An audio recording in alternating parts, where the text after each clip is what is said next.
But instead, he completely humbles her. This sword princess throws every high-tier technique she has, desperate to land just a single blow on him. Yet Leo casually slips past every strike like she is moving in slow motion. Then with a single hit, he sends her flying across the arena. She crashes down hard, completely unable to process what just happened. How could some random kid overpower her this easily? But Leo just looks down at her, sighing that kids these days are too weak. Then he unclasps a heavy training weight he was wearing the entire time and tosses it over. The absolute second she tries to catch it, her arms instantly collapse. Even straining with both hands, she cannot lift it and drops to the dirt. That is the massive gap in power between them. Right then, she realizes a terrifying truth. From the very moment this duel started, she never stood a single chance. So who exactly is this monster? Well, Leo Plav is far from a normal teenager. He is actually a reincarnated legendary hero from 5,000 years ago, the savior who once rescued humanity alongside the greatest legends in history. He first opens his eyes as a newborn baby, while his mother reads a book about those legendary heroes. But watch what happens here. His past name, Kyle, is completely missing, which makes him absolutely furious. He cannot comprehend why he was completely erased from history, so he vows to find the truth. Years pass, and he enrolls in a royal prep school that trains kids before they enter the academy. But the basic lessons bore him to tears, and his classmates are painfully weak. His real training only happens back home. The moment he steps into the yard, a woman charges straight at him like a runaway freight train. Though caught off guard, Leo quickly blocks her incoming strike with his sword. It is obvious from their flow that they have done this many times before. Such dangerous ambushes are just their way of saying hello. She is absolutely thrilled to test his skills, and announces that this intense spar is his final exam before he can attend Lumina Academy. Because as it turns out, this incredibly dangerous warrior is his mother. She lunges forward again, sending sparks flying as their weapons collide. Even though Leo is working hard to defend, his mother teasingly notes she is barely using a fraction of her power. Strike after heavy strike, their fast-paced battle escalates until Leo suddenly spots an opening and turns the tables. Using pure god-level swordsmanship, he actually manages to overwhelm his mother, forcing her to tap out. Left completely speechless by his insane growth, she stands up and softly asks why he is so desperate to join Lumina Academy. Now pause for a second, because we need some context on this place. Lumina Academy is one of the 4 massive, prestigious institutions that safely house the sacred hero records. Our main character strongly believes that this specific academy is where he will find traces of his past life as Kyle. With a massive goal like that, he is absolutely set on getting inside those gates. His mother then mentions that elites from the powerful Zeringer clan are visiting and will stay at their family estate. Although she is not exactly thrilled about hosting these arrogant guests, she has a major request to make of Zeiss, the vice-patriarch of the clan. She hopes he will agree to teach Leo their private, powerful Zeringer aura technique. She thinks with this technique, Leo will easily pass the exam for Lumina Academy next year. But she has no idea her son is determined to get in right now. He has zero intention of waiting another 12 months to get his answers. Later, the action shifts to the Plav estate as the young Celia Zeringer arrives. The second she steps out of her carriage, she wonders why her uncle chose this small place when he could have easily rented out a whole luxury hotel. This is Celia Zeringer, a 15-year-old sword prodigy from a highly respected noble family. Her eyes are set on the upcoming entrance exam, and she seriously doubts a minor family like the Plavs can help her prepare. Just then, her uncle calls out from nearby. Meet Zeiss Zeringer, the powerful second-in-command of her entire clan. He playfully asks if she is curious to meet the bold boy who openly claimed he has zero interest in their family. Celia acts completely bored, arguing that if this kid cannot even channel aura yet, he is probably not worth her time.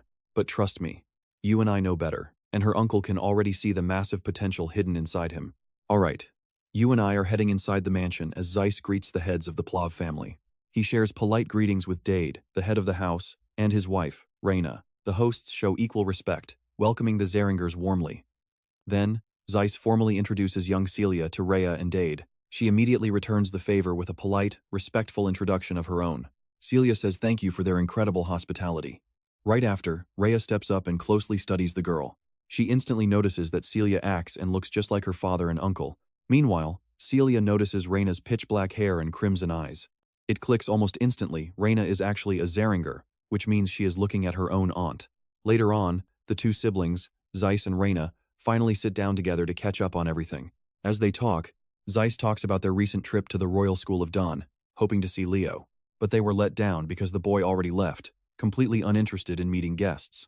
Rhea apologizes for her son, knowing his cold attitude probably came off as rude. Zeiss asks his sister what kind of kid Leo really is. Rhea speaks incredibly highly of him, calling him a true genius. Hearing this, Ziz wonders out loud if Leo actually deserves to inherit the Zeringer flames. Now listen closely here, Rhea keeps praising him, but she makes it clear she's not just some proud mother. Leo genuinely has the raw potential to carry their legacy, and this piece of news definitely catches Zeiss's attention. He trusts her word, but wants to test Leo himself first. Later, we cut to Leo, sitting in silence, focusing deeply. Ending his quiet routine, he realizes he finally built a physical vessel strong enough to hold his power. Leo thinks about why he waited so long to learn aura. The secret lies in his unique body. Unlocking it too soon would force his system to adapt and limit his potential path. That would ruin his plans to gather massive mana and soul energy for his ultimate goal. In his previous life, he saw firsthand how dangerous untamed power can be. If he had properly absorbed the true essence of his fallen comrades, he wouldn't have left a seed of disaster behind. To prevent history from repeating itself, Leo demands absolute mastery this time around. And step 1 is controlling his aura. But he is doing this entirely on his own terms. Before he can lose himself in these deep thoughts, a sudden voice pulls him back. Turning around, he finds Celia standing there. Smirking, she mocks him for finally learning the absolute basics of training. Even though she's being incredibly sarcastic, she actually offers to teach him swordsmanship if he wants. But trust me, our guy has no idea who this girl even is. So she boasts, introducing herself as Celia Zeringer, the world-class sword princess, to be exact. Now that names are exchanged, Leo gets straight to the point, admitting he is honored she even noticed him. But he has zero interest in taking advice from someone he thinks is weaker than him. That immediately sets her off, because his trash talk basically sounds like he is claiming to be stronger than her. Leo calmly clarifies that in a real life or death fight, she wins since he can't use aura. But in a pure sword duel? That's a different story. He is absolutely sure he can easily handle her. Feeling insulted, Celia looks around the room and grabs one of the training swords lying nearby. She wants to prove his big talk is nothing but cheap, misplaced confidence, and she plans to humble him in a direct duel. She genuinely believes that even with aura, he could never beat her. She wants to give him a brutal reality check, demanding he must become her personal servant if she wins during her week here. Leo does not even blink at her heavy threat, and casually asks what happens if he actually wins. To keep things fair, she says she will become his servant instead. With the bet officially locked in, Leo grabs a wooden blade and jumps straight into action. He lunges forward with shockingly fast speed, but she effortlessly dodges his opening attack. Still, she secretly admits that his speed is actually terrifyingly high. But she is completely sure that speed alone won't win this fight. Charging in again, Leo unleashes a brutally heavy blow, and the insane force behind it completely overwhelms her defense. And that's where we leave it. She steps back, unable to handle his power. Stick with me, we're starting with Leo's sword shattering on impact, but he doesn't stop. He charges her again. That snobby girl is already regretting ever challenging our boy, knowing damn well she can't block this final brutal strike. So, she braces herself and takes the blow head on. But shocker, she takes absolutely zero damage because she cheated with aura armor at the very last second. Keep in mind, this duel was strictly supposed to be about pure swordsmanship. This arrogant sore loser refuses to even admit that she couldn't dodge his lightning-fast attack. Instead, she plays it off, claiming it was just raw reflex. But Leo calls her out, declaring the match is already over. Naturally, this leaves her utterly stunned, since she's not about to hand him the win that easily. Leo saw this coming, so he casually unclasps the heavy magic gravity bracelets he used to hold back his insane physical strength. With his very next strike, he shatters her defense, leaving her completely speechless. No mercy here. Leo decides to show her what real, unfiltered power looks like. Later in the courtyard, Leo runs into his mother, who immediately introduces him to his uncle, Zeiss. Our boy politely bows to show respect, and Zeiss warmly introduces himself in return. The two of them share a handshake. Now, pay attention to this part. His mother asks if he's met Celia, making him remember how she literally fainted from pure fear. But before he can explain, a messenger approaches Zeiss with an urgent report about the young lady. Zeiss is completely shocked to hear that Leo crushed her without even unlocking his aura yet. He praises the boy's incredible talent, but our main character just shrugs it off, saying she simply underestimated him. When the uncle asks about the bet, Leo happily reveals the stakes the loser must serve as the winner's maid. So yeah, Celia is his maid for 1 week.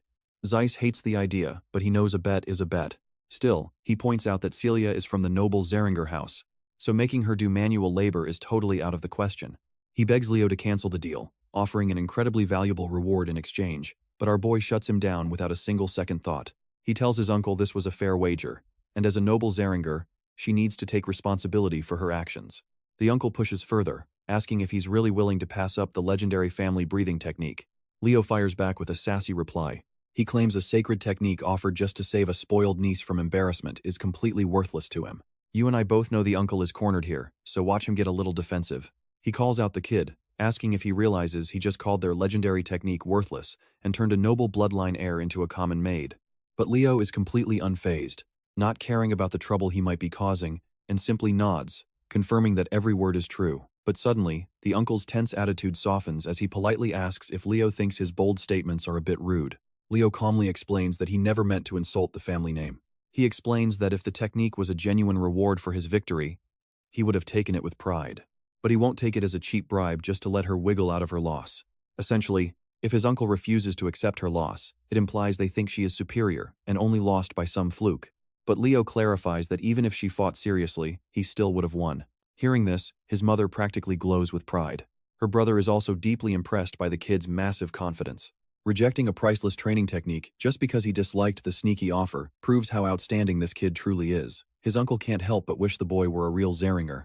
With a sigh, Zeiss orders his knights to escort Celia straight to the servant quarters. He turns to Leo and gives him permission to drop all formal titles when speaking to him. After they part ways, Zeiss turns to his sister, proudly promising that once he returns to the family estate, he'll convince their brother to teach the talented kid their ultimate technique, the Phoenix Breath. Later, inside Leo's private quarters, we see Celia with a bright red, super embarrassed face. She's dying of shame as she formally introduces herself as his personal maid for the next 7 days. And believe me, Leo is absolutely loving every single second of this delicious payback. And trust me, you and I never expected her fancy self to look this stunning in a plain-made uniform. Alright, you and I are diving into a moment where Celia gets totally annoyed by Leo's compliments, even if she already knows she's gorgeous, forcing him to quickly apologize. He explains that he used to have a friend who was completely obsessed with aesthetics, and some of that behavior just rubbed off on him over the years. He remembers how that buddy always claimed everlasting beauty is the ultimate pursuit, promising that once peace is restored to the land, he'll dedicate his entire life to sharing beauty with the world. The legendary buddy he is referring to is none other than Dueno, the master dwarf blacksmith. Suddenly, Celia spots the book Leo is reading and curiously asks him about it. Leo casually explains that he read this book constantly when he was much younger. It is the famous book called The Great Hero of the Beginning, which Celia remembers reading when she was only 5 years old. Noticing his deep interest, she strolls to the shelf and grabs another volume, pointing out that there are actually tons of books written about Kyle. But Leo argues that history is complicated, making it hard to credit massive historical milestones to just one hero. He believes that many of these legendary achievements, which are handed to a single savior, actually resulted from the combined efforts of several unsung champions over the ages. Basically, he is hinting that Kyle's legendary feats were stolen and credited to others, but Celia instantly laughs off the entire idea. She claims that Kyle was likely just a fraud who piggybacked on the accomplishments of the real legendary heroes. That is what the entire world believes, and she is absolutely no exception to the rule. Naturally, hearing his past life trashed as a useless scammer does not put Leo in a great mood. He shrugs off the conversation about Kyle, deciding it is time to eat breakfast before heading out to train. Celia immediately slips back into character as a humble maid, politely asking her young master if she can join his session. But pay attention here, while she acts polite on the outside, she's secretly plotting his downfall. She's just playing along to figure out the secret behind his crazy power. Leo casually leads the way to the training grounds to grant her little wish. A bit later, Celia is on her hands and knees gasping for air as Leo breaks down her performance. He notes that once her stamina hits rock bottom during a fight, her reactions slow down and her stance crumbles. When that happens, she leaves massive gaps in her defense, just like she is doing right now. But Celia complains, questioning if completely destroying her body is even helpful for her swordsmanship training. Leo just shrugs, counteracting that the youth of this generation are simply far too soft.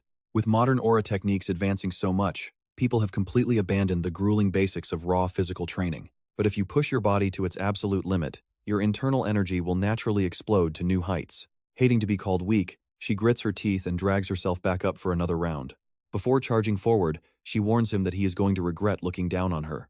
But her wild attack completely backfires as Leo tosses her aside like a rag doll, leaving her absolutely fuming from another humiliating defeat. Leo then tosses her a special bracelet, which she immediately reaches out to catch. You feel that tension, right? Because she has no idea this bracelet is weighed down with heavy magic, as Leo flashes a wicked grin. He fully plans to make her wear this heavy anchor throughout all of her upcoming training sessions. By the next morning, her uncle Zeiss is quietly observing their intense sparring match. Seeing her struggle, Zeiss believes this harsh reality check is perfect, as her massive ego needs to shatter before she heads off to Lumina Academy. He calls Leo over with some major news, revealing he wants the family patriarch to grant him the Phoenix Breath technique.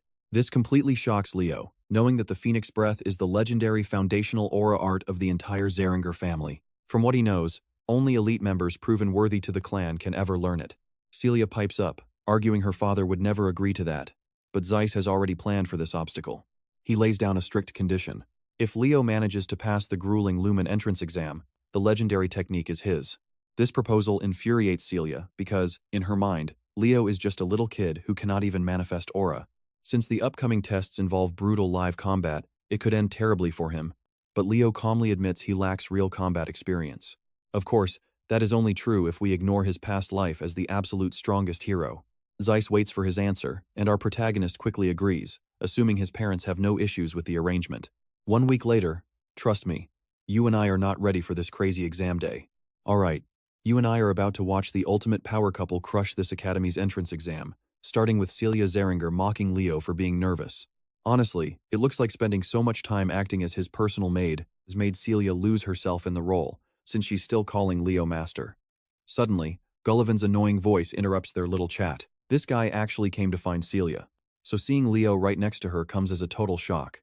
The arrogant jerk immediately throws heavy shade, claiming Leo has no business being here since our boy cannot even use basic aura. At the exact same time, he tries greeting Celia politely, but the poor guy gets completely ghosted by the duo like he is invisible. Super awkward, he desperately tries to remind Celia that he is Gullivan Tratton, the guy who greeted her during their last encounter. To his utter dismay, Celia does not even recognize his name, grabbing Leo's hand to walk away before another voice suddenly calls out to them. Two arrogant siblings decide to grace them with their presence. The taller brother is 16-year-old Abad Llewellyn, from the prestigious Llewellyn family, and standing right beside him is his 14-year-old sister, Chelsea Llewellyn, sharing that exact same prestigious name.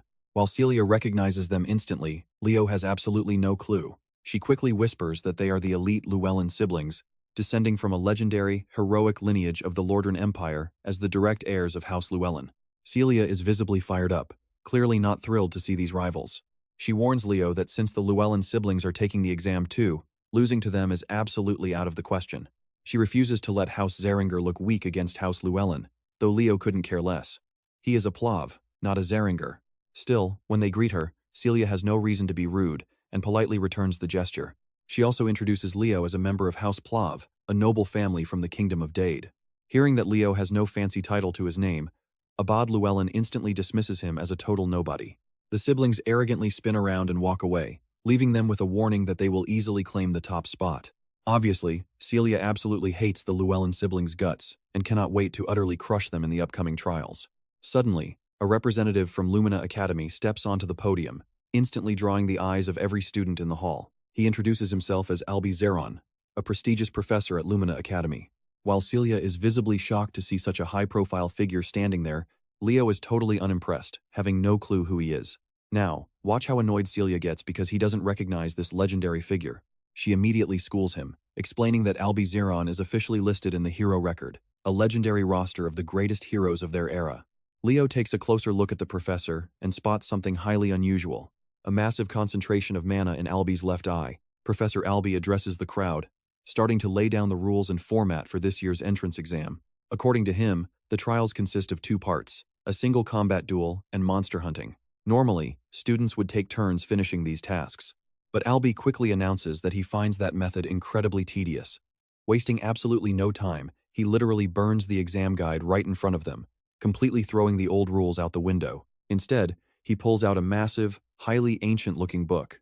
Opening the pages, the professor summons the very first chapter, titled Prologue, The Wild Forest. Let's pause here. A gigantic magic circle starts glowing right beneath the feet of the entire student body. Nobody has any clue what this crazy professor is planning to do next, but one thing is completely obvious. Albi Zeron absolutely despises wasting time. He announces he is combining both trials into one massive challenge, and they are starting right now. To understand what is happening, we need to know that the hero record is not just history. Its true value lies in manifesting virtual worlds based on the real battles of legendary heroes. By entering these realms, students can inherit their powers, basically making this the ultimate training system for aspiring heroes. Now, every single student has been instantly teleported into this legendary realm, the Wild Forest. The professor announces that their sole objective in this trial is to survive. They can team up or hunt each other down, doing whatever it takes to stay alive. If anyone wants to quit, they just break their panic orb to teleport back. And that is it. After glancing around the woods for a few seconds, it does not take Leo long to recognize this place. It looks exactly as he remembers. You and I are about to watch him dominate the old elven forest ruled by the witch queen Salatna. Stick with me, some students just want to go back, mostly because they think this whole place is just an illusion. But our main character? He knows better. He realizes that even if this world is built from the examiner's memories, everything happening here is very real. One wrong move around these deadly hazards, and it is game over. Right on cue, Leo senses danger just before an arrow flies in, completely shattering the ground right beneath his feet. He dodges just in time. Looking toward the attack, he spots the shooter Chelsea from the prestigious Luan family, and it looks like she has mistaken him for a member of the rival Zeringer family. Because of that, she is out for blood, but Leo quickly sets the record straight. He is a Plav. Chelsea is not buying it. She saw him with Celia earlier, so she assumes he is just a liar. She immediately unleashes her whimsical magic. Leo is actually impressed, watching her chant a spell he never saw in his past life. Even so, he quickly realizes the core basics of her magic are not really that different. Chelsea gets frustrated by how ridiculously calm he is. To break his poker face, she hurls her strongest attack straight at him, but Leo casually deflects the massive blow with a single, effortless swing of his sword, shattering her windblade instantly. Chelsea freezes in shock. As far as she can tell, he did not even use aura. So, how did he block it? To rub salt in the wound, our boy casually tells her that her attack was way too basic. He proposes an alliance, pointing out it is her best shot. After all, surviving the longest is how you rack up the most points. So, as a mage, she should at least pass one exam before getting kicked out. Naturally, she is not having any of it. She snaps back, boasting that she is not some average, run-of-the-mill mage. She is a battle mage, and calling her attack simple is a massive insult to her pride. Furious, she channels every ounce of her power to crush him on the spot, desperate to prove she is not the weakling he thinks she is. But it is completely useless. Leo is not even standing in the path of her incoming windblades anymore. Even worse, she cannot sense a single speck of his mana anywhere, making it impossible to track his movements. Suddenly, she looks up and sees Leo standing right there with a clenched fist. We do not see if his punch actually connects with her terrified face, but one thing is certain. Now watch closely, her knees completely buckle under the pressure, giving our boy an easy victory. Still, Leo casually reminds her that his offer to team up is still wide open if she changes her mind. Before she can even answer, the screen cuts to the Lumina Academy teachers watching the exam through a magic window. They are absolutely thrilled to see the action finally heating up. As for Chelsea, it looks like she is getting zero mercy. Leo has tied her tightly to a tree, and the mischievous look on his face shows he is definitely up to no good. He lights a small bonfire as night falls, but the flames quickly grow, slowly creeping toward the poor damsel in distress tied to the trunk. I know what you are thinking, this looks brutal, but she can easily avoid this fire if she just cooperates. But of course, this girl is incredibly stubborn and refuses flat out. She declares she does not need anyone except her brother.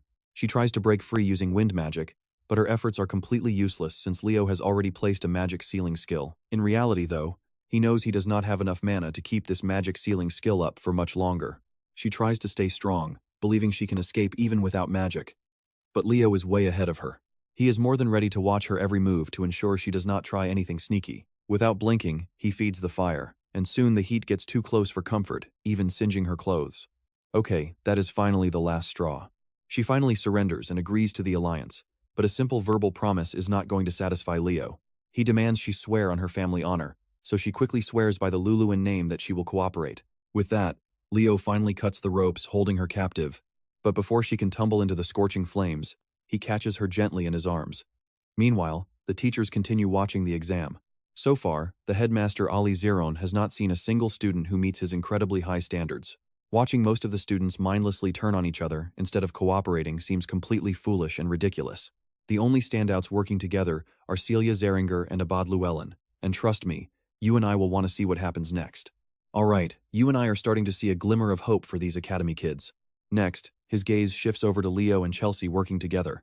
He is keeping a real close eye on Leo. Sure, that fiery stunt he pulled on Chelsea earlier was incredibly childish, but getting Chelsea Llewellyn to cooperate is enough to earn a passing grade from Alzaran, even if he lacks the elite talent of Celia or Abad. But the instructor is dead wrong here. Our boy already completely wrecked Celia without even breaking a sweat. Either way, Alzaran considers Leo a major dark horse in this exam. After carving through a few monsters blocking their path, Leo and Chelsea push deeper into the forest. It looks like Chelsea is finally starting to realize that teaming up with Leo was actually a pretty smart move. She asks him what kind of aura he is using, since she cannot sense any mana from him. Leo casually drops a massive bombshell, admitting he has no idea how to use aura at all. Naturally, she is completely stunned. But as they argue, a beast is lurking in the nearby bushes, keeping its eyes locked right on them. But watch closely, here Chelsea spots the beast and absolutely obliterates it. Honestly, that move was total overkill for such a weak monster. Even Leo admits that her raw strength is pretty impressive, but her fighting style? It is completely wrong. Suddenly, Leo senses a weird vibe and tells her to freeze. He has spotted something strange buried in the sand. Crouching down, he discovers parched earth and the decaying remains of human bodies. Suddenly, an explosion rips through the ground, but Leo leaps away in time, grabbing Chelsea. The cowards who set the trap finally show their faces. It is Gullivan and his cronies.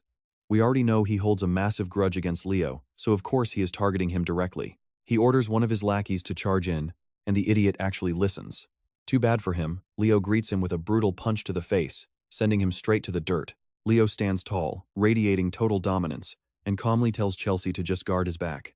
Chelsea is stunned for a second, amazed by how easily he just saved her twice in a row. But she gets on her feet fast, taking her position behind him to face the other thugs. Meanwhile, Gullivan does what he does best, fleeing like a coward. He abandons his own crew, trying to get as far away from Leo as possible. The only thing on his mind right now is finding a powerful teammate. Celia spots him running from a distance. Instead of chasing him, she walks straight toward the area he is fleeing from. And trust me, what you and I see next is absolutely jaw-dropping. The clearing is absolutely littered with monster corpses and defeated students who failed to survive.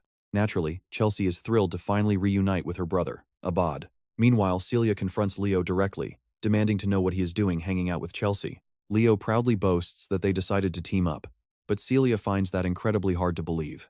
She would rather believe a cockroach could do a backflip before believing he convinced Chelsea, who is notoriously stubborn, to form any kind of alliance. To this, Leo just gives a creepy smile and says he simply convinced her. That wicked grin deeply unsettles Celia, making her wonder what terrible things he did to convince her. Either way, our boy starts helping the students he just knocked out back to their feet. Watching this, Abad asks why he is helping their rivals. Our boy responds that fighting each other makes absolutely no sense. Instead, teaming up to beat the challenges of this test is way smarter than fighting selfishly. Since Abad and the rest of the group have no clue what threat he means, Leo points toward the shriveled corpses nearby, hinting at a much bigger problem. Looking closely, one student remarks that these bodies seem to be completely drained of all moisture. Leo explains that this is not the only strange detail here. He highlights how this entire area has suddenly become completely empty of any beast presence. It is like the beasts are terrified of something, as if an elite high-tier monster scared everyone else away. With the clues adding up, Abad finally gets it. Historically, the legendary hero Albi's very first great feat was conquering an elite high-tier monster. Right on cue, a massive, earth-shaking roar echoes from the distance. Something massive is waking up deep in the woods. Stick around, because we are about to find out what kind of nightmare they are up against. Meanwhile, Gullivan wanders blindly through the dark forest alone, clutching a single torch. He looks absolutely terrified, but instead of focusing on survival, his pathetic mind is still obsessed with getting revenge on our boy. Suddenly, he spots a cold corpse right at his feet. And there is also something in this pitch-black void making him trip and fall, a massive, terrifying monster in the shadows. This giant spider looks absolutely starving, and it is pretty obvious that Gullivan is as good as dead right now. You and I must check on the other students, where an insane 500 just failed this test. The real issue is that the Academy selection rules require at least 100 passing students, but only 50 are left in the test. Instead of forcing himself to pick, the professor refuses to choose anyone who does not meet his high expectations. After all, the headmaster trusted him to filter out only the absolute best. Albi firmly believes true heroes are forged in extreme danger. He is especially watching Leo Plav, a wildcard with insane potential. Will this dark horse actually survive this brutal exam? Now pay attention, because we are back with the examinees. They are running fast but struggling to see in this pitch-black cave. Celia lights up her sword and spots something ahead. The crimson glow of her blade reveals a horrific, massive spider devouring its fresh prey. Fear grips their hearts instantly as Abad prepares a powerful wind spell to blast the target. But Leo quickly stops him, telling Gullivan to shatter his mana crystal instead.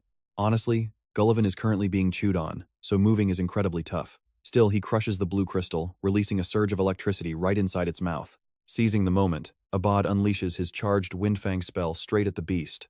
The blast tears into the monster, but it is not enough to put it down. All four of them freeze in sheer horror at what they are facing. This ugly crawler is the tarantula princess herself. One reckless student charges forward, hoping for a quick sword strike. He gets immediately flattened by a single heavy blow, slamming hard into the stone floor. Celia steps up next, foolishly boasting that she will end this fight with one strike. Activating her magic, she fires a devastating red beam that drills into the beast, making it screech in agony. But the giant spider is a literal tank and recovers instantly, rendering her brave effort completely pointless. I know what you are thinking. Abad actually mocks her, claiming a mage is way stronger. He casts his wind spell, Raphael, slicing the spider with endless sharp blades. Yet, when the dust clears, the monster is still standing, glaring right at him. Realizing her brother is about to get shredded, Chelsea casts her wind magic to shield him.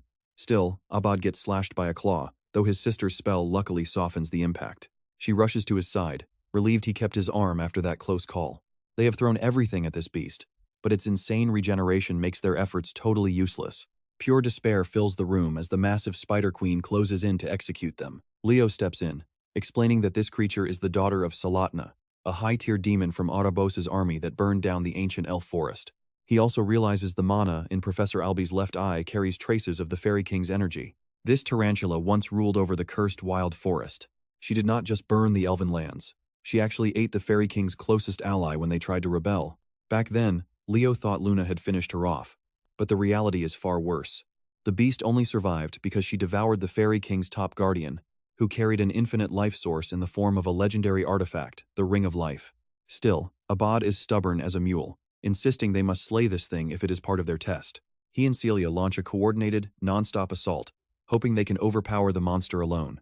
The spider easily absorbs the damage, and Leo knows it is pointless because she will just heal forever while their mana pools run completely dry. Desperate and out of options, Celia finally asks him for a real plan to beat the beast. Leo explains that they absolutely must work together, but Abad immediately rejects the idea, selfishly wanting all the glory for himself, with Celia acting just as arrogant. Tired of their childish egos, our main character drops a harsh truth bomb. If they do not cooperate right now, they are all going to fail. Trust me, they finally get it. Alright, you and I are about to watch these rival geniuses work together, but even Abad knows, sinking their ultimate attacks to one-shot this beast will take time. And with no one else around who can actually stall the monster, pulling this off is going to be incredibly difficult. Stepping up to do his part, Leo confidently tells them he can buy some time. Celia thinks he has absolutely lost his mind, reminding him that he can't even channel aura yet. In his current state, Leo confirms he can only hold the line for about 5 minutes. Abad is still worried their coordinated strike might not be ready, or could fail entirely. But Leo is completely sure it will work, snatching a discarded weapon off the ground. He reminds them that fire and wind have the perfect affinity to burn this thing down. Despite their rivalry, the Sword Princess and the Magic Prodigy join forces, while Leo smiles at the grotesque spider, treating it as a warm-up and a reminder of his past life. The battle kicks off as our boy delivers a blinding slash, cleanly severing one of the monster's massive legs. Leaving his allies completely speechless, he aggressively smashes the creature's face, feeling highly satisfied to face a legendary monster of Tartaros again. Now check out this flashback, where we see an elven child fleeing in sheer terror. But Tartaros ensnares the kid in its thick webbing, pinning him down completely so there is absolutely zero hope of escape. The colossal spider closes in, ready to devour him alive. The crying child begs for his mother, awaiting doom, until a brilliant figure of pure light descends as his savior. A luminous being of light that stops the creature from attacking. Luna was furious at the beast for destroying her homeland, especially after it dared to devour the very contractor who protected the elven woods. Unleashing a holy spell, Luna traps Tartaros in a sphere of glowing energy before summoning a massive, deafening lightning bolt from the sky. Luna never expected that Erebos's dark forces would push deep enough to invade the sacred elven lands. Back then, Leo's past self was the one who cut the boy free, rescuing him from the sticky webbing. Back in the present, he stands tall with a heavy axe, prepared to buy those critical minutes for his team. But fighting without aura has its limits. So Leo calls out to Chelsea, telling her to conjure magic weapons and throw them directly at him. He slickly evades a lethal swipe. Now, you and I are probably wondering if he's crazy, and Chelsea is terrified she'll blast him. But Leo screams at her to just hurry it up. Chelsea activates her magic, prepared to forge any weapon for him. Leo doesn't care about the style as long as they cut. She summons the blades, and he instantly recognizes them as a scimitar and a bastard sword. Dual-wielding the magic blades, Leo unleashes a relentless tempest of slashes, carving chunks out of the spider. As the fragile weapons shatter, Chelsea hurls new ones his way, and he seamlessly catches a dagger and a heavy battle axe. Leo's unreal physical speed leaves Chelsea completely dumbfounded, making her wonder if he's actually some kind of supreme martial arts grandmaster. Even the arrogant Abad has to admit this guy is a beast, though Leo isn't invincible, taking a nasty graze to the cheek. Leo scoffs, knowing that if he fails to slay a basic spider like this, his old war comrades would tease him forever in the afterlife. Pushing harder, he hacks away at the beast, calling out for another blade. To his complete shock, Chelsea yells out that she's totally out of magic weapons. But luckily, Celia's devastating ultimate attack is fully charged, and she unleashes a roaring vortex of fire that completely incinerates the spider. The ring of life drops from the ashes, and the terrifying monster is finally defeated. Celia collapses onto the grass, deeply relieved that the nightmare is finally over. But she can't stop thinking about Leo's crazy feat of stalling Tartaros for 5 whole minutes. She tries to thank him, but Chelsea beats her to it. She's totally starstruck now, declaring that his insane combat skills belong in the legendary chronicles of ancient heroes. Leo ignores the praise, but she's completely obsessed, begging to train under him so she can become a top-tier battle mage. She desperately begs for his mentorship. Celia secretly hopes Chelsea actually gets his training, just so she can find out what real, torturous hell feels like. Meanwhile, Leo claims the ring, which summons the fairy Princeid. Leo awakens the prince's lost memories by saying his name. Hearing his name, Princeid retreats back into the ring, accepting Celia as the new contractor. All this happened because Professor Albie originally found the Eye of Mana. With the exam countdown ticking away, clearing this hidden stage has officially earned them the ultimate reward, the Fairy King's sacred pledge. Before they warp out, Leo spots a familiar face from his past. And that's where we leave things, as the Academy principal, Kalen Badian, reviews the official Western exam report. Let's jump in as Albie's assistant wonders how many students actually survived his brutal requirements. The headmaster is shocked that 40 students cleared the test, though it is still a small crowd.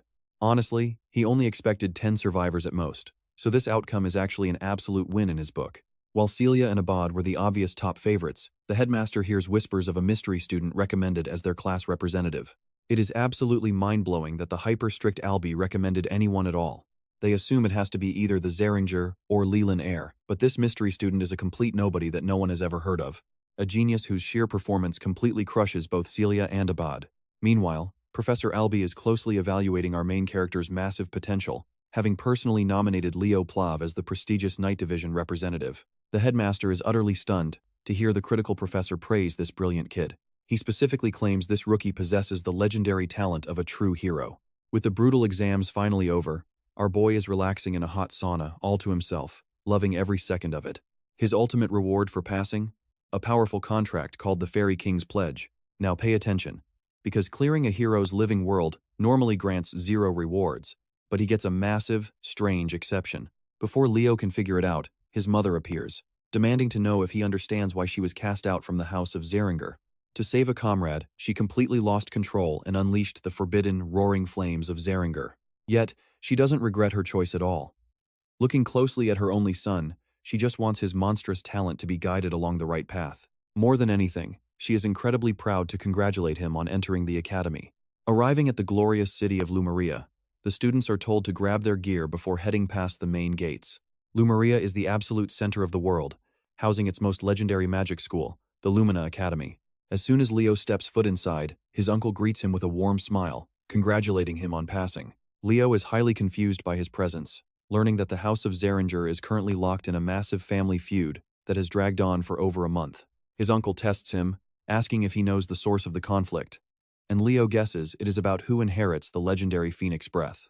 His uncle nods, because even though Leo's mother was cast out of the Zeringer clan, Leo still carries her powerful bloodline. You and I both know that notorious Western exam was pure hell, and our guy clearing it completely shocked the clan's strict elders. Leo is then handed a mysterious subspace key, which he activates immediately with a quick chant, summoning an ancient book. His uncle then instructs him to stain the pages of the tome with his blood. Leo obeys, biting his thumb to let his blood splatter across the empty white page. The moment the blood sinks in, the forbidden knowledge of the book is unlocked. This secret is now his alone. And though the Zeringer clan techniques are notoriously difficult, his uncle is fully confident the boy's genius will master them in absolutely no time. With that, he officially welcomes the young prodigy to the House of Zeringer. Right after, Celia sends a message asking Leo to meet her somewhere private. On his way, a clumsy girl crashes right into him, sending them both tumbling down. This cute, glasses-wearing student quickly gathers her scattered books, apologizing profusely. She scurries off, but Leo notices an identification card on the floor. It belongs to a freshman named Chloe Muller. Leo finally arrives to find an annoyed Celia, who snaps that they have endless shopping to do and he is super late. He apologizes, explaining that he ran into his uncle right before coming over.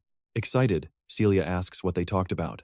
For an answer, our boy casually summons the sacred Zeringer flames, asking if his form looks correct. Seeing this, she is completely speechless. This crazy prodigy actually mastered the ultimate family technique in under a month. She literally falls to the ground in shock, wondering if he is even human. Later that day, the Sword Princess and our main character spot their massive transport ship docking nearby. Professor Alandu introduces himself as the official instructor of the elite night class. He orders everyone to board immediately as they set sail for Lumen, kicking off a surprisingly relaxing, peaceful voyage for the students. Leo and Celia look like an adorable couple, prompting an arrogant guy to throw out a tease that instantly gets on Celia's nerves, revealing himself as a merchant alchemist from the Moira Kingdom.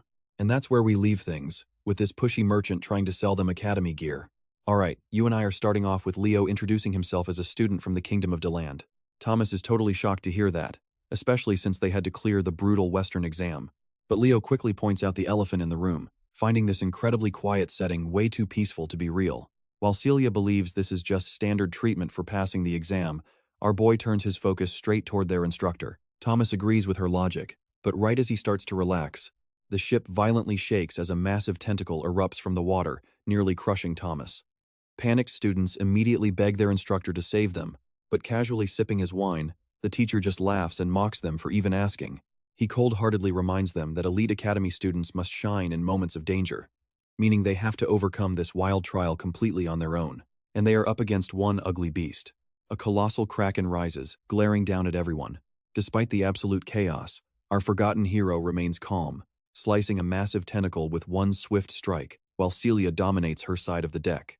Enraged by the Sword Princess's fiery strike, the monster blasts a massive wave, leaving her completely soaked. Now pay attention, because when the beast grabs a screaming Thomas, Celia and Leo immediately rush in to slice it down. The stunned alchemist can barely believe his eyes. He knew the famous Sword Princess would dominate, but he never expected some random freshman to fight with the exact same terrifying level of ferocity. Poor Thomas almost gets crushed by a frozen tentacle and instantly screams at the girl who almost took his life. It is Chloe, the glasses girl who bumped into Leo earlier, unleashing massive ice spells to freeze the beast solid. She coldly insults the alchemist, calling him a useless burden who should have stayed out of the way. Thomas fires back, saying cold geniuses like her never care about weaker people just trying to help. With another frozen tentacle shattered to pieces, the powerful duo of Abad and Chelsea enter the spotlight, still desperately trying to outdo each other in their ongoing clan rivalry. Even amidst the chaos, the fierce battle mage keeps her eyes locked on our overpowered boy. With countless dangerous monsters swarming the lake near the academy, the instructor smiles, calling this the ultimate welcoming party for the freshmen. Happily drinking his wine, he notes down the top freshman talents: Chen, Celia, Abad, Chloe, Walden, and Duran Moira. Every regional captain is performing incredibly well against this massive threat.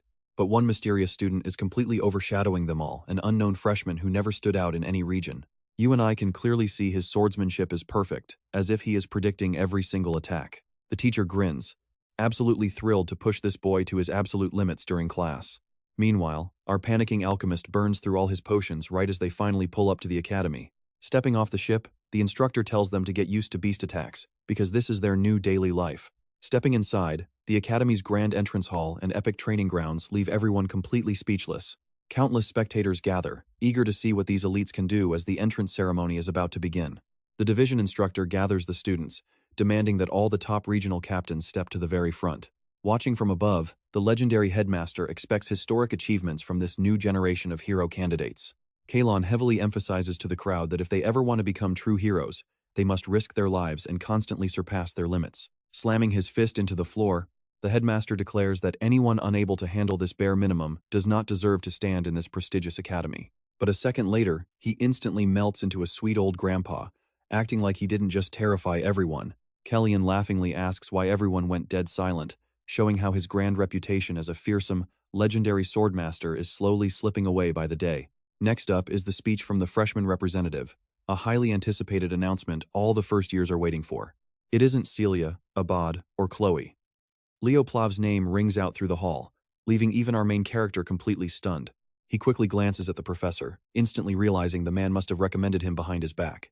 Stepping up to the podium, Leo calmly begins his representative speech, while a crowd of highly skeptical students endlessly gossip about this completely unknown nobody. They have no clue what he did to get here. As his speech winds down, Leo is suddenly put on the spot about his ultimate goals as their class representative.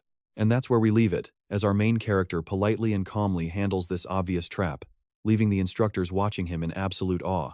Alright, you and I are about to watch a standard ceremony turn into absolute chaos when our boy openly challenges anyone brave enough to take his spot. This extremely aggressive and disrespectful call-out instantly triggers the elite students, but Leo literally does not care who steps up to fight. With the drama over, students head to their dorms before their one-week trial classes kick off first thing tomorrow morning. This trial period lets them test drive different subjects before locking in the 3 main majors they want to study. Everyone gets told to sleep early so they do not end up oversleeping and ruining their very first day. Leo gets assigned a room right next to Thomas, who is practically buzzing with excitement for their morning classes. They swap quick goodnights before Leo collapses onto his mattress, his mind racing with what his actual goals are here. By securing a spot in this elite academy, he desperately hopes to uncover his long-lost hero archives. At breakfast the next morning, Thomas asks to sit with our main character, who just shrugged and let him pull up a chair. Suddenly, a totally random guy stomps over looking incredibly annoyed. This is Duran from the Central Region, and he wants to see if Leo can back up that big mouth of his. Now, Leo knew his speech was provocative. After all, he basically begged every strong student in the room to attack him. Now pay close attention, because while Duran rants like some big-shot elite, Leo literally just ignores him and keeps sipping his juice. Enraged at being completely ignored, Duran snaps and unleashes a massive kick that sends the entire table airborne. But with godlike reflexes, Leo somehow catches all his ingredients mid-air and perfectly reconstructs his burger. The absolute disrespect is unreal. He literally made this guy look like a total clown. Leo smugly explains that he just cannot stand to see perfectly good food go to waste. Meanwhile, Duran looks ready to literally murder him right on the spot. His massive ego simply cannot handle the fact that this weak-looking freshman is ranked higher than him. Before a full-blown war erupts, their instructor slides in and casually wraps his arms around both of them. With a terrifyingly polite smile, he calls out their titles as the class rep and regional captain. He smoothly asks if they are ready to get absolutely pulverized as their punishment for day 1 fighting. Yeah, their terrified faces say it all. Fast forward to their first evening class. Over in the night department, Celia is openly wondering where the hell Leo is. Finally, he stumbles in, panting and completely drained of energy. His wrecked state immediately makes Celia suspect he got into a brawl, but Leo decides to keep his mouth shut. Let's pause right here because this is where we meet their eccentric first-year night class teacher, Instructor A. Thomas immediately spots Duran glaring daggers at Leo while Instructor A starts explaining the 3 primary powers generated from mana. Those are magic energy, soul energy, and lastly, aura. And out of all 3, aura is notoriously the most difficult to master.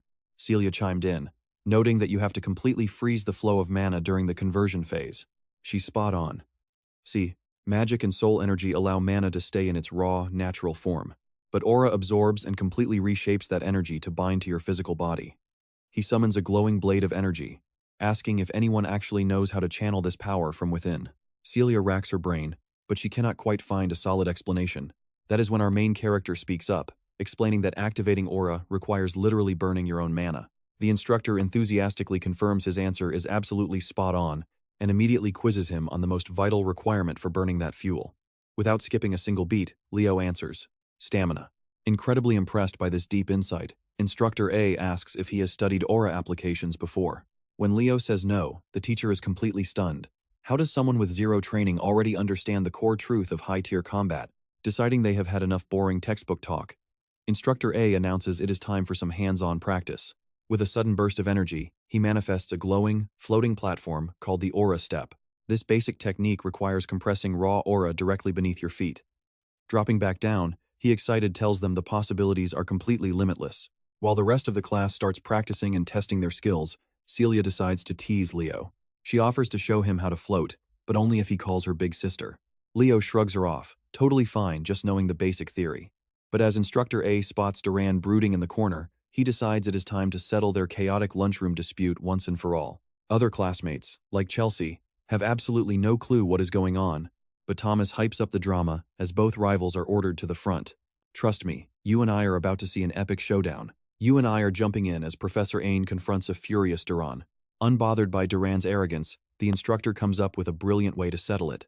He proposes a massive foot race between the arrogant Central Region captain and our freshman representative, with class leadership resting on the line. Ain confirms that both runners are allowed to use their aura with zero restrictions, giving Duran what seems like the ultimate advantage. Race day arrives, and Carl Thomas, ever the hustler, is already busy taking bets from eager students. On the starting line is Duran, the legendary genius from the House of Moira and master of lightning aura. His opponent? A pure dark horse with no prestigious background who somehow outclassed every regional captain to become the freshman representative, Leo Plav. The crowd has massive expectations for our underdog hero. Yet, they are completely disappointed to see that he can't even pull off a basic acceleration step. To them, he is totally unqualified, and they believe the central captain is far more suited to lead their class. Here is the part we need to watch closely, as Professor Ain lays out the rules.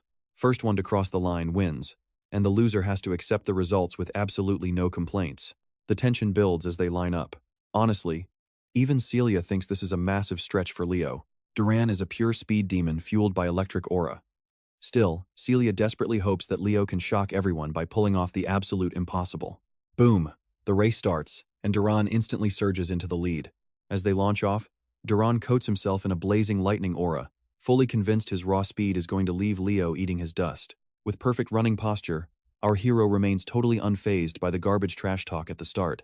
Just as the crowd predicted, the flashy Central Region representative looks ready to completely dominate this entire track. Meanwhile, our poor freshman rep is already falling way behind. Leo finally channels a tiny bit of aura into his feet to speed up, but the mocking crowd instantly calls him a fraud who cheated his way into power. But even with the entire stadium rooting against him, one loyal friend refuses to give up. Chelsea Llewellyn screams her support at the top of her lungs. Determined to annihilate Leo, Duran shows off his family's iconic speed. The guy is seriously lightning fast. Watching Duran clear the halfway mark at an insane pace has Carr sweating bullets for his best friend. It looks like a total defeat for Leo unless he does something fast. Instead of panicking, he just scans the arena.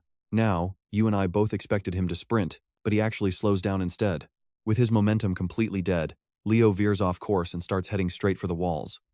Even his biggest supporter Celia has absolutely no idea what he is trying to do. He looks completely foolish, leaving the entire audience utterly baffled and confused. But in reality, Leo is focusing pure, dense aura directly into his boots. With a series of crazy, monstrous bounds, he leaps off the grass and straight up onto the concrete stands. He calmly turns around, watching Duran pull further ahead with effortless speed. The aura density finally reaches its limit, the explosive force instantly cracking the concrete beneath him. With one colossal jump, he rockets back onto the track with terrifying momentum. The epic blast from his launch leaves a mini shockwave echoing right behind him, briefly breaking Duran's focus. Out of the smoke, Leo bursts forward like a blazing red meteor tearing up the track. The absolute madman even trash-talks Duran as he flies past, calling the arrogant punk a total slowpoke. Our blazing hero crosses the finish line with a flawless landing, leaving Duran staring from a distance, completely brain-broken. His electricity is completely gone, marking a total and humiliating defeat. Leo just tilts his head back with a confident smirk. He secured the victory, though the spectator stands took some serious damage. Worth it, though. The haters who were talking trash just seconds ago are dead silent. They know what they just witnessed was on a whole different level. Duran was supposedly the fastest freshman in the entire academy.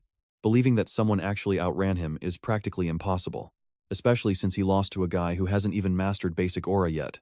But amidst the shocked crowd, Celia manages to figure out exactly what Leo did. That wasn't just some standard acceleration. That was a high-tier, legendary technique called the Phoenix Step. With Leo victorious, Carr and Chelsea are absolutely thrilled, hyping up their insanely powerful friend. The instructor quietly analyzes the race. Duran used his lightning aura specialization to reach unbelievable speeds. And trust me, you and I are going to see things get even crazier next time.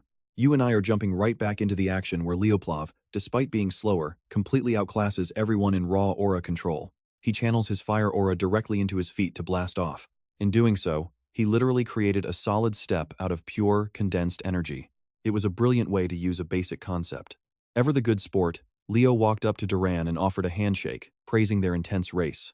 He even admitted that Duran probably would have won if they were running a longer distance. But that salty brat just refused to shake hands, aggressively shoving past Leo's shoulder instead.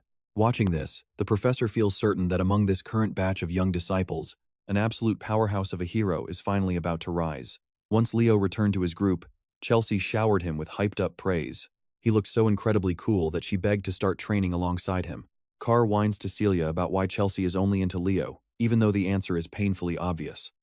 With class over, Carr offers to buy everyone drinks at the cafe. But Leo apologizes, saying he cannot join them for casual fun right now. With that, he quietly walks away from his crew. When they ask where he is headed, he casually mentions he is auditing the summoning classes. His friends are totally baffled as to why a Night Division student would care about summoning.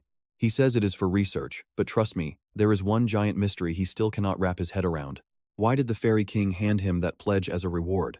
Usually, these items reflect the power of the Trial World's master. This reward seems closely tied to summoning magic, yet Professor Albie is a standard magician, not a professional summoner. Based on that, Leo should have unlocked a direct magic-based ability instead. Plus, to actually contact a fairy, you have to travel to Fairyland, meaning this reward is totally useless to him for now. As Leo waits at the outdoor training ground, a familiar voice suddenly asks if he is also taking the class. It is the Eastern Team captain and top scorer, Chen Xia. Unlike the arrogant racer from earlier, she is polite, bright, and incredibly sweet. They swap friendly greetings, and she warmly insists that he just call her Xia from now on. Knowing he is a night student, she finds his sudden presence at a summoning lecture to be a very pleasant surprise. He explains he is just curious about spiritualism, which means they will likely bump into each other in multiple lectures. When he asks about her spirit contract, Xia instantly summons a gorgeous water sprite right before his eyes. Unfortunately, Leo has not formed any contracts just yet. Being as kind as always, Xia promises to help him learn summoning anytime, and Leo is not about to turn down a great connection. Then, he makes the classic mistake of asking a girl her age. Xia just smiles and says she is 17. She points out that Leo is younger than her at only 15, while Leo silently notes how incredibly youthful she looks. She seems even younger than Chelsea. Sensing his hesitation, Xia playfully asks if he was thinking of something rude, which he quickly denies. Always deny it, guys, that is rule number 1. But honestly, she actually came over because his race with Duran totally blew her away. She was watching closely from the crowd the entire time. The sight of him blazing across the track is burned into her mind, leading her to confidently challenge him to a future match. Amused by her fire, Leo smiles and accepts. After dealing with so many loud, dramatic people, meeting a normal person is a relief. Soon after, the Summoning Division's introductory class officially begins. Right off the bat, the location is unusual. Instead of a classroom, they are standing out in the fields. A few standout students are in attendance. These two with unique designs and white hair are clearly major characters, not background extras. Leo scans the crowd and notices only a tiny group of students gathered. Honestly, he already expected this turnout. Summoning is a pretty niche subject, but just as he wonders why they are outdoors, the answer comes roaring down from the heavens. A colossal, scaly beast with wings massive enough to block out the sun swoops directly over their heads. The monstrous creature lands heavily, revealing itself to be a terrifying black wyvern. Several weak-willed students instantly collapse to their knees, paralyzed with absolute terror at the sight. The woman riding the beast smirked, casually mentioning that her pet seems to have taken a liking to the freshman. Leaping down from her massive mount, she introduces herself as Ura Marin, the primary summoning teacher who will guide the freshmen all year. Ura is an absolute 10 out of 10, rocking long silver hair, a toned build, and strikingly devilish features. Naturally, half of these hormonal guys instantly wish they could be summoned as her personal pets. And honestly, you and I both know that if Pervy Duino were here, he would have totally lost his mind over her unique, lethal charm. Let's dive into this crazy academy class where Miss Ura gets straight to business with her new rookies. She notes that getting into this elite program means they have real talent, and the freshmen quickly nod in agreement. Loving their bold confidence, she announces they're moving straight to the practical training grounds right now. She calls over Carlo, the first-year summoning associate professor, to unleash the legendary griffins. Students will ride in pairs, and fortunately, there are more than enough wild beasts to go around. The catch? Absolutely nobody here has ever handled a beast this temperamental before. Hearing a quick complaint, Miss Ura glares with pure hostility, asking if they even want to learn her class. Leaping onto her massive black wyvern, she coldly declares that anyone too scared to ride should pack up and go home. Her scaly beast roars and beats its wings, soaring into the sky while asserting total dominance over everyone. While the others tremble, one lone student stands completely unfazed. Associate Professor Carlo chimes in, telling the nervous students to hurry up and follow her lead. Once the initial panic fades, the class realizes these massive beasts are actually surprisingly gentle once you get going. Now, pay attention here because these massive beasts can be incredibly tricky. It's pure luck, but Leo and Zia just partnered up. She politely asks to take the reins. Leo steps back, and the students soar into the sky in pairs. The fast learners quickly catch up to the professor, flying high above the glistening sea. None of them expected to be doing something this insane on their very first day of academy training. As expected of Lumina's elite training, The students' initial terror is already starting to wash away. Some pairs even argue over who drives, while Leo and Zia easily glide through the clouds with Zia steering. She was definitely nervous at first, but their mount is incredibly sweet. Still, they need to stay alert. After all, these beasts are notoriously hard to control. You and I both know teachers love a challenge, right? Miss Ura blows a special whistle, releasing a high-pitched sound only the griffins can hear. The second the beasts hear the pitch, a primal, violent instinct suddenly snaps awake inside them. Their wild power erupts, and every single griffin begins thrashing wildly in the air. Terrified students scream for the professor, completely clueless that she is the one who caused this chaos. Miss Ura believes that anyone who can't handle a rampaging griffin has no business staying at Lumina Academy. Even Zia, despite her advanced summoner training, struggles to keep their frantic bird steady. As she desperately fights the reins, Leo grabs her hand and waist to steady her. He warns her that these are highly prideful beasts. Fighting them with raw strength will only make them angrier. With a gentle, precise touch, Leo guides her fingers to guide the thrashing mount back into control. Taking the controls from behind, he shifts gears and makes the griffin rocket forward instantly. They fly so flawlessly that they blast right past the teachers. Miss Ura can't help but admire his godlike control. She looks over at Carlo, asking if this top rookie is aiming for the prestigious Knight Major. According to the files, that's correct. His writing is so stellar, she wonders if he owns a private mount. But Carlo points out that Leo isn't a noble who could ever afford one, which means this kid is operating purely on genius talent. It's only day one, but Miss Ura is convinced she just uncovered an absolute gem.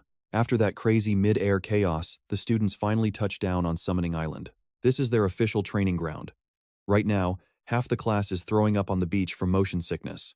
Meanwhile, Leo calmly wanders the sandy shores, looking for the perfect piece of wild fruit. As he reaches up to pluck a ripe fruit, his eyes catch something strange. A single, burnt feather. His mind immediately races with wild theories, but he decides to keep quiet about it. He feeds the sweet fruit to their griffin to thank it for the safe flight. Once everyone recovers, Miss Ura barks out orders to assemble. Without missing a beat, she announces their first practical exam is starting right now. These kids just signed up for an easy intro class, but now they're stuck taking a sudden trial. She warns them that a summoner's path is far more brutal than any other major in this academy. Trust me, we'll soon see that basic mana control isn't nearly enough. Alright, you and I are diving into a world where bonding with a powerful spirit takes massive affinity. To actually control them, high-level taming is a must. It is a brutal, complicated path, which is exactly why summoner heroes are incredibly rare compared to the other two standard classes. But compared to average heroes, the summoners who actually make it end up achieving legendary status. The greatest of them have literally carved their names into history. That is the ultimate dream. Every single student in this academy is desperate to become that kind of absolute legend. Eliza Hahn, a proud prodigy from the North's legendary Hergen Summoner clan, steps up to ask the professor about their upcoming test. Professor Ura explains that, true to its name, this island of summons is crawling with wild beasts and spirits. Since summons are basically their weapons, this exam is a direct test of taming skills. Watch closely as the rules drop. With that established, the actual goal of the test is pretty straightforward. They just need to tame a beast in the forest and bring it back to the beach. Do that, make a contract, and the summon is yours to keep. The classroom immediately erupts in cheers. After all, getting a chance to tame your very own beast is a massive deal. While the other kids sprint into the woods, totally hyped to find their new pets, Leo just strolls in with absolute chill. Surprisingly, Eliza follows him. Word of his insane victory over Duran has already spread everywhere. Spotting him in the summoner class, she just had to say hello. Naturally, the other top students immediately notice them together. Leo just waves her off, acting completely nonchalant and claiming he was just doing his best. Getting brushed off like some basic commoner absolutely infuriates the proud Eliza. Watching from a distance, Professor Ura can already pick out the standouts of this class. Within minutes, several students are already hard at work trying to tame their chosen beasts. None of these rookies grab Leo's attention though. Let's pause for a second. Some students notice their top freshman is wandering way too deep into the woods. The haters are basically praying for his downfall, hoping he gets a 0 and runs back to being a barbaric knight major. Completely ignoring the gossip, Leo pushes as deep into the forest as possible, guided by that mysterious feather from the orange tree earlier. Just minutes ago, its tip was completely scorched, but now it is back in absolutely flawless condition. He finally spots a quiet clearing, and after checking around to ensure nobody is there to interrupt him, he unleashes his Zeringer flame, burning the feather to ash. Suddenly, an intense heat waves from behind, confirming his exact suspicions. Meanwhile, back in Leo's hometown, things have quieted down now that their boy has left the nest. Rhea is outside cooking some absolute Ghibli movie quality food. but she still can't help worrying about her little boy. It is technically just his first day of classes, so there is really no reason to be this stressed, right? But if Reina could actually see what her son was dealing with right now, she would know her worries were completely justified. She tries to tell herself Leo will be fine because he is strong. Meanwhile, that very boy is currently roasting in unimaginable heat. He is completely engulfed in flames, radiating from one of the three great summons, the legendary Phoenix. Speaking with a voice that literally commands fire, the Phoenix is stunned to see a mere child wielding the Zeringer flame. The legendary beast only appeared because she caught the scent of Reina's fire. Hearing his mother's name, Leo asks how she knows her. It turns out the Phoenix arrived at the perfect moment, and she is surprisingly well acquainted with Leo's mother. She reveals that she owes Reina a massive debt. This is Fina, one of the three mystical summons, the legendary Phoenix. She introduces herself properly, showing Leo the deep respect that his mother's bloodline deserves. Leo Plav returns the gesture with his own respectful greeting, asking Fina to explain her history with his mother. The Phoenix confesses that Leo's mother saved the life of Fina's master, Ellen Lunda. Hearing that name makes him jump in shock. Ellen Lunda is a true, legendary hero. The incident happened back when Ellen was clearing a deadly dungeon in Siren. She had lost every single comrade and was right on the verge of death. That is when Reina Zeringer burst in, burning hot, to save her. Rhea was a proud, dignified knight, but while rescuing the hero, she completely lost her blazing aura. If that tragedy had not happened, Rhea would have absolutely claimed her rightful place among the legendary heroes. This is the first time Leo is hearing any of this, but his mom always maintained she never regretted that fateful day. Fina chuckles, knowing Reina was always that kind of noble knight. Changing the subject, Leo asks why a legendary phoenix is even here in Lumen. Unfortunately, she cannot tell him the reason. Fina is also confused why a young knight is here. When he reveals he is actually taking summoning lessons, Fina leans in closer and trust me, you and I are not going to want to miss his next move. Let's dive into the story of a kid with legendary aura. He doesn't even feel like a kid, making Fina laugh out loud at this fateful meeting. Now, she can finally repay the debt she owes his mother. Fina tells Leo to reach out his hand and take her flame. The fire dances across his palm, slowly shaping itself into a glowing egg. Resting inside is a baby phoenix. Fina hopes that once he becomes a legendary summoner, Leo will make an official contract with her child. Another summoner was supposed to get this egg, but Fina much prefers Leo. But when the boy asks if he can hatch and tame it right now, the phoenix almost drops to the ground in sheer shock. Before she can even warn him, a massive blaze of fiery light erupts all around the kid's body. Fina screams that it is way too early for this. If he messes up, this fire will literally end his life. With total focus, Leo pushes past the point of no return. Fina realizes this insane fearlessness, this drive to beat the impossible, is a trait he directly inherited from his mother. Now, all she can do is pray. As he tries to hatch the egg, the entire world fades away, leaving only him and the raging fire. Leo reaches deeper into the fire, completely mesmerized by the beautiful blaze. But the second his palm touches the spark, it explodes into an unstoppable inferno. Panicking, Leo instantly pulls his hand back. Now watch closely, the heat makes it impossible to breathe as he faces the legendary Phoenix Flame, a trial meant to make him feel the beast's pain. To unleash such devastating power, the Phoenix must burn its own body. They endure agony every single day, living with burning flesh for eternity while regenerating at a truly monstrous rate. And right now, Leo finally understands a fraction of that pain. So he stops fighting, fully embracing the agonizing fire. The flames swallow him whole as he connects with the beast. The inferno reaches its absolute peak, wrapping around his body. Suddenly, the egg in his hands begins to crack and shatter. Leo opens his eyes, a deep sense of ancient wisdom and accepted agony branded into his very soul. The flesh, burning fire, slowly flows back into the egg, speeding up the hatching process immensely. Fina asks if he actually pulled it off, and he just confidently nods. She smiles, realizing this kid is a complete genius for surviving such a crazy stunt. Let's pause here. If a legendary phoenix calls you the world's greatest, you believe her. Even before the egg fully hatches, Fina is already congratulating the young man on completing a successful contract. The eggshells dissolve into ash, revealing a tiny, incredibly adorable little chick named Fiora. Overjoyed, Fina shifts into her human form to entrust her baby to Leo, even though Fiora literally just looks like a normal red chick. She is seriously cute though. By noon, most of the academy students have made it back to the beach. Nearly everyone brought back weak, harmless beasts easily caught along the very edge of the forest. Miss Ura turns to her assistant, Carlo, to check the clock. Anyone who hasn't made it back only has 5 minutes left before they fail. And just as she expected, the only ones missing are her 4 top-tier students. Suddenly, a loud rumble shakes the entire forest. A giant bear crashes through the tree line, absolutely flattening everything in its path. And riding this beast? None other than the wild Chensia. Taming an aqua bear cub to be her future knight? Honestly, that is a wildly impressive feat. But her big moment is instantly ruined by a massive shadow stretching across the sand. This quiet kid caught a shadow crow and is flexing hard by riding its giant talons all the way to the beach. Even elite summoning clans struggle to tame one of these mythical birds. He only tamed it and hasn't contracted it yet, but he is still easily meeting all of Miss Yura's high expectations. He did more than enough. Moments later, the crowd gasps as a stunning white serpent slithers onto the beach with Eliza riding proudly on its head. Eliza smugly brags that she only contracted this Gorgon snake because her family doesn't actually own one of these yet. She is literally just filling out her Pokédex. Finally, Carlo calls time, officially ending the exam. Luckily, our last student makes it back at the very last second. But compared to those flashy entrances, Leo just casually strolls onto the sand with a tiny chick sitting on his head. While the others brought pure terror, Leo is just radiating cuteness. Naturally, his clueless classmates instantly burst into laughter. They mock him, assuming he tamed a basic chicken because he's a weak summoner. But while they laugh, Miss Ura feels a cold sweat break out. She literally curses. You and I know he just brought a legendary phoenix to his very first exam. Alright, you and I are following the students back to the academy now that the freshman summoning class is over. But while everyone else is heading home, Leo still has business to handle. He straightens his tie and knocks on the office door. A sweet voice tells him to enter. Opening the door, he finds Professor Ura dressed down in casual clothes, illuminated beautifully by the glowing rays of the setting sun. She immediately stops working and motions for him to sit down. Miss Ura admits that today was the very first time she had ever laid eyes on a baby phoenix. Truth is, she had no idea such a legendary mystical creature even existed on Summoner Island. A brand new student contracting with a phoenix is massive.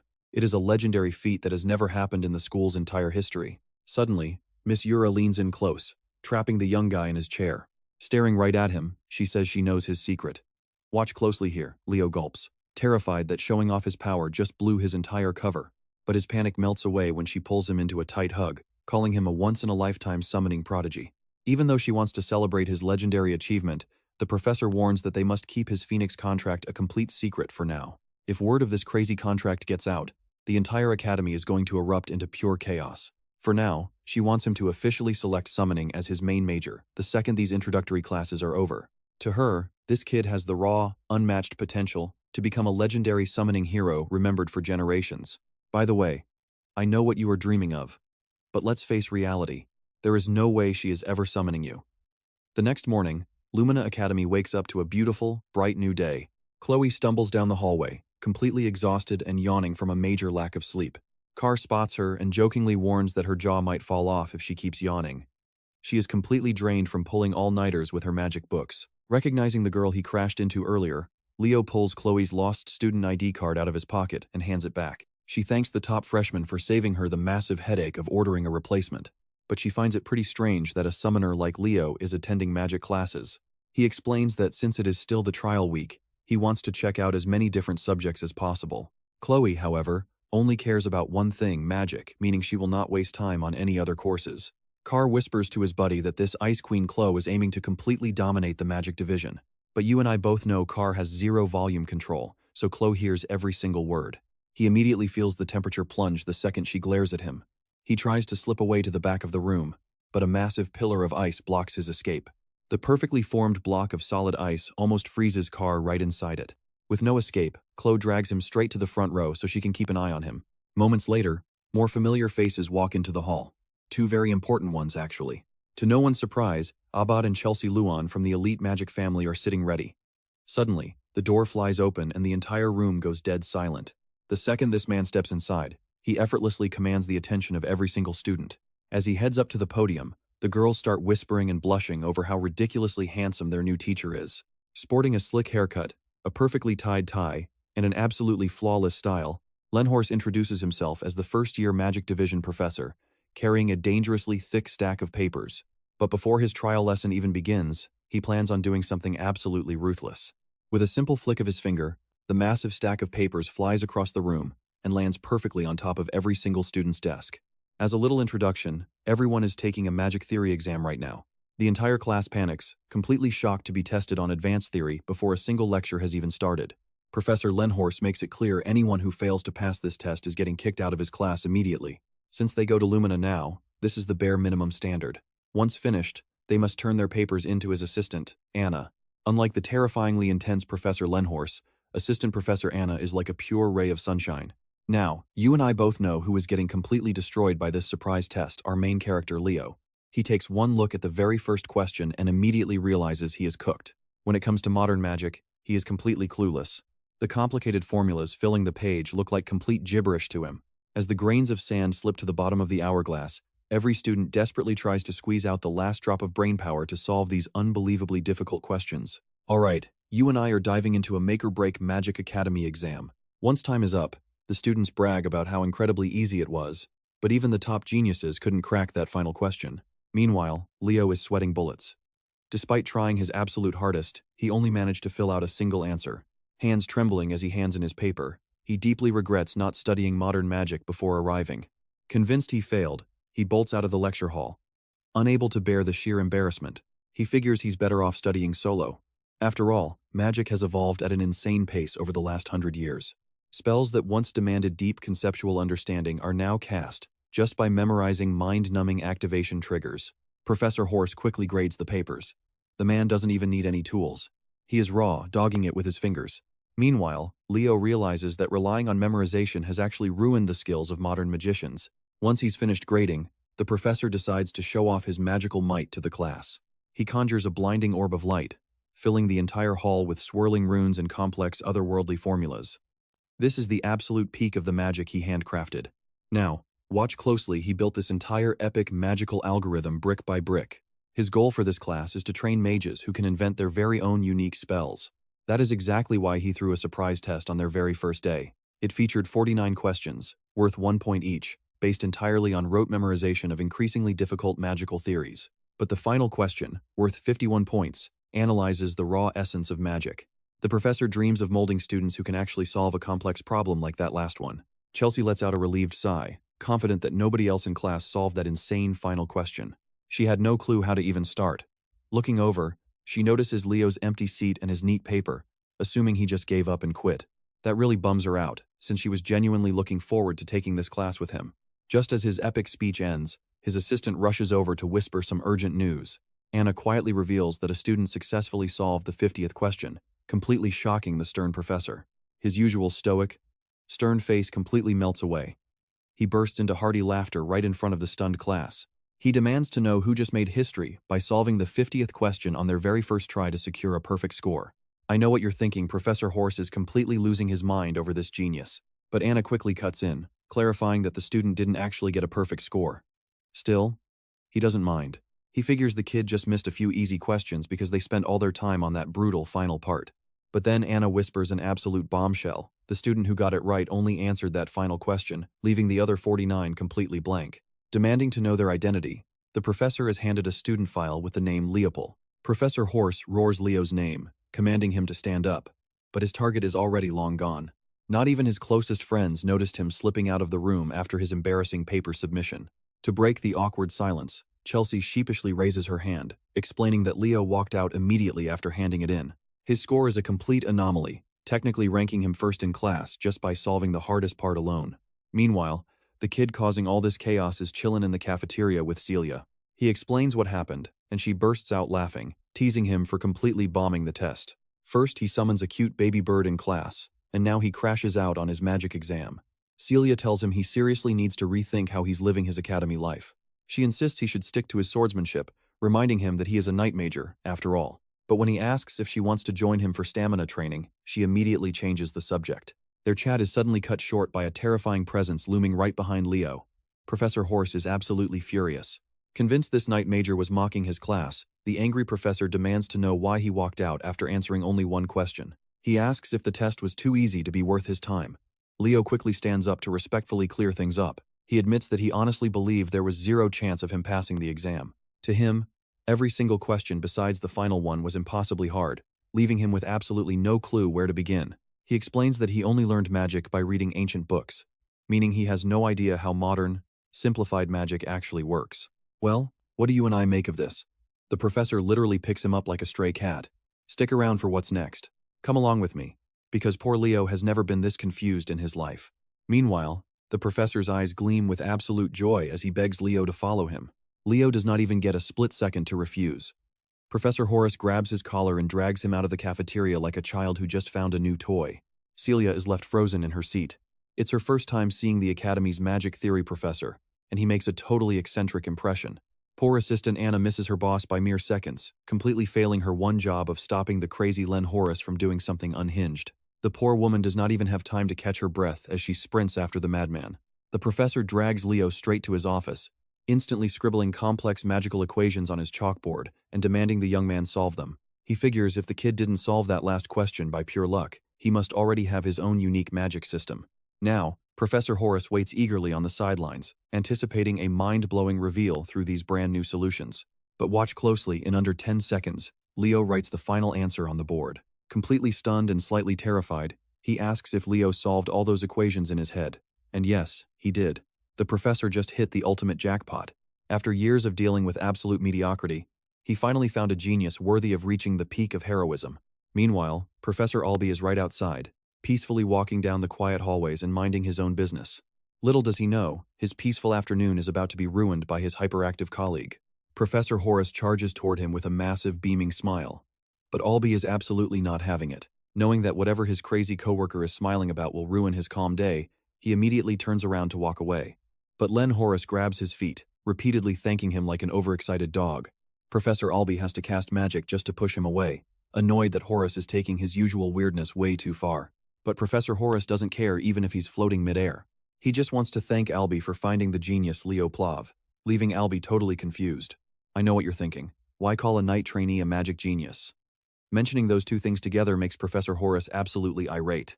He insists the kid must become a sorcerer, refusing to let such a god-tier talent waste away swinging metal sticks. Luckily, his assistant and part-time babysitter, Anna, finally arrives. As Horace rants that sending Leo to the Knights insults all sorcery, Albee casually drops him straight onto the ground. At least the crazy professor appreciates Anna breaking his painful fall. After running across the entire campus, the assistant's bright demeanor is completely gone as she drags him back to class. Speaking of the devil, Leo casually walks past the chaos, and Albee gives him a friendly, reassuring smile. Leo realizes that sorcerers have not changed at all over 5,000 years. They are still absolute lunatics. A week after that magic theory debacle, the introductory classes finally end. Leo is just chilling on the roof, reading far away from the drama. As always, he is researching his own forgotten legacy. Nowadays, his past self, Kyle, is falsely labeled as a total fraud. Seeing how history moved on without him still weighs heavily on his mind. While he quietly contemplates the cruel passage of time on the roof, the first-year professors are running wild through the halls, barging into the principal's office without even knocking. In Professor Ellen's hand is Leo's major application form. Listed as his selected majors are knighthood, sorcery, and summoning all three paths of a legendary hero. Seeing his godlike, untapped potential in every field, the professors are now fighting a literal war to recruit him.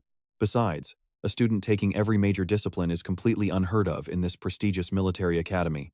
They argue students must focus on a single major, but Principal Badian just laughs, saying Leo reminds him of an ancient, mythical hero. This sudden comparison makes the bickering professors completely freeze in their tracks. Principal Badian points out that the fifth great hero, the legendary hero of the beginning, Kyle, was the only person in history to master every class. Meanwhile, Celia and Chelsea are absolutely exhausted, running laps around the track. Carr spots Leo relaxing under the shade, wondering why they are training so hard on a weekend. And that's where we leave it. Leo agrees to train Chelsea. Alright, you and I are about to see why running in circles makes sense. Leo believes that above any weapon, a hero needs unlimited stamina. And this intense cardio builds exactly that. Even Chelsea is totally sold on stamina, being the #1 key for a battle mage. During break, the girls crowd around Leo as he hands out water to keep them hydrated. Surprisingly, Chelsea actually seems to enjoy training her endurance on weekends. She wants to run with Leo, but hearing this, Celia spits her water as the terrifying trauma of training with him flashes in her mind. Since he already planned to run anyway, he might as well train the girls. But Celia has sworn never to run with him again. Watching them, Carr asks Celia and Leo what is going on and why they seem so close. He honestly thought they were dating at first. Celia clears things up by dropping a bomb. They are just cousins. Leo is her aunt's son. Finding out Leo has elite Zeringer blood in his veins completely shocks Carr and Chelsea. Leo finally gets up and stretches to join the girls for more hellish cardio. Not wanting to waste his own time training, Carr takes his leave. He wants to explore Lumeria City. Celia tries to escape with him into the beautiful city, but Leo already has his cousin gripped by the hair. Today is strict training day. Carr realizes that none of the nobles he knows have any real dignity. Now pay attention, because the highly anticipated class assignment day has finally arrived. Leo walks to the classroom he got assigned to Class 1-5. Inside, he sees Carr waving him over to the empty seat next to him. The sly merchant arrived first because he already dug up his class placement beforehand. Say what you want about Carr, but that guy is amazing at gathering intel. And look who else is here. Chelsea is sitting right over there. Honestly, it is hard to tell if she is even alive after training with Leo all weekend. Carr asks what kind of torture he put them through, but Leo says it was just basic training. Suddenly, a couple of upperclassmen peer inside Class 5, better known as the Class of Anguish, mocking the freshmen and wondering how many will actually survive the semester. A lazy voice cuts through their laughing. He remarks that these two seniors mocking freshmen look way more pathetic. The two trash talkers spin around and immediately feel their blood run cold. A man with messy dark hair and an unkempt beard stands before them, radiating a heavy, suffocating pressure. Meet Herod Edmund, the homeroom teacher of Class 1-5, famously feared as the Wailing Wall.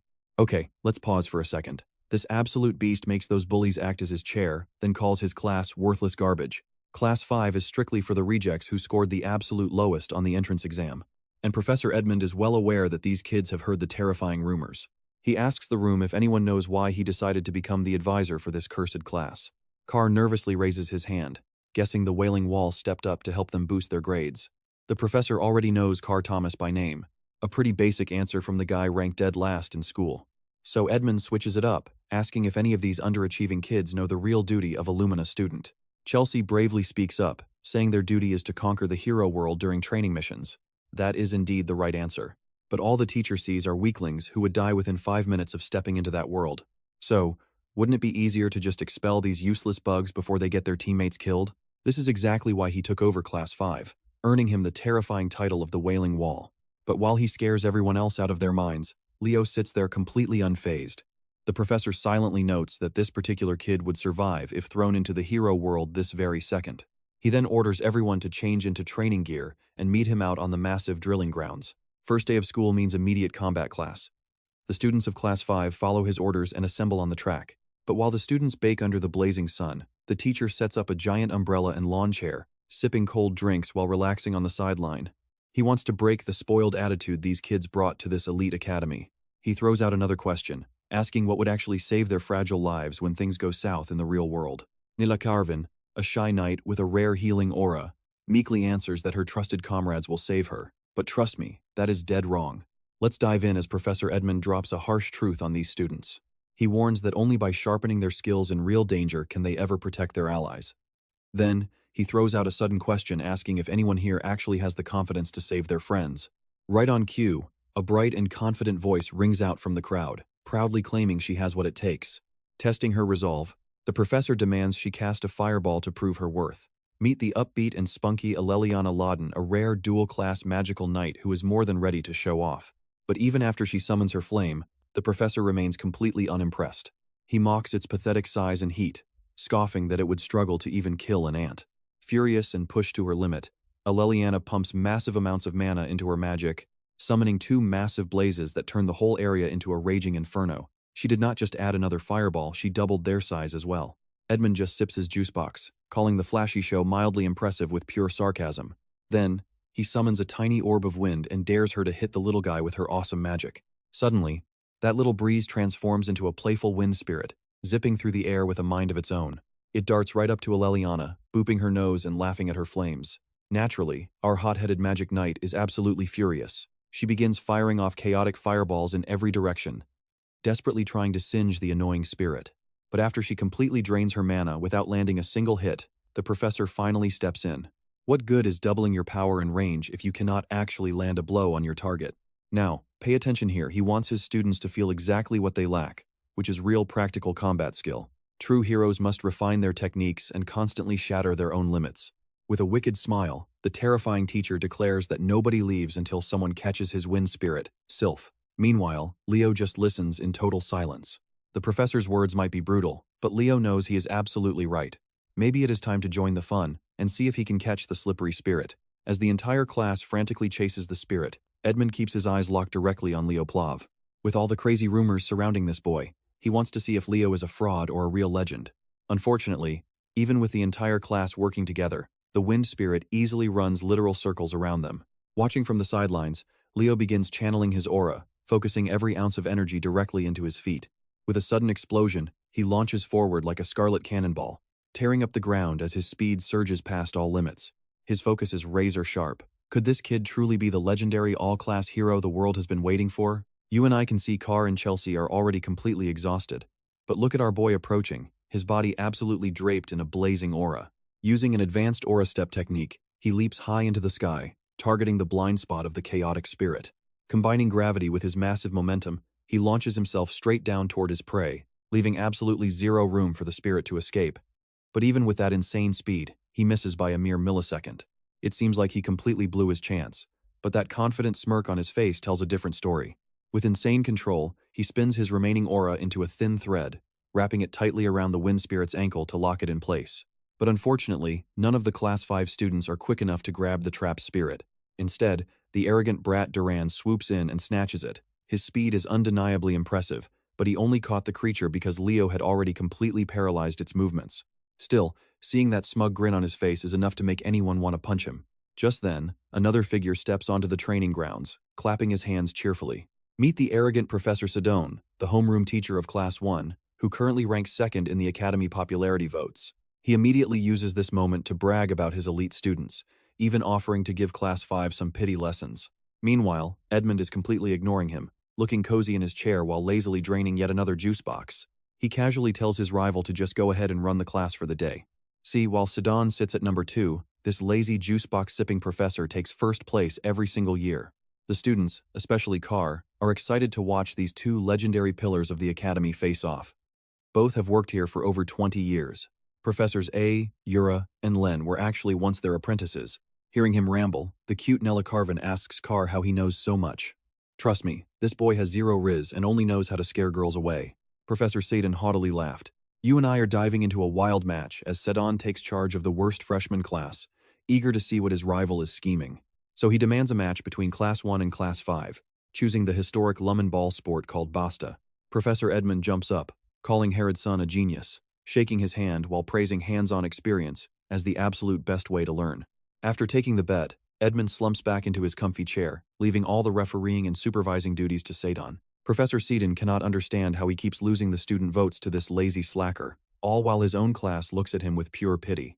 At least their cold professor addresses the class one more time, announcing that this Basta match against Class 1 is the perfect opportunity to put their skills to the test. But he drops one final warning: if they lose, every single student in the class will be expelled. Hearing that bombshell, the students are completely shocked since this is literally their first day with him. To make matters worse, their opponent is Class 1, a powerhouse featuring 3 team captains. Herod does not care about excuses and tells them to work harder. Besides, he points out they have nothing to fear when the legendary freshman representative is right there in their class. He orders Leo to pick 6 players to compete in the match. Now, keep your eyes on Leo here, because he instantly realizes his teacher is testing him. It is not out of spite, but because the students have completely lost their fighting spirit after just one single week of academy life. With their motivation shattered, Leo realizes Herod wants to use him as a beacon to guide these hopeless, beaten-down classmates of Class 5. As the Class 1 teacher conjures up the massive arena, Leo searches for a tactical loophole in this crazy Basta tournament, using some secret strategy to pull his classmates out of absolute despair. The elite students of Lumina Academy now face Class 5. Even Chelsea is sweating bullets, frantically trying to explain the rules of Basta since Leo has absolutely zero clue how to play. The game is actually a brutal combat sport that has been played at the Academy for ages. To Leo, it just sounds like a regular ball game, but Thomas quickly warns him that it is way more complex than that. It is incredibly dangerous, and the proud sword princess Celia mockingly taunts Chelsea for looking like she has already lost. The cheap provocation works, sending Chelsea into a rage as she vows never to lose to someone like Celia. Leo, however, is cool as a cucumber, telling everyone to relax because they are not losing. This completely triggers Celia, who cannot wait to show him the deadly results of her training. And Chloe is dead set on defeating the freshman representative, determined to redeem herself after their last clash. With tensions rising, the professor calls the players onto the field. Leo turns to his classmates and asks who is ready to fight. Immediately, Chelsea and Aleliana step forward. You and I know the stakes are insane, expulsion is on the line, so they are ready to do whatever it takes. Thomas and the rest step up as well, while Leo signals to the professor that Class 5 is ready to battle. Sadon takes the ball and flings it high into the air. Every player on the court locks their eyes onto it. The match starts as Duran and Leo leap up, but the lightning-fast Duran is a split second quicker and steals the opening possession. The high-stakes game literally just kicked off, and this absolute madman Leo decides now is the time to learn how to play. Turns out, it is simple. Just channel your aura into the ball and blast it into the goal without physically touching it. First team to reach 11 points takes home the victory. Duran goes on a rampage, launching the ball at a blinding speed that forces Leo to dodge at the very last second. Thomas cannot even track the ball as it zips right past him and slams directly into the back of the net. The opening goal is claimed by Class 1, crushing what little hope Class 5 had left. Shaking under the massive pressure, Tide fears they are all about to get expelled. So now, Leo calmly asks how a team is supposed to steal the ball back. There are 3 ways. You either wait for the opponent to throw it out of bounds, or you physically catch the fast-moving ball. But right as Tide is about to explain the last method, their talk is cut short as Aleliana is brutally blasted to the ground by Celia's explosive shot. The Sword Princess mocks them for gossiping during a high-stakes battle, leaving poor Aleliana in absolutely terrible shape on the floor. Since direct blocking is illegal, the third option is simple: brutally knock your opponents out so they cannot continue playing. And the best way to do that? Sniping them with the ball itself. Having heard enough, Leo steps up and intercepts the ball. He is ready to strike back, but with one player already down, you and I are left wondering if Class 5 can survive. You and I are watching alongside the professors as Sidon notes how fire magic usually gives teams an overwhelming, game-winning edge. And when it comes to the House of Zinger, their flames are on a whole different level. He seriously can't figure out why Herod actually agreed to this challenge. With the legendary Sword Princess in Class 1, he's convinced Herod's students stand absolutely zero chance of winning. But our lazy professor just yawns right in his face, completely ignoring his warning. Herod reminds Sidon of his very first student from the House of Zeringer, the legendary Empress of Basta, who was an absolute beast at this game. And guess what? Herod happily reveals that her kid is actually playing for Class 5 right now. This shocking news completely rattles Sidon. Meanwhile, the Class 5 squad is acting like a whiny bunch, totally doubting themselves and regretting ever joining the academy. Watching Leo summon his fire, Celia instantly realizes that he is finally getting serious. Now pay attention, he charges a blazing fireball and launches it so fast, Chloe needs an entire icicle mountain to stop it. She acts totally smug and superior, assuming she successfully shut down his devastating attack. But out of nowhere, Leo teleports right next to her, having read her moves perfectly, and confidently claims he'll score anyway. Leaping into the air, he punches the ball with sheer force, tearing right through Chloe's ice barrier like warm butter. Even Sidon is left speechless by the kid's incredible battle IQ, while Class 5 wildly cheers on their freshman star. The Class 1 professor finally realizes that the real battle has only just begun. A flurry of goals brings the score to 9-10, with multiple players getting totally knocked out during the chaotic clash. Finally, the insanely fast Duran launches a strike, hoping this throw will seal their victory. But Thomas throws his entire body on the line, risking everything to block the goal. He barely catches the ball as his mana hits rock bottom. Thomas immediately collapses from exhaustion, leaving both classes deadlocked in a tie. But here's the catch: Class 5 only has Leo left, while Class 1 still has all 3 captains standing. I know what you're thinking, Class 5 is in trouble. Ice Mage Chloe is fully prepared for payback after her humiliating defeat last exam.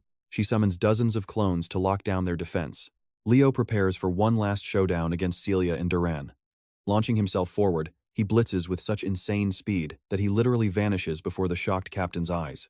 Leo uses a blinding flash step, easily dribbling right past Celia before she can even register what happened. He has zero interest in fighting them head-on, his eyes are locked entirely on the goal. Now, the entire defense rests on Chloe, who struggles desperately to spot the real Leo among his blinding afterimages. Just trying to analyze his magic leaves her completely drained as Leo blasts past. Chloe collapses in defeat, wondering how a simple human can wield high-tier elven magic. In the end, even their 3 elite captains couldn't stop his advance, and Class 5 takes the ultimate victory.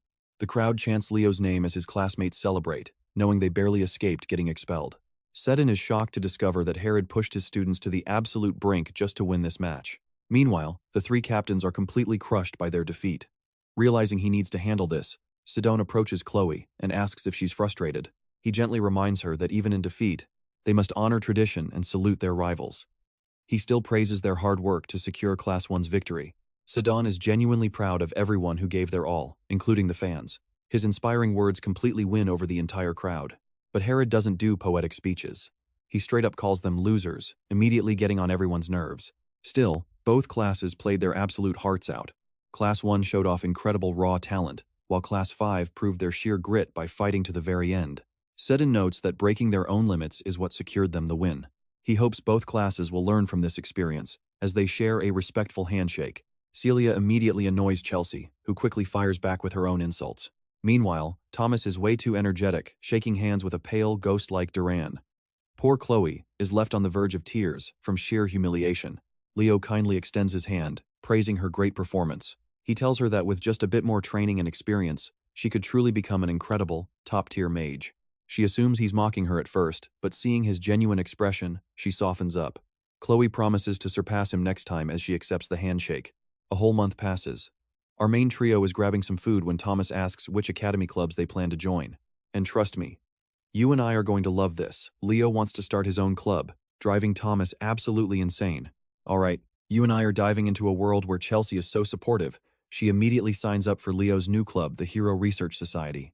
Sure, it's a weird name, but Leo's entire goal is to investigate the legendary forgotten hero, Kyle, who everyone treats like some made-up myth. Thomas is convinced nobody in their right mind would ever join a club like that, but Chelsea is a true friend, already signing her name on the dotted line. Suddenly, a massive uproar nearby reminds Thomas of what today actually is. The elite, fifth-year seniors are finally making their grand return after successfully conquering a dangerous dungeon. Since lost fragments of the hero record are scattered across the globe, they sometimes manifest into treacherous dungeons all on their own. These are known as hero dungeons. The Academy's top upperclassmen raid these deadly zones to retrieve those ancient record fragments. These elite raids take at least 2 weeks, sometimes even months. Watching them, Leo realizes his own mother must have cleared similar dungeons back in her day.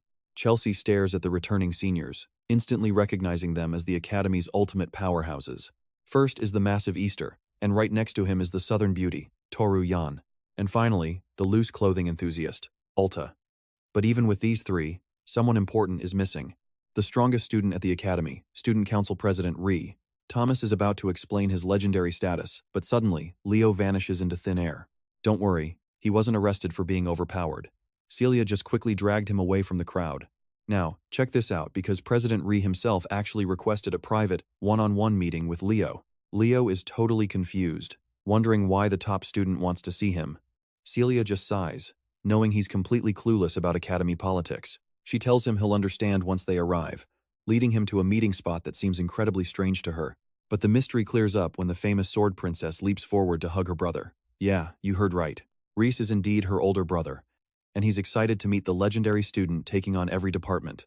They sit down for a plate of dumplings, though Celia is strangely nervous since she's never had street food before. One bite, and her face instantly lights up.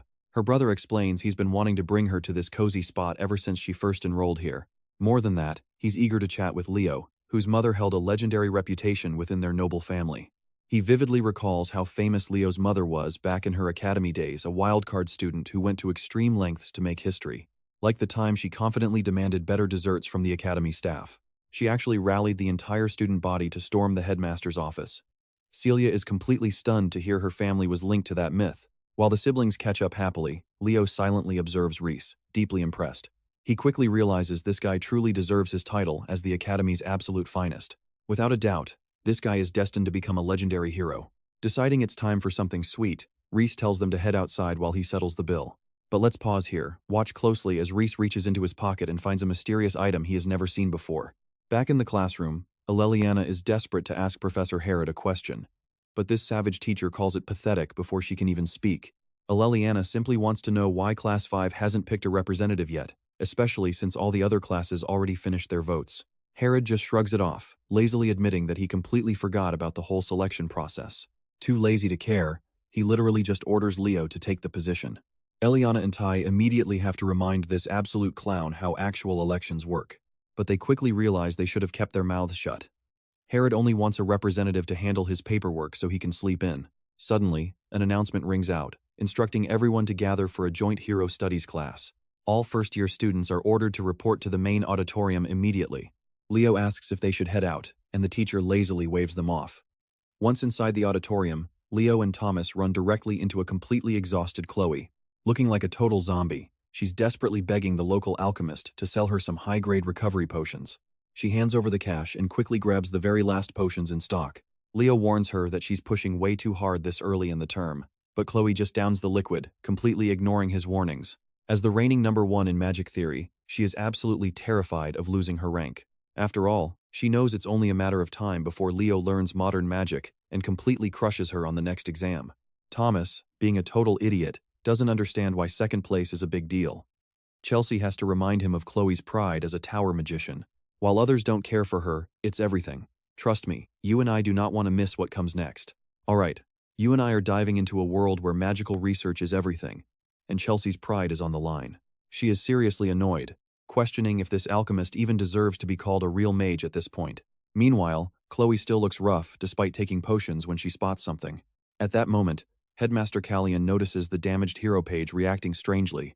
Delivers the damaged hero page, insisting that it definitely reacted to something nearby. The fragment is so heavily ruined that any reaction should be impossible, especially since there were 0 relics around to trigger it. When the headmaster asks if it showed any life after that incident, he finds out it went completely silent. Callian is lost in thought, deciding to investigate this alone. He tells Ree to rest up after her long, exhausting mission. He orders his assistant Elena to bring the broken hero page straight to the auditorium in the Hall of Beginnings. He wants the fragment on display during the first year's big joint class session. It turns out even tiny pieces can react, but only if the actual person from the hero's legend touches them. That's our boy Leo, but nobody knows yet. Now, watch closely as the first-year class gathers for their major joint lecture. The room is incredibly loud, forcing their adorable new professor, Ariane, to politely ask everyone to keep quiet. But they totally ignore her, continuing to gossip loudly. Fed up, Ariane unleashes a terrifying wave of killer intent, warning them to shut up if they want to live. Her sweet, shy attitude instantly flips into cold-blooded rage, screaming insults at them for being such total idiots. Realizing the room has gone dead silent, she snaps out of it, instantly returning to her sweet, dainty self. While the terrified students sweat buckets, they realize she is absolutely terrifying. Meanwhile, Leo recognizes her as a rare spiritualist, a class hard to find even in his past life. Ariane kicks off the lesson, holding up a sleek dagger. She explains how the hero records materialized and what triggered the rise of the legendary hero clans. To unlock a hero's world, they need an item of deep personal value to that legend, serving as a medium. This is why direct descendants have a much easier time opening up a hero's world. The Academy guards these records carefully, valuing the strong bonds they share with these noble families. Think of it as the ultimate key made specifically to open a locked treasure chest. Leo is genuinely impressed by her lesson, completely focused on what she says next. She stresses that studying heroes is key to gathering crucial clues and fully understanding their ancient worlds. Eventually, students will choose a specific hero to channel power from and clear their legendary pages. But Elena suddenly interrupts the lecture, presenting a rare hero page fragment that senior 5th-year students recently retrieved. The students roar with excitement. And honestly, we can't blame them. After showing a quick glimpse, she shuts it, wanting to ask a question before they analyze the piece. She asks about their ultimate goals as heroes. Celia speaks first, declaring she will be her family's strongest knight. Ariane is thoroughly impressed by that ambition. Meanwhile, Chloe wants to write a grimoire containing her own unique spells, while others share their dreams too. Thomas hopes to support the future heroes, but then Leo stands up to make an absolutely insane declaration. His ultimate goal is to destroy Erebos forever. His words shock the entire room, including the teachers. Ariane tries to move on smoothly, despite being visibly rattled. The other classes immediately start whispering about his high and mighty ambition, dismissing it as pure bragging. But Professor Herod is stunned, knowing Leo never makes empty promises. It has been 1,000 years since Erebos was shattered and sealed. Yet he still finds ways to return, with just a single piece causing massive devastation. Yet this rookie aims for the impossible, not just fighting a fragment, but erasing Erebos completely. Finally, Ariane shifts back to exploring the hero record. She wants every class to guess the hero page's origin before she explains how to clear a hero's world. She warns them to be careful, as the professors will monitor everything to make sure nobody does anything stupid. And that's where we leave them, hyped to finally get their hands on a legendary relic. Alright. You and I are jumping right in as Ariane calls the class representatives forward. We have Celia from Class 1, Leo from Class 5, with Abad and Chen from the others. They actually recovered 2 fragments from the dungeon, but today's lesson only requires them to use 1. The second piece is tiny by comparison, brought along simply to display the different artifact shapes. Leo steps up first, touching the fragment and instantly triggering the ancient hero record to activate. With the hero's name and chapter completely hidden, the professors watch in absolute horror as the record reacts violently. Suddenly, the entire room is sucked directly into this mysterious hero's memories. They look around, shocked by a wasteland of utter destruction. Both the students and their professors find themselves stranded in another dimension. A massive mountain of rotting monster corpses surrounds them, turning the area into a gruesome, blood-soaked battlefield. Pay attention here, because everything just went sideways. Professor Edmund warns everyone to brace themselves inside this active hero dungeon. Thinking fast, Professor Sedan spots a massive landmark they can use to orient themselves. A colossal fortress wall looms in the distance. Instantly, Leo recognizes this place from the Age of Catastrophe, the ultimate line of defense for humanity, the legendary walls of Gardas. If his memory serves him right and the timeline matches up, then Leo is the sole person alive who truly understands this chaos. From far away, a familiar voice calls out his previous name, Kyle. The speaker sadly confesses that her final, unfulfilled dream was incredibly foolish. That voice belongs to a woman modern history worships as an absolute legend. One of the founding heroes and Kyle's loyal comrade, Linus. No matter how naive her wish seemed back then, she truly believed with all her heart they would save the world. And they did. Confronting a dear friend who died thousands of years ago sends waves of overwhelming emotion rushing through Leo. To meet Linus again on this ruined battlefield was completely beyond his wildest dreams. Her gentle smile illuminates the dark dungeon, instantly shattering the memory and snapping everyone back to the physical world. This sudden, chaotic shift happened because Leo grabbed that tiny fragment of the unknown hero's record meant only for exhibition. Chencha frantically asks the faculty what just occurred, but even the experienced professors are left completely speechless. Looking thoroughly stressed, Professor Edmund quickly suspends all classes for the day. He orders the panicked students to quietly exit the auditorium. While everyone else runs out confused, you and I see Leo standing by the podium, clutching that tiny torn paper. Lost in his thoughts, he knows for sure that this paper is his own page. Holding a piece of his past life is his biggest lead yet. Watching the boy stare intensely at the scrap deeply intrigues Professor Edmund. As the chaos finally quieted down, students wandered off to find empty classrooms to lounge in for the rest of their free day. Gathered in a classroom, Leo reveals that they just caught a glimpse of the legendary King of Wisdom, Lysis. Believing the school uncovered Lysis's legendary record, Chelsea's eyes gleam at this monumental discovery, while Aleliana punches the air in anger, wishing she had campaigned harder to become class president. If she had won, she wouldn't have missed out on this massive, once-in-a-lifetime opportunity. Carr shoots her a smug smirk, silently telling her she never stood a chance anyway. Spotting his mockery, Aleliana immediately rains down a hilarious beatdown on the poor guy. Alerted by the loud noise, Professor Edmund bursts into the room to scold them for screaming. He bluntly offers them a simple choice: quiet self-study or immediate expulsion. With his eccentric attitude, nobody can tell if he is joking. The moment the professor leaves, the classroom goes dead silent as nobody wants to risk getting kicked out. Staring down, Leo wonders why his own hero record has been scattered and shredded compared to all the other legends. The memory is in such complete ruins that even he struggled to recognize his own past world. The interface even locked out his name and the chapter title. It felt like a deliberate act of sabotage, meant to completely erase his legacy from history. Since these ancient records allow modern mages to inherit a hero's strength, destroying one proves that someone is desperately trying to prevent the birth of a new savior. And the only enemy with both the power and motive to do this is Erebos. Though that demon king is currently shattered into pieces, his malice still knows no bounds. This mystery officially lights a fire under Leo, making him determined to uncover who mutilated his sacred hero record. Following that crazy incident, a whole month of normal, quiet school life quickly flies by. Let's shift our focus over to the magic department class. Inside, the incredibly dripped-out Professor Horse explains their midterm practical exam. Believe me, you and I need to see how these first years design their own original magic. Let's jump right in. Just hearing the mention of unique magic struck pure fear into these young mages. Original magic is the ultimate flex, showing off a mage's true individuality, creativity, and raw power. With modern activation systems taking over, almost nobody bothers to craft their own custom spells anymore. Yet, custom spells are the ultimate trump card in a pinch, a tradition tracing back to the star magic every elf learns. But here's the truth: star magic is actually just a cheap imitation of true original magic. Only one legend in history has ever unleashed the true, unadulterated power of star magic. None other than its creator, Luna, the founder of Nebula and a legendary hero. Hearing the professor hyping up those upcoming midterms made Chloe lock in instantly. Sitting right next to her, Leo couldn't help but notice a super sketchy book sitting on her desk. Just being close to it gave him the chills. It put off a bizarre, dark, and weirdly familiar energy. Catching Leo staring, Chloe quickly shoved it out of sight. If his eyes didn't deceive him, that was definitely a grimoire. Right on cue, Professor Horse wrapped up class, wishing them all luck on creating their own unique spells. As the first years started heading out, Leo chased down Chloe and grabbed her by the hand to stop her. Startled, she glared at him with absolute annoyance. Leo just smiled and asked her to lunch, totally playing with an agenda, of course. He saw how incredibly shady she got while hiding that grimoire, and he needed some answers. Slapping his hand away with force, Chloe shut him down immediately, saying she had zero time for his nonsense. She is completely obsessed with the idea of crushing Leo in the next practical exam. Luckily, right before the tension boiled over, Carr jumped in with his usual chaotic energy. He teased Leo for having the guts to pick a fight with the Ice Queen for the top ranking. Chloe is clearly still salty about losing to Leo when it comes to pure technique.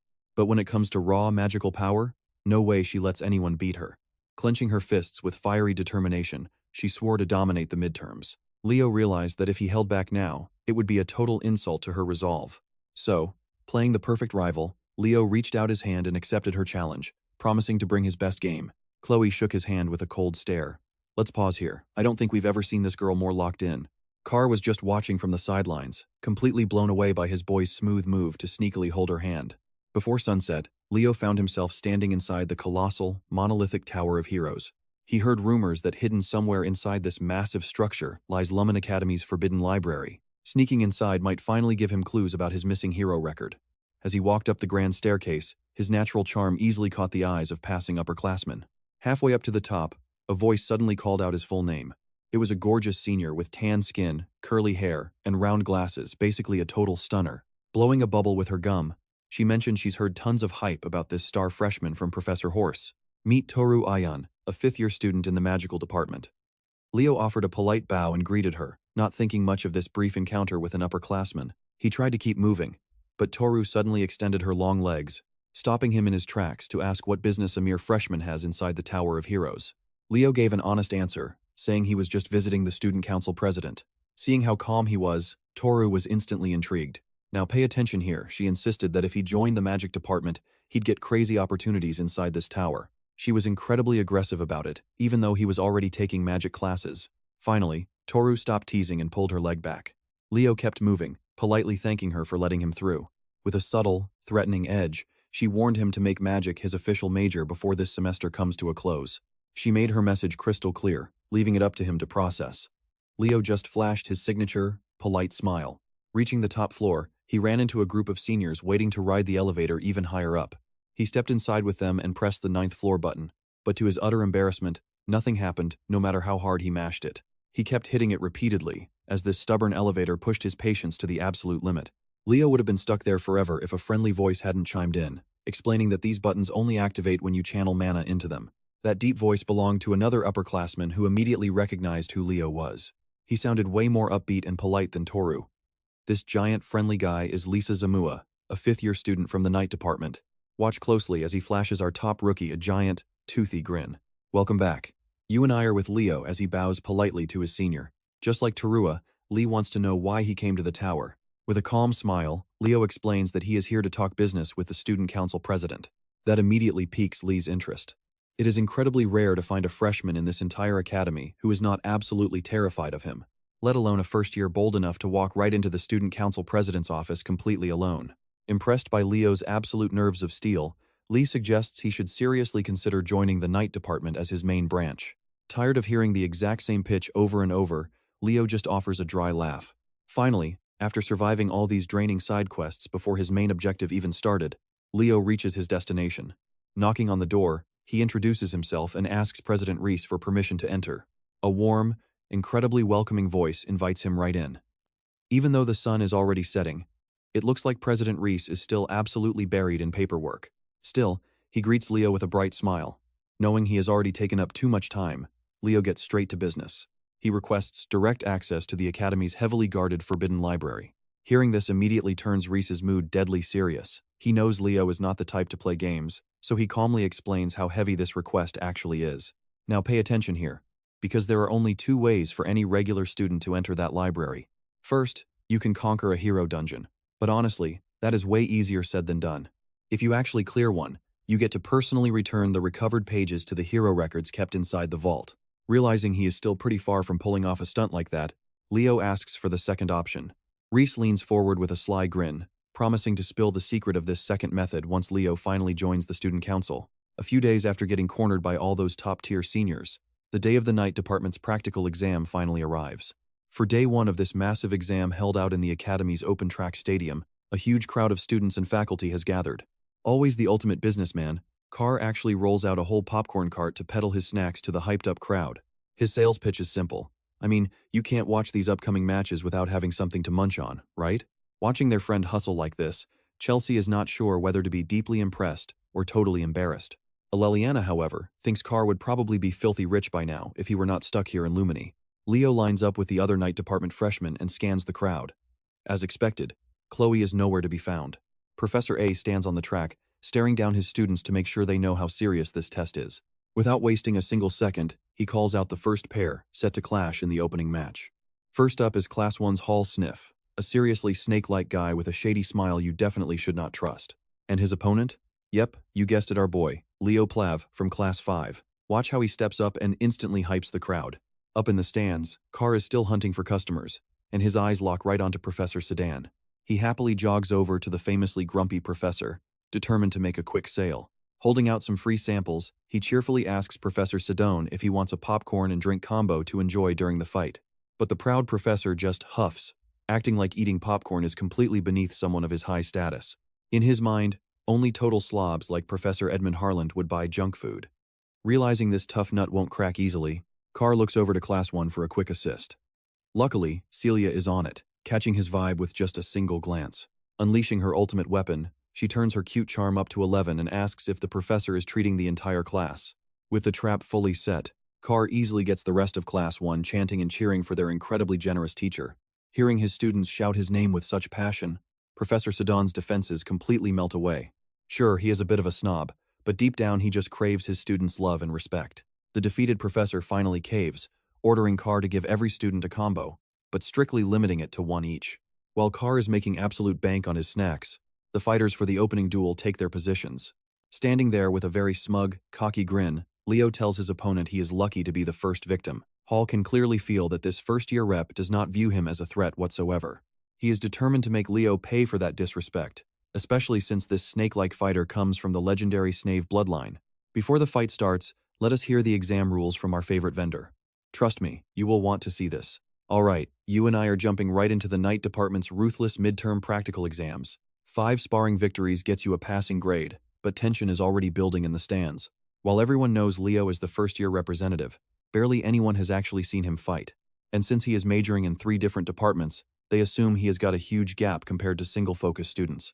To make matters worse, his opponent Hall is Class 1's third best, right behind monsters Celia and Duran. Hall wields a massive spear, and his toxic aura is incredibly sharp and deadly. Spinning his spear with deadly accuracy, Hall shows off. To him, Leo is just some arrogant kid clinging to Celia's coattails. Professor A gives the final rules.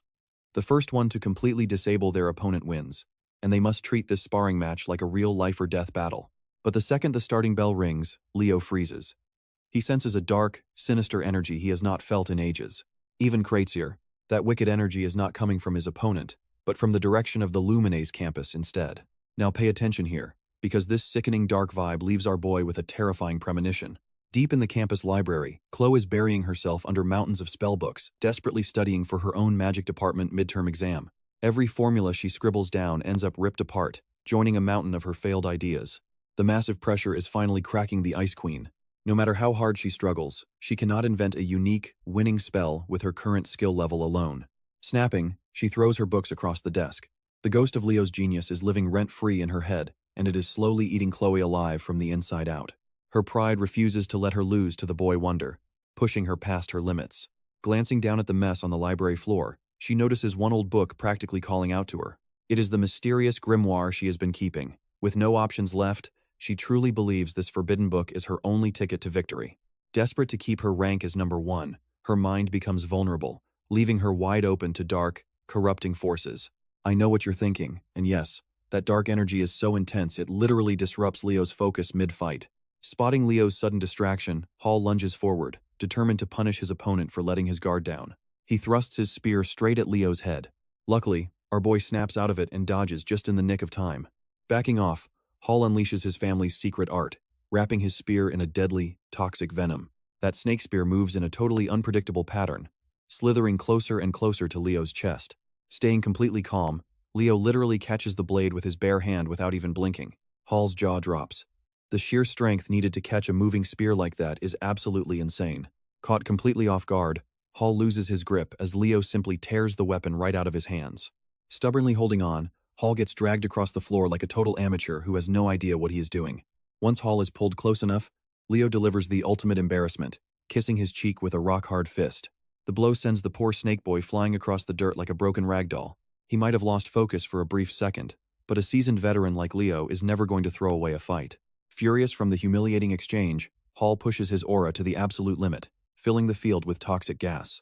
He screams at Leo to stop holding back because the real fight is just starting, pumping out endless clouds of green poison mist.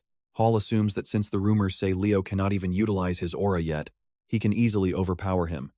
Physical strength is great, but it cannot make up for a complete lack of magic. Watching the toxic green fog roll in, Leo summons his own blazing fire aura, completely unfazed by the rare poison. The moment the toxic clouds touch his range, Leo incinerates the poison without breaking a sweat.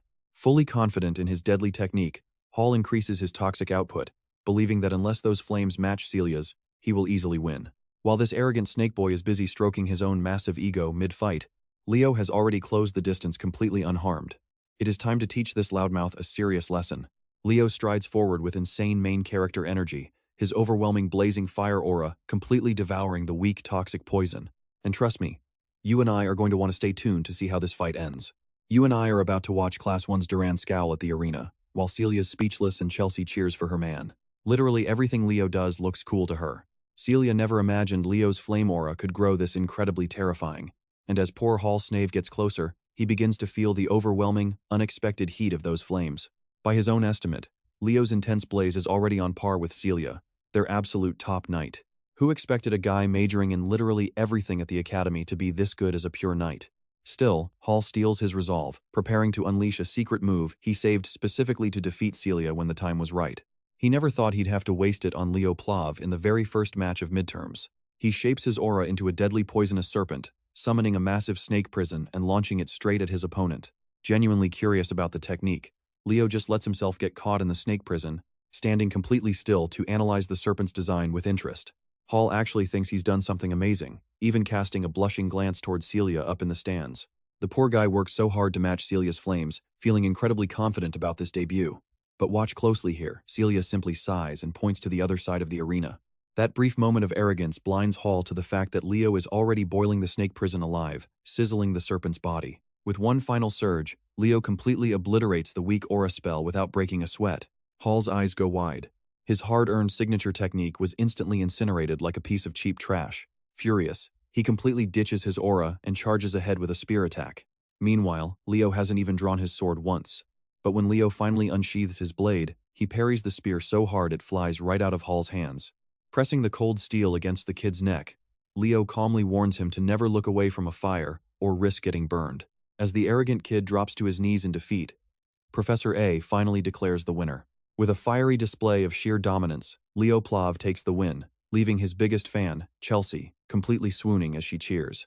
Carr, who always believed in his best friend, knew Leo would effortlessly take this easy victory.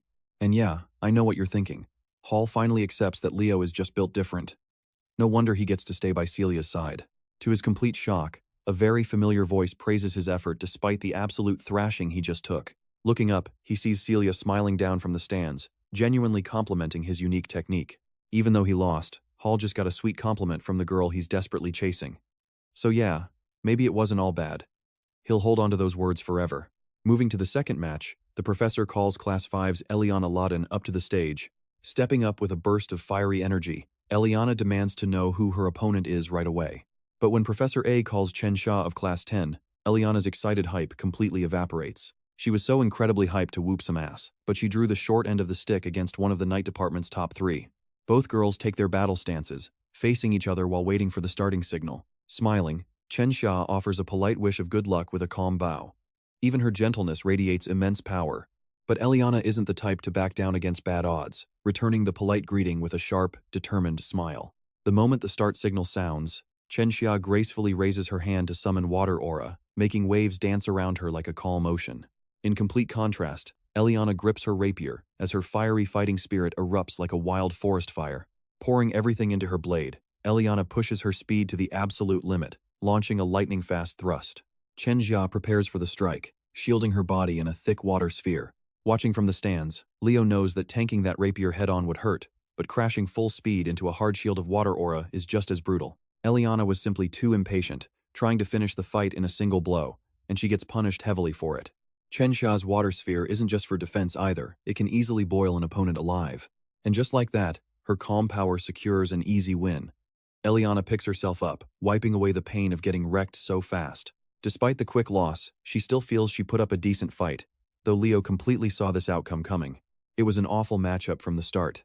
Still, the battle could have lasted much longer, and gone a lot better for Eliana, if she had only fought with a level head.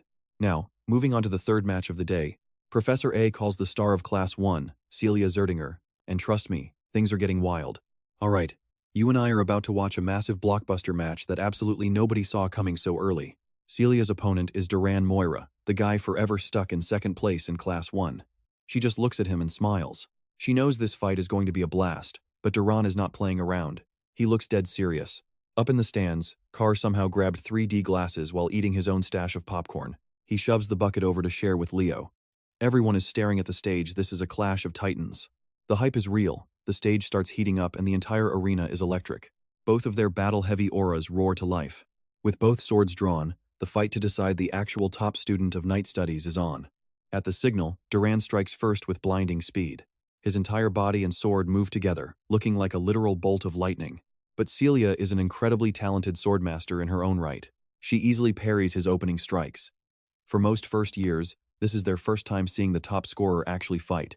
Totally hooked on this intense match, Carr turns to Leo and asks who he is betting on. Stuffing his face with popcorn, Leo casually says Celia is going to lose if she keeps this up. Carr is shocked by how cold Leo is, but he is not counting his cousin out yet. But look closely here, even from the stands, her burning eyes are completely calm and focused. He knows she has a trick up her sleeve, just waiting for the perfect moment to shock everyone. Duran gears up, kicking his speed to another level to press his non-stop attack. Celia is caught off guard, barely dodging a nasty neck slash thanks to her insane split-second instincts. Thinking he can totally overwhelm Celia, Duran moves in for close combat against his top rival. Big mistake. Celia raises her sword, summoning a massive fire that completely shadows any flame we have seen today. It burns so fiercely that the arena's magic barrier begins to flicker, barely holding in the heat. Most freshmen have never witnessed anything like this. Leo praises Celia's patience and perfect timing for this move. Carr is lost, so Leo explains that this freshman field is super small. Celia knew she could not keep up with Duran's raw speed, and yeah, you and I both know she just turned this entire field into a blazing trap. By taking control of the area, she forces Duran into a tight spot where he must watch his step, or get roasted by the hungry flames. Plus, the intense heat makes it almost impossible to see. Celia was already strong, but she has gotten much smarter. She basically just opened her own domain expansion. As the heat cooks the grumpy blondie, Celia spots a gap in his guard, and instantly blinks right behind Duran. Her flaming strike would have ended it, but Duran's crazy reflexes barely save him. Desperate and pushed to his limits, Duran grits his teeth and swings wildly. Losing your cool against Celia is a death sentence. She literally catches his blade with her bare hands. Ever since she filled the stage with fire, she has been utterly crushing number 2. And she ends this matchup with a wildly brutal, unconventional move. Forgetting swords, fists, or kicks, Celia headbutts Duran and knocks the grumpy blondie out cold. Letting her fire fade, Celia Zeringer claims the win, and the crowd goes completely wild. Dusting off her uniform, she smiles and suggests Duran hit the gym instead of just relying on raw speed. Duran finally wakes up after being temporarily put to sleep by that headbutt and takes her hand to stand up. The Academy's media crew and those shipping the top 2 students are loving this sight.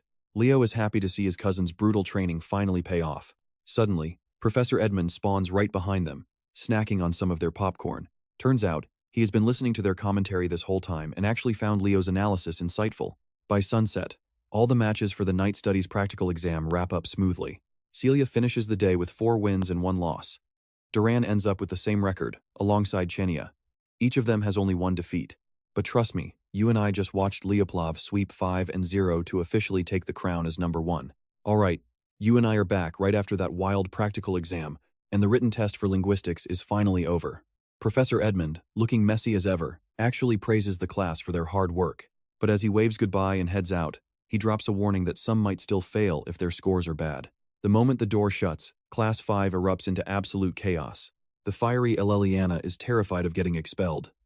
Meanwhile, all the nerds crowd around Chelsea to sneak a peek at her top-tier answer sheet. While they fight like crazy to see her golden scores first, our class president is just chilling, taking a nap at his desk. Sitting right in front of him, Nelia wakes Leo up to ask about his test. He claims he did okay, but his face completely gives him away. Nelia finds it hilarious that their all-powerful class rep can actually look like a regular struggling student. She tells him that if his head hurts from studying, she is always ready to heal him with magic. Hearing this generous offer, Carr instantly cuts in, whining about how stiff his back and shoulders have been lately. But before he can hustle some free healing, Chelsea shuts him down with a painful chop to the back. Now pay attention to this part, because Chelsea directly confronts Leo about why he never shows up to practice at the summoning field with everyone else.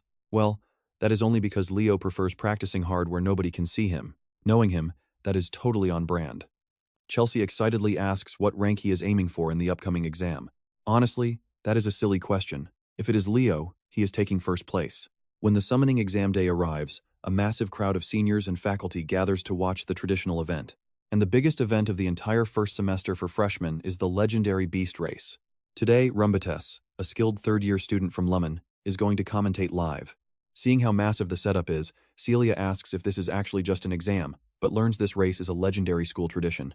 Plus, it is a key event for the department exchange, making it the talk of the school. Whenever there is an event, Carr smells cash and a golden business opportunity, so he quickly sets up his popcorn and soda stand again. The race has not even started, and he is already selling out, with the hyped crowd roaring in excitement.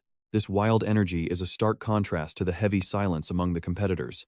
The freshman summoners are already incredibly nervous, and the screaming crowd is definitely not helping their anxiety. You and I can clearly feel the tension building among the top dogs like Leo and Chenia as they prepare to clash. Eliza Hergen, the talented daughter of the North's famous summoner family, approaches Leo to compliment his epic display in the Night Studies practical exam. But then, she immediately doubts his skills, asking if he is even remotely ready for this fast-paced race. Honestly, you cannot blame her. He claims to be ready, but nobody has ever seen him practice with the class. Hearing him get called out, other students instantly turn on him. They tell Leo to get lost if he is not going to take summoning seriously. Since nobody has ever seen him summon a beast, Tide steps in, trying to get his angry classmates to calm down. But the arrogant crowd keeps talking trash, warning Tide not to defend the golden boy who is clearly disrespecting their entire summoning department. Chenia starts getting worried about the heavy tension building up right before the test. Senlu, a freshman from the eastern continent, casually walks up to her. He suggests that since her previous grades are already so high, she should just relax instead of stressing over summoning. Sick and tired of the endless yapping, the elite student of the summoning department, Walden Titan, finally steps in to completely silence the loud crowd. He coldly states that if they want to fight about who practiced more, they need to take it somewhere else. His arrogant attitude instantly triggers Senlu, but Walden just doubles down. He snaps that it is pathetic to hear weaklings brag about writing basic summons like it is some big achievement. Furious, Senlu fires back, asking Walden if he feels any guilt for skipping every single practice session himself. Well, Walden never bothered showing up because that basic training is a total waste of his precious time.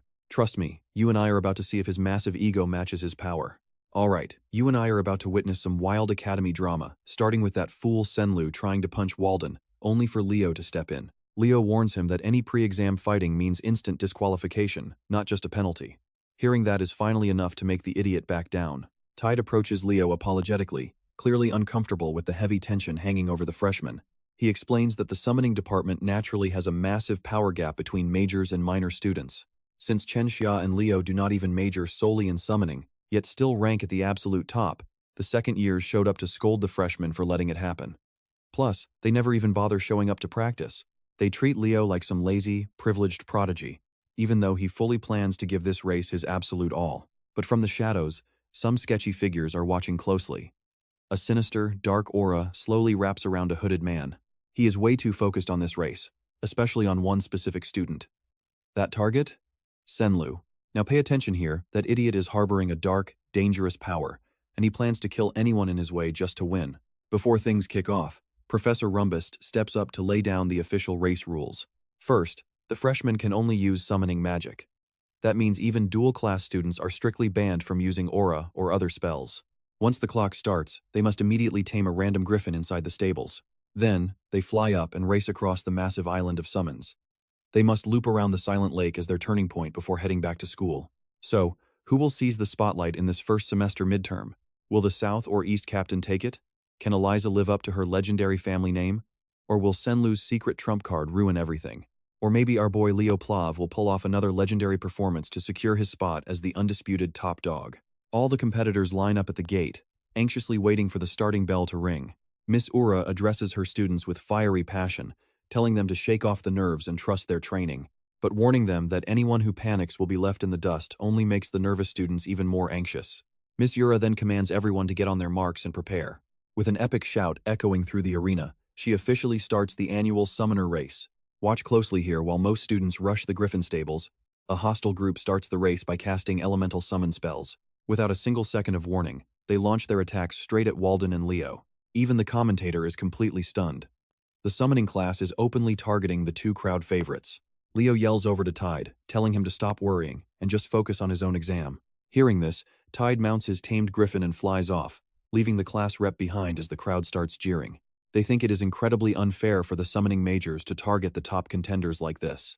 Leo knew these guys disliked him, but he never expected them to play this dirty. Still, Professor Rumbus notes that despite the crowd's anger, it is actually a valid strategy. Meanwhile, Walden effortlessly shatters the incoming elemental magic with pure, raw strength in seconds. With faint sparks of magic still crackling around him, he calmly walks over to the Griffin stables. He easily tames a beast with zero effort and mounts up. Looking down, he asks Leo if he needs a hand. Leo casually waves off the offer, knowing this cheap trick is nothing he cannot handle. Without saying another word, Walden takes flight on his beast, blasting into the sky faster than anyone else. That leaves Leo as the sole racer still trapped on the ground while the others soar high. Chelsea watches her guy get trapped by the elemental magic with deep concern, while Miss Ura frowns at the arena. The toxic division among the freshmen runs deeper than she thought, since they are openly ganging up on the top student. As far as she is concerned, Leo's real talent is in summoning, not dealing with spirits. Breaking free should be nearly impossible for him, but she is dead wrong. Suddenly, a blinding light floods the arena.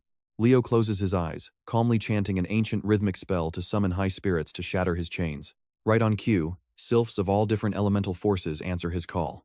These days, barely anyone knows a few words of the ancient spirit tongue, let alone an entire fluent chant.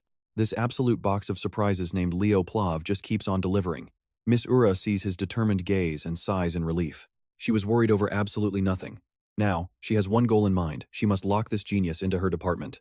While Leo is stuck, the others are miles ahead. Trust me, you and I need to see how he catches up. Alright, you and I are about to watch these trash-talking bullies get exactly what they deserve. They were so confident that the South's finest would finish dead last. But when they asked Eliza, she snapped back, insisting she could destroy both Leo Plav and Walden Titan without resorting to dirty, underhanded tactics. To her, their stupid tricks only ruined the summoner department's reputation. But these petty fools only cared about humiliating the actual geniuses of the class. Tired of their endless chatter, Eliza accelerated, warning the bullies to watch their step in the future.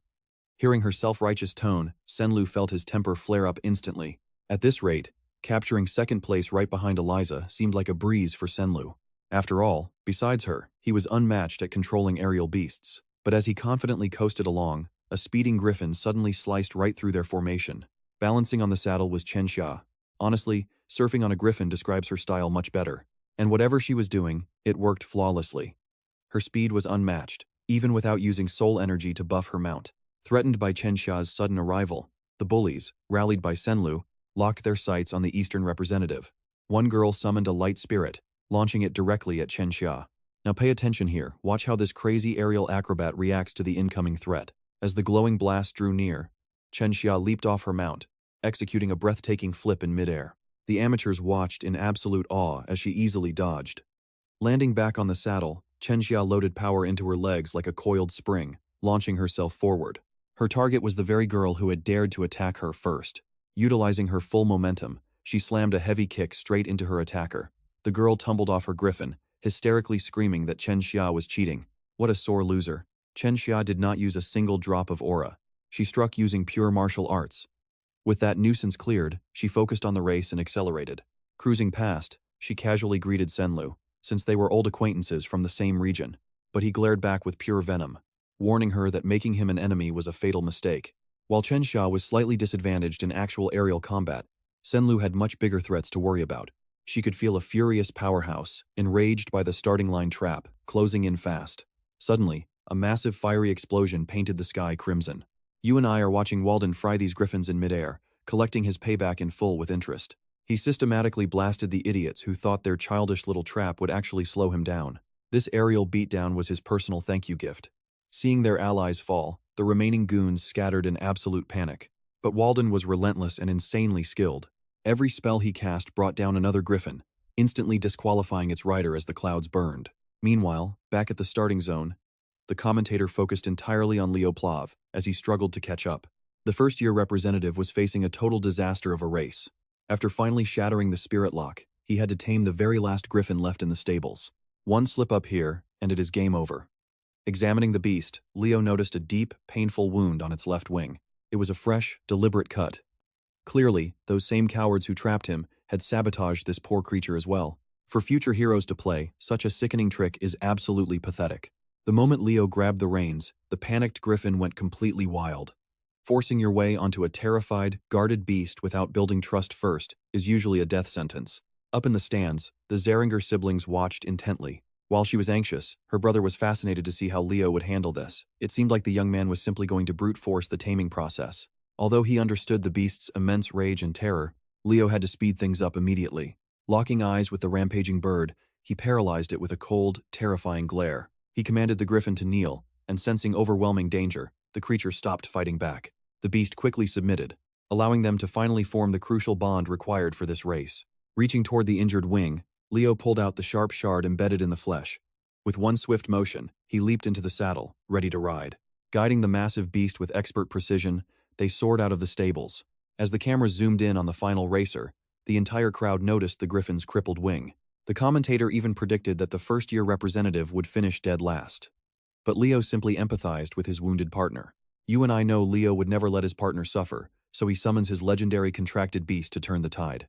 Fiora the Phoenix materialized in midair, looking as adorable as ever. Stick with me, you are about to watch Leo use legendary Phoenix Fire on a clueless little chick to heal a wing. The bird has no idea what is going on and tries to fight back, while Celia watches in shock, unable to identify the fire. Her older brother analyzes the screen, confirming it is definitely not aura or Zerdinger flame. This power is on a completely different level.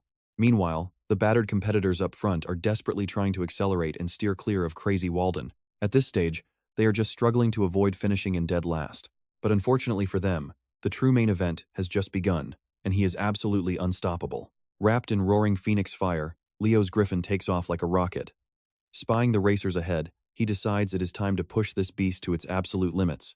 But right when he prepares to swoop in for the win, someone crashes the party riding a literal dragon. Well, that is what it looks like anyway. But for a reincarnated soul like Leo, that massive dragon is dreadfully familiar. It is a Fafnir. He thought his eyes were lying to him, but it is real. Rewinding a bit, Eliza actually dropped back from the front pack to confront Walden head-on. She knows she has to take down this absolute monster if she wants to win. With a casual snap of his fingers, Walden unleashes spirit fire right in her path, detonating in a massive shockwave. She easily maneuvers away without taking any damage, realizing that Walden is synthesizing explosives by fusing wind and fire spirits. Now, pay attention here. Fusing spirits like that requires insane talent, and it completely catches her off guard. Mounted on his griffin, Walden looks like an immovable fortress, ready to obliterate anyone in his way. But do not count her out. As the proud successor of a legendary summoning house, she has plenty of tricks left. After all, even the most devastating spells are totally useless if they fail to land a single hit. Her strategy relies entirely on lightning reflexes, using her beast's insane speed to weave through the storm of spells. Watching her easily dodge every blast, Walden realizes he needs to switch up his tactics. He drops the fire and wind to channel a completely new element, shaping massive, razor-sharp ice spears that fill the sky. Every single spear is charged with elemental energy, but Eliza just scoffs at the terrifying display. She immediately unleashes her mount's hidden potential, forcing the griffin to expand into a giant, rabid predator. Channeling her inner pocket monster trainer, her griffin spits a torrent of fire to melt those icicles. She controls the inferno perfectly, vaporizing the onslaught before it reaches her, completely countering his spell with her buffed summon. Honestly, you and I are just as thrilled as the screaming commentator. But while the frontrunners are busy trading blows, Chenxia seizes the moment and slips right past them to steal first place. But Eliza is not going to let some interloper bypass her without paying a serious tax. Whipping out a glowing purple rope, she snags Chenxia by the neck and yanks her backward, just as a dangerous spark ignites out of thin air. She immediately realizes that absolute disaster is coming if she does not break free right now. Chenxia and her mount perform some insane aerial parkour to escape just as Walden's spirits merge into a giant explosion.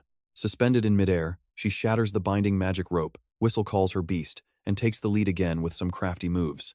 Far from being afraid, she is actually thrilled to test herself against the elites of the summoning class. Up ahead, however, she spots the shadow of a very strange flying beast. Chenxia squinted in absolute confusion at what appeared to be a black wyvern, ridden by a crazed Senlu whose mind has fully succumbed to bloodlust. She quickly warns her fellow Eastern student that using any summon besides a griffin is a massive rule violation. But he simply does not care. His burning hatred for the golden prodigies sitting at the top of the food chain is overflowing, prompting Eliza and Walden to look back as they sense his bizarre aura. Thanks to her vast encyclopedia of beasts, Eliza immediately realizes this thing is not a wyvern, but an anomaly. Right at that moment, Leo Plav finally catches up to the lead group on his blazing griffin. His velocity is insane, boosted even higher by the phoenix fire, while Senlu happily welcomes a fight against 3 or 4 geniuses. He is completely sure he can slaughter them all, but Leo speaks up with an incredibly icy voice. Gazing down from the skies, he demands to know where this fool obtained that lizard, but Senlu just laughs, assuming Leo is jealous. He proudly claims that he tamed and contracted the legendary dragon with his own summoning skills. And that's where we leave it, Leo staring at a complete idiot who does not even realize he is riding a Fafnir from Tardaros. Alright, you and I are about to look at a beast that Kyle's party supposedly wiped out during the Age of Despair. So how on earth is some academy brat summoning a demon that should not even exist anymore? Senlu calls the Fafnir a black wyvern and orders a strike, sending a devastating laser tearing straight through the heavens. Leo and Walden barely throw themselves clear, while Eliza is forced into a desperate, awkward spin to dodge the blast. But none of them are his real target. That lethal beam is locking right onto Chania. Leo screams a warning. She scrambles to manifest her aura shield, desperately trying to block it, but she is just way too slow to pull it up. The blinding laser blasts right through her weak defense, spider-webbing the entire field with destructive power. With a crash, the shield shatters. Her griffin takes a devastating hit, instantly passing out. And just like that, they are both plunging down in a terrifying freefall. Now watch how fast Leo moves. Catching Chenia in midair is easy for him, but keeping her safe, that is the real challenge. Barking out orders, he tells Walden and Eliza to head down and make a safe landing immediately. Swallowing their pride, the elite students actually obey while the towering Fafnir circles above, hunting for its next meal. But something dark is corrupting Senlu's mind. He is finally tasting the power of looking down on others, and he loves it. Back at the arena, the announcers shout that the leading racers have completely veered off track and out of camera range. The last shocking image the crowd witnessed was Senlu unleashing a monstrous beast to attack the Academy's absolute best. Reacting instantly, Miss Ura storms the broadcast booth and shoves the young announcer away from the mic. There is no time for commentary. Ura grabs the radio, ordering all summoning professors and assistants to prepare their flying beasts. The race is officially paused, saving the kids comes first. Just then, Professors Len and Sajin rush in, utterly frantic. Ura quickly breaks the news that a student made a pact with an S-rank demonic beast and is now rampaging. Hearing the words demonic beast sends an absolute shiver straight down their spines. They know it is only a matter of time before the monster's corruption completely breaks the boy. Suddenly, Professor Edmund walks in, suggesting that maybe some hidden force is pulling the strings of this killer beast. Taking charge, the messy professor tells Ura to intercept Senlu, while the others fan out to secure the remaining students. They might clash constantly, but Professor Seddon and Edmund know exactly when to put their bitter rivalry on ice. When their beloved students are in danger, these two will happily unite to form the ultimate tag team. Meanwhile, back in the wild, Leo finds a secluded clearing to lay the unconscious Chenia down and check her. Eliza and Walden touch down right behind him, but their safety is cut short when Senlu locks onto them. The Fafnir touches down, glaring at the students like prey. Senlu laughs, genuinely believing Leo is just a coward trying to escape. But you and I know better. Leo tries explaining to this idiot that his summon is not a wyvern. It is actually the legendary demonic beast, Fafnir. Hearing that name instantly puts everyone on high alert. As Leo steps forward, the imposing silhouette of the mythical hero Kyle briefly overlaps with his shadow. A flood of memories returns from when he did nothing but butcher these monstrous pests to absolute extinction. Now, as a hero reborn, Leo is ready to add one more carcass to his endless kill list. Talk about a nostalgic showdown. He calmly walks toward the massive Fafnir. Senlu just cackles like a maniac. The kid has completely lost his mind. His bloodshot eyes bulge, and his sheer rage is off the charts. His massive inferiority complex has taken over completely, leaving him desperate to prove he is better than the aces. Screaming in fury, he commands the Fafnir to fire another devastating laser blast. But, right before the lethal energy vaporizes him, a colossal stone hand erupts from the earth. The massive hand pulls up a giant stone golem, shielding them and absorbing the entire blast with its body. Walden actually likes the sound of slaughtering demonic pests. For once, the guy looks genuinely pumped up. Seeing his ultimate attack completely blocked by earth magic, Senlu begins to sweat. Eliza jumps into the fray too, annoyed by Walden playing the hero. Together, the three geniuses quickly form a battle plan. Step 1 is dragging that crazy kid off his mount. Walden's golem is already starting to crumble. They have to strike before their defense completely falls to pieces. Seeing them bicker in a deadly fight brings a smile to Leo's face, and trust me, heroes are oddballs in any era. You and I are watching the golem crumble, as Senlu gets cocky, daring Walden to summon something even stronger. As the massive golem shatters into loose rubble, the trio completely vanishes, and Eliza strikes first with her magical purple rope. It twists and stretches under her control, quickly closing in on Senlu's position. While she handles crowd control, a single snap of the fingers unleashes total chaos. Flame sparks erupt across Fafnir's body as it charges another deadly laser. Walden gets to work, planting detonators in vital spots and blowing his spirit bombs all at once. With the stage set, it is finally time for Leo Plav to show what he is made of. The moment the smoke clears, Leo closes the gap, lunging towards Senlu in the blink of an eye. He grabs the annoying kid by his hair and delivers a devastating face kick, nearly knocking him off the Fafnir. But something else is in control. The dark entity possessing Senlu actually praises Leo for trying to separate the boy from this terrifying demonic beast. But watch closely, because with a proper host, this monster has already taken complete control. Sensing the sudden danger, Leo is swept up into the stormy skies on the beast's back, leaving Walden and Eliza stranded below. The possessed kid mockingly asks if Leo is finally starting to feel real terror. Leo answers by straight-up punching the spirit of the Tartaros beast handler possessing Senlu. The ancient handler had never experienced such absolute disrespect. Absolutely no one had ever exposed his true identity before this. Leo's eerie calmness in this chaotic storm reminds the handler of legendary heroes from the past, meaning he absolutely cannot let this kid grow any stronger. He is a massive threat. Unleashing a refined spirit technique, the handler savagely blasts Leo away. Unable to regain his footing, Leo begins free-falling from the dark clouds. Yet, he stays dead calm, summoning Fiora to save him as blazing phoenix fire dances in the sky around his hand. You know, this crazy situation takes him right back to his past life. He was Kyle, the legendary original hero, but he was always a jack of all trades, who never truly mastered a single discipline. When it came to aura, Aaron and Dueno beat him by miles. In magic, Luna easily outclassed him. And as for beast summoning, Lucas was on an entirely different level, but being an all-rounder meant he could combine different powers and invent techniques no one else had ever dreamed of. Blending aura, magic, and his deep connection to Fiora, Leo casts a godly spell, proving that combining these distinct energy paths yields insane results. When you fuse them together, the outcome is nothing short of absolutely broken. Fiora is no longer a tiny chick. Now, a majestic, graceful, adolescent phoenix takes her place. Her blazing red feathers light up the night as she catches Leo. Sensing this terrifying evolution, the demonic Fafnir growls in pure frustration. The possessed handler finally turns dead serious, demanding to know who Leo actually is. Leo just smirks, suggesting a fair trade of info because he really wants to know where Senlu found a Fafnir. But this weird student knows far too much about the Age of Despair, making him way too dangerous to keep alive. Predicting the beast's next move, Leo draws his blade, channeling Fiora's intense flames right into the tip.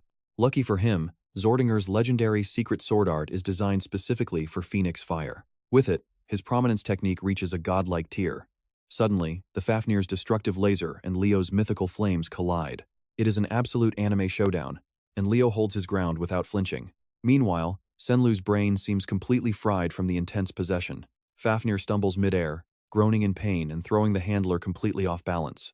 And Leo is not about to waste this golden opportunity. Sensing the monster's soul energy starting to fade, he roars and unleashes every drop of stockpiled power to completely overwhelm his enemy. All the helpless handler can do now is curse the kid's name. Phoenix fire floods Fafnir's body, burning the demon from the inside out until flames blast from every opening. Leo wins in a truly brutal fashion. Gasping for air, he thanks Fiora for saving the day. It is time to head back, but her phoenix form has hit its limit. That is when Leo realizes he seriously messed up his math. Now, he is free-falling to his death. While Leo screams on his way down, the actual Tartaros handler continues meditating deep in the quiet woods. But just as he prepares another strike, a blinding light completely floods the forest. An oppressive, godlike pressure instantly follows, slamming the helpless handler straight to his knees. We leave things here as Professor Satan arrives, sealing the villain. Alright, you and I are watching the handler freeze as Professor Edmund steps up, radiating pure darkness alongside Lumen's other elite. Realizing he stood absolutely zero chance against them, the villain quickly tore open a spatial rift to escape. Sure, his little plan failed today, but he is definitely going to bide his time for another strike. But suddenly, a monstrous smoke creature with endless eyes and razor-sharp teeth lunged out from the portal. Instead of attacking the heroes, it turned and slammed its massive, heavy body right into the handler. When the haze finally cleared, both the portal and the handler had vanished, leaving behind nothing but broken rubble and foul-smelling smoke. The professors worried that the enemy was finally making their move. Sidon quickly gathered the leftover residue to analyze it later. Both masters knew the academy was no longer safe. Meanwhile, poor Leo is still in the middle of falling to his death. Holding the tiny phoenix tight, he begs Fiora to return to her safe dimension, rather than dying by his side. Fortunately, a massive winged beast swings in and catches Leo just seconds before he impacts the hard ground. Riding high on that black wyvern saddle is none other than Miss Yura, wearing a truly beautiful expression of relief. She silently thanks the heavens for arriving in time as they land, the giant wyvern still holding Leo like a little cub. Meanwhile, our defeated beast handler has crawled back to some hidden, shadowy cave. This secret base is where he runs his twisted experiments, and right now, his supervisor is looking down with absolute disgust. He cannot believe this idiot got wrecked by a mere academy rookie. Clutching his bleeding injuries, the handler insists that this kid is no ordinary student. Now watch closely, because when he mentions the legendary Phoenix, the boss's face completely changes. However, learning that the boy knows about Fafnir's real identity instantly turns that curiosity into heavy caution. Wearing a creepy grin, the villainous leader slowly licks his lips, genuinely excited to see what this talented hero candidate does next. Back at school, the entire summoning exam is cancelled after that chaotic disaster. Sadly, poor Senlu's mind was shattered so deeply that he actually ended up losing his life. The freshmen are finally waking up to the harsh reality of this academy. Naturally, after such a massive tragedy, the entire campus is gossiping about what actually killed Senlu. But under Miss Yura's strict orders, the 4 students stick to a cover story about a rogue beast. For now, Leo has to push all these dark secrets aside. After all, we're about to watch him take his magic exam. Professor Len stands at the front of the room, watching the students file into the grand hall. Car and Chelsea have already taken their seats. Glancing toward the door, they notice Chloe stepping inside. Her hair is a messy disaster, and those dark eye bags prove she has not slept in days. Walking right behind her is Leo, who immediately registers just how exhausted she looks. Once the remaining students settle into their spots, the professor finally commands the room's attention. His heavy presence makes it clear that this test is no joke. He expects them to show off their unique magic and personal flair. He believes it would be a total waste to keep these brilliant young talents all to himself. So, he invited 3 special guests to join the evaluation panel today. These 3 are elite seniors who graduated 3 years ago, each having already made a massive name for themselves in the wizarding world. The analytical Reilly, the energetic Edmund Slack, and the bubbly Shan Hoj will serve as the official judges for this freshman test. The trio greets the class, instantly easing the heavy tension in the room. Carr is feeling pretty confident, assuming these friendly judges will hand out easy passing grades. With formalities finished, Professor Len calls up the first student, Aleliana Loudon, who eagerly steps forward with a bright smile. She takes the main stage with complete confidence and her head held high. Turning her charm all the way up, she beams like a star while offering a polite bow to the judges. Listening to her act like a perfect, high-class princess makes Carr want to gag, knowing it is all just a fake persona. For her demonstration, Aleliana fills the room with a dazzling, beautiful light show. She can create such brilliant rays thanks to her rare affinity for light magic. But this is only the warm-up. She decides that mixing in her fire element will spark some incredible results. Watch as fire and light merge. Fierce, burning beams of pure energy begin to swirl all around her. Fusing her 2 strongest elements allows her to unleash devastating heat rays. Shan Hoj watches the display, thoroughly impressed. But then she calls it a basic laser anyone can learn, trust me. You and I are going to love this drama. Aleliana thinks her demonstration is going great. But stick with me, the judges are already penning her grade without any questions. The 3 of them carefully weigh the strict grading criteria to decide the score. After a quick debate, they hand over the final grade sheet to Professor Len. Hoj and Rilda both slap Aleliana with a C-, while Slack is slightly nicer with a C, leaving her with a C- overall. Watching Aleliana Ledden get destroyed with such a low score sends a wave of panic through the remaining students. One by one, the magic department students step up only to face total disappointment as their hard work barely scrapes by with C's and C-. But a few exceptions manage to break the mold. Surprisingly, Carr Thomas snags a B+ thanks to a spectacular showcase of manipulating solid metal and gold. As expected, Chelsea Llewellyn scores the absolute highest so far, securing a clean A for her breathtaking wind magic. The fox and the cat celebrate their back-to-back victories, deeply relieved that the exam was a massive success. But unbeknownst to the freshmen, The judges are actually incredibly disappointed by all their performances. But pay attention here, Professor Len only convinced these judges to show up by promising them some mind-blowing talent. Yet, so far, absolutely nobody has managed to stand out. And looking at the stack of papers, there are only 3 students left to be evaluated. But Idman Slack can already sense that these final 3 are the absolute cream of the crop, saved for last by the professor. Next to take the stage is Abad Llewellyn, Chelsea's brother, and the second he steps up, the girls in the crowd lose their minds. If they were the ones grading, they would give him an A+ for his face alone. Unlike the students before him, Abad does not start with some cheap, flashy show. Instead, he dives deep into the complex magical theory behind his original spell. Once he finishes laying out the heavy theoretical framework, he finally announces the name of his custom magic, the Tempest. Professor Len looks absolutely thrilled, and the judges are completely locked into Abad's deep explanation. This prodigy claims that once fully completed, his Tempest will easily rank as a top-class magic. And honestly, he has been grinding for this very moment. Deep within the Llewellyn family estate, he ran countless dangerous experiments, constantly refining the Tempest's formula. He even had to call in the family elders to erect a massive barrier in case things went south. With absolute concentration, his family's magicians held the line strong. Safe inside that protective zone, Abad was free to tweak and unleash the terrifying power slumbering within, slowly levitating off the ground into the open air. The birth of the Tempest begins to manifest. With a feral roar, he forces every single cell in his body to beat the raging wind into absolute submission. Those violent, wild winds finally coalesce into a catastrophic storm capable of erasing absolutely everything in its path. The Tempest unleashed such an overwhelming force that even a barrier maintained by 4 master sorcerers began to crack under the pressure. Let's pause here, opening his eyes. Abad is shocked to see the storm sweeping a helpless animal into the sky. Panic sets in. He absolutely refuses to let his lack of control cost an innocent life. That desperate urge to save the little beast gives him the final push needed to bend the violent gale entirely to his will.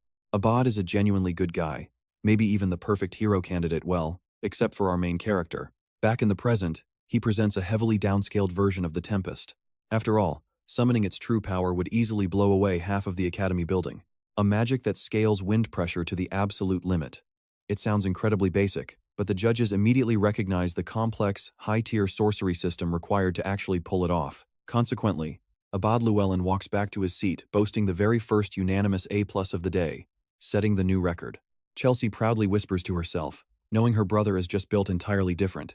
And speaking of being built different, Professor Len beams with excitement as he prepares to watch the next student take the floor. Of course, that student is none other than our overpowered lead, Leo Plav, who steps up and addresses the judges with absolute confidence. The high sorcery he intends to demonstrate is a revolutionary, attribute-less magic system. He obviously keeps it to himself, but this is the exact same magic system he mastered back when he ruled as the primordial hero. As Leo stands tall and announces his attribute-less high sorcery, the panel of judges exchange completely baffled looks, having never heard of it. Highly intrigued, they ask him to explain, and Leo gladly obliges, reminding them that basic spells require an elemental attribute to even function. It is the fundamental rule for all spellcasting, but his own thesis is beautifully simple. He has designed a brand new sorcery system that completely bypasses and elevates the entire spellcasting process to an elite degree. Hearing this bold claim, the panel is left in complete shock, some whispering in disbelief while others remain highly skeptical, demanding to know if he genuinely expects to rewrite the laws of magic. While the 3 elite seniors scoff at what they consider an utterly ridiculous concept, you and I can see Professor Len grinning ear to ear, his eyes shining like diamonds. All right. You and I are about to watch a genius deal with some serious doubters who think he is just lying. These judges want real, proven magical theory, not some wild fairy tales made up by a cocky freshman. But despite his colleagues' sour attitude, Professor Len could not resist begging Leo to actually write down this new theory. With the veteran professor practically begging to see it, the rest of the judges had to keep an open mind. Leo Plav casually grabbed a piece of chalk and began writing his formula on the board.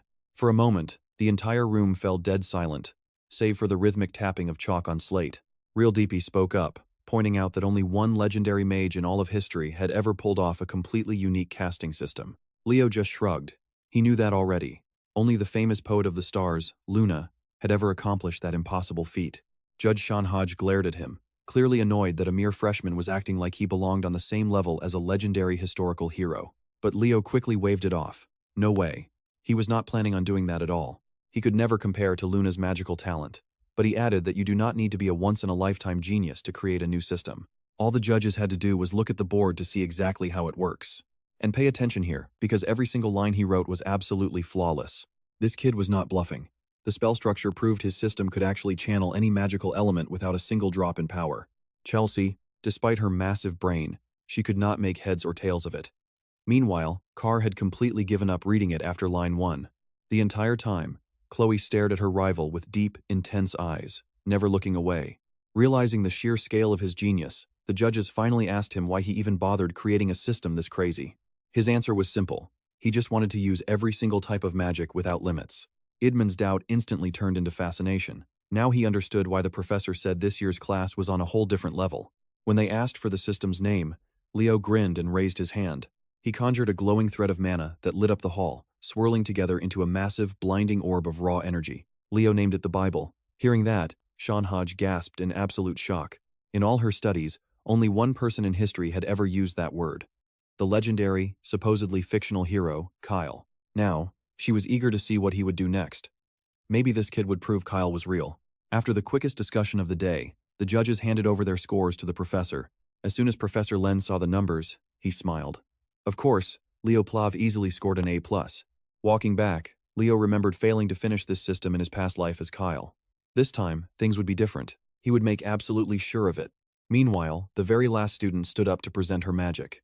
It was Chloe's turn to impress the panel after Leo had just completely blown them away. As he passed her, Leo asked if she was okay because she looked incredibly tense. But Chloe Mueller marched up, standing proud and resolute. The judges already knew she was the #1 student in this entire class. They expected big things from her.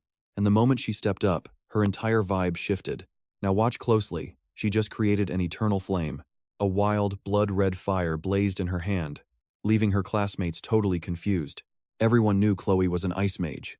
Choosing the polar opposite element for her ultimate magic seemed completely counterproductive and downright crazy. She stood perfectly still on stage. The judges felt slightly let down. Compared to Leo and Abad's insane displays, her fire looked pretty ordinary. If this was all she had for the exam, she was going to get a terrible grade. But then Chloe began the real demonstration, conjuring water to dance in the air above her. With a simple flick, she crashed the water down like a torrent to douse the fire. But the fire kept burning, giving Leo a really bad feeling. With dark eyes, she explained her magic. Unless she personally cancels it, this flame will burn forever. She proved it by doing just that, snuffing out the eternal flame. And that is where we leave things, as she writes down her formula. Alright, let's dive into a world where magic has one strict rule, without constant mana. Every spell just vanishes. But as this girl explains her new theory, everyone is left completely speechless. She basically created a spell that breaks a law standing since the very dawn of magic. It is just too unbelievable, and even the expert judges are struggling to wrap their minds around her wild concept. Chloe Mueller officially calls this legendary high sorcery the Eternal Flame. But in this crowded room, Leo is the only one who knows this should be impossible. Still, her logic is flawless, and her demonstration leaves everyone completely spellbound. Because of that, she walks away with an A+, matching Leo's score. But Leo isn't buying any of it. Something feels totally off here, since creating an undying flame is a challenge that even Luna failed to solve. To his knowledge, only one legendary entity has ever wielded such power. The ultimate disaster, Erebos. The second exam's finish. Leo tries searching for Chloe, but she already headed back to her room to pass out. Honestly, she hasn't slept a wink since this test was announced. Her study routine was downright brutal. Leo decides to hold back his questions for now, letting the exhausted girl get some much-needed rest. Suddenly, Celia brings up some worrying details of her own. Lately, she noticed Chloe becoming incredibly jumpy and defensive. She even got into physical fights with their classmates a few times. Whispers say she is also hanging around some shady delinquents from the magic department. Lost in thought, Leo quietly heads back to an empty classroom to figure things out. There, he summons Fiora for the first time since their big race. She is back to her adorable little phoenix chick form. Now you and I need to watch closely, because Leo summons another powerful entity to help him investigate his growing suspicions. Right in the center of a raging firestorm stands a gorgeous woman who looks like the literal embodiment of flame. This is Fiora's mom, the guardian phoenix, Miss Fina. She is quite literally the most stunning lady in existence. Oozing absolute grace and power, Miss Fina tells Leo to get right to the point. Why did he use her child to call her? Leo is curious. Why has she been hanging around Lumina Academy for so long anyway?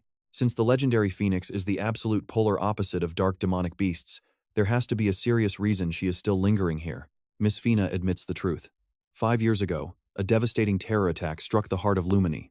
2 students and 3 staff members died, and the killers were never identified, let alone captured. Desperate for answers, the headmaster, Kyan Bedonian, called in a massive favor, tasking the powerful Phoenix with scanning the entire campus for hidden clues. Ever since that day, Miss Fina has been hunting for any sign of those killers. If so, she definitely knows about the Dark Beast Summoner who crashed the latest exam, which cost another young student their life. But when Leo asks if the evil Tardaros is behind this, Miss Fina goes completely silent. She definitely suspects that shadow group, but that is the absolute limit of what she can share. Well, since she won't talk, Leo leaves her with a warning for the headmaster. And honestly, you and I should consider this too. Senlu might not be the only student corrupted by Tartaros. Morning arrives, and the brutal gauntlet of exams marches on. Now, every single first year gathers for a massive combat and heroics joint test. Overseeing the chaos is their laid-back instructor, Professor Edmund.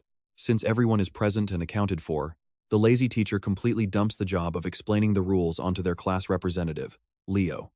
Happily taking charge, Leo begins detailing this intense heroics and combat joint practical exam. Today, they must form squads and raid a simulated hero world. Specifically, they are running the infamous Chedmer incident.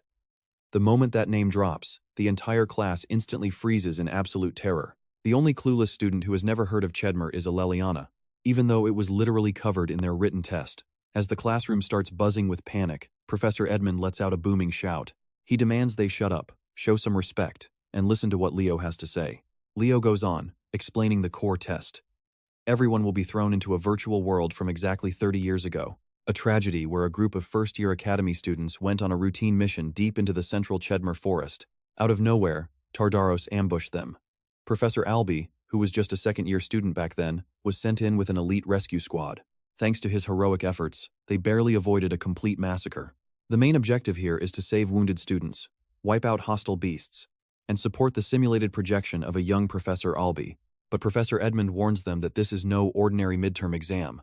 They must learn to keep their guard up and stay sharp at all times. Anyone deemed to completely lack heroic potential by the end of this trial will face immediate expulsion. Honestly, you and I can see why this brutal punishment terrifies the weaker students. But look, the teacher's expression softens, seeing them so scared. Let's dive in. The professor assured everyone they'd grown strong enough to handle this next-level challenge. They just needed to trust their training. He might look like a total slacker, but Professor Edmund definitely knows how to balance tough love with praise. Moving on to the test, it was time to group up. Each student stepped forward one by one, starting from class 1, but they weren't picking their own allies. Instead, they had to team up with total strangers from other classes. A single random draw would decide if you got a dream team or a total nightmare squad. When Leo finally stepped up, he drew number 11, landing himself in the absolute last squad of this exam. Once everyone was introduced, Team 1 stepped up to the summoning portal, spearheaded by Celia Zeringer and Chelsea Luan. Team 1 looked incredibly balanced. Now, it was time to show the other nobles the true strength of the Lordran Empire. Running the exam was the Gojo-looking legendary Aura farmer, Professor Albie. With a simple hand wave, he opened his world. First up was the prologue chapter, the Chedmer incident.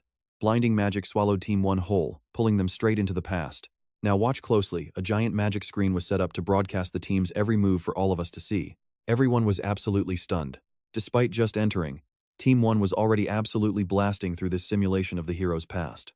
Between Chelsea's magic and Celia's fierce swordplay, they were practically speed-running the test. Elite bloodlines really do hit different.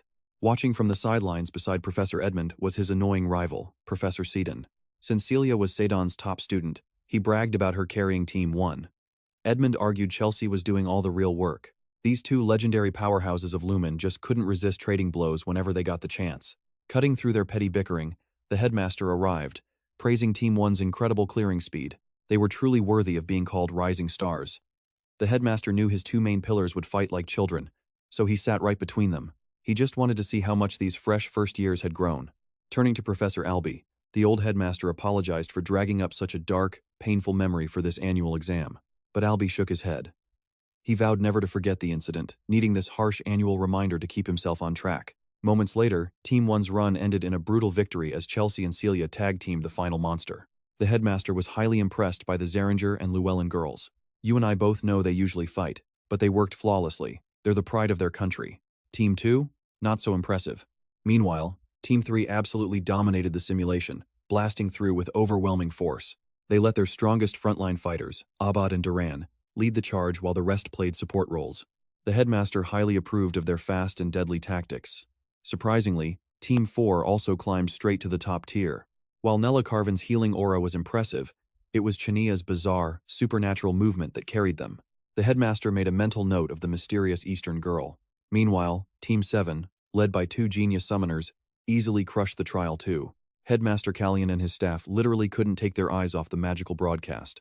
But even with so many elite students showing off their incredible skills today, the true main event hadn't even started. At last, Team 11 was called to step up. Aside from Leo Plav, there was another familiar genius in this final squad, Chloe Mueller. Watching them, the headmaster felt deeply nostalgic for his youth. Those legendary days when he was a brave young hero fighting alongside the beautiful Miss Farina.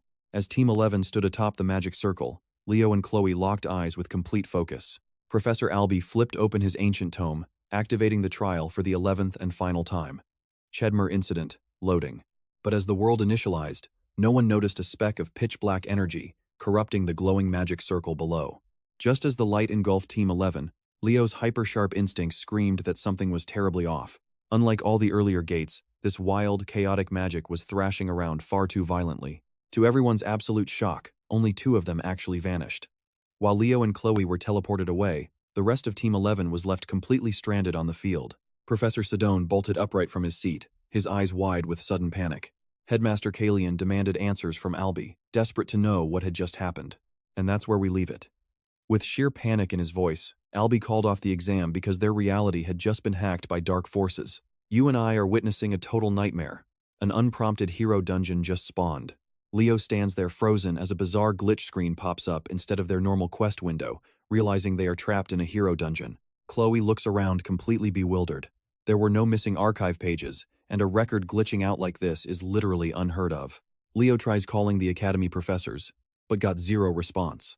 Panic sets in as Chloe prays for the professors to rescue them, but Leo snaps her back to reality. If the staff could help, they would be here by now. They only have one choice left, the hero dungeon is calling, and they have to answer. Terrified, Chloe asks if he has lost his mind, since almost nobody survived the last time people were dragged here.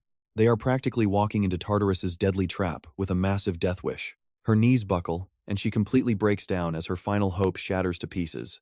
But our main character stays cool, reminding her she is the smartest student in class. With their combined strength, there is absolutely no way they will lose. The girl bites her lip, clearly frustrated by how easily Mr. Perfect keeps his composure. Now watch closely as she forces herself to calm down and demands his master plan. Leo explains they have 2 critical goals. Find the missing freshmen and bring them back alive. To pull that off, they need more power. Chloe immediately rejects the idea, arguing that leveling up is impossible while cut off from the outside. But Leo calmly notes they are not the only ones trapped here, making Chloe freeze as she remembers other academy students are in this forest too. Then, with a completely straight face, he looks at her and tells her to jump on his back. Chloe nearly dies of embarrassment from the sheer shock, but Leo stands his ground like an absolute boss. They cannot let their upperclassmen face Tartarus alone, and since fragile mages lack stamina, they have no other choice. Meanwhile, deep inside the woods, a demon named Chubbies watches the academy students through his creepy magical cameras. He is slightly amused to see only a 2-man rescue squad, but he is not worried. He is entirely confident he can slaughter these amateur heroes without breaking a sweat. But suddenly, his head snaps around and his confident mood completely vanishes. He notices one of these rescuers has an all-class ability, and his arrogant smirk instantly disappears. You and I both know his target instantly changes to the crazy guy giving a piggyback ride to his mage. Meanwhile, Leo feels his vision getting blurry as they head deeper in, so he activates Aaron's special aura farming technique. By coating his entire body in pure aura, he pushes his senses to the absolute limit and sharpens his instincts. Moving forward, he alerts Chloe about a horde of orcs ahead, but she is already prepared to strike. With a flick of her wand, she fires a barrage of sharp icicles into the group, dropping them like flies, or so she hopes. One beast survives and blows a warning horn for reinforcements, giving her a major scare. But our main character leaps in and cuts the monster down before she can even blink. Seeing that, Chloe realizes the massive gap between their abilities, doubting she will ever surpass him. Moments later, the pair spots a group of demons surrounding 4 terrified academy students. Without a second thought, Leo dives straight into the chaos and tells Chloe to back him up like a proper mage. The trapped girl desperately tries to complete her magic, but the massive demon easily outpaces her, ready to tear her to shreds like paper. Before a scream can escape, Leo flashes in front of her and slices the beast in half, leaving the remaining demons paralyzed. The other kids just watch with their mouths wide open while Leo strikes an epic pose after saving them. In awe, the saved girl asks if he is their savior, and Leo simply nods while locking his eyes onto another demon lurking in the back. This monster is already channeling its ultimate spell, screaming about taking revenge for its fallen allies. Suddenly, a swarm of horrific, fleshy leech monsters pours down from above, but our hero does not flinch. Channeling his inner budget Diluc from Genshin, he ignites his blade and turns the falling parasites into grilled skewers. Once more, the students are left stunned by his unbelievable combat skills, but Leo does not give them time to rest. He instantly orders the female student to unleash her magic. She channels Arc Ray and fires a massive blast, completely vaporizing the demon and leaving absolutely nothing behind. Chloe stares in shock, recognizing her identity immediately just from her signature magic. As dusk falls, the rescued girl repeatedly thanks Leo for saving her life, but Chloe ignores her completely. She coldly states that she has a critical matter to discuss with her partner, and that is where we leave things. Trust me, you will want to see what happens when she whispers that this girl is actually Aaliyah Zeron. She is the younger sister of Professor Albie Zeron, who died in that incident 30 years ago. But stick with me, because what Chloe reveals next is the real problem. Because this is Aaliyah's party, they are destined to face the same tragic end in this dungeon. Chloe shares that Chub, a knight-ranked demon from Tardis, launched a massive attack 30 years ago, and Aaliyah's team was completely wiped out. After all, the entire operation was designed specifically to eliminate Aaliyah, a genius among hero candidates, effectively erasing her name from the hero records. She tells Leo they should focus on surviving and clearing the dungeon conditions with a different party. Leo asks if she genuinely wants to abandon them, and Chloe snaps back that she has no other choice. This is a hero dungeon, and no matter how tragic it is, they cannot bring back the dead. But Leo flat out refuses to abandon them, and that immediately grates on Chloe's last nerve.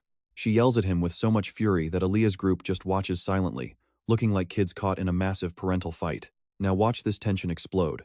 She screams that while he is strong, now is definitely not the time to show off. It is time to grow up and stop trying to play the hero. She breaks down crying, but Leo stays completely calm, gently patting her head to quiet down her emotional storm. He tells her to stop talking like that because they are both hero candidates. This is not a game, it is how they become true heroes. Then he points out that they have already altered the original timeline, leaving her completely stunned. Leo explains that the sky turned dark long before they met Aaliyah's team, and by now, they were supposed to be hunted down by Chub. Looking at his utterly serious expression, Chloe pushes down her conflicting doubts and agrees to follow his lead. He tells her they must escape this place together with Aaliyah's group. Watching from behind, Chloe feels Leo's aura shift, realizing with bitter clarity that he is once again miles ahead of her. She clenches her fists in pure jealousy, quietly contemplating whether to pull out her mysterious book. Meanwhile, the green-haired student named Taya wonders aloud why only 2 seniors were dispatched to save them. Dina and Belak immediately suspect he might actually be a spy sent from Tardis, but Aaliyah shuts them down, reminding everyone he literally saved them by slicing through demons with ease. Then she lets her guard down and confesses she finds Leo incredibly attractive and totally her type, which earns her some major side-eyes from her crew. Aaliyah has no idea why Dina looks so shocked. Dina explains that she believed only their senior, Albie, could ever meet her incredibly high standards. I know what you are thinking, but Leo quickly cuts their girl talk short, telling everyone they must escape this forest immediately. Taya does not get the rush now that backup is here, but Leo drops a harsh truth: a knight-ranked demon is nearby. That gets everyone's attention, since just one of those beasts can easily wipe out a 100-man army. Suddenly, the extreme panic makes total sense. Leo reminds them that avoiding a fight is their priority, and survival is everything. Aaliyah quietly watches him, realizing he acts a lot like her own brother. Soon, they are all sprinting wildly through the dense woods. Though Chloe is still clearly bitter about their earlier argument, and Aaliyah catches on instantly, showing she is as sharp as ever. Back at the academy, staff are desperately digging through old archives for any records of hero pages transforming into dungeons. The headmaster tells Professor Albie that it is a blessing no outside forces have interfered yet, and the blonde man confirms that only 2 living souls are currently inside. The headmaster assumes night has fallen since 3 hours passed, asking Albie when he originally defeated Chub in the past. Albie replies that he finished off the trash demon right around midnight. Right then, Elena bursts into the office with a solid lead on who sold that dangerous summoning catalyst to Leo. Before she can finish, the headmaster's focus snaps to an overwhelming surge of magic about to erupt in the room. He sees Albie completely losing control of his emotions and quickly steps in to pacify him, but Albie jerks his arm away and says he needs some fresh air. Elena instantly realizes what is actually fueling his immense rage. His hatred for demons runs incredibly deep. It makes sense, considering he lost his sister in that tragedy, and they never even recovered a trace of her body. The headmaster tells Elena to continue sharing her intelligence report, adding that the black market merchant has been operating in the city for months and was highly popular with the academy freshmen. The headmaster suspects Tardis smuggled in a spy, but Elena notes he is independent. Trust me, our duo is in deep trouble. All right, you and I are tracking how Tartarus smuggled goods. Stroking his glorious beard, the old man wonders what they were searching for until his eyes snap wide open. There, right on the buyer list next to a black book, is Chloe's name. Without losing a single second, he orders Elena to summon Professor Len immediately. Once she leaves, his old battle-hardened instincts kick in, honed by years of dancing with death, start screaming that something absolutely terrible is heading their way. Meanwhile, deep inside the hero dungeon, Leo and his squad take a breather at the base of a massive tower. Our boy has been slicing through endless waves of monsters to clear the path, but running his super sense for this long is finally starting to wear him down rapidly. Plus, Aaliyah's squad and Chloe are at their absolute limits, so he wisely calls for a quick break. Taya and Belloc just stare at him in pure shock, wondering how he looks fresh and clean instead of covered in monster blood. During their rest, watch closely here as Chloe reads her book, only for Aaliyah to stroll up, ask about her bond with Leo, and flat out demand if she has a crush. Chloe looks ready to gag at the mere suggestion of liking him, but Aaliyah just smirks, noting that such a dramatic overreaction makes her look incredibly guilty. Sighing, Chloe stares at this legendary genius from 30 years ago, who honestly looks just like any other high school girl in her class. So, she turns the tables and asks if Aaliyah is actually the one falling for him instead. And without a single hesitation, Aaliyah admits he does make her heart flutter quite a bit. That response totally irritates Chloe. Not only is this girl a legendary figure from the past, but falling for him at first sight just proves how absurdly amazing Leo really is. Yet, Aaliyah confesses she's not sure if it's romance or just that proud feeling she gets when her goofy brother finally accomplishes something tough. Chloe asks if she means Ali Zaran, and Aaliyah nods in agreement, explaining that her brother thrives on tackling impossible challenges that no normal person would ever attempt, like mining bedrock in standard Minecraft. Hearing that odd detail only convinces Chloe further that Leo is a total carbon copy of him. Suddenly, she finds herself blurting out the truth. And yeah, I know what you are thinking.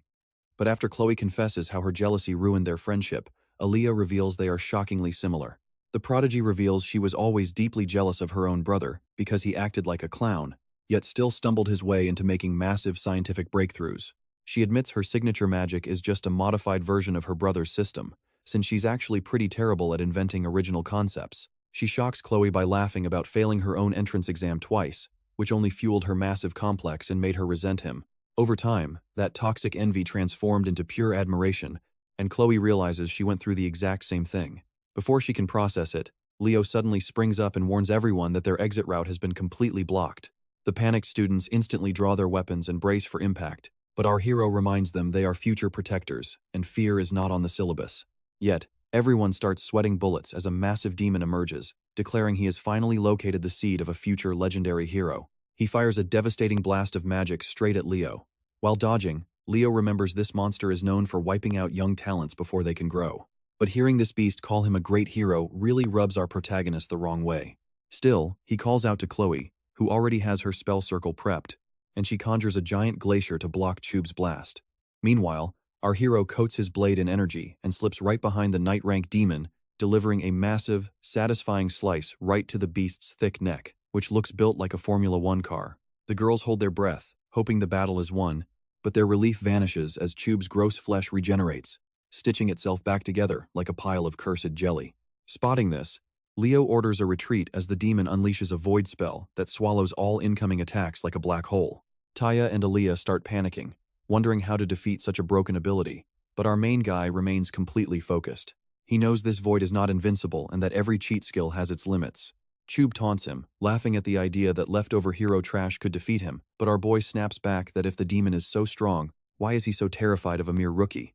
He yells for the squad to launch a combined assault, and that is where we leave things today. Stick with me as Aaliyah rains down a cluster of stars right on his head in an epic clash. Alright, you and I are jumping straight into the action as Chuborn starts to believe Lady Salatna was right to destroy these dangerous hero seeds. Cornered, the demon suddenly raises his weapon, forcing Leo back.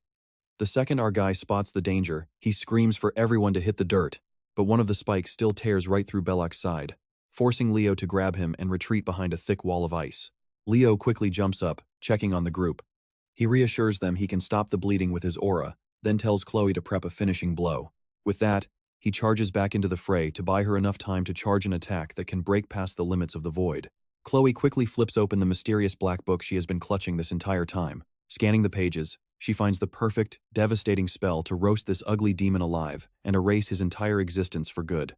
The freshmen watch in absolute awe as Leo blitzes Chewborn, using afterimages to strike from every single direction at a speed too fast to track. The giant demon swings at an illusion, completely missing as he gets slammed from the blind side. Seeing this absolute chaos, Taya wonders if he will ever pull off a move that cool. Though Denna shoots him down, not even trying to act nice. Meanwhile, Aaliyah stands completely frozen. She is amazed but deeply confused, realizing Leo is casting star magic, proving he is no average student and is hiding his true identity. Now, pay attention here before that shock can even sink in. Chloe floats into the sky, summoning a sinister black magic circle. She flashes a terrifying grin that genuinely makes everyone wonder who the real demon is here. She boldly declares she is about to erase this monster from existence. Aaliyah completely panics, screaming at Leo to clear the area because whatever Chloe is brewing is bound to be catastrophic. Chloe casually warns them she is not paying for property damage, then unleashes a blazing death ray right at Chewborn. This instantly sounds major alarms in Leo's head, because she is supposed to be an ice mage, not a total pyromaniac. Seeing the demon get absolutely obliterated, Chloe cackles like she has completely lost her mind, boasting about her undying flames and telling Chewborn to rot in hell. As the blaze swallows him whole, the fire shifts to a pitch-black hue, looking just like Amaterasu. This triggers major alarm bells for Leo, who screams at her to stop before things spiral. But she completely refuses, shouting that garbage like Chewborn deserves zero mercy and needs to suffer. Realizing she is fully entering her villain arc, Leo rushes forward and slaps the cursed book out of her grip, treating it like trash his mom uncovered under the bed. A moment later, Chloe finally snaps back to reality. Leo gently asks her to be honest about whether she invented that endless flame spell or found it somewhere else. I know what you're thinking, and yeah, she admits she got the spell straight from the book, copying the forbidden flame of Erebus. Meanwhile, Chewborn begins regenerating within the flames, forcing Leo to quickly warn her that she cast forbidden black magic, and the book is just a disguised machine. Hearing this makes her feel physically sick over her actions. With a dejected look, she mutters that she is far too corrupted to ever be a hero, but Leo quickly snaps her out of it. He explains that even he had no idea Chewborn carried the void curse until this moment, meaning the demon unleashed it when fighting Aaliyah and the others. Back then, they were just outclassed students in a hopeless battle who still bravely refused to run away. He reminds her of their academy motto to go even further beyond, just like Goku. Suddenly, everything clicks. Chloe realizes she does not actually resent Leo for always being one step ahead. Instead, she deeply admires him, because the guy honestly has too much swag to even compete with. Aaliyah then steps forward, telling Chloe that she completely believes in her, giving the blonde her final emotional push. With the void curse broken, Leo gears up to end this fight once and for all. But suddenly, he senses an insane spike of magical energy coming straight from Chloe. She is finally breaking her limits, ready to stand right beside him instead of hiding in his shadow. Backed by his prime new waifu candidate, Leo's past life memories flood back as he recognizes her magic, reminding him of the legendary companions who once fought by his side. That familiar light fills him with intense, renewed courage. Chewborn suddenly lunges forward, hitting Leo with a massive finishing blow. Leo blocks the initial hit, but the demon lands a sneaky follow-up that shatters his guard and sends him flying into a tree. As he struggles to get up, Chewborn slowly walks over, mocking that it is time for this remnant of a hero to sleep forever. But right then, a single snowflake drifts down right before Leo, and the entire forest begins to instantly freeze. All his fear melts away as he stands up, shouting that demons like Chewborn have never beat him before, and they never will. He is clueless, she is behind him, and trust me, we are ready for her biggest spell. Alright, you and I are jumping right into the action, as she silently thanks Leo for her breakthrough, and unleashes her original magic ice world, freezing the entire battlefield with absolute force. With a single wave of her staff, the entire battlefield below her freezes over in glaciers of ultra-thick ice. Hovering in midair, Chloe summons massive crystal lances designed to impale anyone unfortunate enough to be standing below. But Chube doesn't even flinch, completely frozen solid, like some cursed popsicle that forgot how to breathe. Leo approaches the frozen demon, and the second his hand touches the ice, its dark soul evaporates into black smoke. Immediately after, he grabs the dark magic book, imbues his sword with fire, and stabs it straight through, unleashing a massive blast that burns it to ash. Suddenly, system alerts pop up, congratulating him for saving the freshman and destroying Chube. But what really blows his mind is how Chloe stole the show, awakening a brand new magic class. It's actually rare field magic, something he would never even dream of copying, unless he completely lost his mind and survival instincts. Surprisingly, Chloe admits she is ready to confess everything, risking expulsion just to do the right thing. He quickly reassures her that a genius like her won't get expelled over a single mistake. She is much more likely to become a celebrated world-class hero instead. Aaliyah and Dina rush over immediately, showering them with compliments for that absolutely insane rescue. Gushing about how heroic they looked, he smiles back and praises their own fearless combat energy. Meanwhile, Chloe returns Aaliyah's staff, thanking her for helping her tap into her true hidden potential. But now, check this out. Aaliyah throws a massive curveball, telling Chloe to keep the staff as her reward, and Dina hands her sword over to Leo as a proper thank you, which our guy accepts with zero hesitation. Just as the dust begins to settle, they hear shouting from a rescue team announcing they have found survivors. Suddenly, Albie rushes in, sweating and completely panicked about his little sister. Chloe almost loses it, seeing her powerful professor looking like a helpless student, and both of them get hit with the realization that they're trapped in an illusion from 30 years ago. They watch the desperate brother break down over his sister, and Aaliyah mentions the mysterious heroes who saved her, teasing that one is almost as cool as him. With that, Albie's phantom world begins to flicker and dissolve. Chloe stands there, proud she could finally give these ghosts some peace. Aaliyah tries pointing out the savior to her brother, but by then, Leo and Chloe are already long gone. The historical dungeon crumbles, and just before everything fades to white, Leo spots a system notification giving him a secret reward. Honestly, seeing young Albie crying tears of gratitude would make you and me emotional right before blacking out. We cut to a hospital room where our protagonist finally wakes up, staring at the real, adult Albie. Unbothered as ever, the professor sincerely thanks him for saving his sister, asking him to deliver the same message to Chloe once she wakes up. With that, he casually strolls out. Immediately after, the Academy's powerful headmaster steps into the room. The sharp old man asks how Leo is feeling before cutting straight to the chase, revealing he knows about Chloe's forbidden dark magic book. Leo is internally shocked that this legendary old-timer already figured it out. The headmaster explains he tracked down the exact location where Senlu bought the catalyst, and where Chloe eventually retrieved it. He admits he was deeply concerned that a cursed sorcery machine managed to bypass the school's high security. These forbidden tools are made from fragments of Erebus, typically meant only for high-level demons. If any human tries using them, their sanity quickly rots from the inside out, like their brain is turning to mush. Leo decides to tell the truth, detailing the entire incident, which makes the Grandmaster suspect the Black Book triggered the spatial collapse. Leo agrees, noting that the entire dungeon returned to normal the moment he shattered the book. Right then, Chloe abruptly sits up in bed, completely startled to see the terrifying headmaster standing right there. He tells her to relax and summons Elena, his hyper-efficient secretary, who enters holding a large object wrapped in heavy cloth.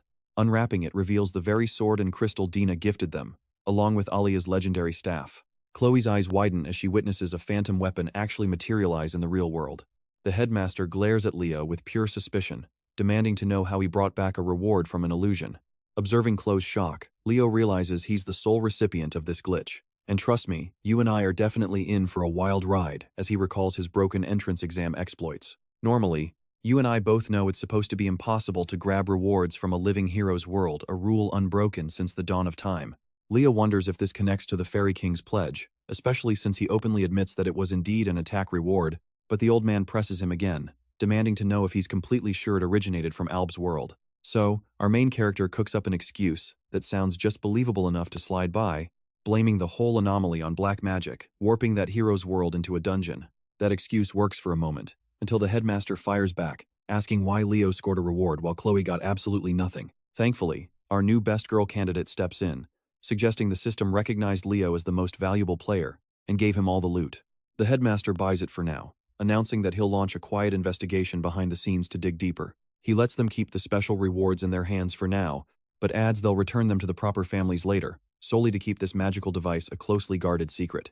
Chloe looks completely stunned, questioning why the headmaster is going out of his way to cover for her, but the headmaster just smiles beneath his majestic mustache, warning her that not all threats originate from outside these academy walls. After dropping that bomb, and trust me, we need to watch this closely, he tells them to rest and leaves. The second he walks out, Chloe's entire vibe flips instantly, and she starts twirling her fingers like she's prepping a massive love confession. She's right on the edge of confessing to Leo, but the universe interrupts her confession as three worried girls suddenly burst into the room to check on him. To make it even more chaotic, the old man slides back in, because he forgot to mention tomorrow's big student celebration, reminding them they'll need some serious formal drip for the event. To celebrate everyone actually surviving the brutal midterm exams, the academy throws a massive, high-profile party for all the students. The announcer is clearly living his absolute best life, hyping up the arrivals and wondering if the crowd will be packed with beauties or handsome guys. Instead, the side characters from Class 5 roll in, walking like royalty and acting like the midterms were a walk in the park.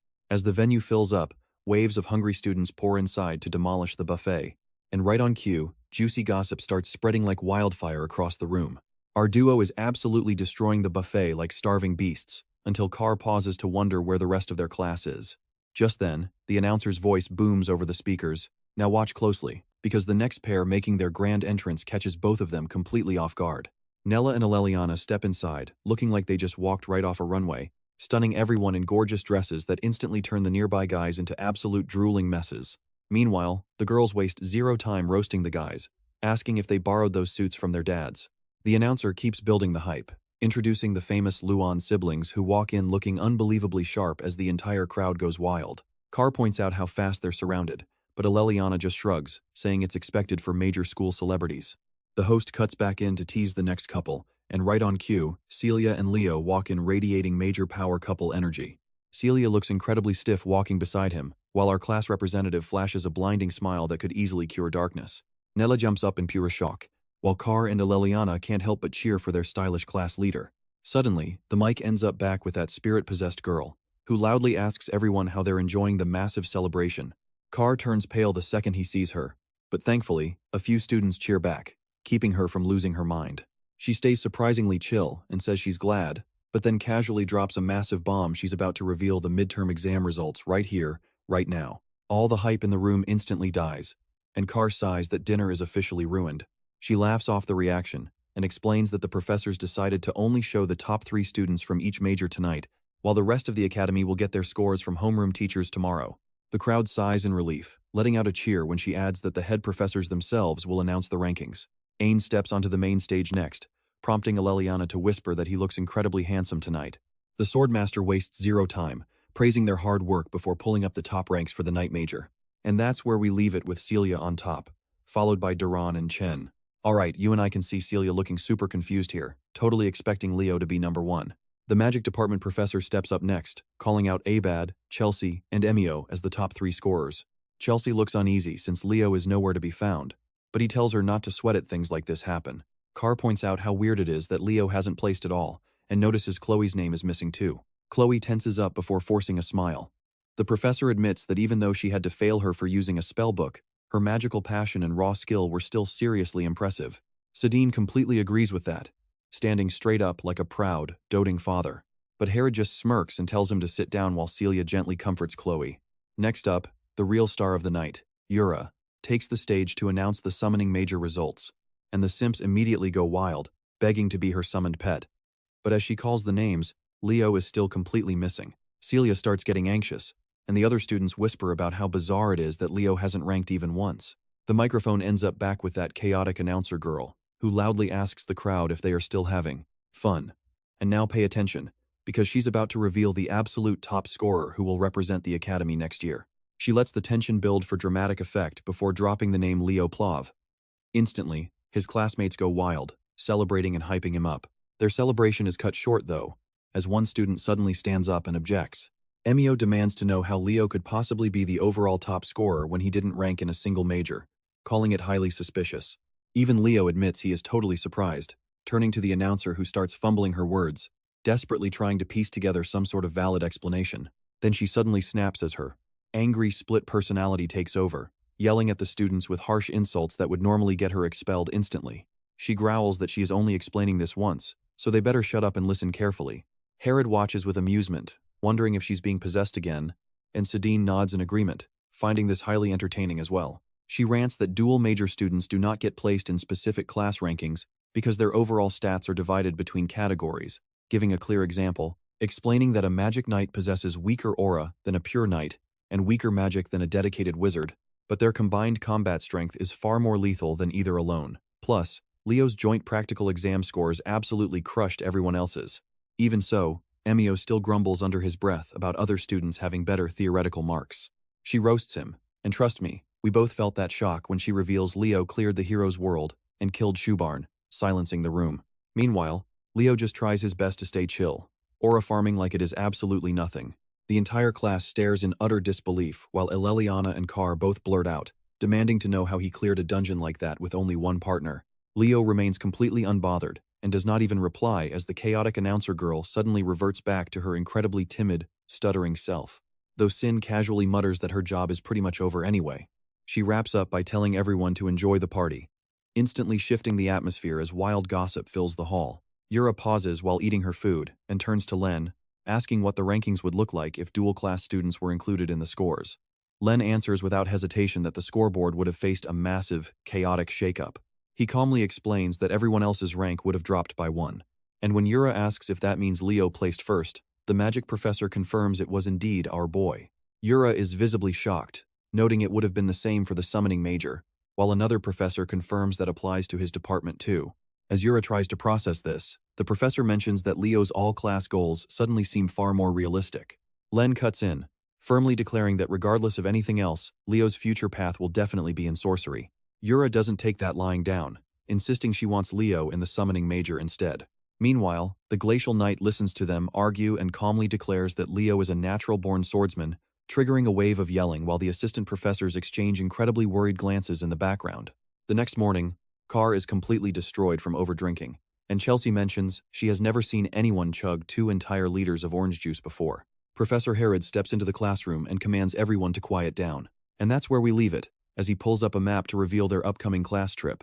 You and I are starting a wild new journey, as the class learns they are heading to the land of the elves. The students immediately light up, already fantasizing about their dream destinations. But Herod points straight to the map and announces El Salia, instantly crushing every bit of their excitement. The region is famous for its brutal cold, so naturally, the complaints start flying. He shuts them down by revealing the class representative made the call, catching everyone totally off guard. But Leo puts on his best innocent face while Carr demands to know why he chose such a brutal place. Leo just tells them to quit whining and start packing, warning them to buy their supplies fast. Aleliana dramatically cries about needing gloves while Chelsea is just thrilled to finally show off her winter coats. Meanwhile, Leo gets lost in thought, remembering that while people think El Salvakia is ordinary, it is actually the hidden home of the fairies. A wave of nostalgia hits him as he wonders how Silrod has been doing all this time. Arriving in the city, Leo tells Nella he will handle the food and gear while she takes care of buying the potions. After pulling off some aggressive bargaining, he secures a great deal and heads out with their supplies. Leo is exhausted from running errands, but suddenly snaps to attention when he senses something creepy coming from a nearby alley. Watch closely as he realizes this is the 13th block and approaches a specific building. He recognizes it as the exact shop where Senlu and Chloe bought their sorcery machines. Dropping his heavy bag, Leo steps inside only to find the shop totally empty except for a cute teddy bear sitting alone on the floor. Everything looks perfectly normal since the investigators already cleared the place, but a strange chill tells him otherwise. Then, the sudden realization hits him that Teddy Bear shouldn't even be here because Lern was supposed to collect every item before sealing up this shop. He instantly swings to slash it, but the bear spins midair and spits out a black goo that Leo immediately recognizes as a demon. This is no ordinary monster, it is oozing with high-level curses and foul energy. As the dark mass begins taking shape, it actually tries to speak. Leo narrows his eyes because that voice sounds incredibly familiar. The monster mocks his sharp senses and locks eyes with him. That is when he recognizes her, the Witch Queen Salatna, one of the 3 legendary Legion commanders the heroes failed to destroy in the past. But, and get this is not even her real body. She mocks his skills and warns him that his sharp senses will be his downfall. The beast lunges forward, and Leo barely manages to dodge as the attack grazes his arm. He knows he stands 0 chance against her right now, as she slowly slithers forward, thanking him for being such a delicious sacrifice. Right as she prepares to deliver the final blow, Leo smirks as a bright flash erupts right behind him. A massive wave of holy energy slams into the demon, smashing it violently into the ground.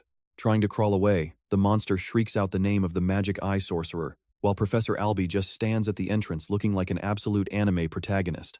The creature hisses in rage, but decides this actually works out even better, claiming that having a crowd always makes things way more fun. But as it tries to sneak up on Leo, Albie is already 10 steps ahead, throwing insults like confetti while activating a massive, glowing magic circle. He literally calls the monster a pile of cursed trash as blinding beams of light explode outward, slicing the giant demon's head completely off.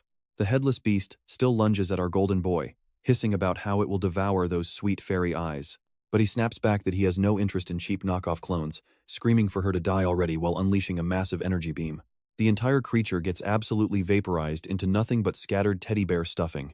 Meanwhile, Leo remembers that Professor Albie is also known as the Decimator of Tartarus. Rumor has it he only became a Lumen professor to secure travel clearance beyond the borders and hunt demons.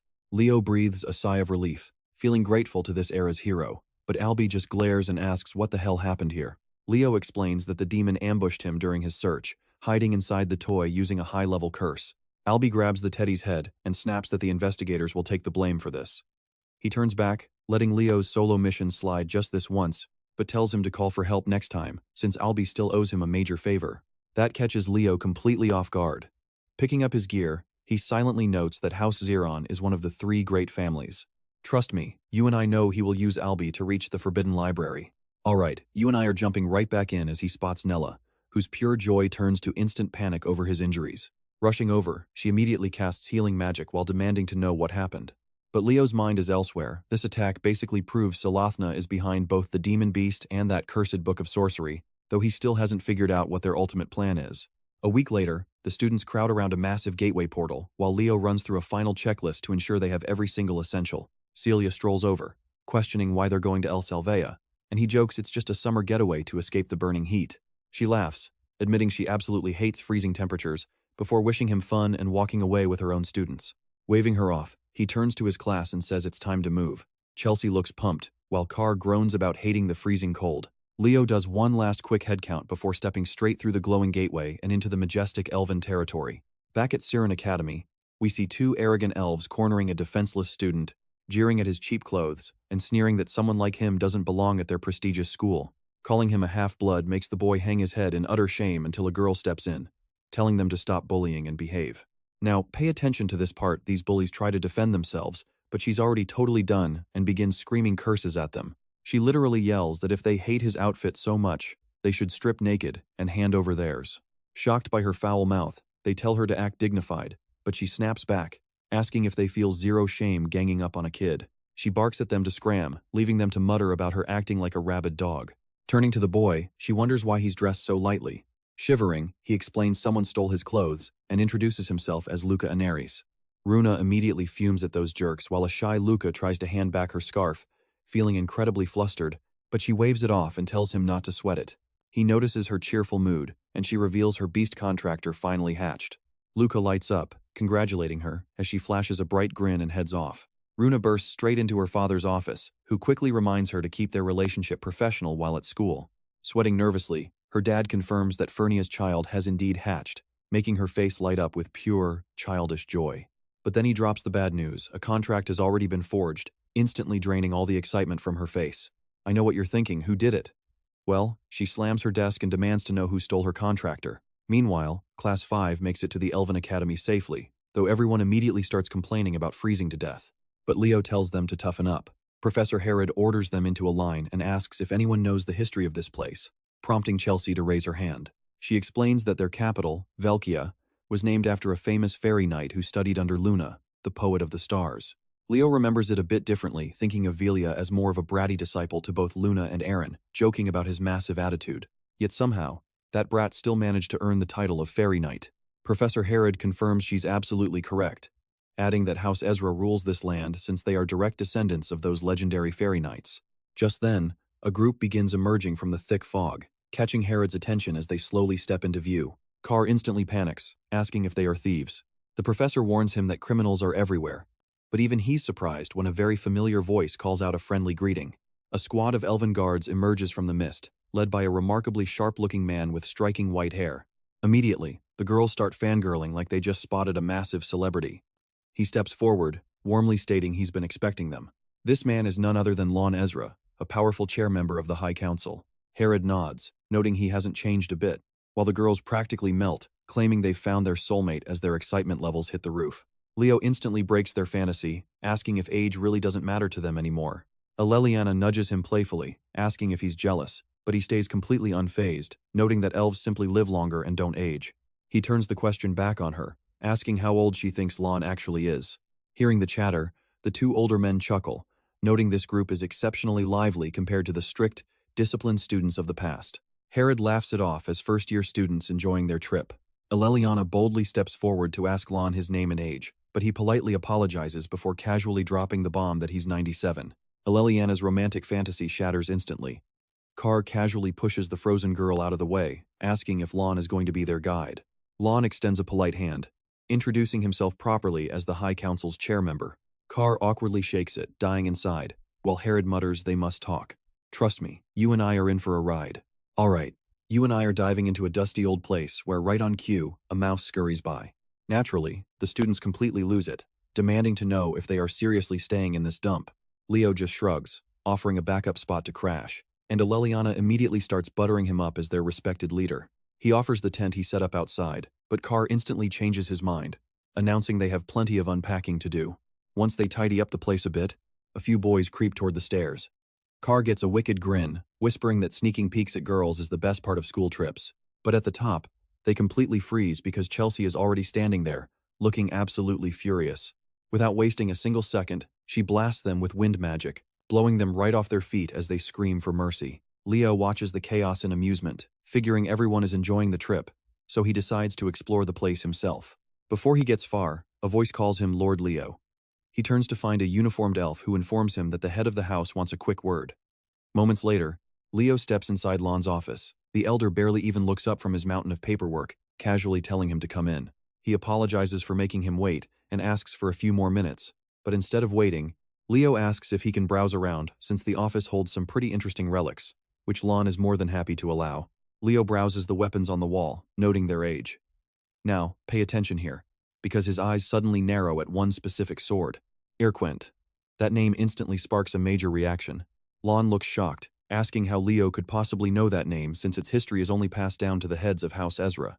Leo breaks a sweat but smoothly lies, claiming he read about it in the ancient library of Lumen, which Lon believes without question. Touching the blade, Leo senses the distinct flow of stellar mana, but quickly realizes this is just a copy, not the original. His mind drifts to a memory from his past life as the hero, Kyle.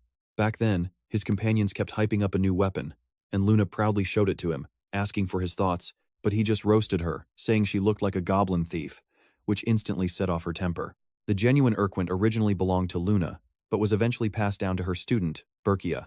Unfortunately, it was lost before their expedition to Tardis. Lon approaches, explaining that his ancestor retrieved Irquent after conquering Berkia's hero world. However, weapons from those worlds can only be wielded by their actual conquerors. It all clicks for Leo, realizing why it felt like a hollow shell, as Lon gestures for him to take a seat. He mentions that Herod praised Leo as a brilliant all-class student and the first-year representative, which Leo proudly confirms. Alright, here is the real curveball. Lon actually wants Leo to go speak with his shut-in granddaughter. She is a top-tier student at Reincarnated Academy, but ever since starting her classes, she has lost all motivation. Lon hopes a different race like Leo will shake her out of it. Heading up to her room, Leo wonders if taking the key was actually a good idea, but he knocks and steps inside anyway, only to be hit by the absolute mother of all messy rooms. He coughs, muttering that the place is dusty as hell. Then he spots the posters, realizing she is a massive hero fangirl. He has seen kids collect merchandise, but this is a next-level obsession. He spots a hanging Reincarnated Academy uniform, but right then, the girl walks in, assuming her grandfather is the one snooping around. She starts complaining about people invading a young girl's private space, only to freeze in utter shock when she sees Leo standing there. Her face flushes bright red. Screaming that a human is in her room, she instantly dives straight under the covers. Leo introduces himself, explaining her grandfather sent him, but she stays silent, wrapped up like a tight little burrito. Getting no response, Leo picks up a book, noting she has collected almost as many volumes on Kyle as he has, and he is curious how the elves depict him. As he flips through the pages, he is honestly impressed by how neatly she organized her research, praising her deep understanding of Kyle's great accomplishments. Finally, she peeks her head out from the blankets, softly asking if he likes the hero, Kyle, too. When she asks about the Battle of Darnos, he explains it was where Turka was defeated, marking the first time the heroes fought side by side. Her eyes spark. She quickly asks where Commander Zerga's forces were crushed, and he answers without a single second of hesitation that it happened in Edvik. She practically bounces with excitement, completely amazed that he knows obscure details most people easily overlook about the legendary heroes. In her eyes, Leo suddenly shines like a knight in armor. She blushes, introducing herself as Aaron, and nervously asks if she scared him off. Trust me, you and I can see exactly where this is going. But trust me, Leo's words are comforting as he tells her those legendary heroes would love knowing someone still enjoys their stories. She keeps going, convinced Kyle is actually a hidden fifth hero. Leo agrees, calling Kyle a real legend too, and even mentions his plan to join a club researching his legacy. That perks her up, until the reality of school sinks in and her mood instantly drops again. Leo notices how quiet and closed off she is, gently asking why she hates the idea of returning. She admits she feels totally out of place at Sin Academy, since literally everyone there is training to become a legendary hero, and a girl with a weak heart like hers does not deserve to stand by their side. Leo spots her perfectly clean uniform, realizing she secretly wants to go. He tells her he is not the only human around, and his classmates would love to meet her and talk shop. She is stunned, but he adds that other academies training heroes of different races exist too. Smiling, he tells her if she is that curious, she should just come see for herself. With that, he leaves. But the moment he steps outside, Lon is waiting there with glittering, starry eyes, totally startling our main character. The old dragon leans in, excitedly whispering if he was actually talking to Iran this entire time. Lon wipes a dramatic tear, overwhelmed that Iran held a full conversation for once. Lon wants to reward him with a magic item. Leo agrees, since rejecting a gift is rude, and Lon leads him to the treasury to choose whatever he likes. Now pay attention, nothing catches his eye until he spots something truly strange. Leo picks it up, and Lon casually explains it is just a jewel filled with fairy power, though he considers it mere decoration. Leo simply shrugs and says this one is fine, which the doting old dragon happily agrees to. But our main character is absolutely sure the fairy sealed inside is actually alive. Later, Class 5 stands in the hall as Professor Herod breaks down their brutal new schedule. Starting tomorrow, they are waking up at 6 o'clock for personal training, followed by mission practice in the afternoon. Aleliana tries to complain, arguing they already train non-stop back at school. But Herod shuts her down, stating this trip is no vacation. Instead, they are here to sharpen all their weak points. Then, he casually drops the massive bomb that this entire schedule was planned by their own class representative. Instantly, everyone glares at Leo with looks of pure betrayal. But Leo just smiles, saying this place is absolutely perfect for combat training. Hearing that, Aleliana completely gaslights herself into believing he must have some noble intention. Herod dismisses them, warning everyone to enjoy this final day because it is their absolute last bit of free time. Later that night, Leo sits in his room examining the gem, realizing it contains the high magic of the Fairy King. It makes sense why Lon thought it was just pretty junk, since the Fairy King's contractor vanished after the Age of Calamity, and nobody has used that power since. But Leo knows exactly what this is, it's Silrod's legendary power. He channels his own mana into the stone, making it shine. It is finally time to trigger the pledge of the Fairy King he got in his past life. With a sharp sound, the jewel starts cracking open. A tiny, sleepy voice calls out, asking if Father has finally broken the seal. I know what you're thinking, and yep, the fairy is totally confused, demanding why a random human is standing here while Leo calmly asks who the kid even is. Offended, the little fairy proudly declares he is Kirin, the firstborn son of the Fairy King, Silrod. He starts preaching like royalty, but Leo just quietly warms up his fingers as Kirin smugly boasts. Then, Leo flicks him hard on the forehead. Kirin freezes, unable to process this lowly human's pure audacity, but Leo's eyes go cold as he mentions that even Silrod treated him with absolute respect, making him wonder who this little brat thinks he is. Kirin explodes in fury, screaming insults at him, but Leo just calmly keeps flicking his head over and over like an annoyed parent dealing with a child.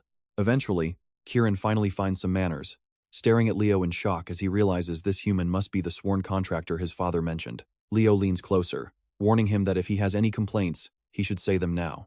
But Kirin quickly backs down, deciding a contract with this human might not be so bad. Leo pats his head, casually noting that for Silrod to strip away all 6 of Kirin's wings, the brat must have been a giant pain in the neck. Kirin is shocked Leo knows that story. But before he can explain, Leo tells him to just summon Silrod already. Kirin acts smug again, explaining he can only call his father once he gets all 6 wings back, mentioning the first one is hidden nearby in the forest. Leo smiles, calling it fate that they met, but then cracks another forehead flick just for good measure. The next day, the class pushes into the deep forest under freezing, biting winds. As they push forward, everyone freezes in utter shock as Chelsea is suddenly blasted away by a burst of wild wind magic. And we're leaving it here, as Leo helps her up with a smirk, telling her she better train harder to keep up. Alright, you and I are starting with Aliana losing her temper because Leo claims her magic and swordplay do not match, making her think he is training alone. Leo completely ignores her tantrum, shifting the focus to tell the duo that their summoning skills need some serious work. That instantly triggers them, since summoning was the one thing they thought they had totally mastered. Then Chelsea chimes in, remembering how he told her during the entrance exam that she completely lacks a true understanding of wind magic. Drawing her weapon with a smirk, she challenges him to show what he is made of, and Leo gladly accepts. His performance so far has already blown everyone away, making her super curious about what else he is hiding. Without giving him a single second to prepare, She unleashes her windbreaker spell, sending a massive, roaring gust of wind straight toward him. Leo does not even blink. He instantly casts his own windbreaker, completely canceling her attack and leaving her utterly stunned. Aleliana is shocked to her core because rapid casting is supposed to be Chelsea's specialty. Yet Leo just matched her speed effortlessly. Chelsea refuses to back down and activates her wind chain spell. But Leo just sighs, reminding her he already warned her against using wind magic like this. He fires off a devastating wind bolt, a monster of a spell that shreds through her defense and barrels toward her wide-open stance. The brutal impact blasts her straight into a tree, and to make matters worse, a heavy pile of snow dumps right on her head. Leo casually walks over, pointing his blade at her face while calmly declaring his absolute victory. Chelsea lies there looking completely dazed, whispering to herself if that was even real wind magic. Let's be honest, Carr did not expect her to lose either, and Aleliana simply cannot process how their class representative got this incredibly powerful. Professor Herod chimes in to explain that while Chelsea has plenty of raw power, the actual gap is in their understanding and control. As Leo pets a grumpy cat, the professor warns that even as they learn higher-level magic, they must never ignore mastering the basics they already know. He finishes by ordering everyone to polish their abilities under their class representative's strict leadership, which instantly sparks a wave of whining about the brutal, freezing cold. A bit later, we see Leo trekking alone through the snowy forest, harvesting herbs for their quest. He chuckles, remembering how the others completely gave up and postponed their work, likely passed out fast asleep back at their warm inn. Out of nowhere, Kieran swoops in to proudly show off a massive pile of herbs. Leo pats him on the back for a job well done, making the little guy puff up with immense fairy pride. Deciding this haul is more than enough, Leo safely packs the bag away. Now, watch closely, because he decides to finally investigate the forest, declaring that the search for Kieran's wings officially starts right now. As they head deeper, Leo stops and asks when Kieran was exiled, which the fairy notes was about 100 years ago. Narrowing his eyes, Leo warns him to look closer because powerful illusion magic is masking the area, which Kieran quickly senses, confirming it is indeed the Fairy King's magic, though not his own father's spellcraft. Leo connects the dots and realizes this spell belonged to Silrod's father, the ancient Fairy King from the Calamity era, active for over a century. Given the timeline, the core energy powering this barrier must be Kieran's wings, repurposed into an ancient magical formula. Suddenly, an eerie voice sneers that something highly valuable is hidden nearby. Both heroes freeze as a terrifying dark aura suffocates the area. A creepy stranger steps out, demanding to know why humans are invading elven land, but Leo quickly fires back, noting it is far weirder for the undead to be lingering here. The grotesque skeleton roars that these woods belong to Tardis, but Kieran angrily snaps back, shouting that this is a sacred fairy sanctuary. The monster just laughs, mocking the little guy and asking how such a weakling could ever call himself a fairy. That completely triggers Kieran. His magic flares violently as he charges at the skeleton without a second thought. The monster cannot even react before Kieran blasts a massive hole right through its chest, shattering it into dust. The fairy huffs, muttering that it died way too easily for talking so much trash. Leo just raises an eyebrow, asking why on earth a fairy is fighting like a wild barbarian. Kieran shrugs, explaining that fairy energy and undead curses naturally cancel each other out during combat. But he freezes as the shattered bones begin talking again, mockingly praising the little fairy's raw strength, before the creature starts stitching itself back together right before their eyes. Plugging his nose from the horrific rot, Kieran charges in once more to crush it for good, but mid-air, the danger spikes, forcing Leo to scream at him to get out of there. The skeleton drives its massive sword into the dirt, unleashing waves of absolute toxicity. Kieran barely dodges, crashing right into Leo, and as our hero steadies the terrified fairy, you have to wonder what this nightmare actually is. Let's dive right into this crazy battle, as he reveals that this ancient monster from Tartarus is a legendary Death Knight named Kargor. Pledging absolute loyalty to the Lich King, the monster lunges forward to strike them down once more. Leo steps up to counter with his blade, but Kargor completely vanishes and instantly reappears right behind him. Raising his dark blade, the Death Knight coldly announces that he has come to end Leo right here.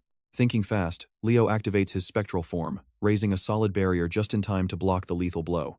Their weapons clash, echoing loudly through the silent, eerie woods. Surprised that a mere human could conjure an aura shield so quickly, the monster gives a twisted smirk and swings again. But this time, Leo is fully prepared and holds his ground, blocking the brutal strike. Calling his defense futile, the Death Knight mocks him, using overwhelming raw strength to push Leo back. Panicking, Kieran rushes forward to help, but gets effortlessly slammed into the dirt. Groaning in pain, he rubs his head and mutters that he is totally out of energy, bitterly wishing for his wings. Instantly, Leo starts chanting, wrapping himself in a blazing inferno of red flames that completely catches his enemy off guard. Suddenly, glowing phoenix wings erupt from his back, illuminating the entire pitch-black forest. Look at this spectacular scene with me. Kieran is stunned, realizing Leo is a contractor. Right before our hero cleanly slices the monster in half.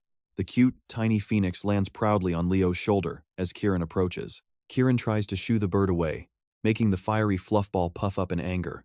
But before a fight starts, the Death Knight's voice booms through the trees as he vows that none of them will escape this forest alive. He slams his sword down, triggering a dark curse that opens a pit to summon a massive legion of undead. Skeletal warriors begin crawling out with weapons drawn, and Leo quickly realizes this curse will endlessly resurrect the dead. Seeing him lower his shield, a panicked Kieran asks if he is actually throwing in the towel. Leo just smirks, striking a confident pose as he reveals he has finally mastered Kyle's raw mana. Instantly, he unleashes Earth Ripple, sending powerful shockwaves that knock the entire undead army completely off balance. Leo dashes forward, shredding through the horde with a deadly vortex slash while completely ignoring the Death Knight. Enraged, the monster roars and demands a real, direct battle. But Leo just mocks him for hiding behind a shield of weak minions, activating his jump boost to launch himself high into the sky as the beast screams in rage. Finally slowing down, Leo stops and figures he is safe for now. You and I have to admit, it's pretty weird for a legendary Death Knight to appear in a peaceful fairy forest like this. While he ponders this, a random skeleton suddenly comes stumbling out of the dense trees. Preparing to strike down the straggler, he is surprised when the creature is suddenly sliced to ribbons. An arrogant elf steps out, pointing his blade at Leo, demanding to know if he brought the monster here. Leo calmly explains that he is just a Loomer student with no involvement. Spotting his uniform, Leo recognizes him as a Siren student, but the hostile elf refuses to listen and immediately lashes out. Leo sidesteps effortlessly, knocking the guy flat with the hilt of his sword. Suddenly, a voice tells them to stop as a beautiful, red-haired elf steps in, apologizes for her companion's blatant rudeness. Introducing herself as Runia, she quickly reassures Leo that not every Siren student acts like a total trash bag. Accepting her apology, he asks what she is doing out here, and she explains it is field training while Leo mentions his class is on a school trip. He excuses himself to report the incident to his professor, and Runia bids him farewell, leaving Leo momentarily pausing to figure out why her name sounds so familiar. Meanwhile, she is already screaming at one of her classmates for screwing up, basically calling her an idiot sandwich. Back at the academy, Lon finds this whole Death Knight report highly suspicious, noting that while local monsters have appeared, nothing has ever been this extreme. Professor Herod defends Leo, firmly stating that the boy would never make up a lie like this. Suddenly, a cold voice calls out, claiming that such extreme misunderstandings are often born from pure ignorance. A dark-haired elf steps forward, completely scoffing at the ridiculous idea that a mere first-year student fought a Death Knight. He introduces himself as Professor Herdium, and Lon simply gestures for him to speak. Herdium suggests that Leo probably mistook a common skeleton knight for a Death Knight, since the real monster would have instantly slaughtered him. He asks if Herod actually believes this wild story, but Herod firmly defends Leo because he is their top all-class representative. This catches Herdium off guard, making him realize Leo might be worth watching if he can truly change how Siren Academy students think. Now, what do you and I think? Is he ready as he proposes a joint class between Loomer and Siren? Alright, you and I are dropping into a massive party where Carr is absolutely stunned by how grand everything looks. But Chelsea notes it makes perfect sense since the Emperor himself is hosting the entire celebration. Leliana and Nella are buzzing with pure excitement, eager to experience Shran's famous teachings firsthand. Leo remains highly suspicious, figuring that Herdium is the stubborn type who only believes what he sees with his own eyes. His thoughts are cut short when Runa suddenly appears again, asking him to join her for a dance. They glide across the floor in perfect sync, and she is thrilled to find he knows the elven steps, which Leo claims he learned ages ago. Realizing she never actually got his name, she curiously asks what she should call him. The second he says his name, her face drops, and she grabs him by the collar, screaming that he is the thief who stole her contractor. Her grip tightens on his shirt as she vows to finish him right then and there, though Leo doesn't even blink. Now pay attention, because our main character suddenly connects the dots, figuring she was the one meant to be Fiora's original pact-bearer. Her entire body trembles with absolute fury as she glares at him, calling him a shameless thief. Leo just smiles and says Fiora is doing great, completely triggering her. She screams at him to die and lunges forward without a second thought. Sometime later, Runa bows her head and apologizes for the scene, while Leo coolly brushes it off and forgives her before walking away with Professor Herod. Meanwhile, Herdium immediately rips into Runa, warning her never to make such a reckless mistake ever again, especially since she represents the entire first-year class. Runa looks completely crushed and nods in understanding, but the professor keeps going, yelling that they must prove Shran's superiority over Lumen while shaking her like a total madman. He loudly declares they must crush all other academies, but then suddenly panics, fearing he might have gone a bit too far. Instead, Runa fires back with fierce determination, screaming that she will absolutely destroy that thief for the pride of Sran. The next day, the joint class kicks off. Professor Herod welcomes the Sran students and promises them a first-hand look at how they do things here at Lumina Academy. This instantly sparks their curiosity. He calls Kar, Liliana, and Thod forward, instructing the three of them to lead today's session. This clearly catches them off guard. Herod calmly explains that since they are among the top elite students who survived at Lumen, it is time to show what they have learned, which completely melts their hearts. Chelsea quickly realizes that they selected exactly one top student from each department to teach the class. And yeah, we both know Leo is right about the lazy professor slacking off while the three start teaching their magic. Their genuine enthusiasm easily hooks the attention of the elf students. Professor Herdium smiles faintly, noting that studying other races can often unlock completely new ways to handle magic. Still, he wonders why their class representative has not stepped up yet. Chelsea cheers as they bow, and the elf professor warmly compliments their impressive effort, saying he can clearly feel the massive amount of devotion they have poured into their training. Grabbing a piece of chalk, he explains that back at Sran, they follow a very different teaching philosophy. While elves naturally build everything on magic, they make sure not to over-rely on it, keeping a perfect sense of balance. Leo immediately calls him out in his head, knowing that despite their claims of a balanced curriculum, everything they teach is still completely soaked in magic. He figures elves have always been pretentious, and nothing ever changes. As the professor begins explaining a highly complex spell theory, Leo yawns out of pure boredom, and Herdium notes that not only did this kid claim to fight a Death Knight, but his classroom attitude is trash. Deciding to switch gears, he drops the theory and conjures a glowing golden star in his palm, calling it the essence of Sran.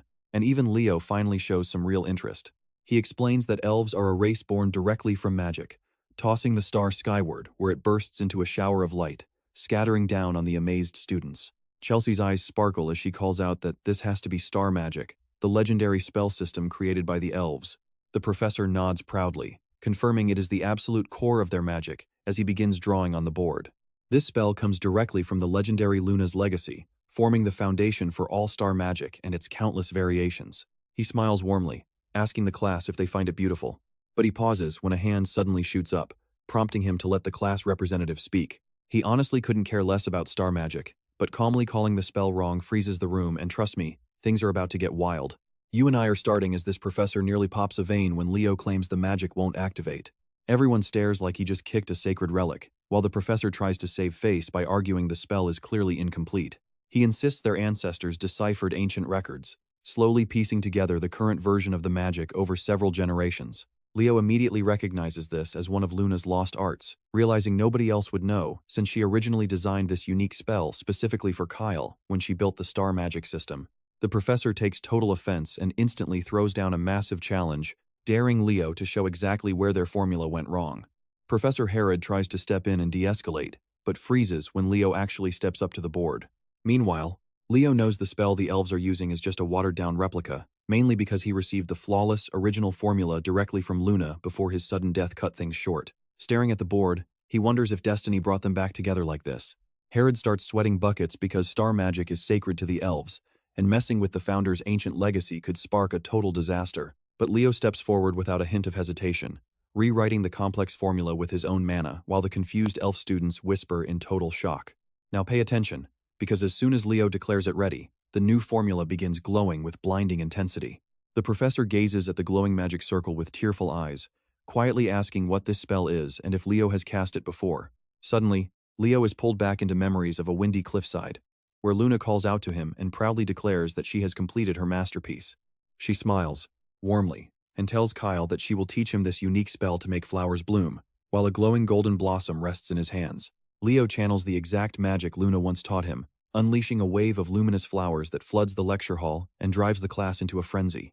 Liliana turns toward Nella, wondering if their class representative just pulled off another miracle, and Nella silently nods in agreement. Roya is completely transfixed by the professor's jaw-dropping shock, wondering if Leo actually just decoded their legendary founder's masterwork right in front of them. The professor falls to his knees in absolute disbelief, cradling a golden blossom in his trembling hands, whispering that their sacred, legendary magic was really just a flower-blooming trick all along.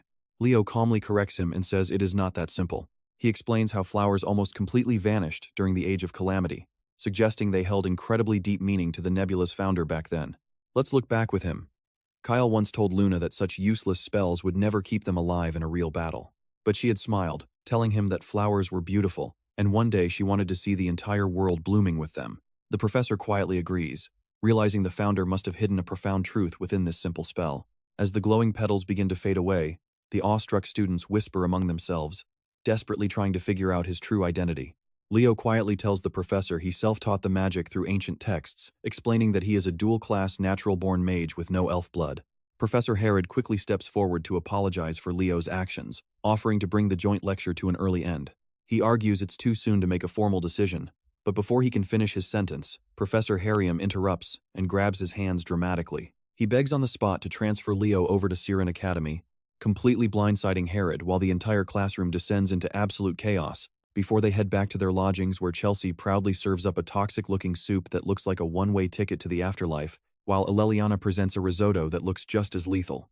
The guys immediately debate which poison will kill them faster, but Aleliana wastes zero time and shoves a spoonful right down Car's throat. He freezes in shock before instantly coughing and vomiting it back up. Lon steps in and finds the domestic disaster hilarious, but Hara bypasses the fun and immediately pulls Leo aside to talk business. Lon breaks the news that the Grand Assembly has finally reached a verdict regarding the Death Knight incident. Meanwhile, Nella stealthily eavesdrops as Lon reports multiple sightings of terrifying undead beasts and another rogue Death Knight lurking inside the fairy forest. He explains that an official investigation is underway, meaning they will soon launch a joint search party. With the group secretly listening, Lon mentions the quest is far too dangerous for freshmen, so they will be paired up with elite Siren seniors. But Leo asks directly if that's the only reason Lon dropped by. Lon chuckles and shakes his head, revealing he actually came because his adorable granddaughter begged to see Leo. Iron shyly steps out, asking how he's doing and whispering that she came just like he promised. Leo turns to introduce her, but trust me, you and I knew these girls would immediately start squealing over how adorable she is. Alright, let's watch as Iron completely panics, running away while apologizing. The other girls worry they did something wrong, while Lon tells Leo he is counting on him. Without saying a word, Leo goes upstairs and finds Iron huddled quietly on the balcony. Draping his jacket over her shoulders catches her off guard, and though she tries to return it, he gently insists she keep it. When asked why she left Suhan, she claims she is just not cut out to be a hero, a defeatist excuse Leo is already tired of hearing. She explains that during her darkest times, she met someone shining like the sun, admiring how Lunia seemed like a true hero in every single way. Ever since that day, she watched her from a distance, realizing Lunia possessed everything she lacked. Determined to follow her path, she worked tirelessly until she finally made it to the top of the class. But something went horribly wrong during the dual assessment, because right after that, now pay close attention here, Lunia hating someone makes zero sense to Leo, so he decides to investigate this mystery later. Sensing she resembles Verkia, he asks if she knows her story, and Iron immediately beams, since that is her own ancestor. So Leo explains that Verkia simply followed the path of legendary hero mentors, and that is exactly how she succeeded. He advises her to stop stressing over other people's opinions and simply focus on walking her own unique path, which instantly brightens her spirit. Smiling, he invites her back downstairs, assuring her that his class is full of friendly and lively people. Later on, as the class gathers for the big expedition, Lunia storms over, demanding to know how he won Iron over. Leo calmly replies that he told Iron there was no reason to fear Lunia, totally throwing her off. He mentions that Iron felt intimidated because Lunia had given her a terrifying glare, convincing her she was hated. Lunia defends herself, saying she was just intense because Iron is talented, so Leo tells her to look out for the girl. Right then, Professor Harium calls out, drawing everyone's attention as a group of third-year students approaches them. Lauder steps forward to greet them, and the professor praises him for the impressive work he recently submitted. Leo asks Lunia about him, and she explains that this senior miraculously jumped from zero to hero this past year, which immediately triggers Leo's suspicion. Professor Harium then gathers the students and announces that it is time to assign the teams. He explains that each group will have 3 members, immediately revealing that the very first team consists of Leo, Lunia, and Lauder. Yeah, you and I both know that is definitely not a coincidence. Lunia complains the second they set out, grumbling about the professor's annoying suggestion that they use this mission to bond. Leo quickly throws in a sharp jab about her stealing, which immediately triggers her rage as she snaps that she still hasn't accepted him, though he casually tunes her out like white noise. Pivoting, she looks around and wonders where Lauder vanished to since they are supposed to travel together. Leo remembers that Lauder claimed he would travel alone, likely harboring some hidden agenda. Placing his hand on the ground, Leo suddenly senses that something is majorly wrong, and Lumina notes that despite how far they have traveled, they have not encountered a single undead yet. But Leo is focused on something else, realizing the soil seems completely normal while remembering his crucial talk with Kieran. A powerful curse of death has been cast over this entire territory, and only a legendary figure who survived the age of catastrophe can actually detect it. The Death King, Helisar, was the most loyal follower of Erebus and the dreaded commander of Tartus. Leo highly doubts the king came in person, believing he instead dispatched Kargor, the feared Death Knight, as his agent. Standing up, Leo realizes that ahead lies a secret within the fairy forest that Silrod is desperately protecting. Lumina looks at him in pure confusion, asking if he detected something, but before he can respond, heavy footsteps echo through the silence, warning them that someone is rapidly heading their way. Leo instantly draws his sword, only to see it is Lauder standing before them, who casually wonders how their investigation is progressing. He asks if they have found any undead, and whether Leo was indeed the first to report the presence of a Death Knight. Leo confirms this and shakes his hand, instantly noticing a deeply unsettling aura radiating from the black ring on Lauder's finger. Lauder mockingly suggests that Leo jump to conclusions, claiming the freshman simply got way too excited over nothing. He notes that elite undead like Death Knights require a constant mana feed from a necromancer, meaning a demonic summoner must be hiding nearby. Lumina gasps, realizing that if this is true, a deadly demon must be lurking somewhere in this forest. But Lauder quickly objects, and trust me, we are about to find out what he's really hiding. Alright, let's jump right back into this mystery. Rooney agrees she needs to learn Berkia's star magic, but Leo firmly points out that necromancers don't have to be demons. In fact, any race can wield dark magic, even prideful elves. Lauder scoffingly replies that elves are far too proud for such dark arts. He drops the topic, urging them to finish their search, but Leo senses he's hunting for something specific. Even Rooney notices his strange vibe. Later that night, the students compare notes, realizing they didn't find a single undead creature, let alone a terrifying Death Knight. Chelsea instantly finds it sketchy that everything vanished the exact moment their investigation started. Carr tries to sneak off early to bed, but Chelsea drags him right back anyway. Meanwhile, another student with highly suspicious plans quietly leaps out of his dorm window, landing without a sound. Leo sneaks over to the academy dorms and slips into Lauder's room like a true professional. He knew Lauder would sneak out, but once inside, he discovers a bizarre map marking the entrance to Fairyland. Suddenly, Runia bursts in, furiously whispering to demand what on earth Leo is doing in this room. Leo quickly mutes her mouth until she calms down, explaining they are after the exact same thing, but Lauder has already escaped. But before they can argue, wait, pay attention here. Voices echo outside, forcing Leo to grab Runia and leap straight out of the window. Iron hears the commotion and peeks out, spotting Leo holding Runia in his arms. Blushing furiously, she drops her book as her mind races with wild romance scenarios. Meanwhile, the duo flees into the woods where Leo asks how long Runia plans to follow him. Runia demands to know if he truly believes Lauder is guilty, especially since Lauder just arrived today, while Leo encountered the Death Knight days ago. Her thoughts shatter when another voice joins them. It's Iron, who's been chasing them this entire time. Runia nearly short-circuits, shocked that Iron followed them, while Leo casually admits he noticed the whole time. Blushing madly, Iron screams that student dating is strictly forbidden, completely catching the two of them off guard. Stuttering nervously, she explains she saw them sneak out, rambling about how gorgeous they look together, but insists it is totally wrong. Leo facepalms, groaning that she has got this completely wrong. He begs Runia to clear up this giant misunderstanding, but she's deeply flustered and barely stammers that it is not what she thinks. Now, watch closely here. Leo suddenly freezes, sensing extreme danger. A rotting hand bursts from the soil as swarms of undead begin crawling to the surface. Leo instantly draws his sword as a creepy, slow voice echoes, welcoming them to the dark fairy forest. With the horde rising, Leo unsheathes his blade and warns the crew they are facing high-level undead knights. He yells back to check if Runia is ready, and she slams her palm down, summoning raging flames. Activating her firestorm, she completely incinerates the entire area, proudly asking how she did while totally ignoring a knight charging straight toward her.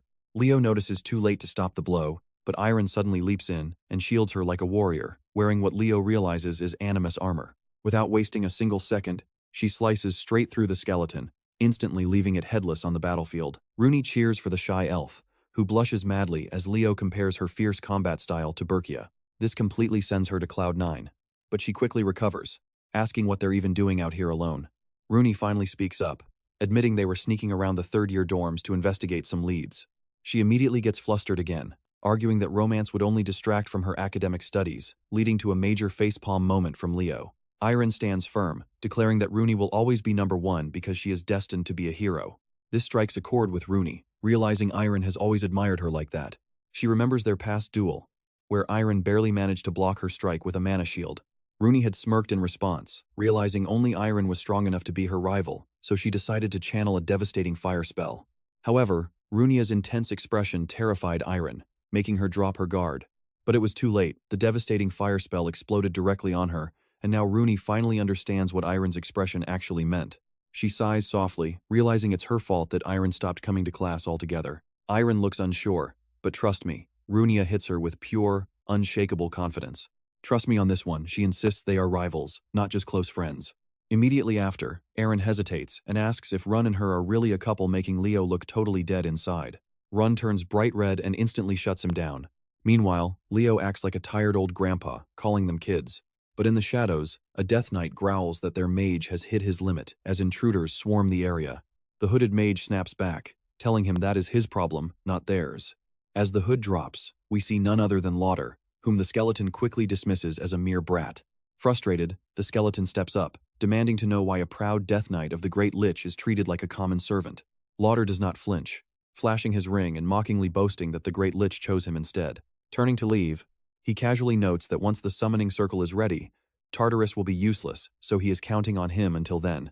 The skeleton sneers, agreeing to follow orders, though he is definitely plotting a brutal betrayal behind his back. Back with our main squad, Iron still cannot believe Senior Lauder allied with demons, a shock that Runia fully shares. Suddenly, Iron shivers, complaining about an icy chill in the air. Even the red-haired elf senses something is wrong, while a silent Leo tracks the disturbance. He summons glowing magic circles with effortless ease, telling the group to prepare before they venture any deeper. He summons his two loyal spirit beasts, and Runa completely loses her mind over the cute red bird, while Iron asks who they are. Leo introduces Fiora and Kieran, leaving them even more impressed, but quickly cuts the chatter to head straight into the forest core. Now pay attention, here they are stepping into the darkness, and things are about to get ugly. The moment they cross, the trio dashes forward to clash with the monsters, and Runia finishes them off with a massive fireball. But immediately, dark energy leaks from the charred corpses as they rise again, convincing Runa that a necromancer is lurking nearby. Unbothered, Leo swings his sword to decimate the skeletons, calmly explaining that there is no summoner in sight. Runa looks skeptical, but Leo reveals they are facing a curse of the undead, catching the girls completely off guard. Run admits she has never encountered such a spell. Aaron explains that this curse constantly spawns the undead across the region, slowly transforming the land into a zone of absolute death. Leo adds that such a spell can only be cast by Hell Kaiser, the Lich King and General of Tartarus. Hearing that name sends Roya into a panic, and she insists they report back to their professor immediately. But right then, a freezing blast hits them like an open freezer door. A chilling voice welcomes the candidates to the land of death. The Death Knight charges out of the dark gloom, instantly clashing his sword with Leo. You saw that smug laugh, right? The monster boasts there is no escape, but Leo blocks the heavy strike with zero effort. The monster continues to taunt them as a horde of skeletons marches forward. Leo steps forward, telling the girls to handle the undead while he personally crushes the Death Knight. The beast mocks his sudden courage as their weapons collide with a loud crash. Parrying another heavy strike, Leo unleashes his family's legendary technique, Providence, easily forcing the knight back and slicing off one of its horns. Retreating in shock, the skeleton asks if that was Phoenix Fire, but Leo presses on, revealing he mixed it with Zaring's flame aura as the monster stares at its melting blade in utter shock. One more devastating slash sends the knight crashing back into his own undead soldiers. The Death Knight stares in disbelief, wondering how a mere child could possess such overwhelming power and ferocity. But before it can move, a massive fireball crashes down from above. Runa smirks, activating her blaze skill to completely incinerate the group of skeletons like trash. She strikes a proud victory pose while Iron stands completely speechless, shocked that she just scorched half the forest. Sometime later, Kieran quietly asks Leo if that red-headed girl is really an elf, because her fighting style is way too violent. Leo suddenly stops, spotting a fresh track in the dirt, warning them that this battle is far from over. Moving through the ruined woods, the girls feel a heavy chill as the thick aura of death fills the air. A voice echoes from the trees, asking what they are doing in a strictly restricted zone. And that is where we leave it today, Runia gasps, recognizing Senior Ra, who claims to be investigating the undead. Let's dive right in. The redhead explains that a powerful curse is the cause, but Runia looks doubtful and completely paralyzed by the suffocating dark energy around them. Leo channels his inner detective, remembering that some Lummer students recently touched artifacts from Tardis and unknowingly dabbled in the dark arts. He raises his hand and casts a revealing spell, exposing glowing traces of dark magic, that leave the girls absolutely horrified. Staring at the exposed evidence, he calls out Ra, accusing him of willingly using forbidden black magic and collaborating with TARDIS. The senior clenches his fist, muttering under his breath that Leo is incredibly persistent. He then boasts that a fragment of Lady Luna's hero record is buried nearby, shocking everyone to their very core. Ra mocks the council, scoffing that they have no idea it exists, while claiming it is his birthright to take the artifact. Iron screams that this disrespects the legendary hero, knowing Ra wants the artifact all to himself. Runia gets fired up too, telling Leo they should beat this guy down and drag him straight to the academy teachers. Unsheathing his blade, Ra warns the two girls that from here on, this is a battle of life and death. Ra suddenly unleashes a deadly blast of lightning, catching them off guard, but Leo instantly copies the spell to completely cancel out the strike. Watch closely now, because he tells the girls to brace themselves for a real fight against true evil. Ra laughs, amused that a mere human can wield ancient elven magic, demanding to know who he really is. Deep down, his confidence wavers because the young main character did not just counter his spell, but completely exposed his secret plans. Realizing things will get complicated if the girls join the fight, he raises a single finger, releasing a thick, dark aura. Sensing danger, Leo screams at the girls to get down immediately. As the rogue senior unleashes another devastating spell, Iron activates her specialized armor to shield Runia. When the dust clears, she is stunned that a basic spell could be so powerful, but her disbelief turns to pure panic. Leo is down, and Ra is closing in like an apex predator. She screams that they have to save him, but right on cue, the terrifying Death Knight blocks their way. The monster declares this is their final hour, which only fires up Runia's fighting spirit even more. She tells Iron to hold off the skeletal knight while she charges up a spell. Meanwhile, Ra looms over Leo, asking for his final words. Leo retorts that the elf is far too overconfident, signaling Kieran. The fairy darts forward, striking the purple energy orbs around Ra and triggering a massive blast that sends the elf flying. Leo rises, drawing his sword, while a battered Ra struggles to sit up. Faced with the boy's icy, merciless glare, the terrified elf begs for his life, but it is too late. His head is sliced clean off. Kieran cheers, thinking they can finally finish off the Death Knight, but freezes as Ra's decapitated body twitches. A sudden magical blast blows the fairy away as the elf stands, snapping his head back onto his neck like a broken doll. You and I both know things just got real, as the creepy elf promises to put our prodigy in a grave. The mad elf boasts that combining Lady Luna's relic with the Death Knight's power will let him effortlessly crush talented insects like Leo. Leo realizes the demonic ring is slowly corrupting the elf's mind as Ra hurls yet another sphere of dark magic. Deflecting it with a swift, clean sword slash, Leo notes that the mind control is still incomplete and the elf is fighting to stay in control. Moving like a bolt of lightning, he dashes forward, severs Ra's right arm, and drives his blade deep into the elf's shoulder. Our boy taunts him, mocking how weaklings like him never bother training their actual skills and only rely on stolen power. He dares Ra to keep regenerating, promising to carve him up until his magic completely dries out. The cursed ring whispers to Ra once more, mocking him for struggling against a mere child.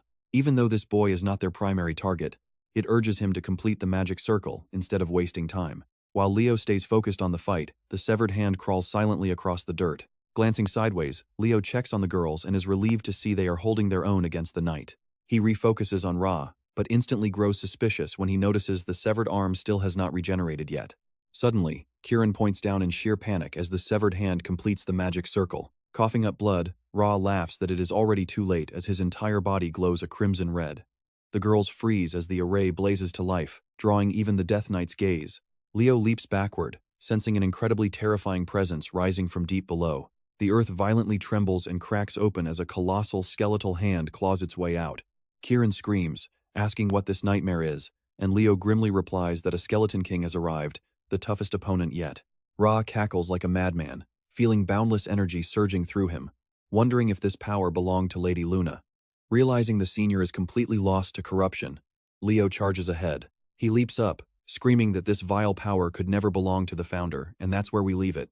Let's dive right in as Rauda smirks while his massive Skeleton King prepares to strike. Leo barely dodges the blow, landing a few feet away, while the cackling senior brags about controlling the beast completely. Kieran screams to retreat, but Leo senses that something is seriously off with this giant monster king. Dodging the beast, he explains that the rushed summoning means Rauda cannot maintain this form forever.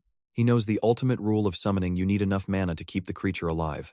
He tells the tiny fairy they just need to stall until the power burns out, forcing his own mana into him to secure some desperately needed backup. Kieran flies off to distract the behemoth while Leo blasts it with a bright light spell. The Skeleton King takes 0 damage, its crimson eyes glowing as it raises a massive sword to strike again. Leo leaps away, fully aware of their massive power gap, but he only needs to buy precious time. Ruta refuses to stand idle, firing a surprise spell that catches Leo completely off guard as he lands. Suddenly, Runa leaps in right on cue, raising an intense wall of fire to block the incoming blast. Watch closely here, she tells him she will stall Ruta while Leo destroys the Skeleton King.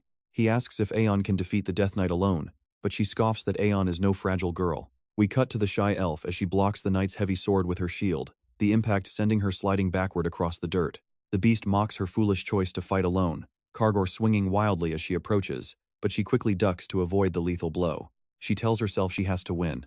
Otherwise her friends will end up seriously hurt. She drives her blade deep into his chest, but the Death Knight just laughs, sending her flying with a brutal kick. As she struggles to stand, the monster taunts her as a weak beginner, promising to take her skull as a trophy. She snaps back that true heroes are always backed by people who believe in them, standing tall once again. Aeon taps into a hidden inner power, declaring that her ancestor Berkia walked the hero's path and swore to never waver in her belief. She raises her sword with a fierce new resolve.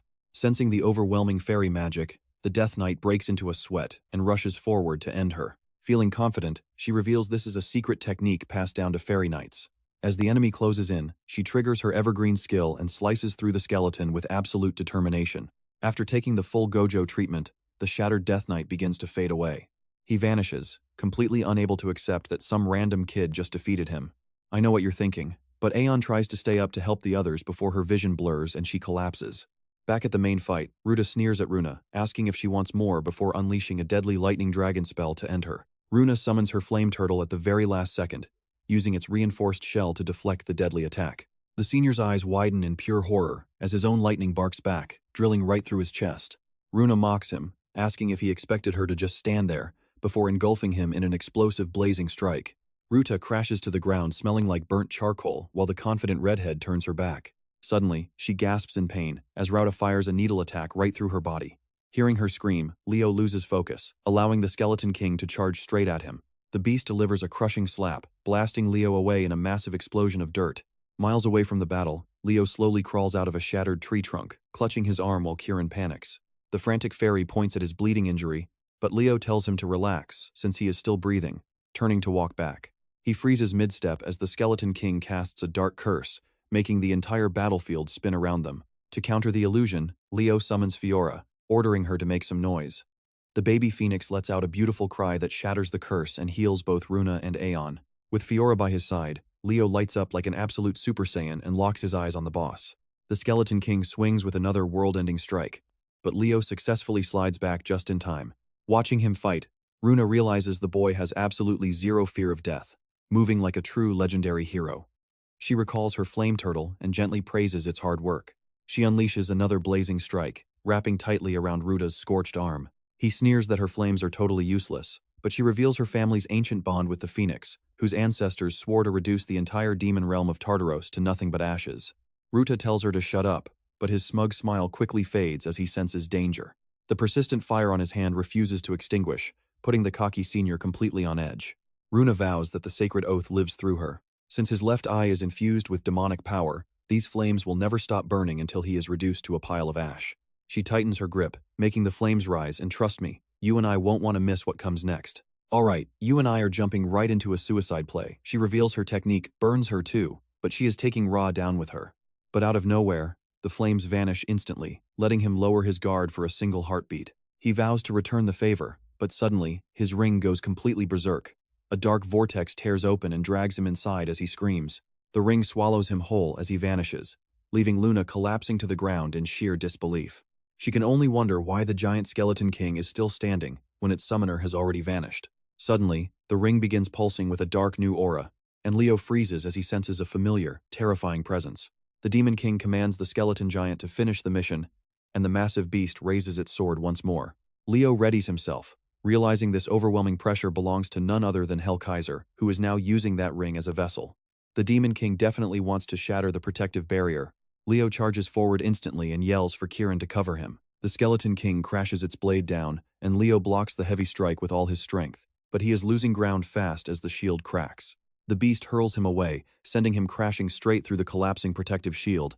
Watch closely here, Kieran screams as Leo is blasted through the breaking shield, crashing hard as the barrier finally shatters. A while later, Leo slowly opens his eyes.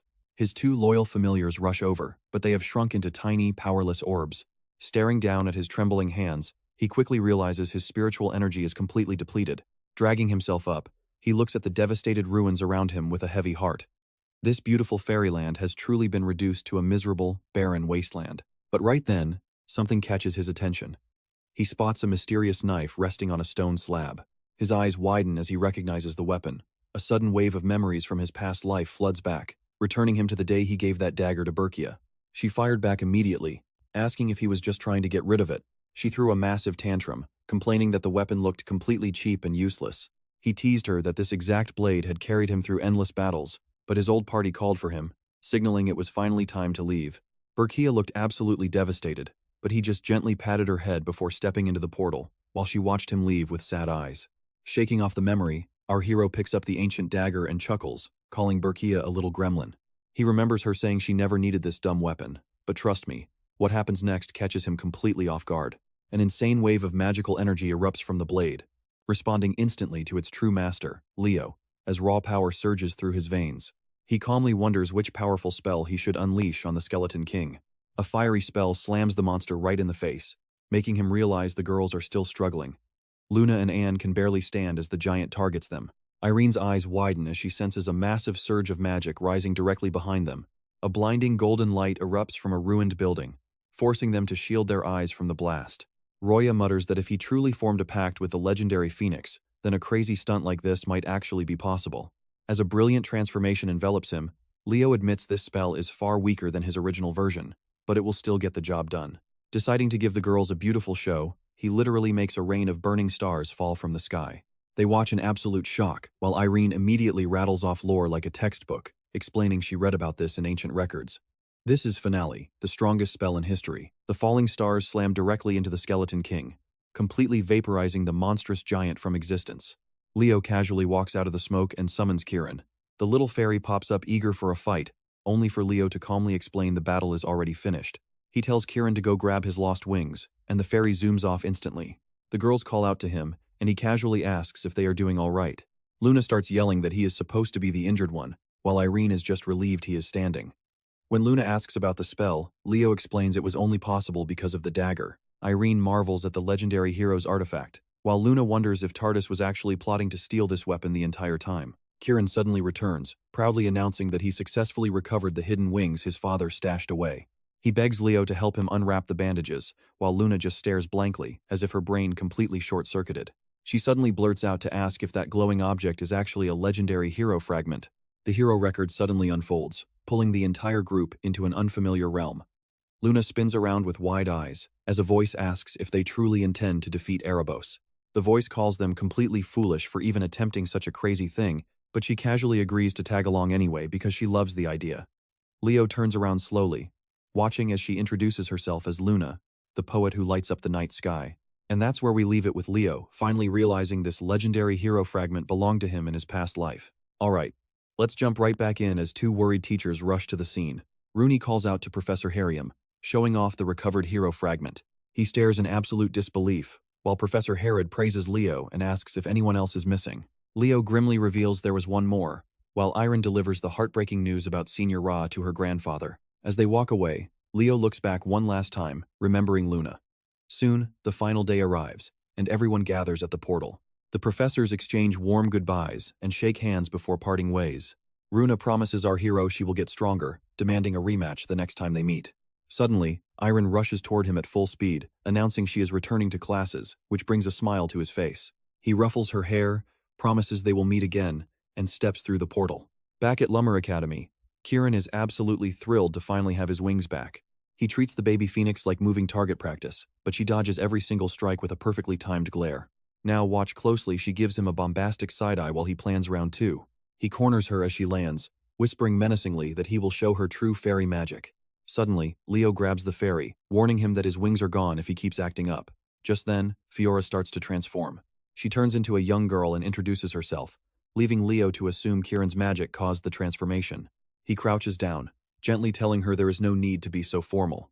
Meanwhile, the annoying fairy tries to attack her again, which only irritates her more. She squeezes him tightly, asking Leo if she can show her mother. He agrees and opens a portal, letting her drag the fairy along. Kieran screams and protests with everything he has, but the two vanish into the portal anyway. Our hero finally collapses onto his bed. He had to hand both the dagger and the fragment over to Siren Academy. First, the Monster Queen at Lummer. Now, Hellkaiser at Siren Academy. But think about it. TARDIS is clearly trying to wipe out the great heroes, meaning they still have moles to root out inside Lummer. Just like Ra, there must be active traitors hiding in their midst. He knows Lumen must identify them quickly. Meanwhile, in the main hall, the night department head announces the principal is arriving. Meanwhile, students whisper in confusion, wondering why they are grouped by department. The principal steps on stage, asking if they enjoyed their break. He then announces the real reason for gathering them here today, the upcoming department tournament. Suddenly, the strange division makes perfect sense. This massive event decides the best department for their grade. The principal explains that professors and special guest lecturers will guide them. Chelsea is thrilled, while Carr yawns, totally unbothered. Suddenly, Torua confronts Carr right on the spot, loudly declaring that his magic report was complete garbage. She boldly claims that all the first years are basically garbage. She calls them out, saying they only wrote their essays to pass. Emo nervously asks if she read his report too. She recalls it was 17 pages, but still calls it basic common sense. She launches into a massive rant, but the students instantly zone out, completely unable to follow. Suddenly, Senior Lee interrupts, dramatically flexing his massive muscles. He boasts that true knights overcome anything with pure muscle, making hard training the only path. The students immediately flock to his side, fleeing the boring lecture. Another senior named Ulta appears, asking the crowd what a summoner needs most. Everyone guesses wrong until Ulta reveals the secret is love, earning a collective deadpan stare from the entire room. The principal announces that these elite students will guide everyone through the upcoming competition. Suddenly, the old man freezes in confusion, asking why Leo is standing completely alone. Everyone turns to look at him, completely baffled by his behavior. But Leo just smirks, proudly declaring he is standing in the all-class zone. Torua asks if he is crazy, but as the principal explains the interdepartmental rules, you and I know it is game on. All right. You and I are jumping into a wild scene where every department tries recruiting him, but the principal just smiles. The old man tells him this is a rare chance to learn from elite instructors, but our hero is not wasting this shot. In fact, he intends to take every single class available. The principal gets serious, asking if he realizes he will have to face every department completely alone. But Leo does not blink. After a tense standoff, the old man gives in and asks for time. Meanwhile, Torua and the magic professor are laser-focused on winning Leo over to their side. But Lee watches him stand alone like a true boss, murmuring that he is perfect for the night department. Suddenly, Ura jumps in and puts Ulta in a headlock for slacking off on his teaching duties. The principal clears his throat and drops a bombshell. This year is a total battle royale, department versus department. Back in his office, the teachers are furious. Fighting each other is going to ruin their school unity. But the principal argues that a good brawl actually builds stronger bonds. Professor Len points out that this is unprecedented, but the principal reminds them they have a highly unusual student this year. No one expected a student to take every single class, and the staff thought he would burn out fast. Yet against all odds, Leo keeps holding on to that #1 spot. Pay attention here, because the old man reveals the school board is taking a direct interest in our boy. The night professor asks if they seriously want Leo in the hero registry as an all-class legend. Yura looks tense as she realizes exactly which powerful figures are backing our main character from the shadows. Professor Len is absolutely thrilled, knowing this could open the doors for future generations to achieve all-class status too. The principal cuts in, reminding everyone that Leo will still have to choose one specific department eventually. Next, we head to the training grounds, where students are shivering from the biting cold. Professor A calls for silence, explaining he built this massive ice wall to teach aura skills, before calling up a very surprised Celia.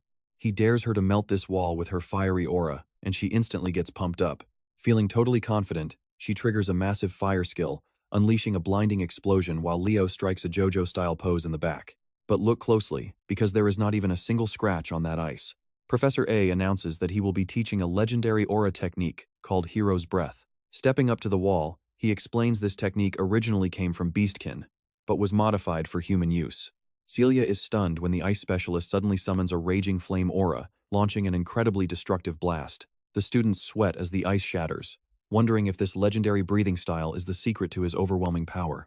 A student screams that the teacher is an ice user, but Duran explains the professor once conquered dungeons to gain new abilities. The professor smiles, confirming that Duran is absolutely correct. He explains that even though fire opposes his natural ice element, The technique amplifies his aura to beat Celia's raw power. With that, he declares that training has officially started, leaving Leo standing there completely shell-shocked. Our hero immediately recognizes this as Arian's signature technique. Soon, the entire class is busy practicing the breathing style. The teacher watches them make rapid progress, while a totally exhausted Heliana collapses onto the grass. Chen kindly offers her a tissue, and she beams, calling him a genuinely good person. Then they notice Leo struggling in deep concentration. The professor smirks, realizing it is rare to see him like this since he has not managed to trigger the skill yet. The teacher figures this is a great chance for Leo to shift his focus over to night studies. But suddenly, the professor freezes in shock as he notices something off about the boy's breathing. He marches right over, demanding to know who on earth taught him that specific breathing technique. The professor reveals the truth. Hero's breath originally belonged to a beastkin who studied at Lumina Academy. While the professor adapted it for humans, Leo's style looks exactly like a real beastkin utilizing it.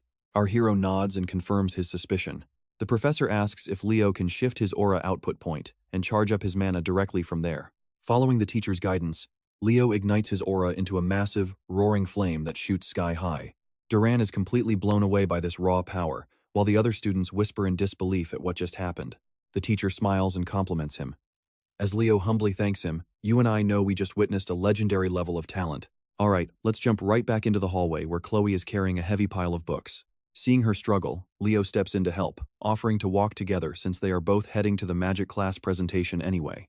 Her face turns bright red, leaving her wondering why she cannot even make eye contact with him, even though he is just acting normal. Right then, Tura pops up and starts teasing the poor girl immediately. Chloe is stunned that a senior knows her, but Tura mentions she actually read and loved her paper on Northern magic. Then she bluntly asks our main character when he is going to join her department. He argues that forcing a choice goes against school rules, thinking she is way too aggressive. But as they walk toward the clearing, Tura suddenly freezes in her tracks. A second later, she dashes forward, demanding to know what Professor Albie is even doing there. He calmly explains he was hired as a special lecturer starting today, which blows her mind even more. She throws a massive tantrum because he never agreed to teach their class. Meanwhile, the students behind them love watching the dramatic show. Pay attention here, watching this play out. Leo knows any student would kill to learn from a legend who wields fairy magic. Professor Len finally arrives and announces that the famous Golden Professor will be leading their lesson today. He spots a weird first year lurking nearby and drags Tura away like a misbehaving child to prepare the tournament materials. The professor begins the class, introducing himself by his famous nickname, the Evil Eye Magician. Others call him the Tardius Destroyer, thanks to the massive number of demons he has blasted into the afterlife. He then asks the classroom what they believe is the single most important factor in a magic duel. Emio confidently claims it is mana quantity, but gets shot down on the spot. Chelsea suggests chanting speed, but her answer is rejected too. Carr guesses it must be the spell type, but that is also tossed aside. Leo raises his hand and the professor calls on him. Leo answers that mobility matters most, and the Golden Professor immediately agrees with him. Still salty, Tura mutters that she obviously knew that, while Professor Len tells her to keep enchanting. Emio argues back, claiming mobility does not matter, since it has been completely surpassed by modern magic. Professor Albie asks if he means wing magic, while other students murmur that it should be enough since everyone has it. As for the lore, wing magic is a levitation spell that beats the classic fly spell with raw speed. It can even lift heavy objects. The professor then calls both Emio and Leo up to the front. Emio glares daggers at our main character, who wonders what he did to deserve that look. The Golden Professor asks Leo if Emio is right. Now I know what you are thinking, but Leo instantly disagrees, so the professor tells them to put it to the test. He asks if they brought their magic devices, but Leo does not even own one. The professor simply smiles and tells him to deal with it, and Leo looks ready to take on the challenge. The teacher announces a race to the Isle of Beasts and back. Emio immediately gets fired up, pouring heavy magic into his flying board. He launches forward at top speed, tearing straight toward the destination. After a while, he looks back to mock Leo, only to be cut off by a sudden bolt of lightning hitting him. Carr yells at Leo for firing lightning, but our boy calmly explains that since this test is about mobility, he is simply testing his opponent. The professor actually agrees with this logic, though Carr still looks totally unconvinced. Our boy then activates his aura skill, Phoenix Step, rocketing directly into the open sky.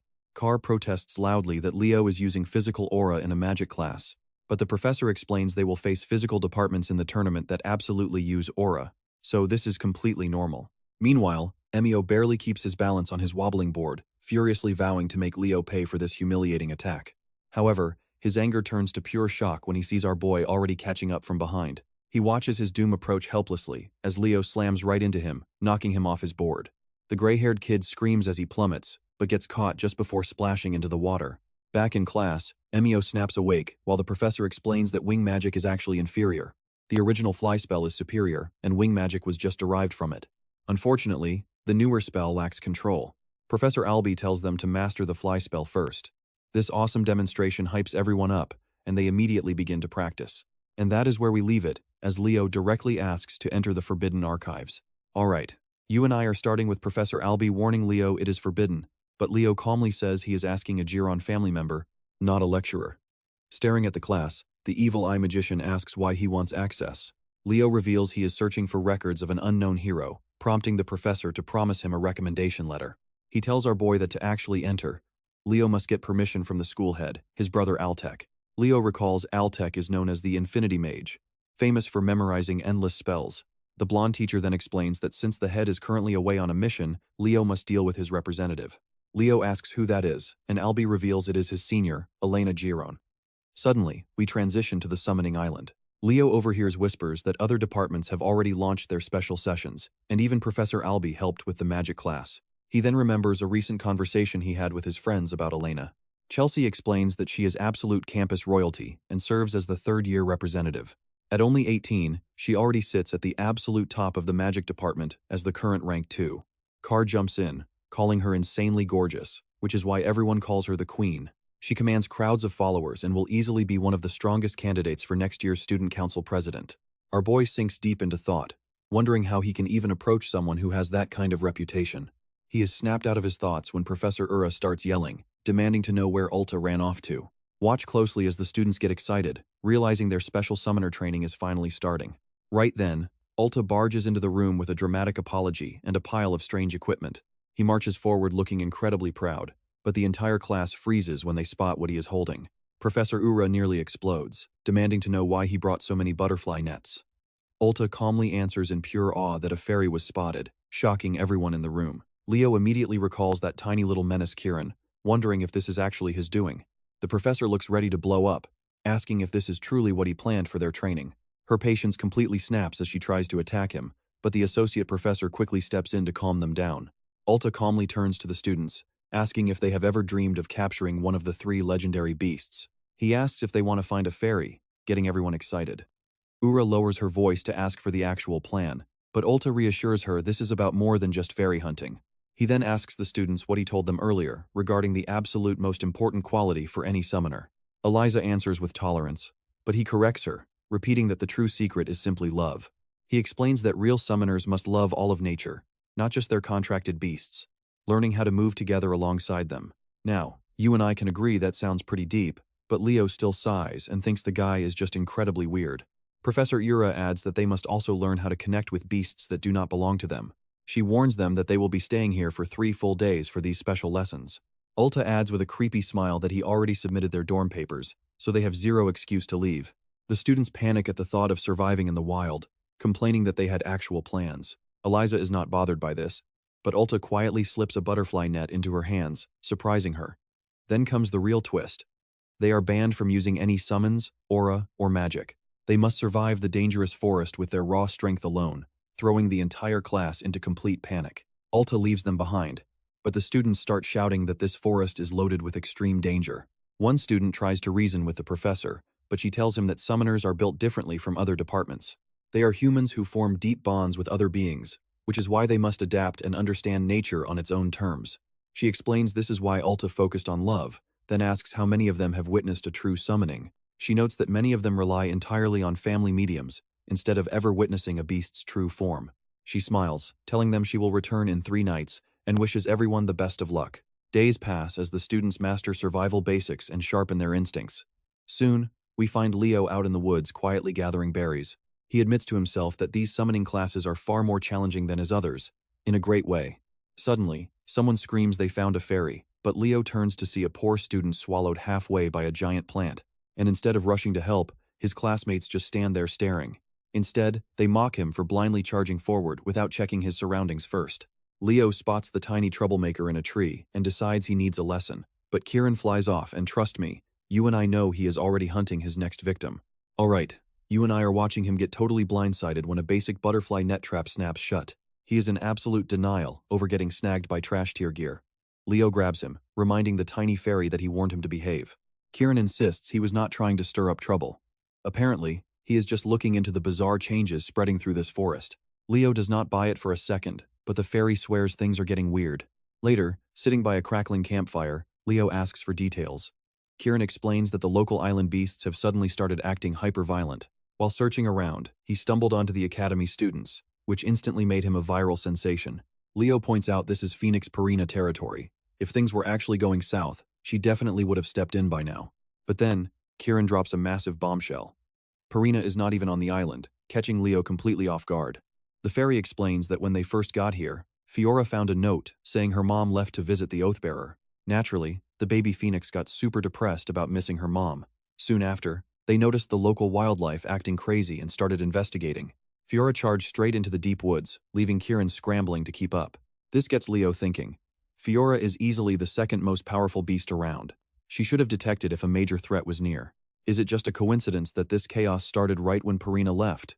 He tries reaching out to Fiora using telepathy, but gets absolutely nothing back. Figuring she is just distracted, Leo scoops up the little fairy. He plops him on his shoulder, announcing it is time to find her. He tells Kieran he caught a whiff of an unsettling energy signature over on the western coast, while the fairy complains about getting dragged into this mess. Now, pay attention as our scene shifts to a glowing lake deep in the woods. A tiny, sweet voice echoes. Fiora is crouching by the water's edge, her eyes sparkling like stars as she admires a weird, glowing stone. She mutters about how pretty it is before popping the rock straight into her mouth, chewing away with pure joy. She freezes instantly when a sudden voice asks what she thinks she is doing. She tries to play completely innocent, but Leo glares down, asking if she has been snacking on magical crystals since the day she arrived. He knows these crystals naturally form in areas dense with spiritual energy, helping young beasts rapidly grow and evolve their powers. Fiora claims that eating in bulk just helps her mature faster, but Kieran reminds her she is already an elite-tier spirit beast. Our main character agrees they taste great, but points out that bullying the other beasts away from the lake is totally wrong. She makes another weak excuse about intending to share, but Kieran calls her bluff, sparking their usual hilarious bickering match. Leo cuts off the argument to ask about the real issue, the bizarre occurrences happening in the woods. She explains detecting a creepy energy source nearby, but before she can finish, they all freeze as a suffocating, dark presence floods the clearing. You and I both know this signature. It is that creepy rogue beast summoner from before. Sensing imminent danger, he summons his primary weapon and commands his familiars to brace for combat. Out of nowhere, he screams for them to move as a massive, fanged maw lunges at them in the blink of an eye. The dark beast summoner returns, now sporting grotesque, writhing tentacles fused right into his body. The villain starts gloating, saying he was wondering why his harvest of magic stones had been dropping lately.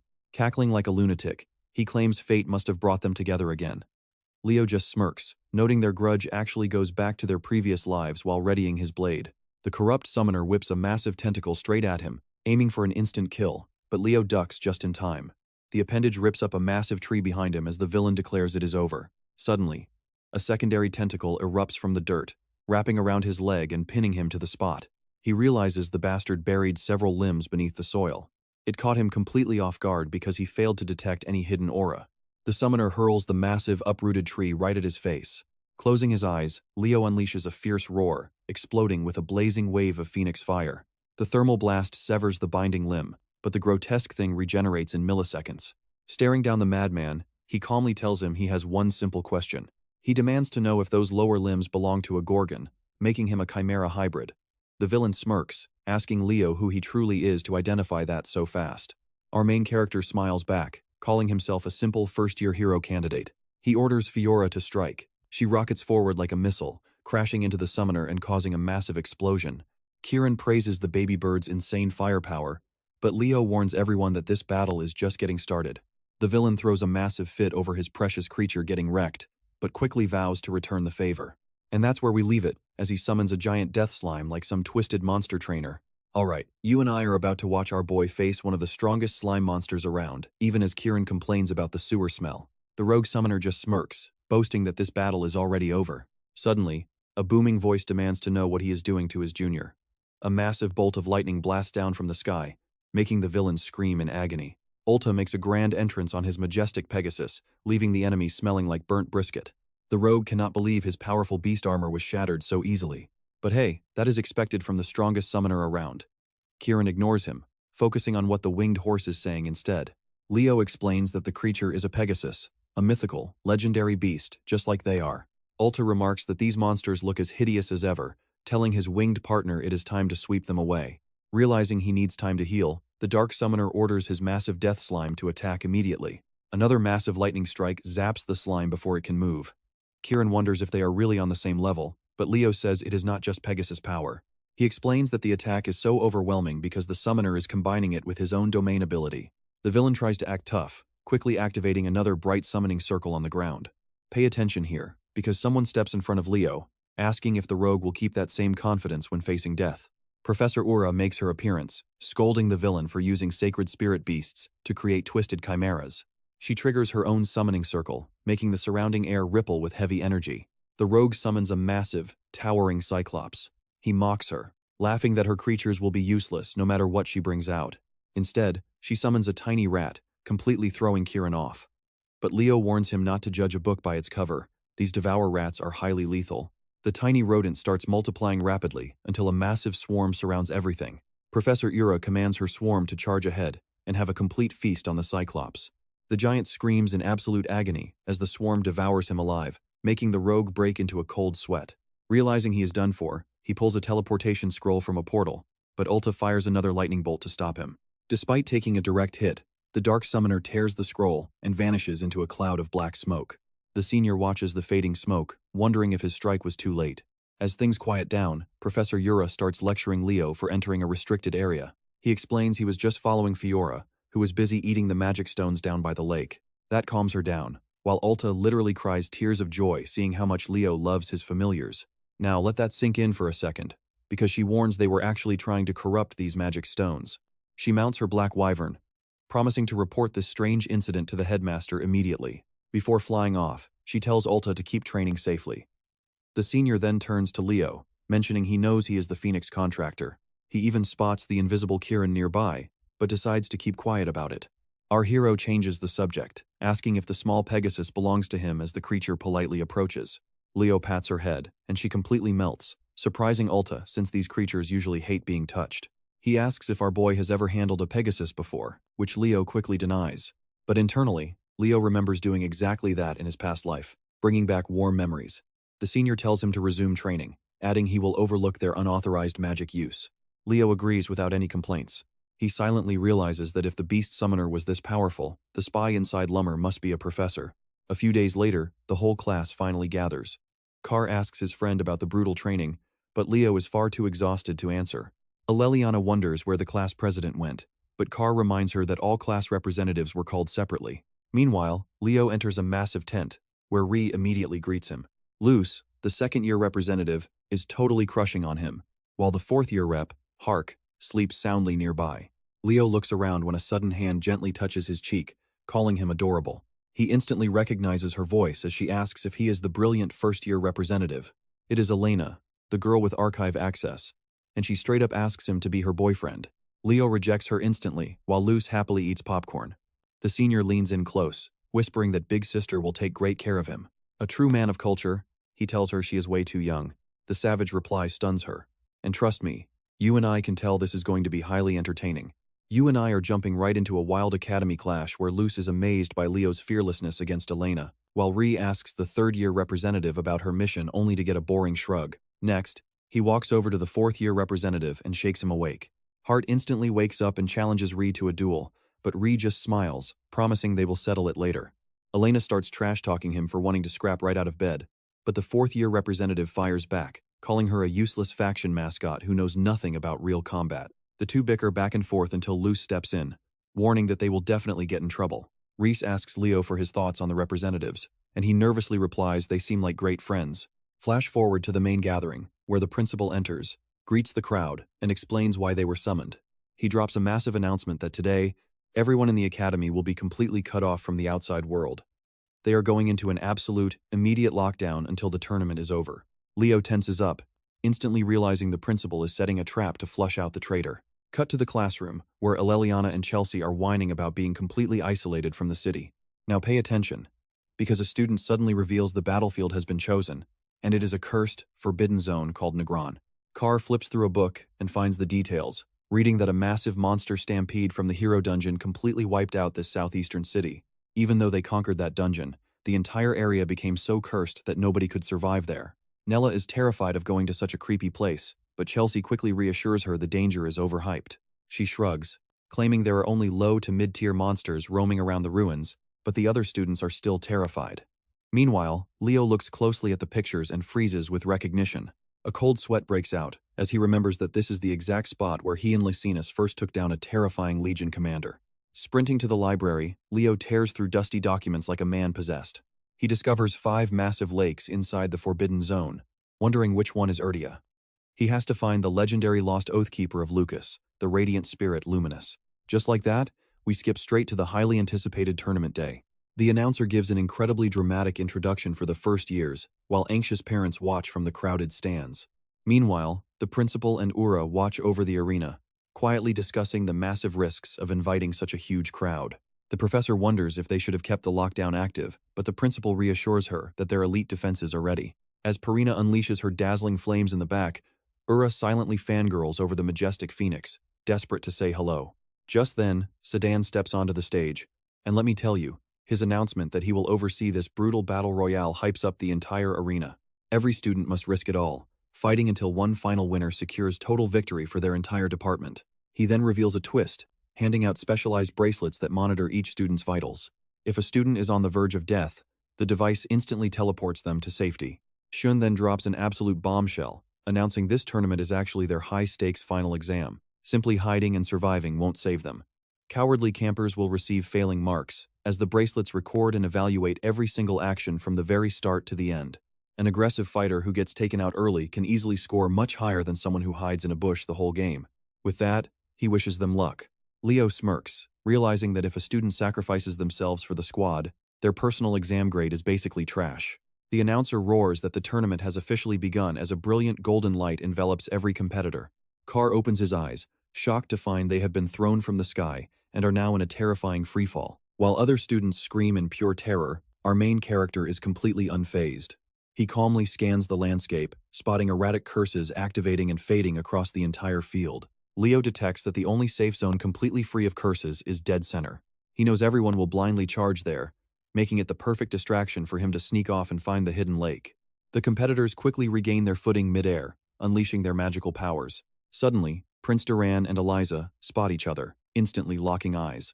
They prepare to clash mid-flight, but out of nowhere, Leo blitzes past them, radiating a blazing phoenix aura. He totally steals their spotlight, leaving them absolutely furious. They scream his name together, but he is already gone. Landing gracefully near a ruined building, he remembers that Lucina sealed Luminous right around here. Suddenly, a harsh curse sweeps over him, dulling his senses, but he effortlessly overpowers it. He thinks others will struggle, but then Chen drops next to him. Let us see how they survive this. Alright, you and I are jumping right into a showdown because even though the ruins are the other way, she has unfinished business. Dropping into a fighting stance, she demands a duel. But Leo just laughs off her sudden challenge. Chen admits she has wanted to test their strength ever since they first met, and charges him at full speed.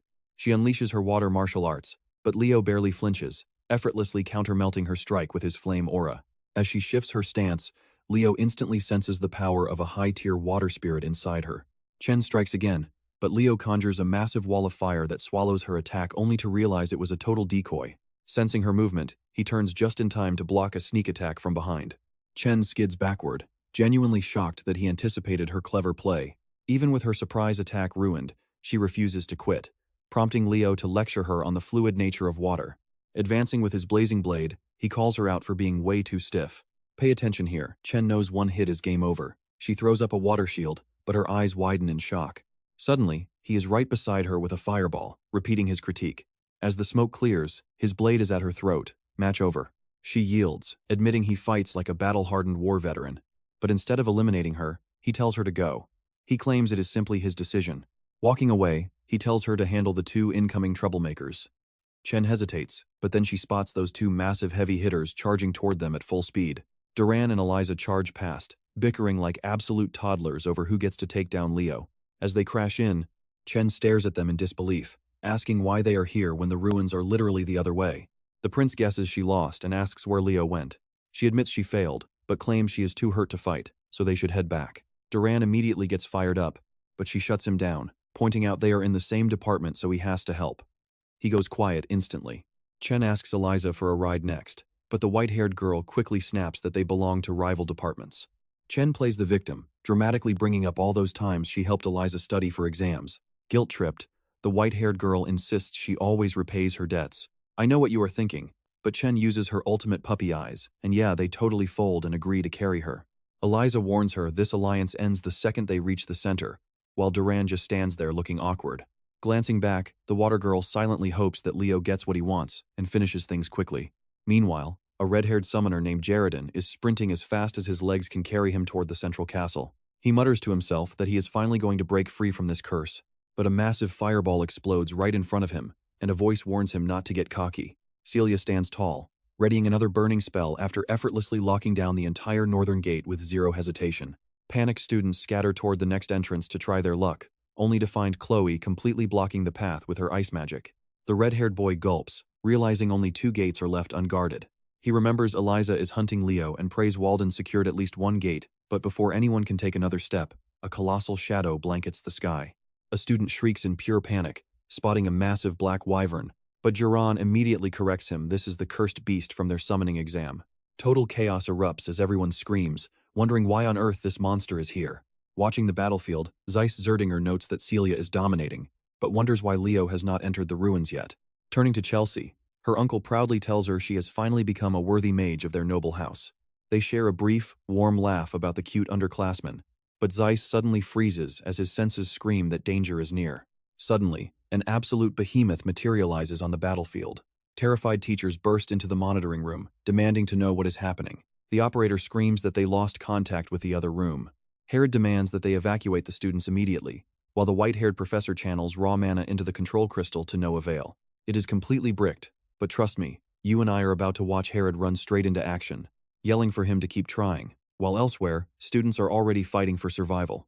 Alright, you and I are jumping right into a crazy battle where even the side characters are gasping for air. Up on a ruined rooftop, Walden is just chilling, hoping to wrap things up before the monster arrives. But his chill vibes end fast when a terrifying, cursed black wyvern suddenly swoops in. Take cover! Someone screams as the beast unleashes a massive blast of energy. Walden reacts in a flash, throwing up a massive firewall to save them. Department rivalries be damned. He instantly barks orders at his teammate to open the gates and bring everyone inside. But the guy gets cocky, claiming he doesn't take orders from anyone. Walden literally chokes him out with one hand, reminding him that time is running out. He declares himself captain right then and there, leaving absolutely zero room for debate. Meanwhile, Leo is somewhere else, crossing out lake after lake on his map, with absolutely zero luck. He knows the others are already locked in battle and figures he should join them soon. But then, his eyes widen as a foul aura washes over the landscape. He realizes this strange curse of severance does not belong anywhere near this place. A chilling realization hits him the last time he felt this dark energy was against Tartarus. He immediately flares up his brilliant phoenix aura and bolts forward at full speed. Leo remembers that this curse does not attack directly, instead, it completely cuts off all outside communication, trapping everyone like fish in a giant net. Has the traitor inside the academy finally made their move? Speeding across the wasteland, he tells himself he has to locate the others before it is too late. Look closely at the central ruins. Nella is desperately healing Carl, begging him not to die. Another student shakes in pure terror, wondering why their teleportation bracelets are not working. Over at the east gate, Chelsea refuses to run, taking on a massive minotaur all by herself. But out of nowhere, the beast swings its heavy axe, catching her completely off guard. Fortunately, a sudden magic blast shoves the beast back before it can strike again. Her brother, Abad, arrives on the scene, reminding her to stay focused and use multiple spells at the exact same time. Chelsea struggles to her feet, trying to understand what is going on, but the giant beast shakes the ground and cuts her off. Her brother locks in, declaring that this school competition is officially cancelled. If they want to survive these deadly monsters, they need to put aside their differences and team up. He figures the smart kids will head straight for the inner castle, meaning their job is to defend this position at all costs. From Afar, Eliza, Genya, and Duran rushed toward the fortress the second they spotted the emergency signal. They had absolutely no clue what was happening, but they knew this situation was definitely not normal. Duran takes the lead, clearing the path while the girls provide backup. Unleashing his powerful lightning magic, he easily fries any monster foolish enough to get close. Up on the fortress watchtower, guards signal to open the gates for the final survivors. Let's see who actually made it. Eliza, Chenia, and Duran barely squeeze through, but they make it. Celia Zinger expected Leo to be right behind them, but that crazy guy ran off on his own toward the outer zone. The other rookies knew better than to question his crazy choices. Besides, they were totally sure their class rep could handle himself. Right now, sharing info is their top priority to understand what is happening. First off, they confirm that their magical escape bracelets are completely dead. Students with life-threatening injuries are not getting teleported out, and monsters are spawning directly inside the castle. On top of the general curse on Negrung, Chenia detects a massive communication blackout. In short, they are completely cut off, surrounded by monsters, with only these stone walls keeping them alive. While the elite rookies try to plan, Emo Luchun, third place in the magic department, claims this is just a surprise event set up by the academy. He refuses to hide inside and miss out on scoring easy exam points. Celia loses her mind at his sheer stupidity, pointing out all the severely wounded students. Without Nella's healing magic, many would already be dead, including Carl. Even with danger staring him in the face, Emio insists the professors are just testing them. He is completely blinded by his obsession with final exam grades. Duran tries to talk some sense into the idiot, since nobody even knows how this exam is actually scored. Ignoring the warning, Emio heads for the gate, and he would have walked out too, if a massive dead minotaur had not suddenly crashed right in front of him. It is Walden's fresh kill. Arriving on the scene, the absolute Gigachad votes to stand and defend. Celia takes command, dividing everyone into 5 squads to protect the main gate and the surrounding walls. But the monsters move fast, and seconds later, a colossal minotaur smashes right through the main gates. Duran instantly vaporizes the threat, blasting its furry body with pure lightning, while the other mages chip in with spells. Up on the walls, they target the ogres first. Trust me, do not blink. Alright, you and I are diving into a mess where these boulder-tossing monsters easily resist normal magic, forcing Celia Zeringer to unleash her spectacular phoenix aura. With just one flaming wing strike, she incinerates every single ogre nearby. Upperclassmen Lil Luce and Elena Giron watch the entire chaotic scene with bated breath. The freshmen are holding their ground for now, but Elena knows things will only get worse. If villains went through the trouble of messing with a learn event, they are playing for keeps. Worst case scenario? Absolutely, everyone inside this place is going to die. The next phase is already beginning. A massive magic circle tears the sky apart, and a gigantic, hairy hand reaches out. They actually studied this exact horror in class. They learned about Hermlon's legendary Spear Knight at the Battle of Bjorn Field, where heroic forces were terrorized by a massive 15-meter-tall anomaly, a legendary titan known as Gigantes. Just one look at it plunges the rookie students into pure despair. This Gigantes is incredibly fast, heavily muscled, and ready to slaughter. While everyone else stares in a daze, Chloe Mueller blasts freezing ice right through the monster's flesh. Her rapid response finally wakes up the useless bystanders. Chloe shouts that this massive beast is not even at full power yet. Honestly, you and I would probably run and wait for rescue, but Chloe has way more guts than these cowards. Sure, she is terrified, but fear does not stop her. Too bad the Gigantes possesses absurd healing powers, sealing up its deep, bleeding wounds in a matter of seconds. While the rookies flee in absolute terror, Chloe stands firm. She remembers a vital lesson. A true hero stands tall when crisis strikes. No matter how hopeless this battle looks, Chloe Mueller is going to fight. But she is so focused on freezing the monster that she completely forgets to defend herself. Celia rushes forward, but the distance is too great. She will never make it in time to save Chloe from those deadly claws. It would have been game over for Chloe if a mysterious savior had not instantly severed the Titan's arm. Both girls instantly recognize that brutal slash. The absolute legend himself, Leo Plav, has finally entered the battlefield in style. His fairy companion complains about his flashy moves, warning him that healing magic is not completely limitless. Leo has zero patience for Kieran's endless nagging right now, so he just shoves the fairy back inside. Landing smoothly, he checks on the girls first and praises Chloe for holding down the fort like a boss. Unlike the cowards who fled, she stood tall like a real warrior. She learned from the best, after all. Regrouping with the survivors, they get a quick update. Carl confirms that securing the inner castle has successfully stopped further critical casualties. Still, the students are absolutely petrified of the massive, horned giant currently stomping around outside. Pay attention here. Leo's plan is dead simple. Work together and kill it. If these rookies actually want to become legendary heroes, they should jump at a chance like this. Ileana argues that fighting a Gigantes head-on is pure suicide, but Leo volunteers to lead the assault, fully confident he can destroy it. Princess Eliza hates the idea, but Walden surprisingly supports letting Leo call the shots here. Walden is usually incredibly arrogant, but he is smart enough to swallow his pride against a monstrous threat. If Leo is this confident, they might as well trust him. Chen Sha immediately agrees to the strategy. Eliza finally relents and joins the raid, reminding Chelsea of the exact same vibe from their entrance exam. Leo just loves picking impossible fights. Leo personally invites Duran to help, but the proud warrior insists on landing the finishing blow. Outside, the worried observers are starting to feel the hype. With such a talented generation working together, victory is actually within reach. Elena Giron senses the sudden shift. Leo completely transformed the group's morale. While the world has plenty of skilled warriors, she realizes Leo Plav is on an entirely different level. He is the rare kind of leader who turns despair into hope, bringing light into darkness. Basically, the kid is an absolute legend. But while they plan, the horrific beast somehow reattaches its severed arm. Eliza and Abad team up for a surprising aerial assault, with Eliza showing off some incredible flying skills. Together, they successfully bait a massive energy blast straight from the monster's gaping maw. Eliza skillfully maneuvers her summoned beast out of harm's way, while Abad charges up his ultimate magic. Channeling the pure destruction of Tempest, he shreds the Gigantes like a blender. Yet, incredibly, the monster survives the onslaught. Instantly, the next coordinated strike hits. This time, Celia brings the heat, scorching the sky before landing right next to Eliza. With 3 riders, the wyvern slows down. But you and I know nothing stops Abad from teasing the hot-headed Celia. We're diving straight into some crazy elemental combat here. Stepping off the castle walls, Clomuller channels her freezing mana to face this ugly monster once again. As she casts another massive spell, the giant tries to stop her, but her deadly ice spears are already prepared. Her ice sets up the perfect combo for Duran and Zia. Zia's fluid water spirit easily carves a path for Duran's heavy strikes. Her shimmering water wraps around the massive enemy, hardening into solid restraints to trap them. With the giant beast fully pinned down, Duran is ready to go absolutely wild.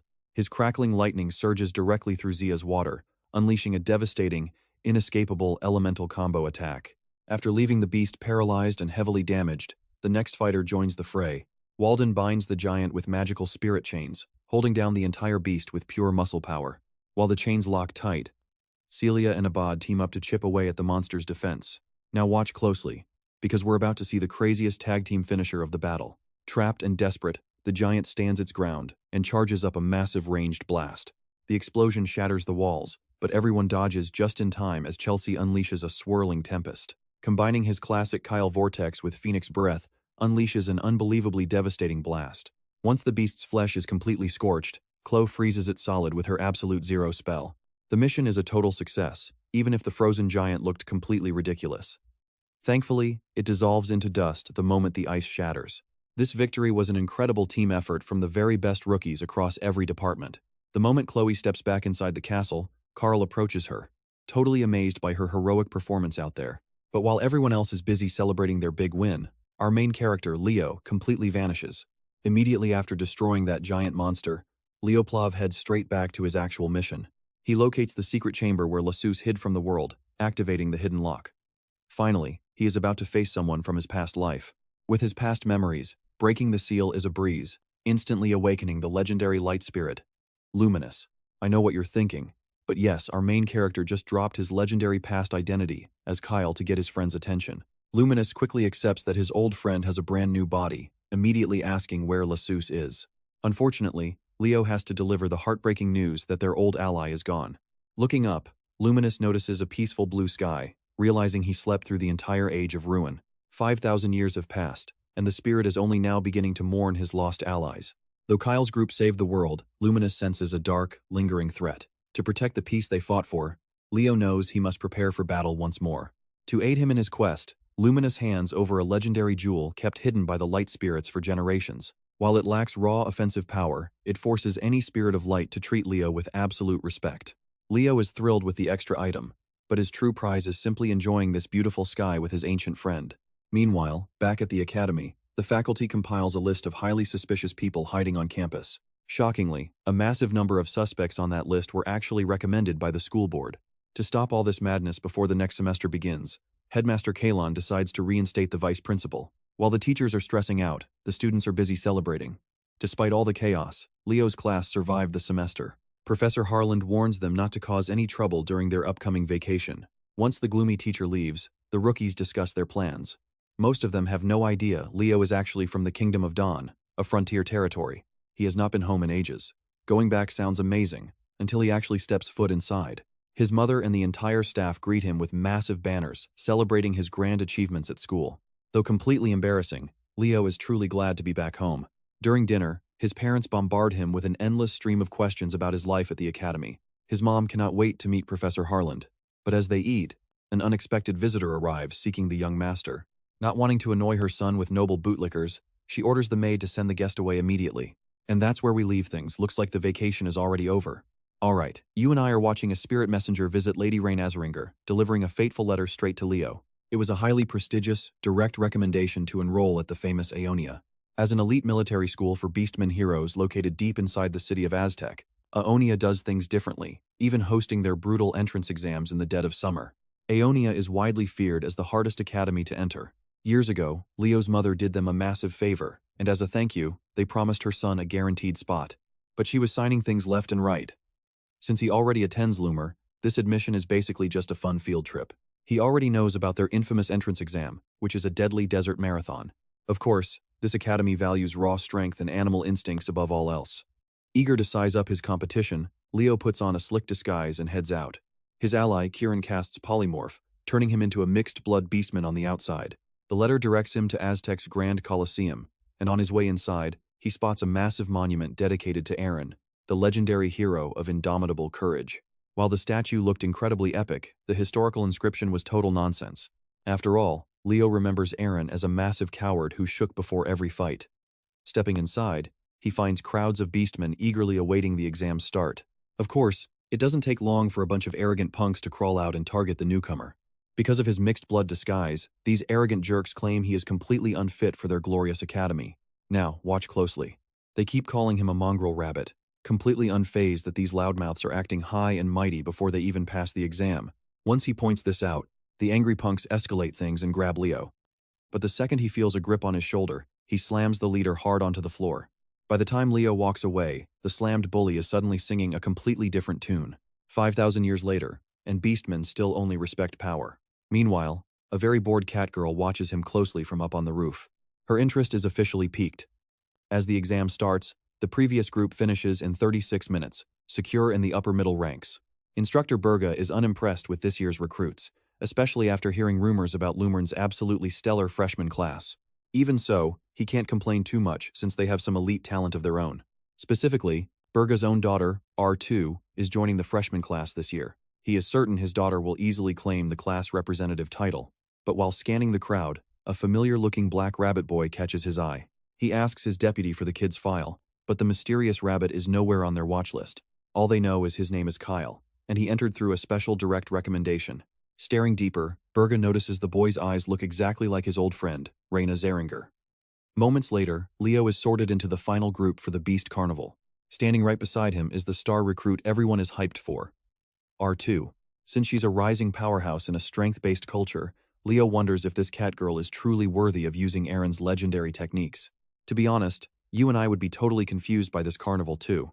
He literally thought he signed up for a simple desert run, so he uses his mixed blood status to play dumb and ask R2 what's actually going on. R2 politely explains that Aeonia's grand entrance ceremony doubles as the city's most massive festival. This Beast Carnival is a huge, hyped-up spectacle that visitors from all over come to watch. For the young recruits, it's a vital rite of passage to prove they can handle the endless threat of TARDIS and showcase their absolute dominance. Today, R2 is expecting Rabbit Boy to fight just as hard as she saw earlier. Their assigned target is a completely furious, massive Cyclops. The beast charges blindly ahead, forcing the panicked students to immediately scatter in all directions. Unfortunately for this one-eyed beast, it makes the fatal mistake of targeting R2. She launches herself high into the air with an incredible leap, shredding the giant's skin on her descent. Landing gracefully, she spots a second monster charging straight at Leo, but she didn't need to worry. Leo casually extends his fist to meet the beast's colossal punch. In an instant, the poor Cyclops is absolutely obliterated into a horrific explosion of blood and gore. Leo has gotten so insanely strong he is basically playing One Punch Man with hair. Seeing this terrifying display of pure power, the entire crowd immediately flags him as a top-tier candidate. But watching up close, R2 notices something completely off about his technique. He had just triggered a partial beast transformation, a power that usually only awakens under the direct glow of a full moon. For countless generations, their ancestors tried to replicate this ultimate form, but they failed every single time. And that's where we leave things, with Aaron being the only exception as the epic festival smoothly ends. Let's dive right in as R2 corners Leo for a serious interrogation. Unfortunately, Leo's legendary performance drew way too much attention. Den, a cheerful wolf beastman, casually cuts in to introduce himself. Artoon immediately slides into the conversation to push the muscle-brained wolf out. She was dying to question the Black Rabbit about what she witnessed in the Colosseum earlier. But she gets no answers because her dad, Instructor Bergatu, suddenly interrupts the group. He announces that tomorrow's exam is so brutal, it needs no introduction. Their task is simple. They must cross the massive, unforgiving Azure Desert. They will depart from Azurk, cross the wasteland, and reach Aeonia. Every beastman knows just how deadly this region truly is.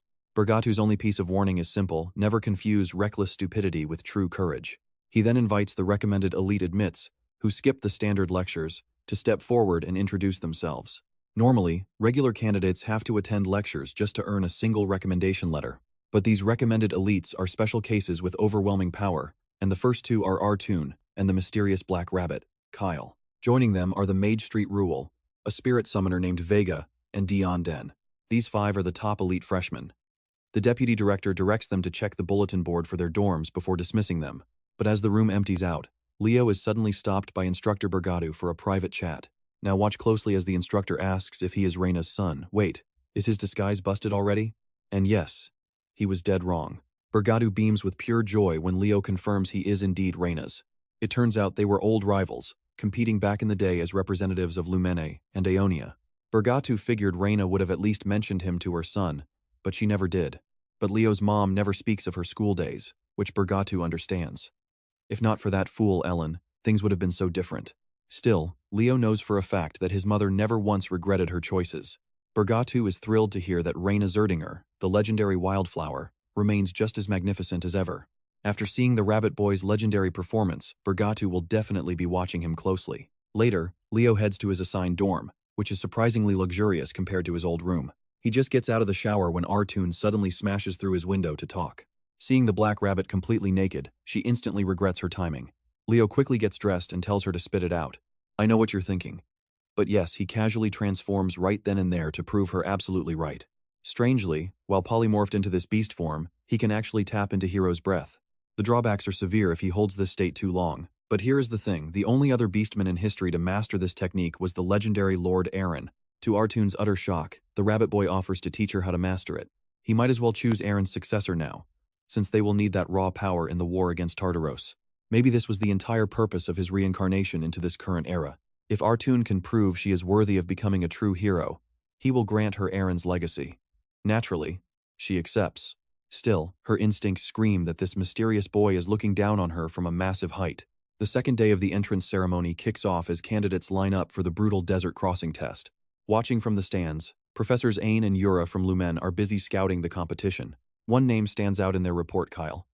Ain wonders if he is just a loud braggart or the real legendary hero. The name Kyle instantly reminds them of Leo, especially when they spot Artoon stomping onto the stage, absolutely fuming. She marches right up to the Black Rabbit to remind him of their agreement. She couldn't sleep a wink from pure excitement, so he better pay attention. Seeing this interaction only makes the spying professors even more intrigued by this Kyle kid. Like lightning, both professors are suddenly hit with the shocking realization that this rabbit is actually Leo in disguise. Before starting, the recommended elites must take an oath, placing their hands directly onto Lord Aaron's legendary hero record to read a declaration. Swearing in the name of Aaron, they vow to never act with cowardice. But as Artoon and Leo recite the second part, the pages of the record suddenly ignite. The glow erupts into a massive, blinding beam of light that pierces the sky. And that's where we leave it. You and I are about to witness the impossible. Alright. You and I are diving into the legend of Lord Aaron, starting with a panicked deputy. This legendary hero's world has finally opened, after remaining sealed shut for thousands of long years. Even with the dungeon threat, clearing this stage means a rare chance to inherit Lord Aaron's incredible power. Unfortunately, two young candidates triggered the opening, and when R2 woke up, she found herself in an era of absolute darkness. Trying to make sense of the chaos, she began to panic, so Leo pointed her gaze toward the sky. There was no beautiful blue sky, only a heavy, lifeless gray gloom stretching out forever. Leo stayed perfectly calm. He knew they had traveled 5,000 years back in time, straight into Aaron's age of despair. He even recognized the exact place, a grim refugee shelter called the City of Lakar. Back in his academy classes, Leo went through this exact same ordeal when he touched his own hero page in Berkia. But accessing his own history was easy compared to resonating with a legend like Lord Aaron. Their goal here was simple yet strange: Find Aaron and Lysar, which proved this was no ordinary hero dungeon. With zero connection to the outside world, Leo noticed R2 shaking and immediately began to worry.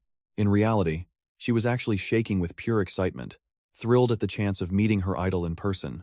She figured it would be an absolute breeze to locate someone so incredibly famous. She honestly thought they could just ask around to find him, a typical naive idea from a modern kid. But real history is vastly different from books. Leo let her drag him along, but their search turned up absolutely nothing. Instead, they got screamed at, brushed off, and completely ignored. A creepy elf stumbling out of a rundown tavern even tried inviting them back to his room. To keep them safe, Leo decided to find some shelter before night fell, estimating the current year was 1462, 20 years into the calamity. Now pay attention, because if he was right, there was one specific person they absolutely had to meet. Racking his brain to remember the exact location, Leo guided them through the dark alleyways of the refugee city. They walked for hours without finding a decent inn, until suddenly, a mysterious figure tried to sneak up on R2. Her survival instincts instantly kicked in, making her strike first despite Leo yelling at her to stand down. Instead, the stranger effortlessly grabbed R2 by the throat, threatening to end her life if they did not state their business right then and there. Leo quickly spoke up, claiming they were told to visit this exact location. When pressed for more details, Leo dropped the secret title Doppelganger Aaron, which shocked the stranger into releasing R2 and ordering them both to follow him. The stranger led them to a small wooden shack where they could safely spend the night. Their discussion would resume in the morning. So with things quiet, Leo stepped outside to look up at the cursed sky.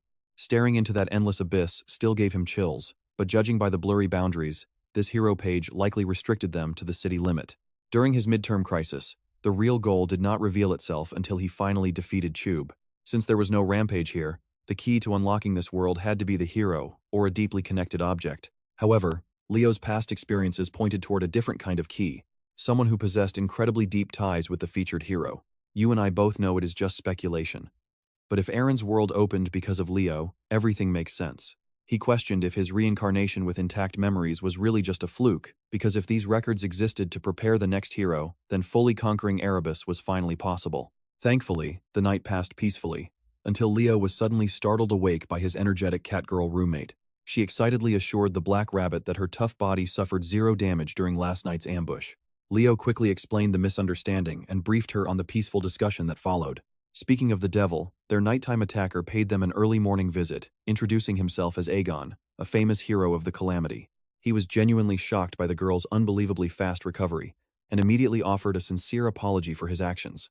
Failing to see how young they were in the shadows, he brought them hot breakfast to make up for his rash behavior. I mean, anyone offering a free, warm meal has to be a decent guy, right? Still, R2 remained suspicious as they followed him outside, though Leo already knew exactly who Aegon really was. He was basically a father to Aaron, a heroic warrior they once desperately tried to recruit into their ranks. In the future, Aegon was just a broken, empty shell. But on this page, he seems perfectly fine. And trust me, you and I are going to discover why. Alright, let's look at what went down with him during that crazy month. A long walk with Aegon led R2 and Leo to a shocking scene: street kids crowding their uncle, waiting for breakfast to start. He introduced the two beast folk as guests, politely asking the kids to grab them some warm food. Deeply apologetic, R2 stepped forward to say sorry for misjudging Aegon before quickly mingling with the kids. Among these abandoned children stood someone special. It had been quite a while since Leo last saw him. A literal force of nature was hiding here. 5,000 years ago, a terrible plague ravaged this refugee city of Lysar. When Leo's squad first arrived, the ghost town looked even worse with all the freshly dug graves. They found the guardian of the azure sky looking completely disheveled. Still, Lysas tried to convince him to join their subjugation force. Aegon just slumped, flatly rejecting their invitation and defeatedly asking them to leave. Luna desperately tried pushing Aegon to reconsider, but Leo knew the man's spirit was already completely broken. Now pay attention: while a broken spirit can heal, someone consumed by pure hatred can never save this world. Before departing, Aegon suggested they track down his student, Aaron. They couldn't get any other details besides just his name, but since that name came from the guardian of the azure sky, Leo knew it was worth pursuing. While heading out of the city, Lucina suddenly sensed a shadow spirit. That was their very first time meeting Elsie. Leo never expected to see her inside this memory. He wasn't supposed to meet her until the strike force assembled a whole year from now. Maybe avoiding her was for the best. Grabbing his bowl of stew, he sat down beside Aegon and R2. As they chowed down, Leo asked the hero where Aaron might be. Sadly, Aegon had absolutely no clue. The last time he ever saw or heard from that foolish disciple of his was half a year ago. This was the first time R2 realized Aegon trained her ultimate idol. Too bad the Guardian wasn't proud of his student at all. To R2, the legendary brave hero from the history books simply had to be raised by an equally great master. But Aegon pulled no punches, basically calling the legendary Beastman icon a total cowardly bum. Still, he admitted Eren possessed insane power for his age. But his cowardice made him unworthy of that talent. Eren had fled Lizar just to avoid the fight, and hearing this trash talk about her idol completely broke R2's brain. Now, I know what you're thinking, she bolted, leaving the guys to discuss much more critical matters. Though only a half-truth, Leo confessed that Eren actually saved his life.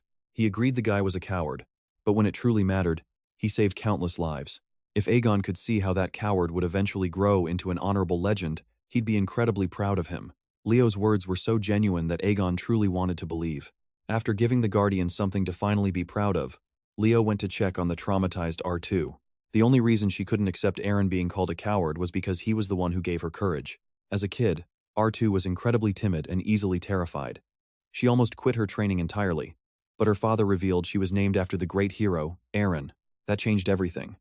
Little R2 trained relentlessly to become brave and strong, just like her idol. Leo gently reminded her that despite Eren's cowardice, the man still saved the entire world. That coward stood tall and brave when everyone else gave up in total despair. That's why the gods crowned him a hero. Doesn't that make him even more admirable? Hearing Leo's take instantly energized the cat girl, who was incredibly easy to sway. But wait, Leo remembered he never saw any other children during his last visit to this gloomy city. Back then, Aegon was the sole survivor of the plague. This meant something horrible was coming, and these kids would all die within a month. That massive death toll was way too fast to be caused by some regular plague, no matter how deadly. Just then, a smug aide of Lord Levite Laser walked over, nose in the air like he was looking at garbage. In this chaotic era, not everyone fought against the dark forces.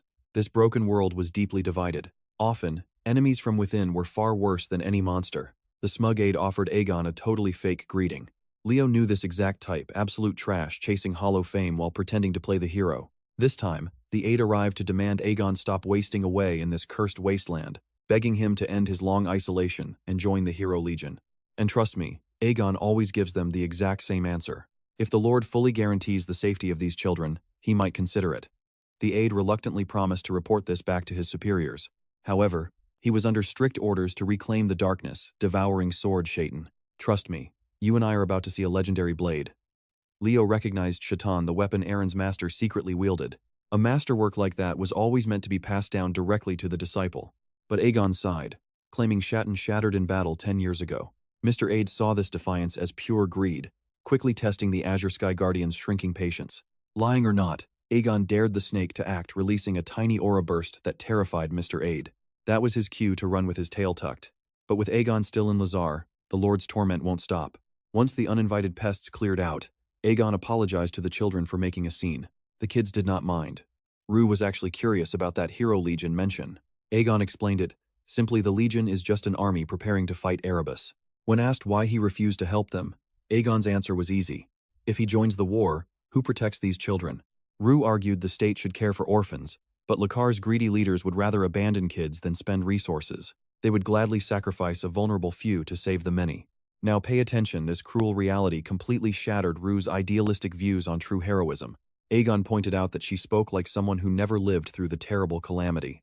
Clinging to dreamlike ideals is a luxury of youth. In a perfect world, Aegon would love that mindset too. Naive or not, Leo believed that Aegon was already walking that noble path. He wouldn't protect these orphans without being an idealist. Leo's gentle words deeply touched Aegon. This rabbit boy looked incredibly young, but his words carried immense weight and wisdom. Realizing they skipped introductions, Rue introduced herself and her quiet partner, the Black Rabbit Kyle. Aegon recognized that name, the surviving hero.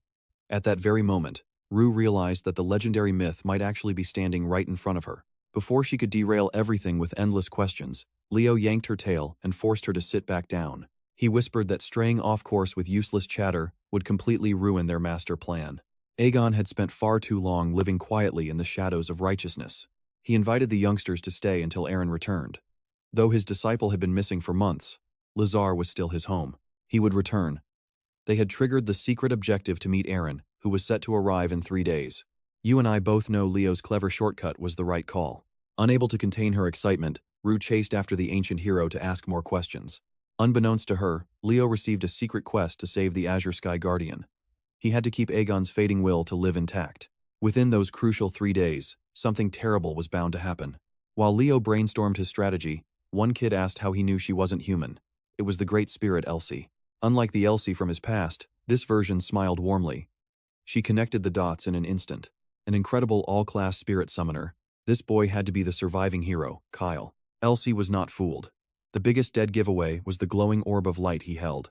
Only Lucas's companion could possess that. It was a slight misunderstanding, but she was very close to the truth. She had heard rumors that Lucina's guards left to subjugate Erebus. She approached Kyle for that reason. The energetic Elsie desperately wanted to do her part and save the world. Her bright behavior was a total contrast to the dark shadow spirit he eventually contracted with. Born during the Age of Calamity, she had never seen a clear night sky. She only heard how beautiful stars were. Elsie was thrilled to contract with Lucas after hearing how she defeated the powerful Legion commander, Jormungand. She found Lucas's sheer ambition and abilities absolutely flawless. She kept rambling about Lucina, yet Elsie mysteriously ended up choosing Kyle as her contractor instead. Stirring things up, she whispered a secret: she was actually the darkness-devouring sword, Shatton, herself. Inside the Lazar Lord's castle, reports of Aegon's constant defiance reached the leader at the top. Lord Rodion constantly stressed about acquiring more power to protect his city. When his aide mentioned Aegon's soft spot for the cursed orphans, it enraged him. Trust me, you and I can see the storm brewing as Rodion feels insulted by Aegon protecting orphans. You and I are diving into a mess as a corrupt advisor warns his lord about a plague on their cursed land. If an outbreak explodes among the refugees, the entire city will be shaken. But by wiping them out early, they can quietly solve their massive homeless orphan problem in one clean strike. Of course, Aegon won't stand by, which is exactly why that slimy advisor leaked those plague rumors beforehand. They calculated that a true hero would never risk the safety of a whole city, no matter the cost. Lord Roden was an absolute fool, totally controlled by his corrupt aide, Leviton. With just a few whispers, he handed over complete authority of the city security. Leviton's silver tongue and his toxic influence over the boss made for a deadly, terrifying combination. Ever since Leviton visited Aegon's shelter, intense paranoia about the plague has been poisoning the entire city. Meanwhile, Kyle was reminiscing about the fateful night he made his contract with Elsie, right after praising loss. She asked him if this world was even worth saving, but Kyle did not give a straight answer. He preferred to worry about that after the world was actually saved. Back then, Elsie was completely disillusioned with humanity. She was far darker than the cheerful Elsie currently living at Aegon's shelter. Kyle knew for a fact those children did not die from sickness. Meeting R2 again, he asked where their guardian went. But here is where things take a dark turn. With Aegon lured away by Lord Roden, the knights move in to purge the helpless orphans. The innocent kids tried to politely turn back the city soldiers, but their desperate pleas were met with cold violence. To these heartless soldiers, the orphans were nothing but infected, plague-ridden rats. Things were about to end in a bloodbath, but history is not repeating itself today. R2 sweeps in just in time, saving a terrified little girl from being cut down. Leo orders her to secure the children first while he steps up to face these cowardly, arrogant soldiers. Leading this cruel operation was Jiren, captain of the Lyser Hero Knights. She claims that getting in their way is treason against the Lord, but Leo immediately recognizes this as Leviton's dirty scheme. They are clearly using a fake plague as a cover to massacre innocent children and reclaim Shatton by any means. Leo absolutely loathes hypocrites who call themselves heroes but fail to show even basic human decency. They are a direct insult to real warriors who bleed to protect this world. Realizing she is outmatched, Jiren lunges with her spear. The rabbit boy effortlessly deflects her spear strike, immediately mocking her pathetic skills with some savage trash talk. He unleashes his rare fire attribute Aura, a massive deal in this apocalyptic era, though Jiren believes her shield can block the heat. And trust me, we both know overconfidence is a hell of a drug. Leo completely vaporizes her defense with raw, flaming aura. A single blast melts her shield and roasts her armor, proving her gear is total garbage. While Leo is literally roasting his foe, R2 decides to showcase her own beastly combat skills. Fully accessing her primal, beastly savagery, she dropkicks one of the pathetic, heavily armored knights. Knocking him flat, she leaps high to reposition right above the dense enemy crowd, crushing the useless soldiers into the dirt beneath her knees. Leo is highly impressed by her flawless mastery of the unique elasticity aura. Battling together makes her incredibly eager to clash directly against Leo's intense flame aura in the near future. The Scorched commander snarls that Lord Leviton will avenge her, spitting insults at the children for being helpless, filthy orphans. R2 is absolutely furious. Right then, Leo calmly asks her to lead the children away so he can sweep out this garbage. She quickly rounds up the little ones and heads out, knowing a brutal slaughter is about to begin. Jiren arrogantly asks if he is ready to surrender and beg, which is the absolute furthest thing from Leo's actual plans. He only wanted the kids gone because what he is about to unleash would traumatize any child for the rest of their days. Jiren tries to scream for mercy, but her head is instantly severed from her shoulders. With their captain dead, the remaining soldiers are completely paralyzed with terror. Still fueled by rage, Leo repeatedly stabs the fake hero's lifeless corpse. Elsie witnesses the entire bloodbath without flinching, deeply respecting Leo's ruthless resolve when dealing with pure evil. At this point, she is still a young, inexperienced great spirit, seeing the dark, ugly reality of the world for the very first time. Yet, she would eventually sacrifice her life to save this world. Their final meeting as Kyle and Elsie was a bittersweet goodbye. As the final fading embers of her life flickered away, she made one last request of her contractor. Elsie begged Kyle to keep searching for a reason to save humanity. She only wanted to see the starry night sky shine free of the calamity. In the end, she saved a world worth saving, and that is a story you and I will not easily forget. Alright, let's jump back in. Leo's burning the bodies, but the clear condition still hasn't been met. This means Aegon's shelter is still in serious danger. With Aegon trapped in the castle, Elsie should have easily crushed Leviton's bunch of untrained thugs all on her own. But instead, these kids are about to face a threat so big, even a great spirit can't stop it. If that is true, Leo knows he is not strong enough yet. Just as he thought, Elsie can sense much stronger enemies heading their way right now. They survived the first wave, but an even trickier challenge is waiting for them. Keeping these children safe won't be easy, but Leo has a plan to boost their firepower. They need to find Eren. The system says Eren won't reach laser for 3 days, but Leo knows better. He checked the restriction zone last night, meaning the page owner has definitely spawned into this world already. He warns her to take things slow and avoid any risks. But knowing this rabbit boy, R2 highly doubts he will actually play it safe. She only dreamed of becoming a hero because of Lord Eren the Brave. There was no way R would back down when her idol was within reach. Besides, she wasn't about to let Rabbit Boy hog all the glory. So the new plan is set. Leo will track down the Beastman hero, while R holds the fort here. During Leo's old subjugation days, Eren was known for being insanely strong but incredibly timid. He could slay giants, yet was terrified of demons. Still, the urge to fight was always there. He once tried to build his courage at a spot overlooking his hometown of Lysar. The funny part? He was also terrified of heights. But that night, his desire to protect his city overcame his fears. Remembering this, Leo heads for the highest peak in Laser and climbs up. At the top of a concrete lighthouse, he sees a face he hasn't seen in 5,000 years. The sole hero of the Calamity Age. He is ridiculously shy but immensely courageous. Meet Eren the Brave. Leo knows exactly how to hook him. He just tells Eren his siblings at Aegon's shelter are in danger and they won't survive without him. Eren believes every single word, and his incredible power begins to manifest. It has been a long time since Leo saw his ally fight. Just looking at that radiant aura, you and I already know Eren is going to be an absolute beast. Before jumping down, the Beastman asks the Rabbit Boy if they have met before. Leo simply answers they will in the near future. With that, Eren blasts off like a literal rocket. Leo is just glad to see his old friend hasn't changed a bit. In the past and in the present, he always runs at full speed to protect the people he loves. Meanwhile, R2 hides the orphaned children in a nearby empty house, but the second wave of enemies finds them immediately. Right now, she is clashing with a furious Lord Levatin, who had to join the fight because his army is so useless. R is completely making a fool out of him, easily dodging his sloppy, brainless attacks of pure brute force. She dominates the fight until a sudden blast of concentrated mana throws her off. She mocks Leviton for acting like a warrior when he is just a mage. But Levatin never expected these Beastman kids to mess up his grand plans. He assumed everything would go smoothly as long as Aegon was locked away, but R keeps pressing her relentless attacks. She absolutely despises weaklings who rely on magical weapons instead of using actual, hard-earned combat skills. That raw hatred fuels a devastating kick that sends the corrupt official flying straight into the wall.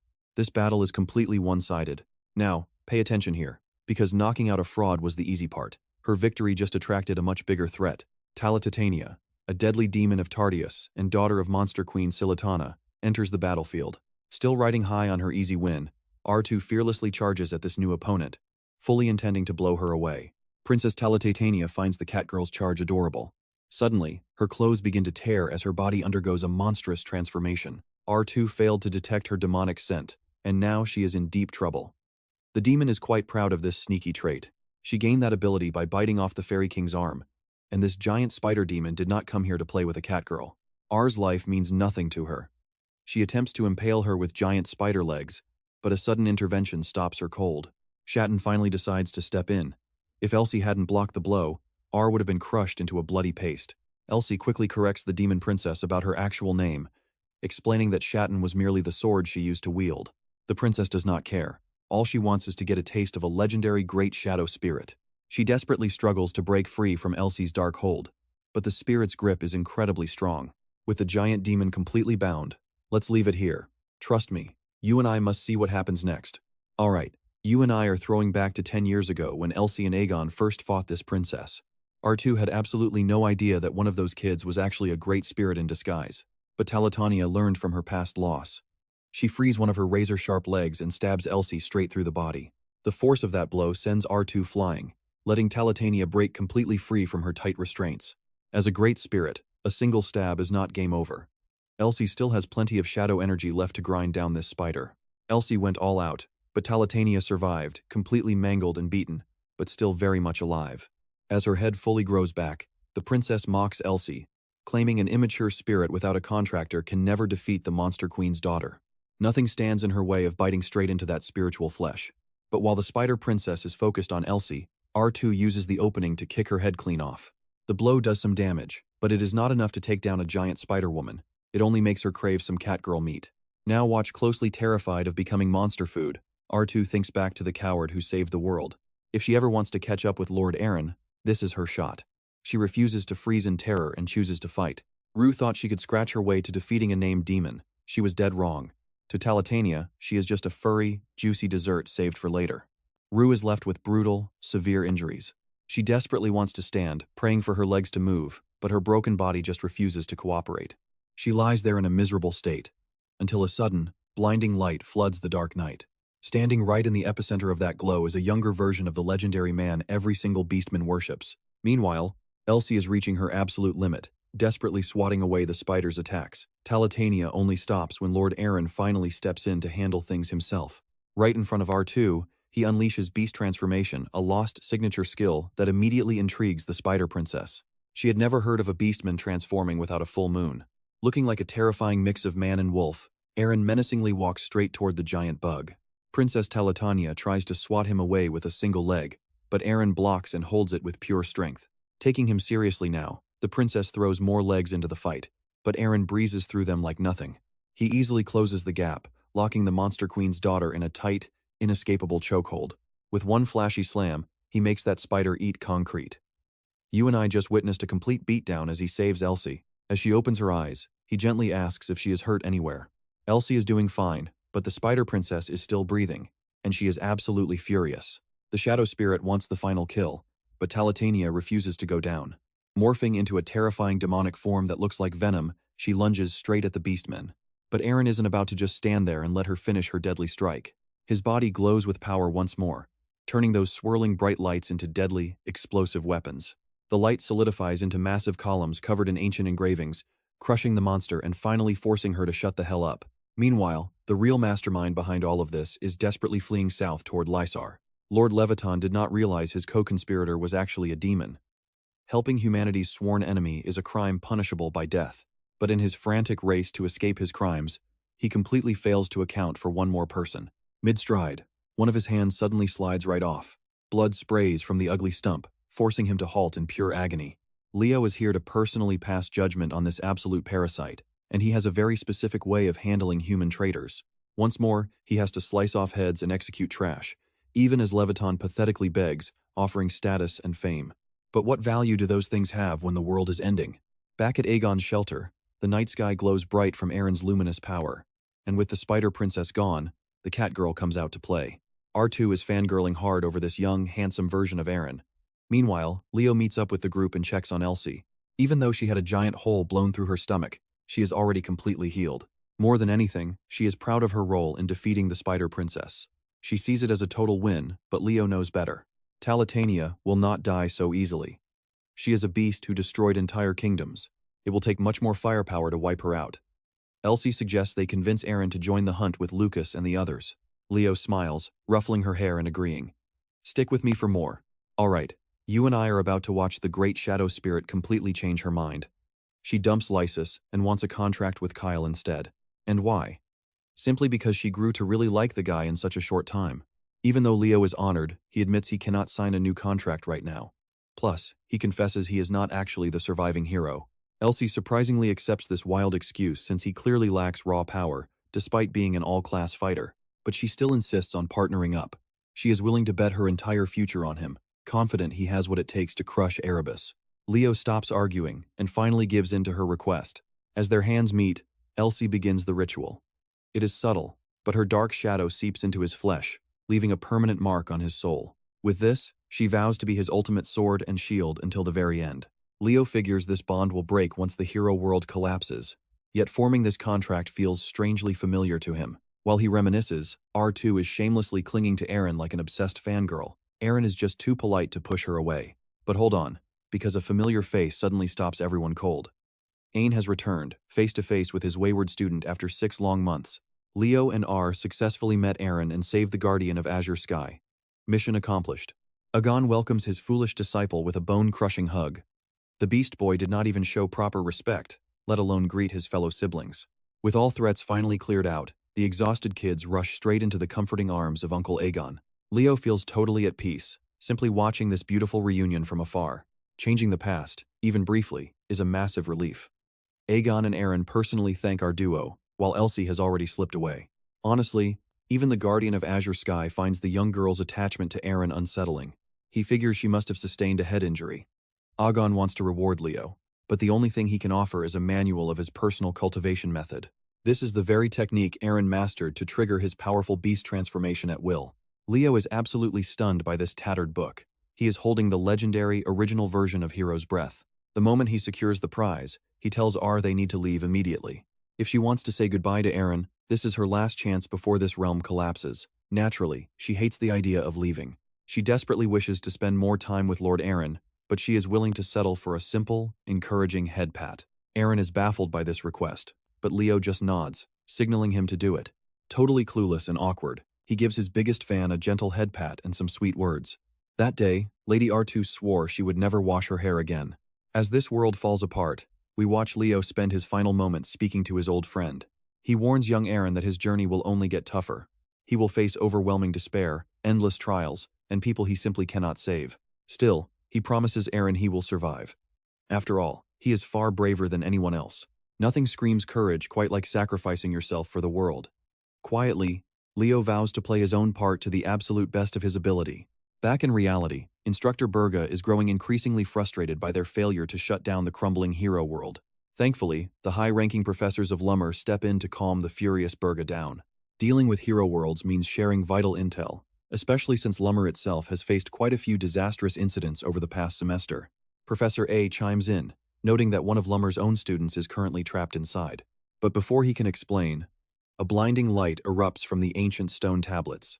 An intense reaction like this means only two things. Either they cleared the world, or the challenger has died. Fortunately, the light brings good news. R2 and Leo are safely ejected. The moment they appear, Burga rushes over to embrace his daughter in a tearful hug. He frantically checks if she is injured. Not only is she perfectly fine, she actually cleared Lord Eren's world. While Burga scolds his daughter, Leo pulls a highly unusual item right out of his pocket. It is a glowing pendant that definitely should not exist here. Safe inside lies the sleeping shadow spirit, Elsie. R2 proudly credits the Black Rabbit Boy for their victory, making Instructor Burga thrilled to welcome such a promising talent to Ionia. No matter how they pulled it off, R and Leo conquered Lord Eren's world. This feat alone proves they are fully worthy of becoming Ionia's future heroes. But before Burga celebrates, Miss Yura interrupts with pure rage. She demands to know what the hell Leo was thinking. He tries to play dumb and ignore his summoning professor, but Miss Yura is not having it. She violently grabs him by his fluffy magic ears and unleashes a furious scolding. And that is where we leave things. It is still a mystery how this kid bypassed selection, but trust me, his jig is officially up. Watch closely as Leo drops his disguise, revealing his true face, and reintroduces himself as Lumber's first-year representative. Back at Leo's home, Lady Rhea gets word that a guest has arrived. A young woman is waiting, claiming she is the young master's friend from school. Since she does not brag about her family name, Rhea welcomes her inside. She figures this girl must be genuinely close to her son if she is visiting like this. The mysterious visitor is Chelsea Llewellyn. Rhea instantly recognizes her as the kid who teamed up with Leo during his entrance exam. Chelsea brings a delicious strawberry cake as a sweet peace offering. It is the perfect way to win Reyna over. She immediately recognizes the box from Rodrin Royal Bakery, realizing it has been ages since she last visited. While they enjoy the cake, Reina tells Chelsea that Leo is away on a trip for a few days. The young lady does not mind. She plans to stay in Dillard during her summer break anyway, and luckily, her wait is cut short. Leo finally returns home. After washing away the grime from his long journey, he invites Chelsea up to his bedroom.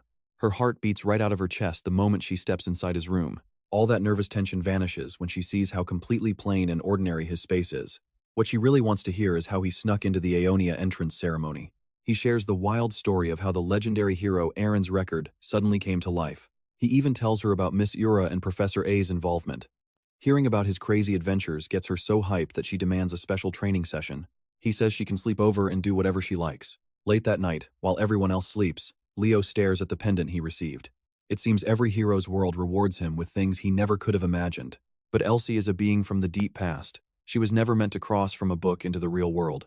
The only logical explanation for this bizarre anomaly is his past connection as the legendary Kyle. Now, pay attention here. The moment he opens the pendant to check on the spirit, shadows and light explode through the room. Elsie slowly opens her eyes, confusedly asking where they are and what happened to the rabbit ears. Oddly, she feels completely stifled, as if something is blocking her full power. Just as he suspected, she is not in top shape. Even so, the sheer shock of her crossing from the ancient past into modern times remains a massive mystery. Gazing through the window, Elsie notices the moon is not blood red anymore. She also spots beautiful, tiny specks of light glittering across the dark sky. It is exactly like the beautiful starlight she had only ever heard about in legends. Leo uses this moment to explain that she is actually in the future. Somehow, she has crossed over to a world 5,000 years after her own era. He also reveals that in this current life, his name is Leo Plav, not his former name of Kyle, the surviving hero. At last, he can honestly share the story of how he defeated Erebus and reincarnated into this modern era. It is a massive shock, but looking up at that peaceful sky makes Elsie believe him. After all their painful struggles, she is finally in a peaceful age. But let's be real, peace never lasts. Erebus was beaten, but he has not vanished entirely. Tardis is still scheming in the shadows, and Leo will need Elsie's strength to take them down for good. If this is her new reality, destiny must be at work. She happily places herself under Leo Plav's care once again. The next day, Leo's father remarks on how close Chelsea and Reina have already become. But cutting their walk short, a butler informs the Lord that another guest from Lumarin has arrived. Hearing this suddenly reminds Leo of a critical detail he completely forgot to mention. Today is the exact day scheduled for Professor Harlan's home visit. The professor certainly did not expect to find another one of his students here. Chelsea is thrilled to see a familiar face, but Harlan tells her to go home soon since she is next on his summer visit list. Leo and his dad meet up with the group in the yard, where Harlan politely thanks the host for such a warm welcome. Lady Reina, however, is excited to see Harlan for a very different reason. She cannot wait to tease him like a relentlessly annoying little sister. Once the parent-teacher meeting officially begins, Harlan speaks honestly about Leo's progress. There is no doubt the boy possesses every quality needed for a hero candidate. He is completely unmatched. Leo's proud parents are absolutely floating on cloud nine, hearing their son receive such massive praise. Harlan hands over the report card for Leo's night, magic, and summoning studies. Every single subject is marked with elite grades across the board. His natural leadership is also incredibly strong. But the professor notes that Leo tends to throw himself straight into danger far too easily. And that's where we leave it. Trust me, you and I need to watch how this 15-year-old keeps rewriting history with his heroic feats. Alright, you and I know being a hero sounds great, but even Rhea saw the dangerous reality of it. Glory requires risking your life. And honestly, Leo had already survived way too many near-death situations in his very first semester. She kept her mouth shut, but deep down, she was absolutely terrified for her son. So, Professor Harlan asked Leo straight up why he keeps pushing his limits. The kid made it clear. Trials are mandatory to become a hero, and he is not here to just worship legends from the sidelines. Harlan knew the truth. This kid is totally obsessed with wiping out Erebus once and for all. Once the home visit ended, summer break vanished in a flash. Soon, Leo was back in Lumeria City, enjoying the bustling streets. During a relaxed walk, he stumbled upon Hero's Rest, a local cafe run directly by the academy. Right outside, two hotheads in Lumeron uniforms were throwing a massive tantrum after being kicked out for lacking their student passes. They whined that they simply forgot their cards, arguing they had been coming here all semester without any issues. Leo immediately figured these two idiots were failing hero candidates kicked out right after the brutal final exams. The tension was rising fast. One of the dropouts even threatened to use violent force if they did not let him inside. Now watch closely, the entire world suddenly stops, as a mysterious man in black appears right beside Leo. The stranger coldly declared that Lumina has absolutely zero room for losers who cannot make the cut. Staring them down, he told them to quit whining and find another path, since Lumina is not the only place to build a hero. But his warnings went completely over their thick heads. Since they refused to listen, he instantly snapped them out of existence. He had heard this year's freshmen were elite, but seeing these trashy dropouts acting wild gave him a horrible first impression. When asked where they went, the powerhouse simply replied they were far away now. Leo could only watch in stunned silence. He was absolutely sure that this mysterious man was a real dragon in disguise. After encountering a living legend, Leo headed straight to the docks to meet Celia. The new semester was finally feeling real.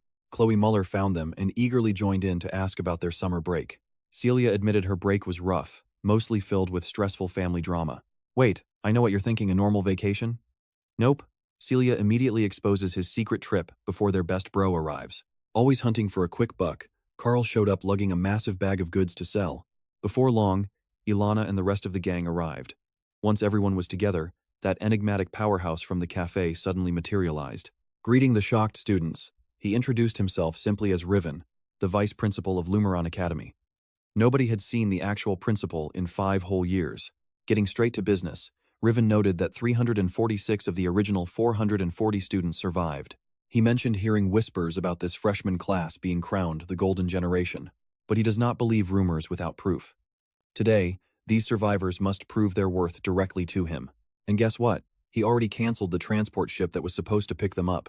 With that, Riven vanished into dark smoke, declaring he would meet them at the school's front gates. His parting warning was chilling: crossing the lake will be hell, and some might not even make it. Break is over, and academy life is back. Leo's plan to cross the lake? Incredibly simple. He simply channels his aura and flies. Glancing down, he remembers this place was completely dry before the Great Calamity. This very spot was once the world's center.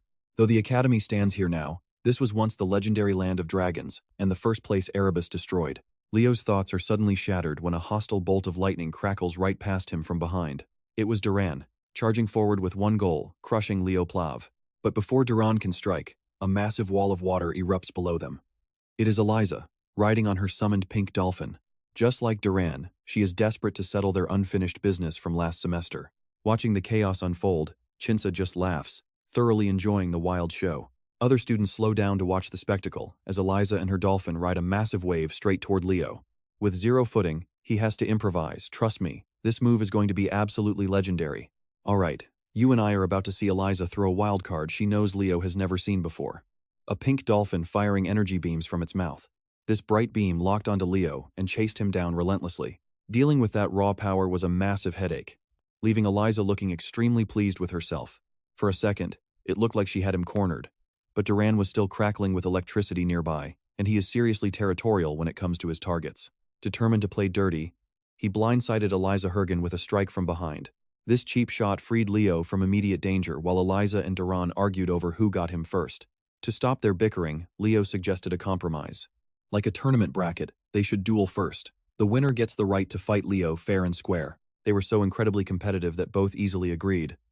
Eliza came out swinging, showing off her powerful Delphinus Dominion ability. Her Aquagorgos technique transformed the water into a highly lethal weapon. Duran was no slouch either. If we are using Pokemon terms, electric attacks easily crush water types. With both rivals totally distracted, Leo slipped away to continue crossing the lake. At this pace, the entire class would make it to campus safely. Ilana was gliding easily through the air, and Carl even tempted fate by jokingly begging a kraken to try and stop him. However, the old dragon overseeing this exam has lived way too long to let things be that easy. Now watch closely. A massive, thick fog suddenly rolls in, swallowing every single cadet whole. At first, they shrugged it off as normal mist, but soon realized this was highly unnatural. Shrouded by the heavy fog, they were separated from each other and trapped in absolute darkness. Ilana sensed a presence standing right in front of her, and immediately drew her sword. There stood Professor Harland. Though he looked strange and illusory, Leo was the only student who understood the truth. This fog was actually a form of ancient dragon speech magic. Long ago, a powerful force from Tardis created a devastating dragon clan curse, known simply as Nightmare.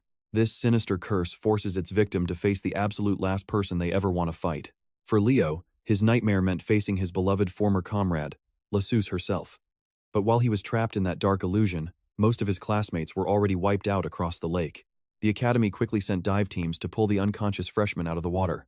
Vice Principal Riven's illusion magic was simply overwhelming. Other professors disliked his brutal exam methods, but they worked.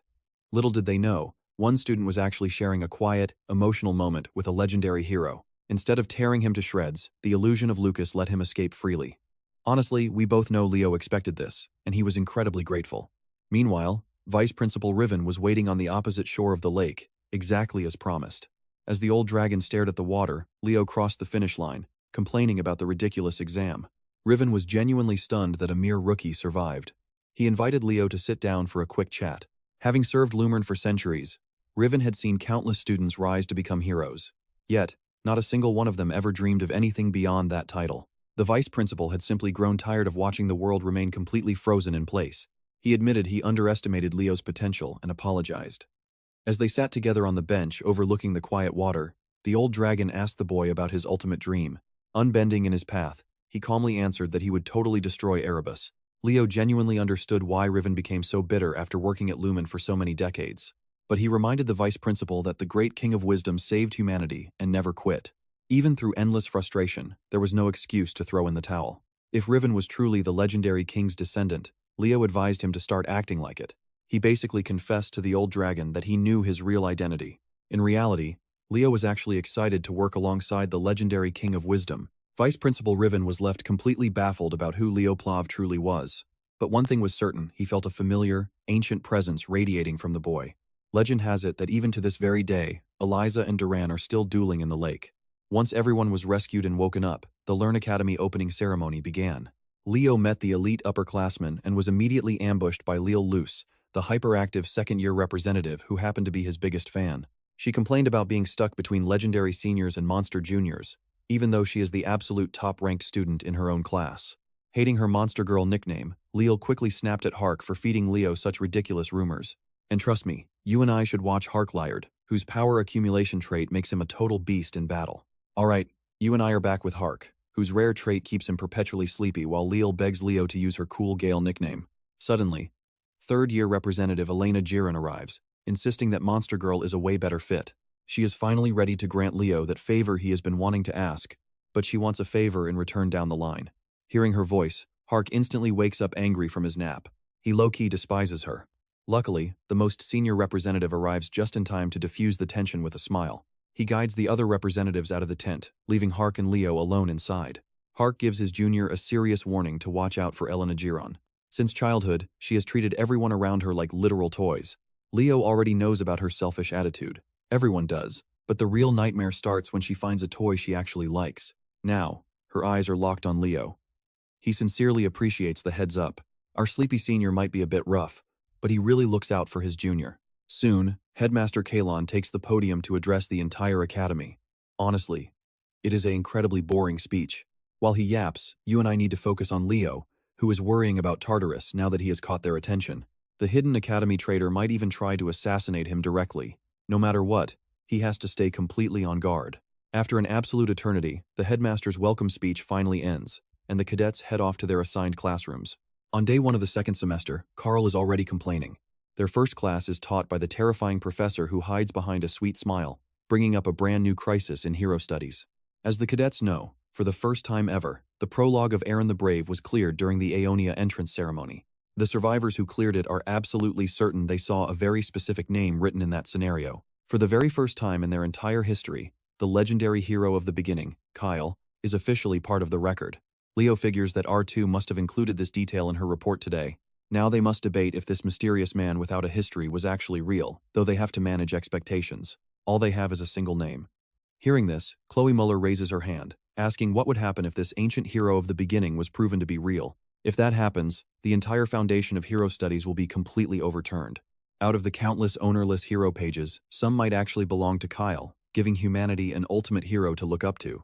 I know what you are thinking, and yeah, Leo feels incredibly awkward being discussed. 5 major races inhabit this world: humans, elves, beastmen, dwarves, and dragons, but only humans have never had a legendary hero to celebrate. For the past 5,000 years, humans have lived with a massive inferiority complex toward the other races. If his true existence is finally proven, humanity might finally be able to hold their heads high. According to the professor, there is a very high chance that Kyle was an all-class fighter. After all, They already see how insanely powerful an all-class fighter is thanks to a certain student, though this lecture drags on way too long. Once classes are finally over, Carl and Leo clean themselves up before heading back to their dorm rooms. Thinking about the lecture, Carl is pretty curious about why Kyle was officially named the surviving hero. It sounds like a title representing immense strength that carried him through countless deadly battles. While that is partly true, the dark reality is that he was the sole survivor when thousands of heroes were slaughtered. Before heading to sleep, Leo summons Elsie from her cozy pendant, and the great shadow spirit immediately starts marveling at the gorgeous night sky. It is time for her to meet his other summons, though he warns her not to mention his true identity just yet. Finally free, Kieran stretches his massive wings while Fiora offers her contractor a elegant, practiced bow. They quickly spot Elsie sitting near the window, turning back to their master with a million questions. Leo explains the absolute bare minimum, leaving them to sort themselves out. Kieran immediately tries to claim he is the boss, but Fiora demands that leadership title instead. She was Leo's very first contract, after all. Kieran believes he is the most majestic, high-ranking beast, so of course the captain title belongs to him. The Phoenix and the Fairy Prince bicker like toddlers, making Elsie laugh as she realizes how lively her new companions really are. Elsie thinks they are lively, while Leo just calls them childish. The next morning, classes begin in the magic department under the popular Professor Len. During their break, Leo spends a lot of time planning out his moves for the rest of this semester. And trust me, you and I are going to want to see how this semester unfolds. You and I are about to see why Professor Len immediately singled out Carl Thomas to kick off today's discussion. It's because this freshman class is exceptionally gifted. Plus, the upcoming Lucian match is already building massive hype. Historically, their Magic Academy seniors never won a single match, but Leo knows the friendly Lucian event is the ultimate showdown between Siren and Lumina. For 3 straight years, Lumina's magic department took loss after loss, but they are finally drawing the line. With Professor Len now running the department, he is determined to avoid a 4th straight year of public humiliation. To get them ready, he designed this entire semester's curriculum to prep the students for the upcoming tournament. Starting today, they will finally unlock the legendary secrets of hero magic. Every legendary mage in history possessed a unique, signature magic, but because these spells are so deeply personal, inheriting them is almost impossible. While some families pass down secret techniques through bloodlines, there is actually a shortcut that completely bypasses the brutal learning curve. Just like Chloe Muller pointed out, everything gets much easier when you use hero skills. By successfully clearing a hero's trial, you can receive a rare, unique magic inheritance as a reward. Scholars spent ages studying how to mass-produce these unique magic rewards, eventually creating what we now know as hero magic. These legendary powers, once exclusive to mythical heroes, have been fully deconstructed, so any ordinary mages can learn them. It sounds incredibly convenient, but a single mismatch in mana affinity will cause the spell to completely fail. Now, pay attention here, because before class officially begins, Professor Len wants to test everyone's raw dueling skills. These duels are crucial to see who can actually handle high-level hero magic down the line. When he asked for the first volunteer, Ileana confidently raised her hand and stepped up to the plate. Some classmates secretly view her as a traitor, simply because she also trains with the night department. But Ileana did not care one bit, brushing off the haters who were just jealous of her dual-class status. To give her a real challenge, Professor Len brought in the absolute best special instructor for the job. And yes, the legendary, blonde-haired Albie Giron is back to terrorize the new freshmen. Although the professor promised to hold back, he told the students to go completely wild. After all, Albie Giron is known as the strongest duelist in the academy. Just watching him fight was a massive privilege. Believing the key to victory was striking first, Ileana rapidly summoned her golden magic swords. Glowing blades completely surrounded Albie. Yet he did not even flinch.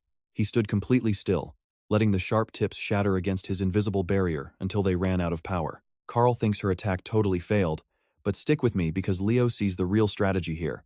The shattered blades of light did not fade away into mana. They are actually maintaining their physical form around Albie's feet. If Leo noticed this, the professor definitely did too. Ileana's true trump card is finally ready as she recycles the broken blades scattered across the battlefield. She unleashed a massive, coordinated strike right above Albie, showcasing the unique magic she carefully perfected over the summer break. Professor Len was thoroughly impressed, remembering her tendency to focus way too much on pure offense. She completely covered her defense by doubling down on raw, destructive power, transitioning her glowing blades into a massive, shining rain. Albie watched the glowing droplets of absolute destruction rain down, studying every single one with pure curiosity. Ileana braced herself as the massive downpour of shining rain devastated the arena. But the professor's next move sent a shiver down Leo's spine. Since he possesses a normal human body, It should be physically impossible for Albie to replicate the Fairy King's legendary mirror force to duplicate an opponent. But as the smoke cleared, two identical Ilyanas stood in the arena. The clone flashed a smug grin, and the real fight began. Ilyana absolutely despised being mocked by a fake. Like everyone else, she assumed Albie was simply casting a high-level illusion. To destroy the fake, she figured a massive blast of raw magical energy would do the trick. But the clone matched her spell for spell, unleashing an identical blast that was actually slightly stronger. Seeing her grow reckless with frustration, Professor Albie warned Ilyana to keep her focus. A single moment of hesitation is all it takes to lose everything. The clone then effortlessly cast the exact unique magic Ilyana had worked so tirelessly to master. An even more devastating and vibrant downpour of shining rain forced Ilyana to her knees. Despite her defeat, Albie warmly praised her incredible effort. Professor Len scanned the room for the next brave student to step up, but Albie had a much more interesting plan. Instead of testing the normal students, he pointed directly at Leo Plav and called him out. Leo had zero reasons to back down, stepping into the ring with confidence. Now, Albie wields the Fairy King's mirror magic, while Leo possesses legendary elven star magic. He instantly clones, "Leo, trust me, you and I cannot miss this. Alright, you and I are diving into a world where the Fairy King's magic is pure combat." Professor Alb's clones amp up a target's power to the limit. To test the accuracy of Alb's mirror force, Leo unleashes star magic right out of the gate. Anyone who lives for magic knows just how rare and devastating elven spells truly are. Leo's magic is next level, looking like he's summoning a whole constellation right in the palm of his hand. That blinding mix of colors? It's the result of casting multiple high-tier spells all at once. With the second semester starting, Leo's getting much bolder about showing off his insane power. But on the other side, Professor Alb's clone casts the exact same magic right back at him. As those glowing stars fly straight at our boy to completely cook him, Professor Wren gets chills from this massive spell. You see, Alb's broken mirror force magic creates a perfect copy of any target he picks. But there's a catch: the clone only uses the caster's magic, not the target's own skills. In response, Leo throws up a double-layered barrier.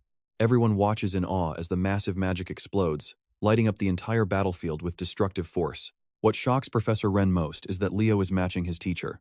With talent like this at his age, there is no doubt this kid is destined to be a hero. Now pay attention, because this kid is about to carve his name into Lumina Academy's history books. As stars blast around him, Professor Blonde Gojo silently measures the raw skill of his young opponent. He might not have the right words to describe him, but he knows this first year is no average NPC.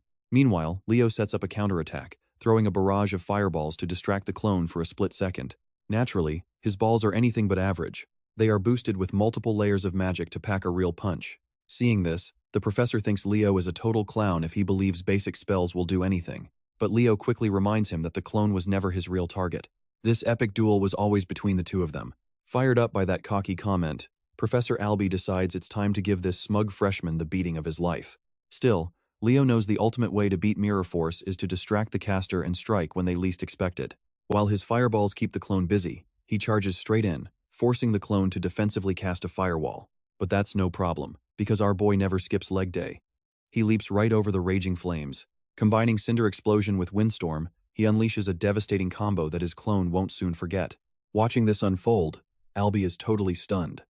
You and I can see this genius student is about to overwhelm his clone despite the gap in experience. Once that devastating combo spell lands, Leo finishes the duel by blitzing forward, grabbing the clone by the face, and reducing it to absolute ash. He then stands face to face with his shocked professor, casually mentioning that he knows elven magic, too. Professor Gojo is deeply impressed that he didn't try to cancel the firewall like a normal wizard would. Instead, he blocked his vision and used a timing window tighter than Dark Souls dodge frames to dispel the clone. Albie reluctantly admits it's no wonder the other teachers treat this kid like the ultimate prodigy of his class. Inwardly, he's convinced our boy is talented enough to completely surpass him before he even graduates. Later that day, inside the tower, Vice Principal Riven stares out the window with a deep look in his eyes.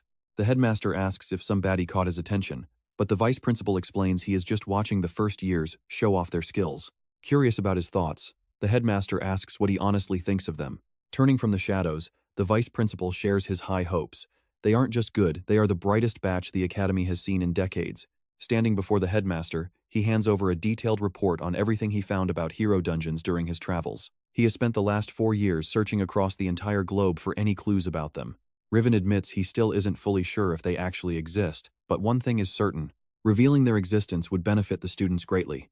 Holding 4 years of his blood, sweat, and tears, The headmaster thanks him from the bottom of his heart. Anyway, the vice principal hopes he wasn't summoned back just to watch a few first-year students. He understands the real reason for this meeting is the dark news that a traitor is hiding inside the academy. The headmaster grows frustrated, admitting that the organization Tartarus has been getting way too active lately. At his age, he can't keep them under control anymore. And trust me, you and I are about to see the legendary era of the Sword Saint come to an end. Let's dive into a world where a massive question looms: can this new generation actually handle these endless disasters? But Riven simply throws the question right back at him, asking if he truly trusts this new generation. With a golden smile, the headmaster says there is absolutely nothing he trusts more than his proud students. The next day, Professor Harland announces that their very next event involves training through an actual, real-world mission. As future heroes, they are expected to step up and make a real difference against threats looming across the globe. Since this is just a training exercise, the Academy covers every single expense. Plus, they will earn credits, making it a total win-win. But he warns them not to get cocky and choose a mission way above their pay grade. On the battlefield, there are no respawns. If they screw up, they die. That brutal truth leaves several students shaking in their boots. Right as class ends, everyone stampedes straight toward the bulletin board covered in requests. A massive crowd gathers instantly as students hunt for the perfect mission to claim. Chelsea notices Leo there too, but she is shocked that he plans to pick a trash mission in some tiny village in Alabama. She grumbles that hunting bandits sounds like boring grunt work that will only become an annoying hassle, but he says he has always wanted to visit. Now pay attention here, because everything freezes when a snobby voice speaks up behind them. Unsurprisingly, it is Queen Elena of Lumina Academy, looking completely disgusted by Leo's pathetic choice. Ignoring the loudmouth entirely, he does not even look her way as he tells her never to judge a book by its cover. In reality, the place he chose is a hidden spot not mentioned in any history books. No one knows that this village was the legendary city of Gardsron 5,000 years ago, and where he first met Rasha. Nearby, two first-year students sprint toward the first floor to snag their very first practice mission before all the good ones are gone. But in their rush, they crash straight into a massive senior. The freshmen instantly turn pale, realizing they just ran over an upperclassman. The giant upperclassman glares directly into their souls, barking at them to watch where they are going. A bright blue pin bearing a moon and cloud crest shines against his otherwise plain, dark outfit. As the mysterious guy walks off, the freshmen note how bizarre it is for a senior to hang around the first-year building. Talking it over, they realize he belongs to the Blue Moon faction led by the third-year representative, Elena herself. Just hearing her name sends a cold shiver through the juniors, as if someone just mentioned a notorious serial killer. I know what you're thinking: why would the Queen of Lummer visit such a pitiful place? Unless, of course, she has a secret motive. The scene cuts to the lobby where our main character is already talking with the Queen herself. Leo asks why Elena came looking for him. She bluntly reveals that her party is launching a dungeon raid and wants him to tag along. Without even blinking, Leo rejects the blonde beauty on the spot, leaving her completely speechless. A heavy pink aura flares around them as the Queen demands that he repeat himself. But her shock only grows when the absolute legend gives the exact same answer. Meanwhile, Carl and Chelsea secretly watch the drama, completely blown away by their classmates' insane guts. Elena activates her power, her eyes glowing hot pink as her pressure intensifies, demanding a real explanation. Leo calmly slides a paper toward the senior, stating he already claimed his mission. He points out that Her Highness would never care about a rundown village, making the mission useless to her. Without waiting for a response, he walks off with his friends, leaving the Queen of Lummer standing all alone. The nearby juniors lose their minds, screaming at our boy just to desperately win Elena's favor. But Elena just smiles, staring after Leo like a smitten schoolgirl. She marvels at how he easily resisted her mind control ability, only making her more obsessed. And not long after that, news of Elena getting rejected spreads across the academy like wildfire through the school paper. Back in the classroom, our boy reflects on the day. At his side, Carl grins mischievously, asking how it feels to embarrass the Queen of Lummer. But Leo just shrugs. He knows he needs Elena's help eventually to gain access to the Forbidden Library, but for now, his main goal is to root out the traitor. But his thoughts get cut short, and trust me, you and I need to see what comes next. Let's dive right in as the students shout in agreement, gearing up for their upcoming expedition. A few days later, over in the Garen province, Leo steps out of the teleporter. He looks around at his new surroundings, just a desolate wasteland with absolutely nothing in sight. An old man walks up, worried, asking what brought him to this middle-of-nowhere spot, but freezes when he recognizes Leo's prestigious academy uniform. Leo casually explains that he is here to deal with a local bandit problem. Relieved, the elder guides him to the nearby town, where Leo studies the ruins of what used to be the great city of Gardsron. But as he reaches the castle doors, two nervous guards block his path, demanding to know his business there. Our main character just pulls out the official request to wipe out the bandits. The guards nearly lose their minds, realizing he is from Lumina Academy, letting him walk right through with an innocent smile. Inside, they treat him to a fancy lounge and serve a 5-star luxury feast. The host offers him a place to rest, but Leo politely declines, getting straight to business to ask where the bandits are. So, the blonde manager pulls out an old map marking their exact hideout. But check this out, mid-talk, a servant bursts in screaming that more hero candidates have just arrived at the castle gates. This news catches everyone completely off guard, prompting the host to ask Leo if he has other teammates coming along. The servant quickly clarifies that these new students are actually from Reincarnated Academy. Right on cue, several proud elves enter the room dressed in sharp black and white uniforms, led by a tall, fierce-looking elf with flowing dark hair named Hayden. Leo is completely stunned by this sudden intrusion, but the tension melts when a red-haired elf named Runia recognizes him instantly. Blushing red, she immediately starts chatting with Leo like they are best friends. Hearing Runia call his name, the other elves freeze, realizing he is the genius who deciphered the Founder's ancient magic. Leo tells Runia he is only here for a simple bandit subjugation quest, which immediately gives her a brilliant plan to ditch her annoying seniors. Wasting no time, she hypes up the danger of his mission, offering to personally tag along to help him, even though her classmates hate the idea. But she argues that innocent lives are currently on the line, dragging Leo out the door with her whether he likes it or not. Once they leave, Hadin calmly sits down across from the host, sending his lackeys away to speak in private. The elf explains that his team is only here to inspect the local wildlife and surrounding habitats. Now, you and I can see the manager is confused, especially when Hayden coldly demands unrestricted access to the lands. His icy deadpan expression sends a cold shiver straight down the manager's spine. The terrified host quickly prepares the required documents, officially kicking off their expedition. Meanwhile, out in the castle gardens, the remaining Seirun students are just slacking off. They gossip about how ridiculous it is to send a lone first-year student on a mission out here. They worry that Lumern might know about the secret hero dungeon hidden in this territory, just like Seirun does. One of them snorts that even if that is true, sending such a low-ranked hero candidate all alone is unbelievably stupid. In response, a pink-haired sophomore laughs and mocks that everyone at Lumern is a total joke. But out of nowhere, Elena materializes right behind her, literally scaring the soul out of her. Elena feels bad for Lily, who has been too busy supporting her classmates to show off her true skills. The Seirun group instantly freezes, terrified of what business the Queen of Lumern has with them. Furious that these outsiders are trash-talking her school on her turf, Elena unleashes her overwhelming aura. Her eyes glow bright pink as she commands these disrespectful juniors to drop to their knees and bow to pay for their careless insults. One of them resists, asking why the hell she should kneel to another student. The Seirun senior fires back that even a blind person can see their second years are absolutely destroying Lumern's squad, and that their little representative, Lily, should actually do something instead of looking like a helpless doll. She openly challenges Elena to step up and prove her wrong if she actually has the skills. This blatant provocation instantly sets Elena off. She steps forward, offering the idiot one final chance to take it back if they value their life. When they refuse her mercy, she coldly reminds them they were the ones who started this war. Suddenly, boom! An explosion rocks the grounds, and you'll want to see what happens next. Alright, let's rush outside with them to find the source of this massive explosion. Finding the Saren students knocked out cold in a cloud of smoke, they wonder who caused all this insane damage. Suddenly, they spot the golden hair of the Queen of Lummer. But Her Highness is doing something completely unhinged in public. Stomping her foot on the poor girl's head, she degrades the clown and reminds her she is absolutely nothing. She has zero right to disrespect her academy. Just then, another Saren student arrives, who clearly knows this cold-blooded queen. Elena casually keeps her boot planted on the girl's head while greeting Hayden. With a devilish grin, she mocks his garbage job of teaching respect, forcing her to beat the lesson into them herself. The elf is seriously ticked off by her attitude. Meanwhile, at the bandit hunt, Runa is going absolutely feral on those poor suckers. They flee from the rampaging witch as she blasts them with fire and endless curses. Watching from afar, we both know he won't need to help this crazy girl in battle. Instead, he focuses on the ancient ruins nearby. Even though centuries weathered it down, it makes no sense that almost nothing remains of the legendary Guardsron fortress. Placing his hand on the cracked wall, he feels something incredibly off. Right at that moment, he senses dark mana leaking from the stone, proving Tartarus is definitely behind this. That is when he finally realizes the grand fortress of Guardsron did not actually disappear. What he sees is just the tip of the iceberg.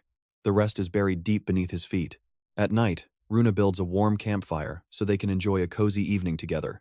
With him still missing, she remembers he mentioned being here on a practical academy mission. She wonders if he will head straight back afterward, or if she should invite him into the hero dungeon with her.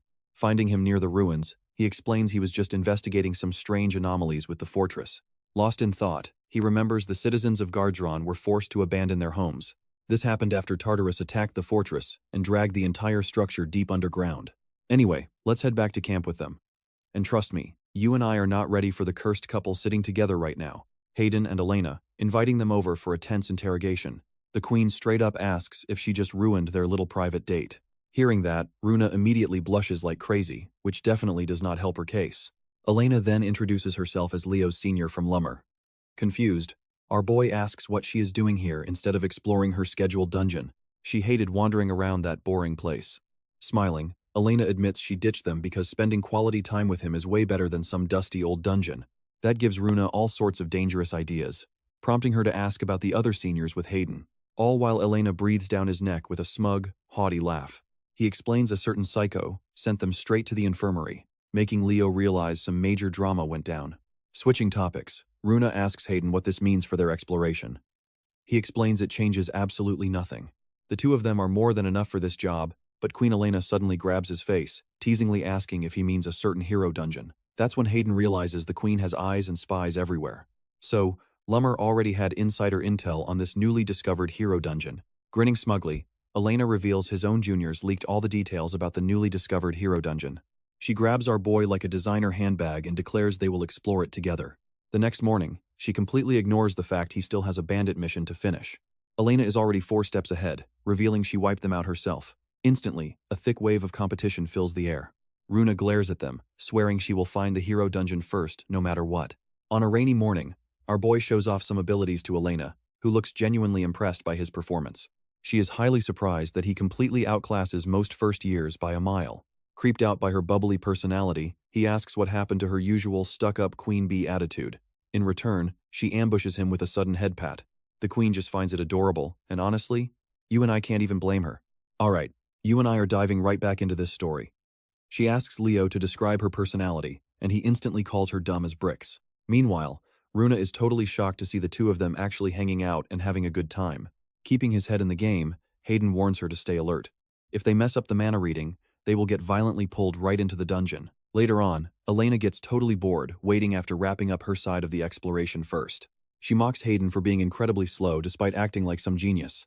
But the elf snaps back that he actually does a thorough job, unlike her. With bickering finished, both teams finally head out together. Elena whispers to Leo that Hayden is just a major nerd who gets triggered whenever she mocks him, when suddenly, Hayden senses a massive mana surge nearby. The group is stunned when Hayden claims he found the dungeon entrance while standing right in the center of a weird magic circle. Without waiting, he activates what he remembers is an ancient teleportation gate from Gardron. This is huge news. If this gate is still working, it means the legendary city of Gardron never actually collapsed underground. Staring in pure shock, Hayden demands to know how a mere freshman managed to decode such complex, ancient magic. Leo casually lies that he analyzed the magic pattern earlier and guessed it was a teleport gate, and luckily, he was spot on. Since the portal fired up successfully, he assumes the other side must still be fully active too. Runa hesitates to take a step forward, but Elena argues they will never find out where it goes without jumping in. Elena drags her favorite junior along, but Leo has major doubts. There is no way a legendary city like Gardron could survive fully intact this deep underground for thousands of years. And then, Elena suddenly reaches out and touches the gate.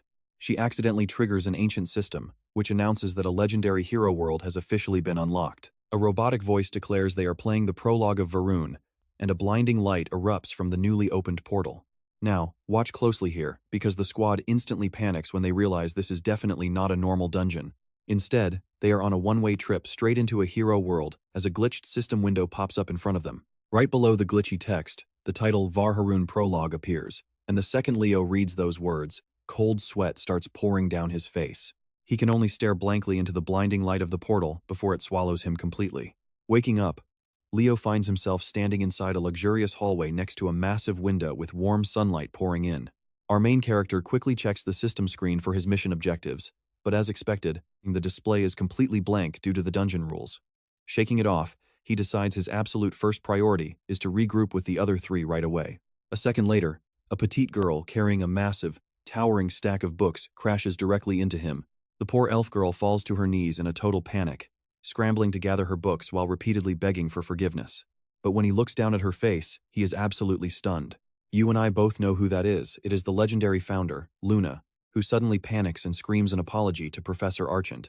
Hearing her call him that completely catches our boy off guard. The terrified girl swears she only ditched class to research magic, which is when Leo finally realizes he has entered a possession-type hero world. Basically, he has possessed a teacher, and everyone here sees him as the prestigious Professor Archant.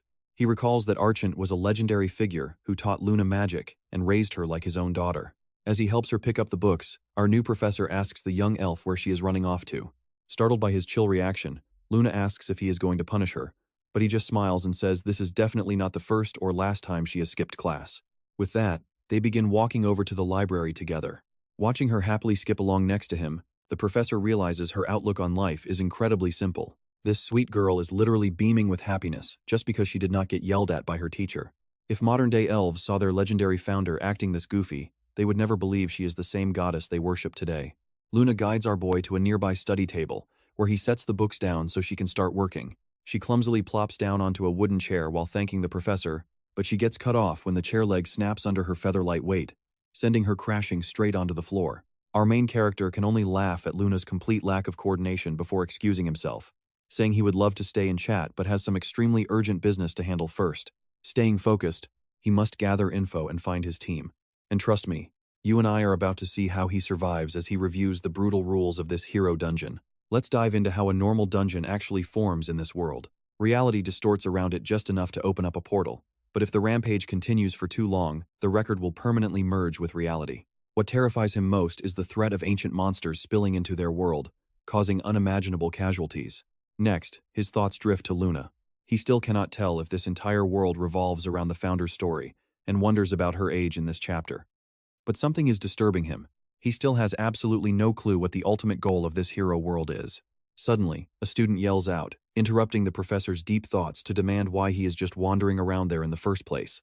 Confused, Leo turns to the panicked young elf, completely forgetting that he is supposed to be Archant. The student panics, blurting out that he is late for class and the other students are rioting because they feel ignored. Knowing he cannot break character if he wants to clear this hero world, Leo decides to play along and asks the nervous elf to lead the way. As the two rush toward a massive open arena, he remembers that Varharun was the legendary elf city that stood before the Great Calamity. Back then, it served as an elite academy, forging the strongest young elves into absolute monsters.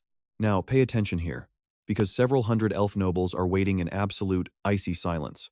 The moment he steps inside and apologizes for being slightly late, the classroom erupts in fury, shouting that his behavior is completely unacceptable. One of them reminds him that they are all royal heirs to the elf throne, as a bold student steps forward to scream at the professor.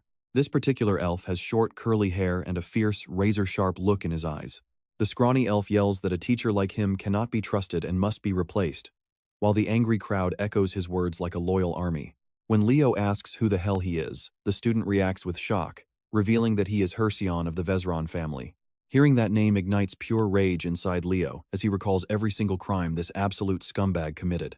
This elf was a total disgrace who betrayed his own people and allowed Tardis to invade their beautiful ancient city. Suppressing his fury, Leo calmly asks Hersion why a simple delay justifies firing him. Sensing a darker motive behind this sudden riot, Leo presses further, forcing the boy to admit they think the professor is useless for babying Luna.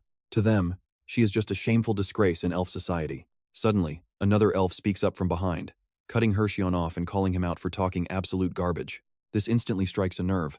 Hersion's eyes glow a menacing crimson as he demands to know if Zera just dared raise his voice. In a flash, the two elves clash, aggressively grabbing each other by the collars. You might be thinking this is getting out of hand, but our main character is just quietly enjoying the drama. He figures out that Hersion is an arrogant third-year senior, while Zera is just a lower-class junior student. The arrogant senior growls that he wants to beat him down right now, but academy rules require the teacher's permission to duel. Without skipping a beat, our professor casually announces that he grants full permission for the duel. This sudden decision leaves both elves completely stunned, but the professor simply reasons that if they both want to scrap, he won't stop them. Hersion sneers that this irresponsible attitude is very unlike the professor, but wears a smug grin as he prepares to fight. Out on the field, the crowd cheers Hersion on to smash Zera's teeth in and get him expelled. Glaring like a literal demon, the arrogant senior vows to show everyone what a real master mage looks like. Casually adjusting his glasses, Leo officially signals for the duel to begin. Hersion goes completely all out right from the start, relentlessly bombarding his opponent with magic attacks. Unimpressed by the basic display, Hardin looks incredibly bored instead. After all, Leo knows he is a top student at Lumina Academy. At his caliber, there is absolutely no magic he hasn't mastered, especially compared to some bargain bin amateur like Hersion. Before the Age of Calamity, high elves like him were almost entirely wiped out. Flaunting a cocky smirk, Hersion is already daydreaming about how to deliver a dramatic, flashy finishing blow in front of the crowd. However, that smug grin is instantly wiped away when his opponent suddenly flares a massive, crushing aura. Watching his attacks get easily shattered by a mere junior, Hersion freezes in shock. Even Zera's classmates can only stare in absolute disbelief, wondering how on earth he mastered such advanced magic. Watching this, you and I can realize Hardin just unleashed a technique Zera's body could never handle. Alright, you and I are about to see how these old-school, lazy elves never trained with both sword and wand together. Honestly, they never even thought physical training was worth combining with magic back then. Still, Hersion screams that some basic aura training will never stand a chance against his advanced magic. He fires off 2 slimy magic missiles, and Hayden can feel the king's massive raw power. But honestly, it is still totally pathetic compared to the monsters he has faced before. Drawing his sword, he charges straight ahead to make the arrogant king regret ever crossing him in the first place. His raw aura shatters Hersion's barrier in a massive explosion. Once the smoke clears, the beaten king is slumped on the dirt with a sharp blade at his throat. Absolutely furious, Hayden mocks him for having zero actual skill while still daring to insult their founder, Lady Luna. The crowd loses their minds because they refuse to accept a supposed disgrace like Luna as their founder. Hayden is completely fed up with this loser talking trash after already getting wrecked. Then, he does the unthinkable and boots the Elf King right in the face, warning him that he brought this public shame on himself. The student jumps on top of him and starts beating the living daylight out of him. But before things go too far, Leo steps in. He snaps his senior back to reality, reminding him that he has done enough, though Hayden still wants more punishment for this blasphemer. Hayden literally begs to pound his face just a little more. And honestly, we all know there is nothing he would enjoy more. However, Leo warns him that killing the king would seriously ruin their chances of clearing the hero dungeon later. Hearing that, the elf instantly realizes this professor is actually Leo. Our boy offers to explain everything, but they need to talk somewhere private. Acting as Professor Archant, he declares the duel officially over and orders the stunned students to drag the beaten king to the infirmary. Meanwhile, he walks off with Hayden. The only real issue is he has absolutely no idea where his own room is. So, the clever guy casually orders a nearby staff member to show him the way, and the staff member leads him straight to Archant's study, while a nearby student overhears them and vows to personally punish them later. But this gorgeous, silver-haired girl is no ordinary student, and she realizes these guys probably do not belong in this world either. Once inside the study, Hayden throws an absolute tantrum over how that arrogant bastard dared to insult their legendary founder so openly. But our main character explains that this reaction is completely normal for the specific time period they have landed in. Confused, Hayden asks him what exactly he means by that. So Leo drops a massive truth bomb, explaining that this world is actually thousands of years before the Age of Calamity. His senior finds that incredibly hard to believe, especially since almost all historical records from that ancient era were completely wiped out. Unless this is the memory world of a legendary historical figure. Suddenly, the elf's eyes go wide as he remembers the only legendary hero active during this exact era. He realizes they are standing in the world of the creator of star magic, Lady Luna herself. Still completely stunned, his senior demands some proof. And honestly, I know what you are thinking. How do you even prove that? So our boy casually drops the bomb that he literally met her just a few minutes ago. That news hits his senior like a bolt of lightning, making him incredibly desperate to know what this legendary elf beauty actually looked like. In his head, he imagines her as a delicate blooming flower, an innocent beauty so breathtaking that even the stars would bow down. His hyped-up senior grabs him and shakes him like crazy, desperate to hear about his idol since this is a once-in-a-lifetime chance. But absolute disappointment hits him like a truck when he learns what she is actually like. Leo comforts the shattered fanboy, saying she is at least pretty cute, but the fact remains that they are inside the Founder's world. The villainous group Tartarus should not even exist yet, since that organization was only founded after the Age of Calamity. Focusing back on business, his senior figures their mission must be absolutely massive, considering they are dealing with one of the greatest heroes in history. Though they are still guessing, the senior suggests they avoid using any modern magic, since it has not even been invented yet. The moment Leo hears that, everything suddenly clicks in his head. Back when Lady Luna was still just a student, she was just starting the very star magic research that made her a legend. He realizes his mission must be helping her with that research, while playing the role of Professor Archant. Right then, a sudden knock on the study door snaps him back to reality. The Academy staff member from earlier announces that the headmaster wants to see him immediately. Our boy wonders why the headmaster is mad, but let's be real, we both know it is because of that massive fight from earlier. In fact, Even the highest authorities of Varharun are stepping in. Alright, you and I are jumping right into a mess, as guards arrive with strict orders to arrest our main character immediately. Hayden plays along to avoid making a scene, while our professor quickly realizes he will need to handle this situation incredibly smart. With that settled, he follows the guard toward the headmaster's tower. Inside, he walks alone through the eerily silent hallways. Not a single soul is around. Suddenly, he spots something he never imagined actually existed, standing right before him. The legendary staff of Polium rests quietly on a pedestal, right within his reach. This weapon was one of the greatest elven treasures before the Great Calamity. It is actually a sentient relic that chooses its own master. It only ever accepted Founder Luna as worthy, shattering into pieces the exact moment she died. Unable to resist the temptation any longer, Leo slowly reaches out to touch the mythical artifact. Suddenly, a voice from above calls him interesting. His eyes widen in absolute shock as he looks up and spots a mysterious figure watching him. Honestly, it makes sense. A literal demigod serves as the school headmaster during this era, before the Great Calamity. These demigods are supreme beings completely untouched by the standard laws of nature. Back then, before the Great Calamity, these powerful entities freely roamed the mortal realm. Meeting Fiwa, our professor bows politely, but the headmaster waives the formalities. Pay attention here, because he reveals that deities residing in the mortal world cannot actually use their powers. Because of this, the only gift they can offer to mortals is knowledge. He then asks Leo if he is receiving divine blessings, but our clever protagonist counters with his own question to test how much the deity knows. The god is genuinely surprised to see a mere mortal speaking to him on completely equal terms. Deeply impressed, the headmaster realizes Leo is no ordinary man, but the active user of the hero record system. He formally introduces himself as Fiwa, headmaster of Varharun, and Leo politely shares his name in return. Curious, the deity straight up asks how a supposedly low-status person like him managed to master the record system. Leo asks if he means the power to alter the past. The deity is utterly stunned, realizing our boy does not even fully comprehend the insane limits of his own abilities. He mutters that whatever god handed him this power was incredibly irresponsible. So, the headmaster directly asks him what he actually knows about his system. Our professor explains that the system records great human achievements that have been officially recognized by the gods. It then recreates those past trials, rewarding him if he beats them. But Fiwa insists that doing something like that should be impossible. If it is happening, it means this system is far too powerful to be created by any single god. Curious, he asks Leo how he acquired such divine power.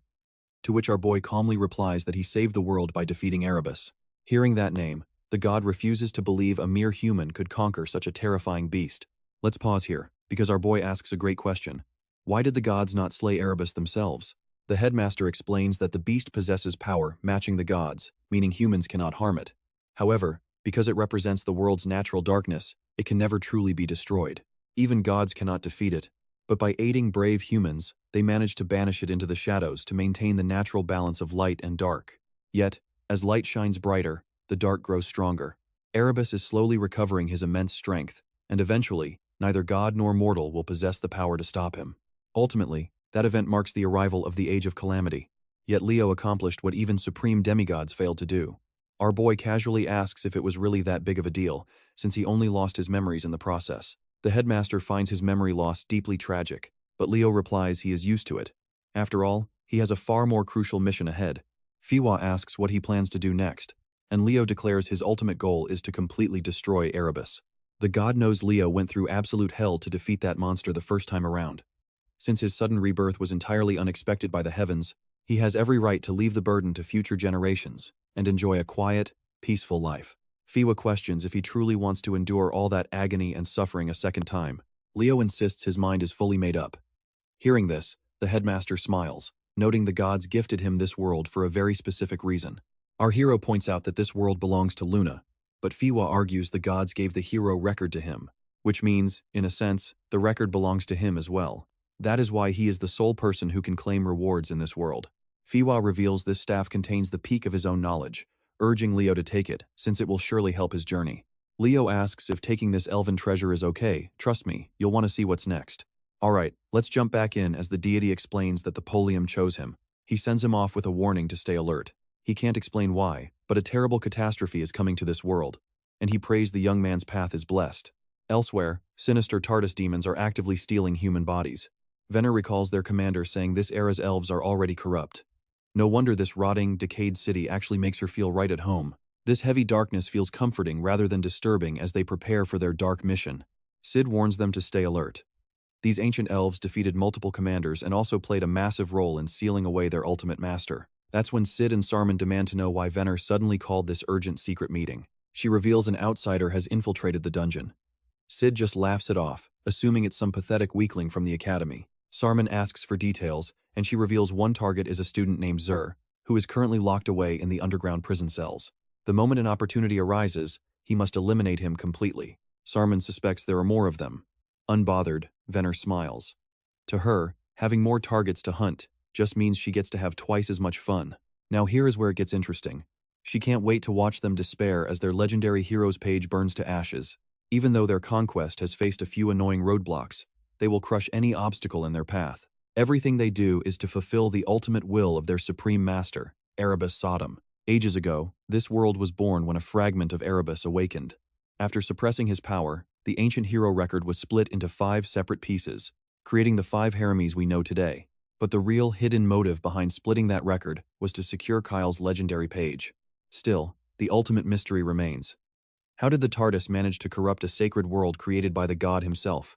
Our main character resolves to sneak into the Forbidden Archives. But before doing that, he must bust Hayden out of prison and find Luna and Elena. Suddenly, Luna pops up and mentions it is King Urgen's birthday, meaning a massive celebration is happening at the World Tree Plaza. She admits she didn't get an invitation and asks her favorite professor if they can go together. But the truth is, our guy was completely left off the guest list as well. He recalls that Luna isn't from a noble bloodline, earning her academy spot purely through sheer talent and incredible magic skills. She used to boast that her genius abilities even earned her the personal backing of the king. So he questions her. If she has the king's royal support, why on earth was she left uninvited? You and I both know something is seriously off here. And sure enough, Luna reveals the Elf King cut her off a month ago. Hearing this, his mind goes into overdrive as he realizes history itself has already been completely rewritten. But how? They literally just arrived a few hours ago. There is no logical way timelines could shift this rapidly. Then, he suddenly remembers Fabua warning him that an absolute darkness had already consumed this world. A chilling realization hits him. The TARDIS must have infiltrated the hero world too. Meanwhile, rotting in his cell, Hayden regrets his reckless decision to jump into that stupid brawl. They need to watch their step. Still, he finds it completely twisted that the elves would build prisons for their own people. He wonders if the ancient past was truly this dark, knowing he has a massive, detailed report to deliver once he returns to Saren. Suddenly, 2 young girls walk past his bars, prompting him to ask who they are. The orange-haired girl leaves him completely stunned when she quietly confesses they are slaves. Furious, he argues that slavery should be impossible in a grand elven city, but she treats it like a normal, everyday fact. Apparently, all half-elves are born directly into servitude. Hayden is disgusted by how low they have sunk, brutalizing and enslaving their own kin.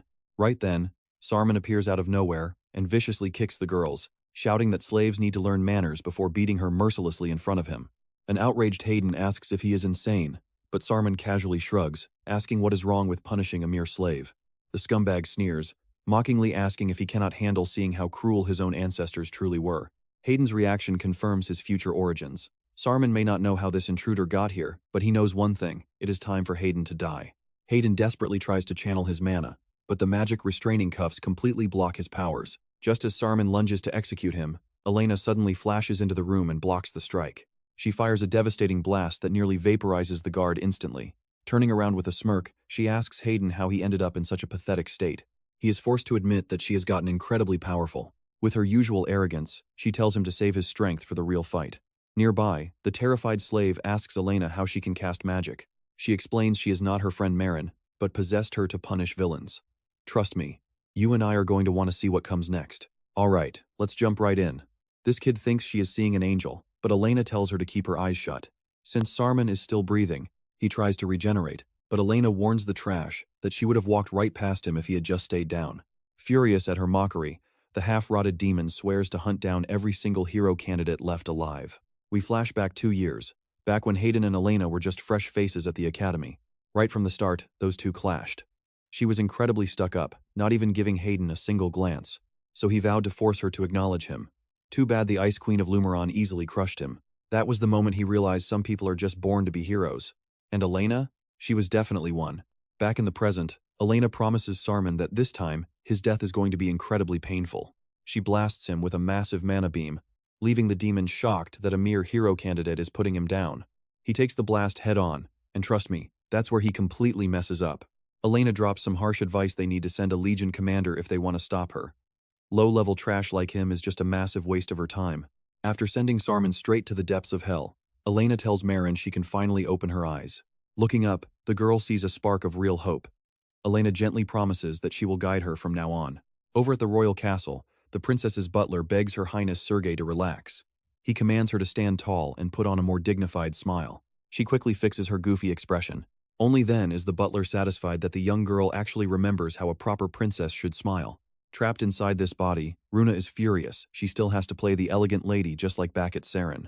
Right on cue, the butler barks orders, snapping the overly excited maids into action. They go completely overboard, treating the princess like a lifeless doll in some twisted game of dress-up. By now, Runa is totally sick of sitting on her royal butt for hours just to prep for some party. Honestly, it was a massive shock waking up in a noble's body with an entire army of maids serving her.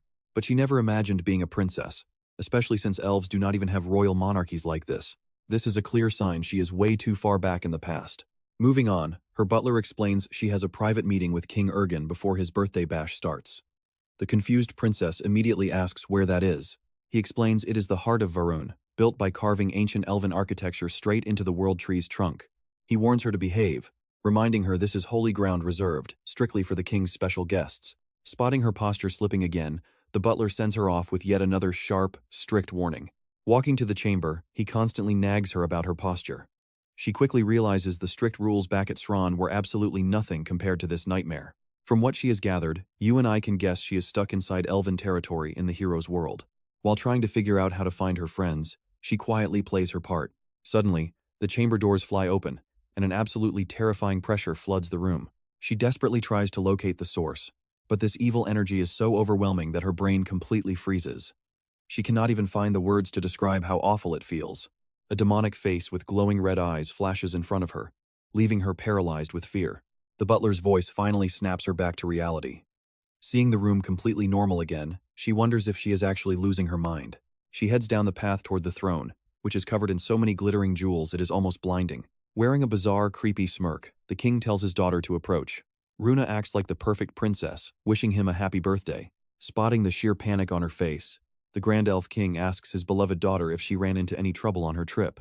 Playing along, she says the maids took wonderful care of her, and then she looks up. That is a massive mistake, because her entire reality suddenly twists into a horrific nightmare. She can no longer hear a single word the king says. She breaks out in a cold sweat, her skin crawling as she watches a colossal creature towering right over the throne. Suddenly, she realizes she has actually seen this terrifying monster somewhere before. That massive monster hovering above the throne matches the description of Erebus from the legends perfectly. Cutting back to Luna, the poor elf girl asks her professor if she is truly unworthy of Varharun like everyone claims. Even though she hates to admit it, this brutal struggle is finally breaking her. She is starting to have serious second thoughts, doubting if the magic she chose was ever the right path for her. That is where we leave things, with our professor realizing her entire world has been messed with. Alright, you and I are about to watch our hero seek payback against the TARDIS scum who ruined the founders' lives. With total confidence, Professor Archant promises his student Luna that she is destined to become the most famous elf in history. He truly believes in her, and as her mentor, he is willing to bet everything on her success. To seal the deal, he recites her legendary quote, telling her she is a hero destined to shine like a star in the dark night. These words leave Luna completely speechless. Filled with sudden confidence, the cute girl proudly boasts that she already knows she is a star. Just like that, he invites her to accompany him to the king's massive birthday banquet as his +1. This gets Luna close to the king while letting him crush TARDIS. Talk about killing two birds with one stone. At the party, crowds of annoying, snobby guests irritate Princess Runa. She tries her best to play nice, but the pressure is building up fast. Even in this crowded room, she still shudders whenever she remembers the terrifying beast from the audience chamber. But what truly terrifies her the most is knowing that she is the only one who can feel its presence. Lost in her dark thoughts, she suddenly snaps back to reality when a nervous voice greets her from behind. Watch closely here. The second Runa hears Luna speak, she senses someone special, and her deep despair is instantly replaced with hope. She beats herself up for not realizing sooner that this is indeed the legendary founder's era. Once Lady Luna introduces herself, the two hit it off immediately, maybe even a little too well. Watching from the shadows, a TARDIS demon gets annoyed, wondering why the total eyesore Luna is here. Having possessed the vice principal's body, he knows for a fact that her name was never on the guest list. Suddenly, Archant appears behind him, whispering that he can smell a sewer rat from a mile away. No matter the timeline, he always recognizes the sweaty, slimy stench of TARDIS trash. The vice principal tries playing dumb, but Leo promises to make them beg for death as punishment for ruining a hero's world. The demon laughs arrogantly, bragging that his influence is unmatched in this dirty elven city. There is absolutely nothing a weak professor can do to stop him. Strutting away, he taunts Leo to sit back and enjoy watching his beloved hero's world crumble to pieces. Archant desperately wishes he could slice off the bastard's head right then and there.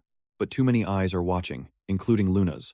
The bubbly elf happily notes that the princess acts like a completely different person now. Runa used to treat her like dirt, but today she was chatting with her like they were best friends. Realizing he has just found a vital ally, Leo wastes no time and introduces himself to Princess Runa the moment she is alone. As he offers a polite bow, he smoothly sneaks in a quiet question, asking if she knows about Lumarin.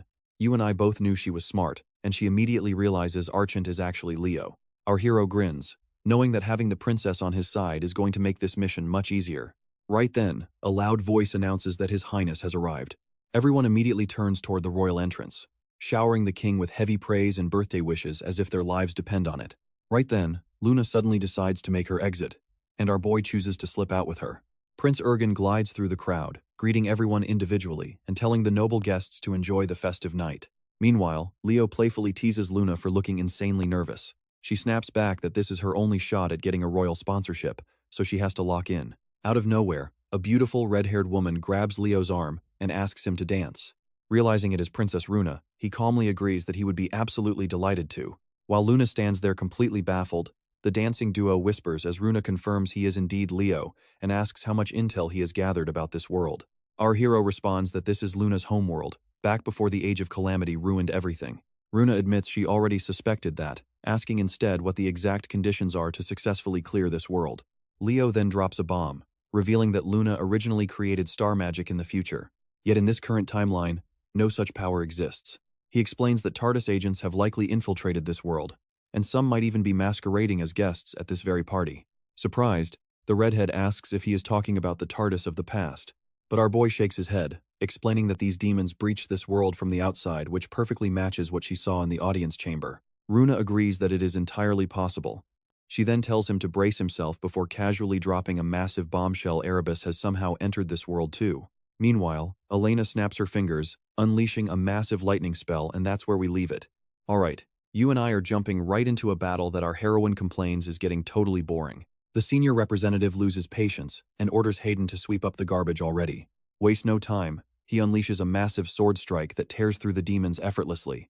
Elena gets even more annoyed, complaining about why they cannot just go all out. Hayden warns her of civilians nearby, but she instantly snaps back that the place is a total dump anyway. Suddenly, a mocking voice rings out, calling Elena a giant pile of garbage and a fake pretending to be a hero. The blonde girl smiles immediately, firing back that a nasty cockroach must have crawled out of the sewers. The demon girl mocks Elena, telling her to keep talking while she still can because everyone here is about to die. Elena instantly snaps back, declaring that no matter how gross bugs are, they can never defeat humans.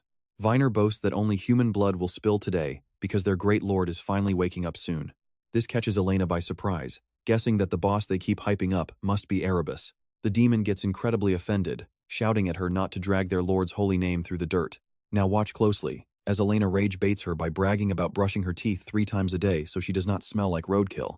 The blonde then mocks her, asking if that awful stench is coming from the demon herself or the nearby dead bodies, wondering if maybe they are one and the same, which finally pushes Viner over the edge as she screams to rip them all to pieces. Massive, terrifying tentacles suddenly materialize in the sky and lung toward Elena at extreme speed. Hayden quickly throws up a defensive barrier and asks the slave girl if she is doing all right, but her eyes suddenly stretch wide in absolute horror. She shrieks Elena's name while staring in shock at a massive pile of crushed rocks and bones. Viner starts laughing at the blonde, mocking her for being all talk and zero real strength. The monster introduces herself as the bone-eating Viner, boasting that she has been destroying hero candidates for over a century to build her massive body count. The terrified slave girl looks like she might actually pass out from sheer panic, but Hayden calmly tells her that everything is fine, while Viner keeps teasing the kid for worrying about others instead of herself. The elf immediately fires back, telling the demon that she is the one who should be terrified. Internally, he knows that if Elena actually died this easily, then she was never even worth trying to surpass. But stick with me, watch what happens when that rubble starts glowing bright pink before a massive explosion. Viner notices the vibrant pink aura and desperately tries to remember where she saw it before. But just as she realizes this is the legendary Elena Girone, her head suddenly gets disconnected from her body like someone pulled the power plug. The blonde casually celebrates with a winner-winner chicken dinner, while the slave girl watches the severed head roll on the ground. But the demon suddenly bursts out laughing like a complete psycho, claiming she can hear a voice inside her head. A second later, Viner regenerates, as if nothing ever happened. The two senior students exchange tense looks, realizing she is definitely talking about Erebus. Staring at the colossal snake monster, Hayden realizes there is much more going on here than just clearing their exam. The scene shifts back to our main character, who asks Runia if she is totally sure Erebus is coming back. The redhead confirms that even though she has never actually seen the monster herself, she instantly recognized his heavy presence, but then her eyes widen in shock as she tells Leo to look down. Our boy looks at his hands and realizes he has finally returned to his original body. Runia then notices her own hair is slowly shifting back to red, leaving them both completely lost on what is going on. Suddenly, dark demonic energy covers the sky, and Leo knows these are the flames of Erebus. The party guests immediately descend into pure panic, demanding to know where these enemies came from and what they did to their princess. Our main character clicks his tongue, realizing the situation is spiraling way out of control. Runia frantically asks what they should do. While a hostile elf from before accuses them of crashing the sacred party, Leo finally connects the dots, realizing this entire world is collapsing along with Luna's fading memories. While he scrambles to handle this massive disaster, Luna suddenly steps forward, demanding to know his real identity and what he did to Professor Archant. And that is where we leave it.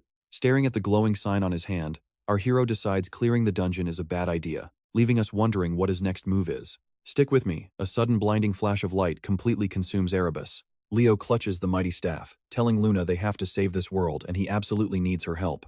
Totally confused, she takes the staff, only to realize this is the legendary folium. Why on earth is it reacting to her? Deep down, she feels this human standing before her is just so incredibly strange. He should be her sworn enemy, yet it feels like she has known him for 1,000 lifetimes. Before she can even process these wild emotions, our hero asks for her help one more time. After a tense silence, she grips the staff and agrees. Instantly, the crowd begins arguing over why a total reject is holding their holy relic. Meanwhile, the demon is sweating bullets. He never expected this elf girl to side with our main character, but he quickly chills out. After all, Erebus is still destined to completely destroy this entire world anyway. Roya, meanwhile, wisely keeps her mouth shut so she does not ruin the intense moment between them. But the moment she realizes they actually want to fight Erebus, her brain completely short-circuits. Have they lost their minds? Leo tells her to relax, explaining that this world's Erebus is just a cheap, knockoff version. Luna looks totally shocked, right? But our boy explains that the real Erebus had maximum aura, making people pass out just by standing nearby. This version is not even fully revived. He is just a tiny, weak fragment. If that is true, then they actually have a real shot at winning this ultimate showdown. Suddenly, Roya realizes they have not even properly introduced themselves yet. Before Leo can even speak, she cuts him off, fangirling hard about how honored she is to meet the legendary progenitor in person. Luna gets completely confused, wondering if she is actually that important. Roya instantly yells that she absolutely is. That praise goes straight to Luna's head, making her act super smug while the redhead fangirls like she just met her favorite superstar. This hilarious scene immediately reminds Leo of another crazy fangirl from his past. The progenitor asks what she is supposed to do, pointing out the dark corruption infecting the world tree. Leo nods, confirming there is a deadly monster hiding inside that they absolutely must take down. Luna confidently smiles, declaring that slaying a monster will make the perfect first achievement. Watch closely as our hero tells everyone to prepare, then opens the massive door. Stepping inside, both girls freeze as a massive wave of beasts rushes them. Leo summons his sword, calmly noting that Erebus has turned this entire place into a monster den. Luna gets fired up too, determined to show off all the hard work she put into polishing her skills. Luna refuses to be outdone, charging up her magic while promising to do whatever it takes to help.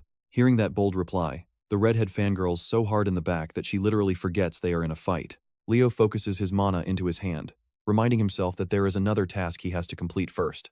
He shoots the bright energy skyward like a beacon, confident that Elena and Hayden will easily spot the signal. With that done, he tells the two girls that it is finally time to move out.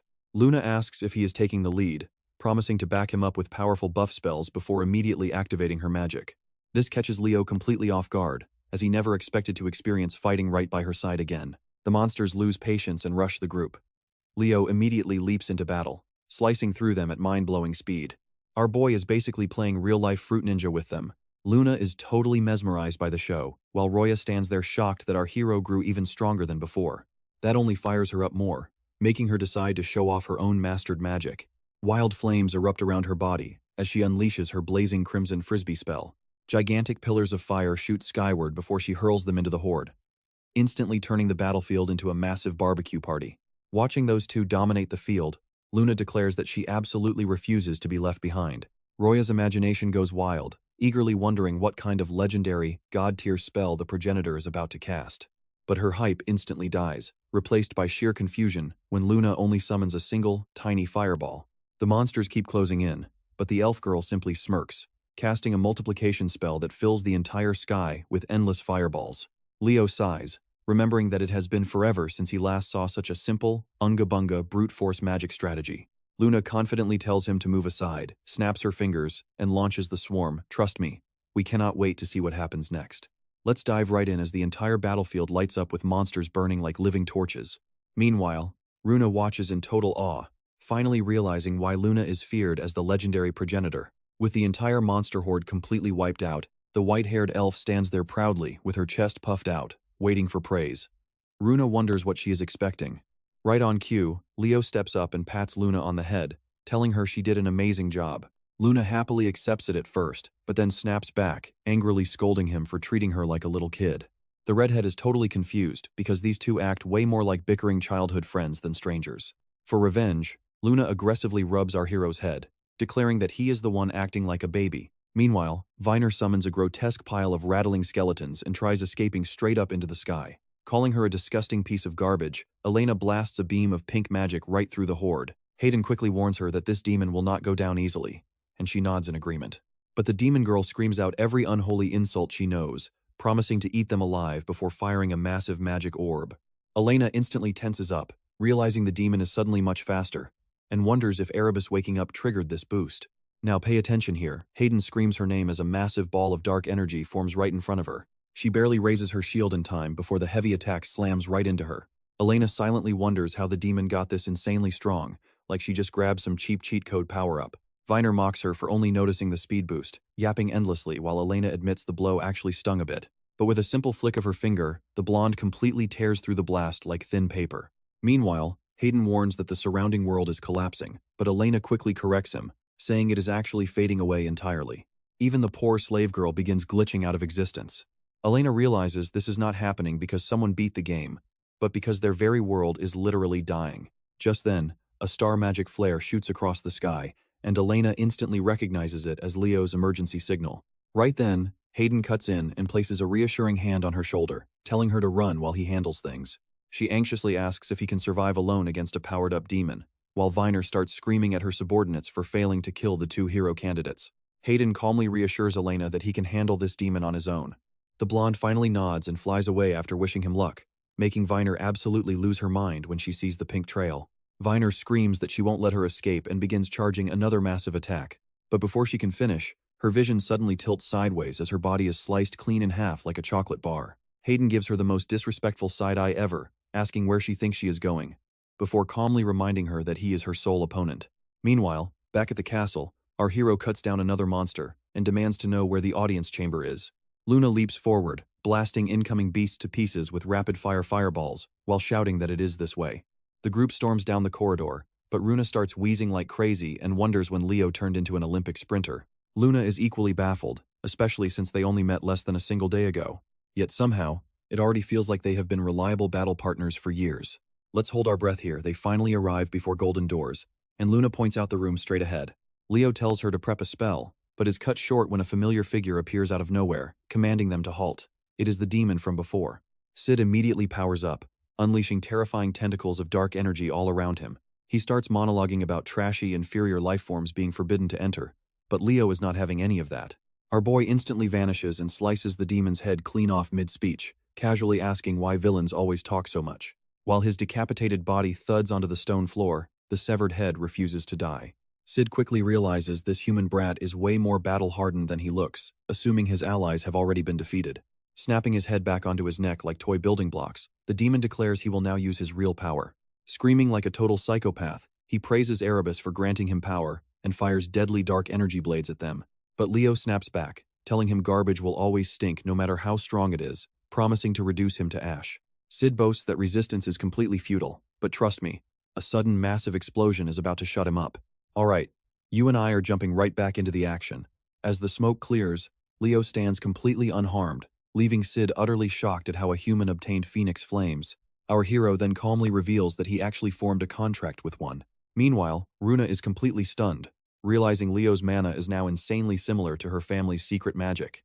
Before the demon can even recover, our boy closes the distance instantly, swinging his sword and ending Sid right on the spot. After taking out the trash, the group finally reaches the throne room.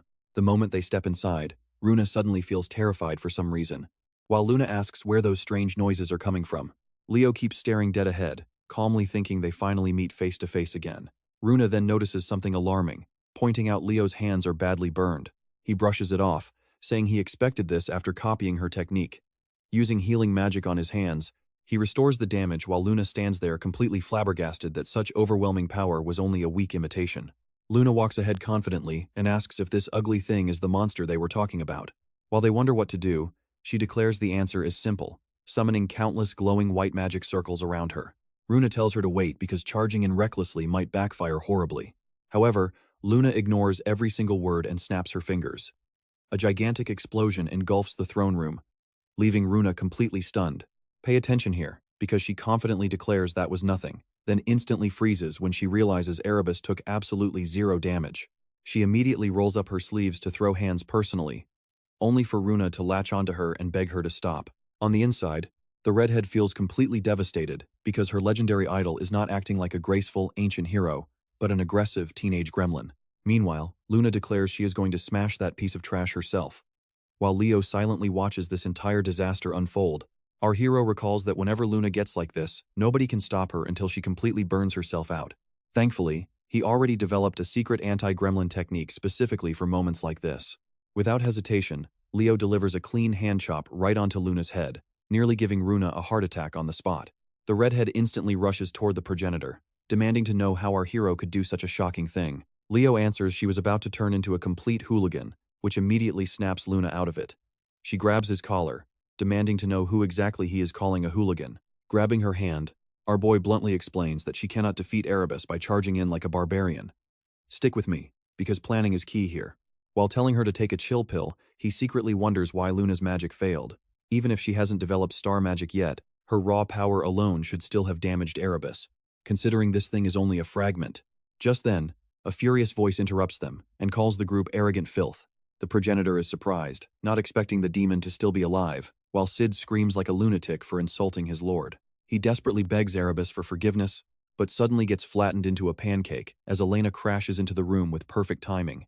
The blonde announces that she rushed over because she was worried, but calms down seeing everyone alive. She then walks toward Luna and instantly recognizes her as the progenitor. Meanwhile, the white-haired elf has absolutely no clue what that title even means, but still thinks it sounds insanely cool. The two girls quickly introduce themselves before Elena notices her crush is injured, huffing that she should have arrived much sooner. At the same time, the two elves standing nearby become even more confused than before.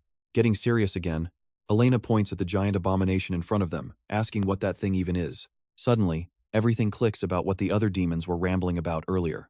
Leo confirms her fears, revealing the creature is indeed Erebus, or rather a sleeping fragment of him. That answer alone is enough for Elena. She immediately powers up her spell, declaring they must destroy it before Erebus fully awakens.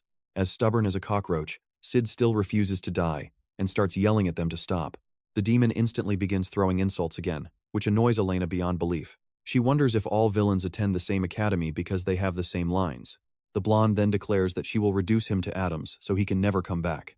However, her body suddenly freezes as an overwhelming wave of ominous energy floods the throne room. Everyone stands frozen in shock as a giant red ring appears, dark flames gather, and ancient language scripts echo. Trust me, you won't want to miss what's next. Alright, you and I are diving into a scene where this smug demon is celebrating like crazy, taunting our heroes that their time is finally up. But right as he tries to introduce his dark master, a massive hand crashes down from above and crushes him instantly. Out of the shadows, a towering, terrifying figure slowly begins to take shape. Suddenly, burning red eyes snap open, unleashing an overwhelming wave of pressure that sends shivers down Elena and Runia's spines. After a few agonizing seconds, a calm, quiet voice suddenly asks if everyone is doing okay. Run opens her eyes and realizes Luna shielded them all with a massive barrier. The progenitor calmly remarks that the monster is indeed terrifying. To the redhead's absolute shock, Luna seems completely unfazed.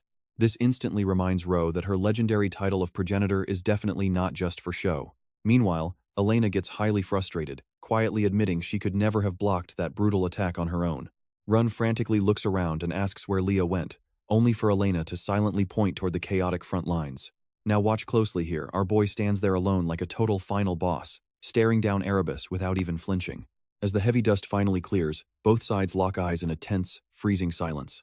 Back in the ancient era, when the stars were young, a dark force bled into the world and unleashed relentless terror. As Erebus fully awakens, Elena asks the ultimate question.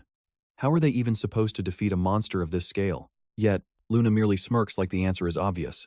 The legendary progenitor and Leo flash reassuring smiles, declaring they just need to crush the massive abomination standing right before them. Elena's eyes widen as she quietly whispers that this intense feeling is surprisingly familiar. Twirling a strand of her hair, she finally understands exactly how those freshmen felt during the big tournament, watching a completely overpowered monster fight right in front of them. The blonde quietly admits that maybe this strange feeling of admiration isn't so bad after all. Suddenly, Hayden drops down from the heavens and immediately demands to know what kind of terrifying nightmare they are facing. Elena tells him it is Erebus, instantly blowing the poor elf's mind. Luna notices a random new ally just joined the fight. Let that sink in his brain completely short-circuits when he realizes he is standing before the legendary progenitor. Before the guy can totally lose his mind, Elena cuts him off to save the fanboying for later. Instead, she demands to know the battle plan. Leo explains that he and Luna will charge the front lines while Hayden guards the supports. Elena and Runa will hang back, providing backup support whenever they can. Hayden instantly objects, asking why a legendary mage like the progenitor isn't staying safe in the back line. But Luna summons her staff and immediately shuts him down, declaring she absolutely hates playing safe. Plus, the only fighters here who won't completely freeze up against Erebus's insane power are her and Leo. Seeing his idol stand there with absolute confidence instantly turns Hayden red as a tomato, and he mindlessly agrees with everything she says. With the plan set, Luna excitedly shouts that it is time to destroy that ugly beast. But Leo quickly warns everyone to avoid the black flames at all costs, because they will burn you alive if touched. Unable to hold back anymore, Luna launches straight into the sky and fires off her signature Hellfire spell, triggering an explosive blast. Meanwhile, the scene shifts to the headmaster's office, where the powerful celestial being whispers that the world will soon collapse. But then, he calmly adds that it doesn't even matter. And that's where we leave it, the headmaster holding an hourglass, challenging our hero to prove he is truly worthy of his title.